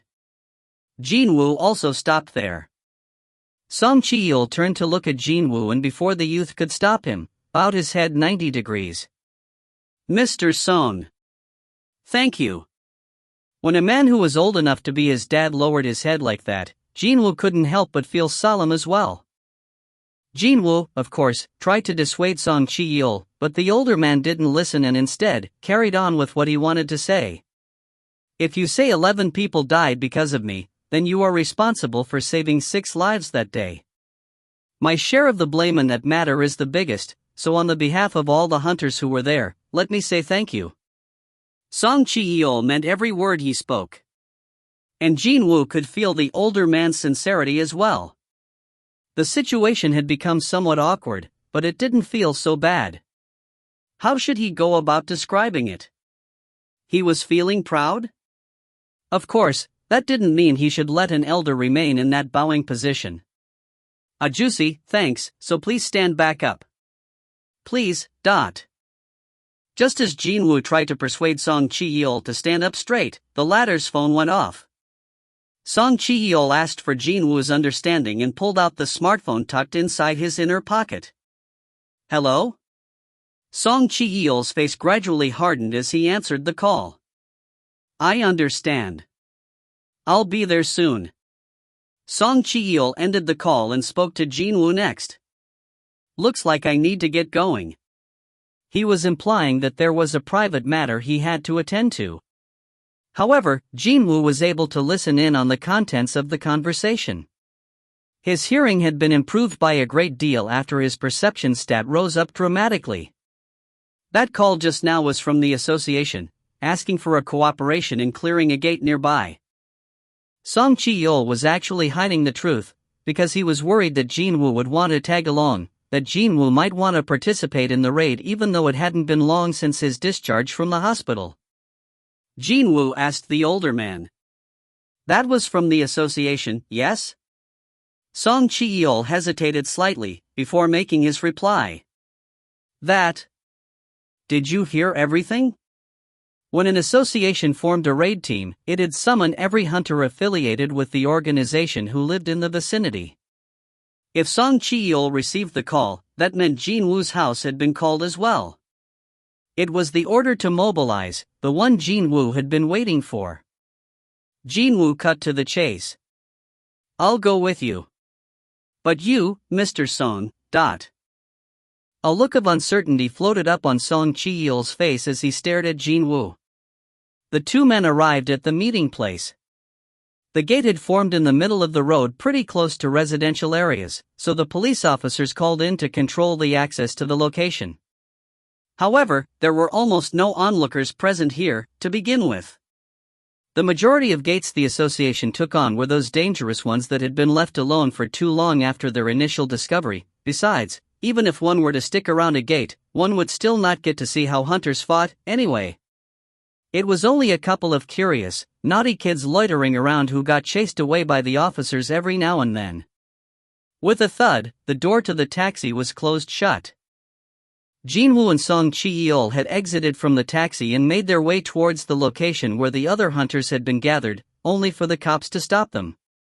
Please show me your IDs. Seong Jin-Woo pulled out his wallet and displayed his license. I'm Seong Jin-Woo, a rank C hunter. This is my colleague, Seong Jin-Woo. The cops compared the photo on the license to Seong Jin-Woo's face before returning it and parted ways. Sorry for the inconvenience, hunters. Keep up the good work. Seong Jin-Woo performed a slight nod to the policeman and continued on. Jin-Woo followed right behind him. The employee from the association was waiting in front of the gate. It was a young woman wearing a round-rimmed pair of glasses. She approached the two men after spotting them from a distance. Seong Jin-Woo hunter nim. How did you get here, Seong Jin-Woo hunter nim? You weren't answering your phone until now. Seong Jin-Woo replied instead. We were in the same location, and came here together after you guys called me. Is that so? I thought that Seong Jin-Woo hunter nim was avoiding answering our calls again. The association employee chuckled and cracked a joke. Well, that indeed had been true in the past. A long time ago, Jin-Woo got injured badly during a raid, and he grew fearful of going to dungeons, which led to him switching off his phone for a while. In the end, he had to return to raiding dungeons, since not answering the call 3 times in a row meant he'd be chased out from the association. Recalling his past, Jin-Woo could only smile in bitterness. Oh, right. Other hunters are waiting for you. Why don't you two head over there and greet them? There were other hunters who had arrived earlier where the association employee was pointing at. Well, there were only 2 other hunters there, however. The number of those willing to come had decreased sharply after that huge incident. Jin-Woo heard from Seong Jin-Woo on their way here that, besides those who died, many other hunters decided to quit this life from the shock of that underground temple incident. One of them happens to be Miss Ju-Wee. Jin-Woo took a look around, but he couldn't see her. When Jin-Woo and Seong Jin-Woo approached closer, the 2 hunters awkwardly averted their gazes. Jin-Woo narrowed his eyes. But, of course. These 2 happened to be Kim Sang-sik, who ran off trying to save only himself, and the other male hunter who had discarded the injured Jin-Woo. Of course, they would find it rather awkward to face him. Excuse me, Mr. Seong. Kim Sang-sik was thinking of at least greeting the youth, but when he was subjected to Jin-Woo's cold glare, he eventually shifted his gaze away. Kim Sang-sik shut his mouth, studied the mood for a bit, before shuffling further away from there. He stopped at a bit of distance away and sneaked a glance at Jin-Woo, before he tilted his head in confusion. Is he really the Seong Jin-Woo that I know? I mean, his eyes are as fierce as a monster, man. Like a real monster. Kim Sang-sik shuddered deeply. As he thought, his arm was covered in goosebumps. Jin-Woo withdrew his glare filled with hostilities. Thankfully, quite unlike you Jin-Ho, Kim Sang-sik was quick on the uptake. After locking eyes once, he didn't even try to come near Jin-Woo's vicinity. He sincerely hoped that this arrangement would remain for the rest of the raid. Mr. Seong. Seong Jin-Woo, standing next to Jin-Woo, shifted his gaze in a direction and smiled gently. There she is. Jin-Woo also turned his head in the direction Seong Jin-Woo was looking at. But, before he had the chance to completely turn around to look, Mr. Jin-Woo. Something rather soft suddenly hugged him tightly. Miss Ju-Wee?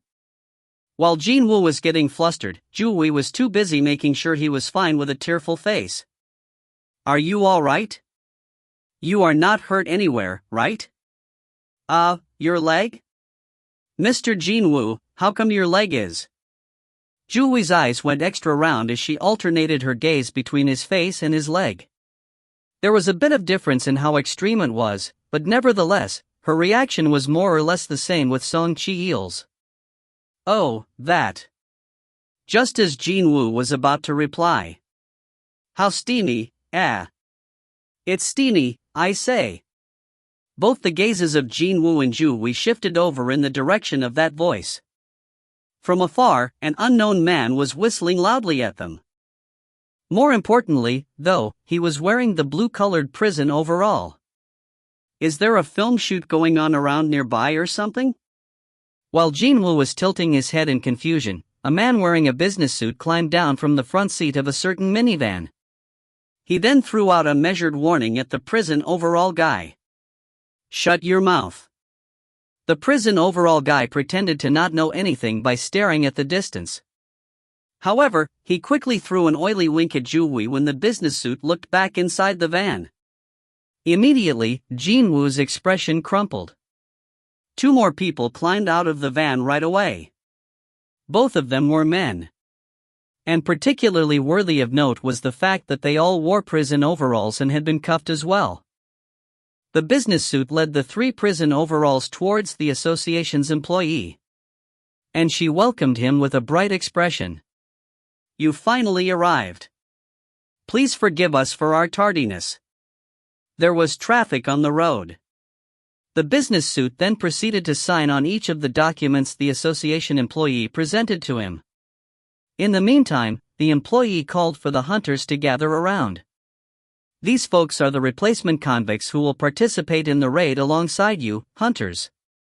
And so, the expressions of the hunters hardened considerably. Kim Sang-sik was the first to step forward. What? Replacement convicts? Are you telling us to go on a raid along with a bunch of criminals? Hunters who had committed crimes had two choices. Either spend their allotted time behind the bars, or cooperate with the association and reduce their sentences. Most chose the latter option, and they were referred to as the replacement convicts. The association employee repeatedly lowered her head. I'm really sorry about this. It's only because the number of hunters active in our district has declined so much that the association has no choice but to do this. However, they will be accompanied by a hunter from the monitoring division, so you don't have to worry too much. Kim Sang-sik asked, still full of suspicion. A hunter from the monitoring division, you say? Chapter 30 Fin. If you find any errors, ads pop up, ads redirect, broken links, non-standard content, etc. Please let us know. Report chapter so we can fix it as soon as possible. Chapter 31. Chapter 31, Chapter 31. Yes. All the convicts are rank CS, but the hunter from the monitoring division is actually a rank B, so there is nothing for you to worry about. Kim Sang-sik nodded his head. The popular opinion stated that you'd need around 10 C-rank hunters in order to contend against a single hunter ranked B. Well, a B rank was personally coming to monitor the troublemakers, not to mention participating in the raid itself, so there was no reason to say no here. 1 rank B and 3 rank CS, huh? Jin-Woo quietly studied the faces of the monitoring division's agent as well as the 3 replacement convicts, before tilting his head slightly. Something's off here, . He could sense a minute trace of murderous intent flowing between those 4. Was this also one of the facets of the enhanced perception stat?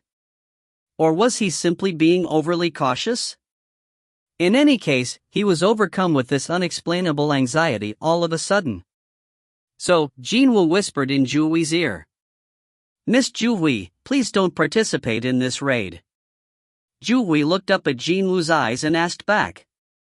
What about you, Mr. Jin-Woo? Rather than answering her, he too asked back.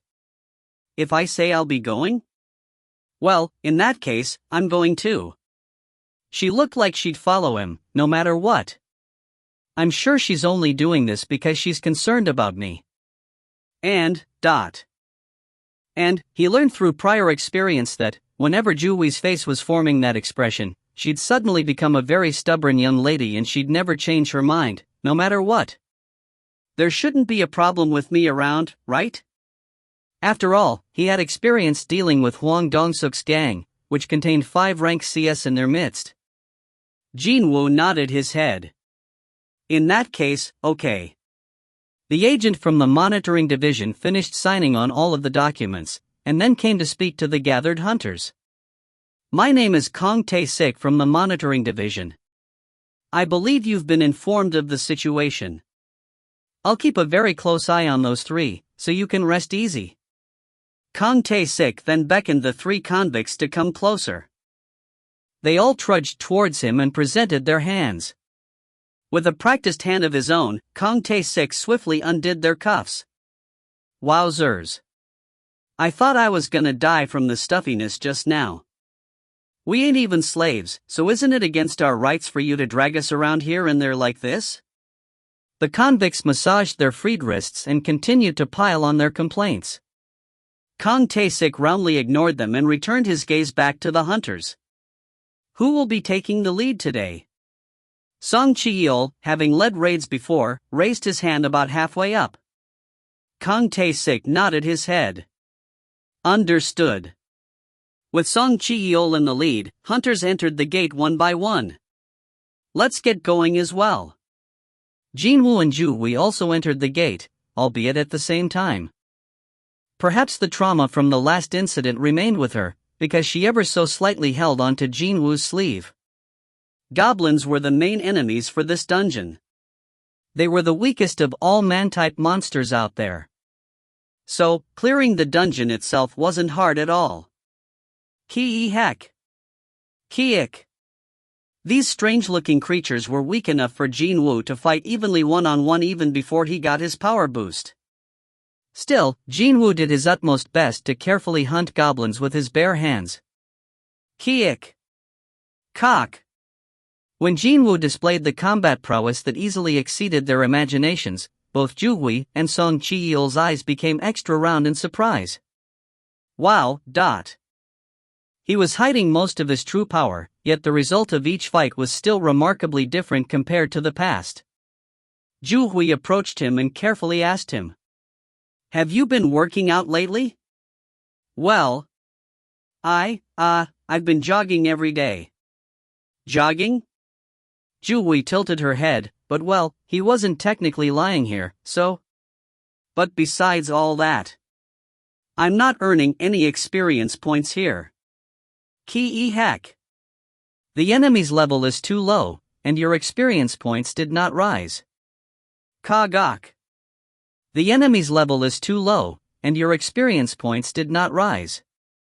Jin-Woo formed a disappointed expression. The message of goblins being too weak and him not getting any experience points kept repeating itself. This isn't going to work. On top of this, the magic crystals from the goblins were also the worst grade there could be. Jin-Woo took a look around him. The C-ranked convicts must have been really excited by the taste of freedom because they were wildly swinging their weapons and energetically ripped goblins to shreds. Ki-heck. Kek. Cake. From that scene alone, it was difficult to tell apart just who were the monsters and who were the humans there. I guess there's no reason for me to break a sweat today. Well, he wasn't earning any experience points, nor was he making lots of money today, either. A certain thought popped up in his head next. If it's going to be like this from now on, wouldn't it be better to quit the association? Pretty much the majority of jobs coming to the association's way were clearing the gates ranked D and E. However, if his level wasn't going to increase from entering those types of gates, then there was no need to participate in association's raids anymore. I can easily earn mom's hospital fees by myself now, too. He could quit the association at any time he felt like it. This was why having money was always for the better. As soon as he had some, his selection had widened. While thinking of this and that, the raid team entered deeper into the dungeon. And soon, a forked road with 3 paths appeared before them. Kang Tae-sik made a suggestion to Song Chi-yeol. Since the difficulty of the dungeon is low, how about splitting up from here onwards? Yes, let's do that. Song Chi-yeol readily agreed to that idea. Jin-Woo closed his eyes and extended his perception to the max. Now, which path leads to the boss? He was hoping that maybe the boss would give him a few experience points, at the very least. Soon enough, he could pick up on the auras of all living creatures inside the dungeon. Jin-Woo opened his eyes and spoke to Song Chi-yeol. Juicy, let's go left. Okay. Jin-Woo, Song Chi-yeol, and Ju-hui chose the left pathway, Kang Tae-sik and the 3 convicts the right one, and the remaining 2 went down the middle one. Jin-Woo's heart began beating a little bit faster. The boss is at the end of this passage. Although it couldn't be described as strong, a unique and different aura from that of a goblin was leaking out from the end of this cavern-like passageway. He wanted to quickly kill the boss. However, groups of goblins kept jumping out at him every couple of steps he took, and this hindered their progress. Kek, kek, kek. Kyriak. Kiik. And this time, there were around 10 of them or so.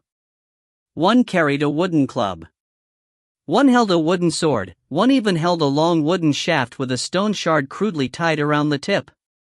They had armed themselves to the best of their abilities, but none of them managed to threaten him. Haven't you guys had enough yet? Jin-Woo frowned really deeply.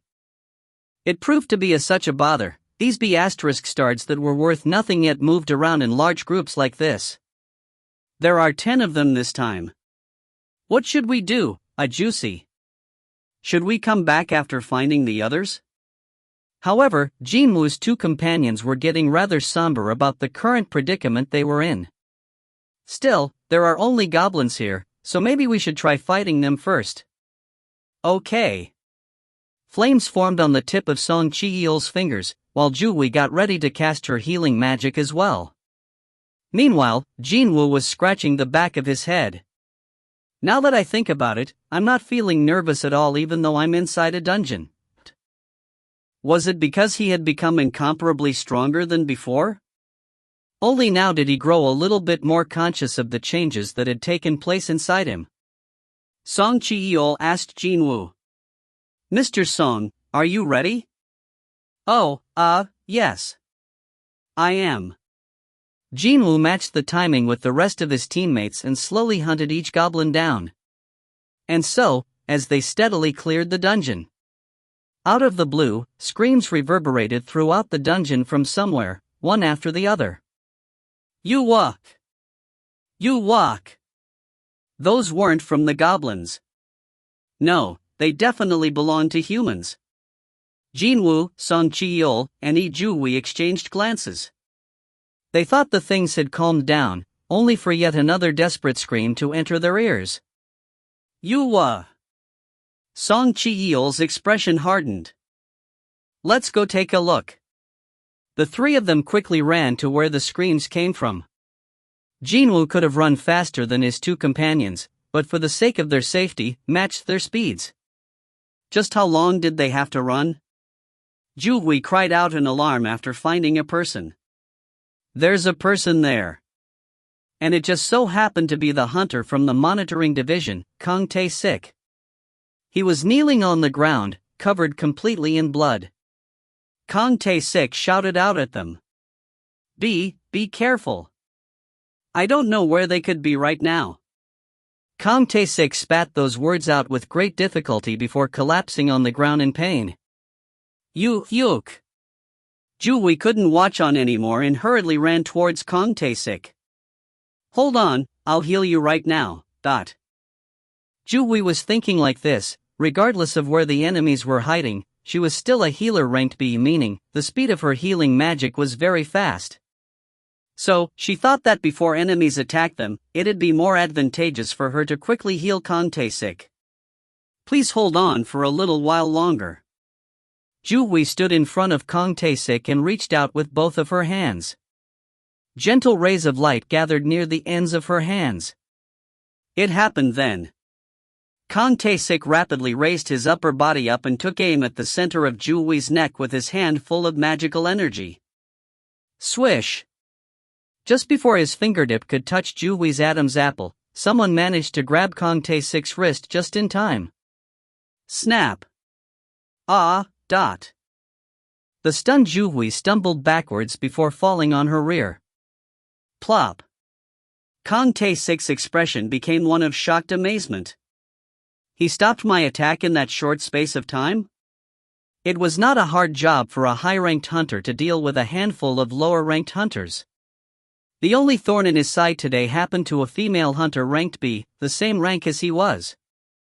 The silver lining about this thorn was that she was not a combat-related hunter. She didn't possess any abilities to protect herself, so as long as he succeeded in sneak attacking her, everything would end quite easily. However, to think, his sneak attack would end up missing. With things like this, there was no reward for all that great acting he had put on. Kang Tae-sik's gaze followed the hand grabbing his wrist and to its owner.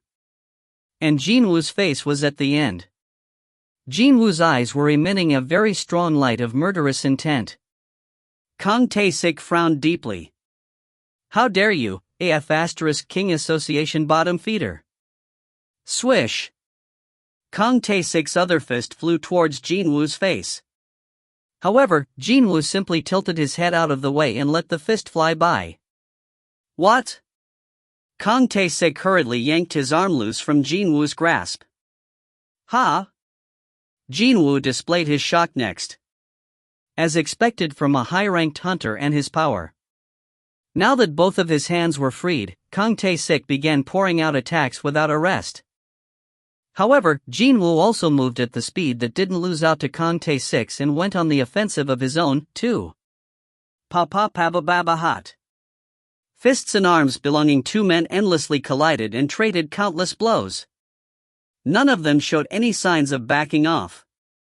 Seizing this opportunity, Seong Jin-Woo quickly dragged Ju-Wee away from the area. Juicy.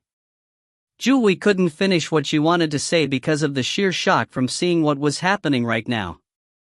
However, there was one person here who was even more shocked than Ju-Wee, and that was none other than Seong Jin-Woo.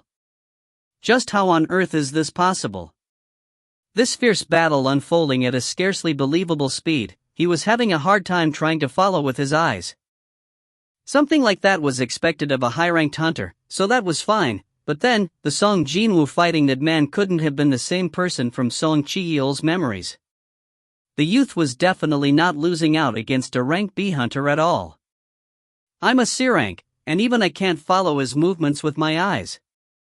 Indeed, his gut feeling proved to be right. The Jin-Woo in front of his eyes right now was not the same youth from his memories, an E rank who was weak but possessing a good head on his shoulders. In the blink of an eye, the two traded hundreds of blows and they quickly stepped back while trying to catch their breaths. Jin-Woo glared at Kang Tae-sik and frowned. The blood on your clothes.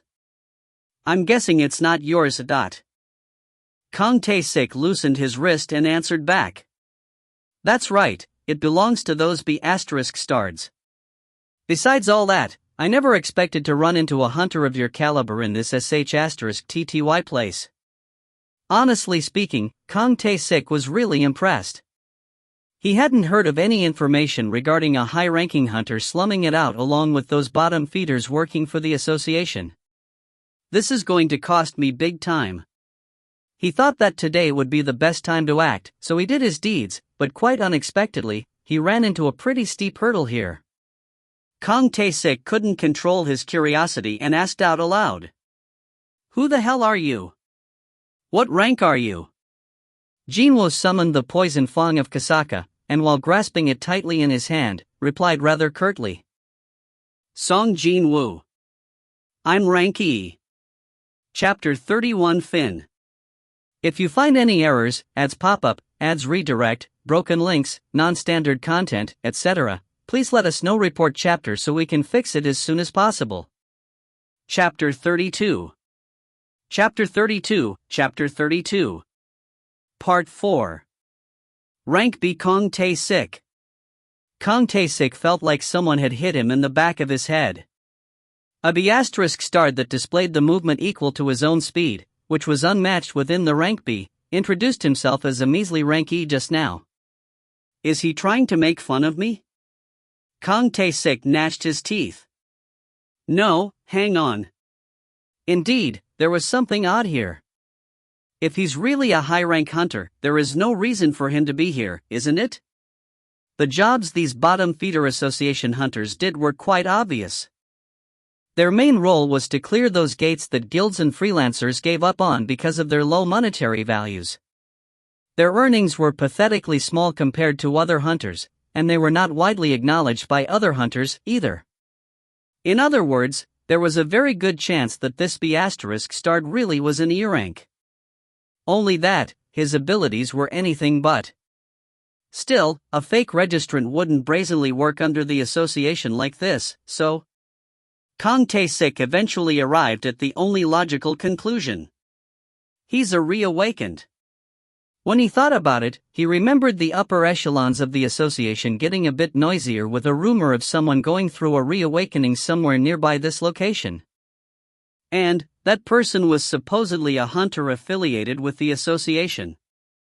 He should have memorized that name back then. As that matter happened only a couple of weeks ago, if this B***start had been delaying getting a reassignment test for some reason until now, it was very much possible for him to remain as an E-rank and assist the association with their work.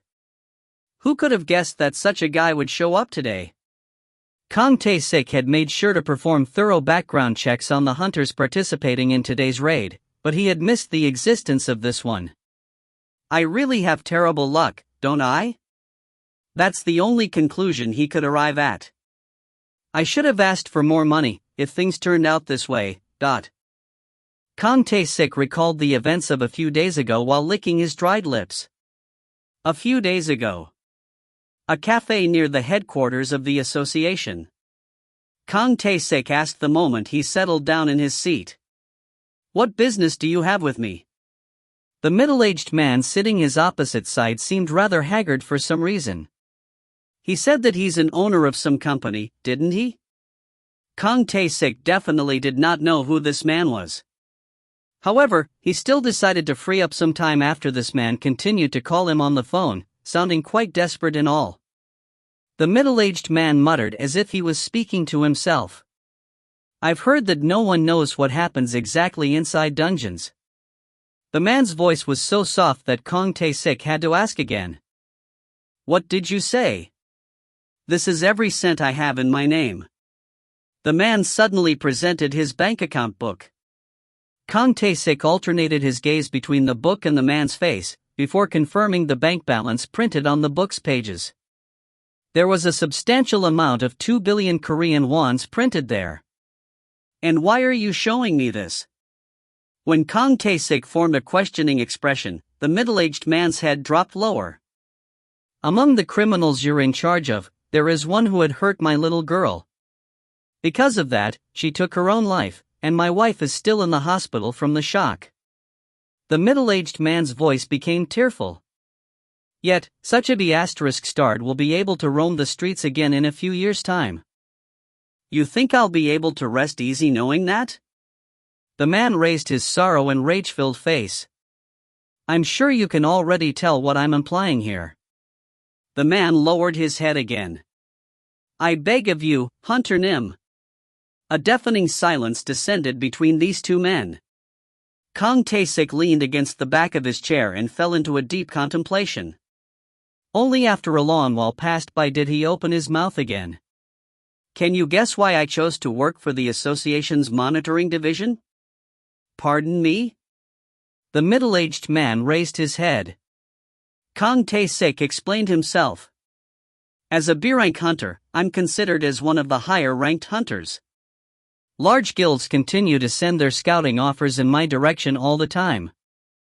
Yet, can you guess why I persist in doing this job while getting a pittance in return? I don't know. The corners of Kang Tae-sik's lips arched up. You see, I find it more enjoyable to fight against people rather than monsters. In that sense, the monitoring division was like the heaven-sent job for Kang Tae-sik. Well, he could beat up other hunters in the name of the law, after all. And he'd end up killing one or two due to unavoidable circumstances, too. Due to unavoidable circumstances. Kang Tae-sik inwardly smiled and spoke. Stepping on that insect you told me about isn't going to be difficult at all. However, there will be other hunters inside the dungeon besides the insect, as well.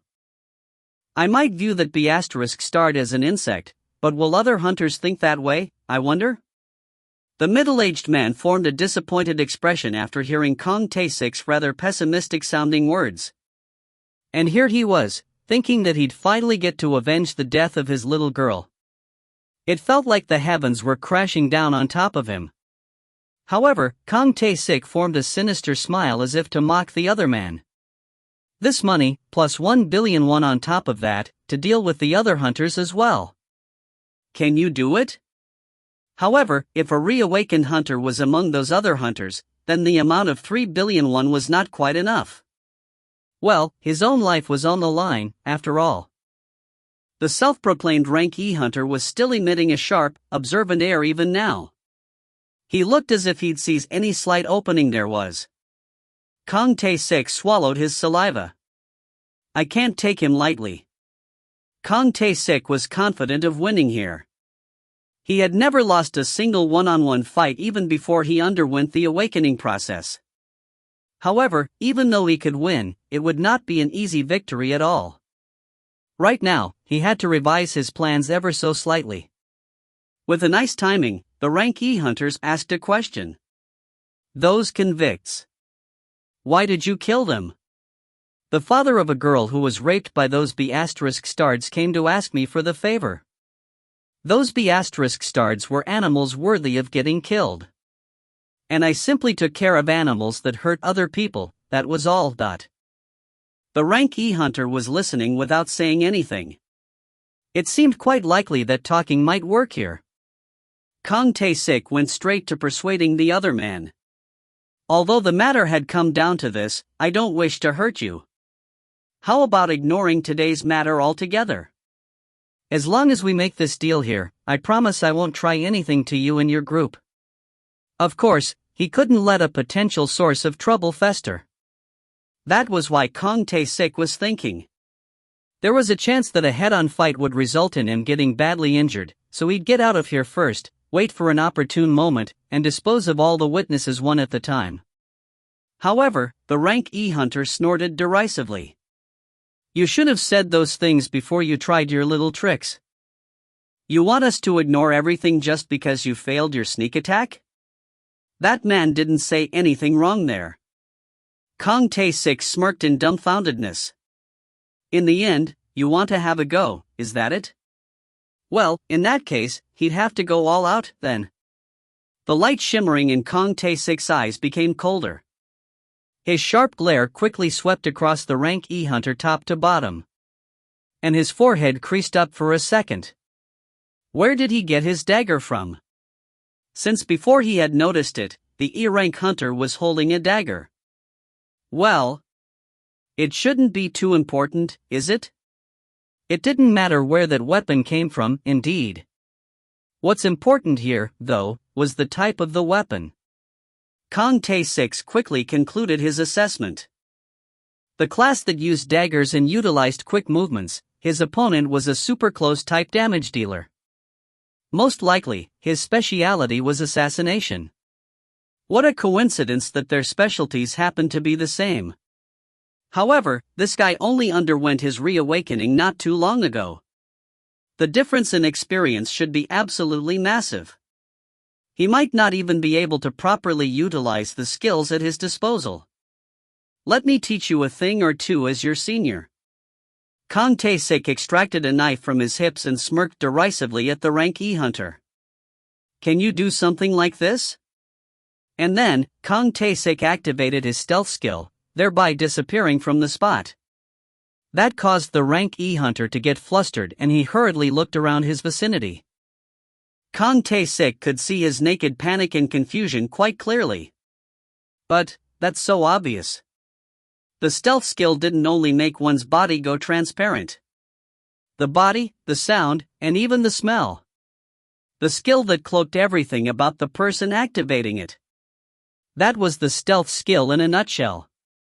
There were only a handful of assassin-type hunters who could use this skill in the entire world.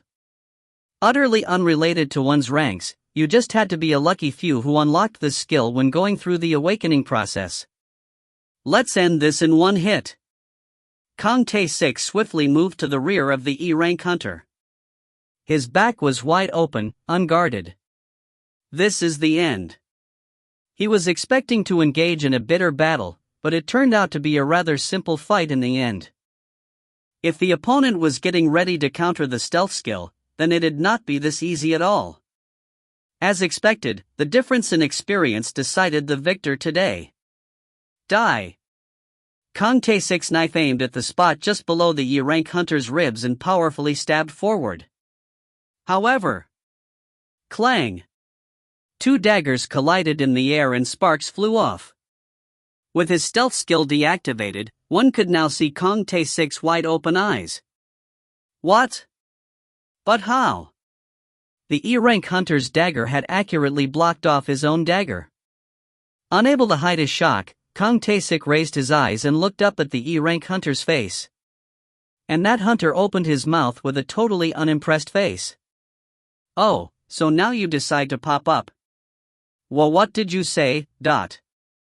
Unable to understand the words of this rank E hunter, Kang Tae-sik suddenly felt this inexplicable fear in his heart. Tearing. Emergency quest, kill all the enemies. There are life forms holding murderous intentions towards the player. Kill them all in order to secure your own safety. If you do not follow this instruction, a corresponding penalty will be given. The number of enemies left to kill, 1. The number of killed enemies, 0. Jin-Woo confirmed the emergency quest message and breathed a sigh of relief. It wasn't a waste of time. He was kinda worried that if Kang Tae-sik didn't take the initiative, Jin-Woo wouldn't receive the emergency quest notification. It was quite unlike how it was with Hwang Dong-suk and his gang back then. That was why he tested the system out, and it was as he expected.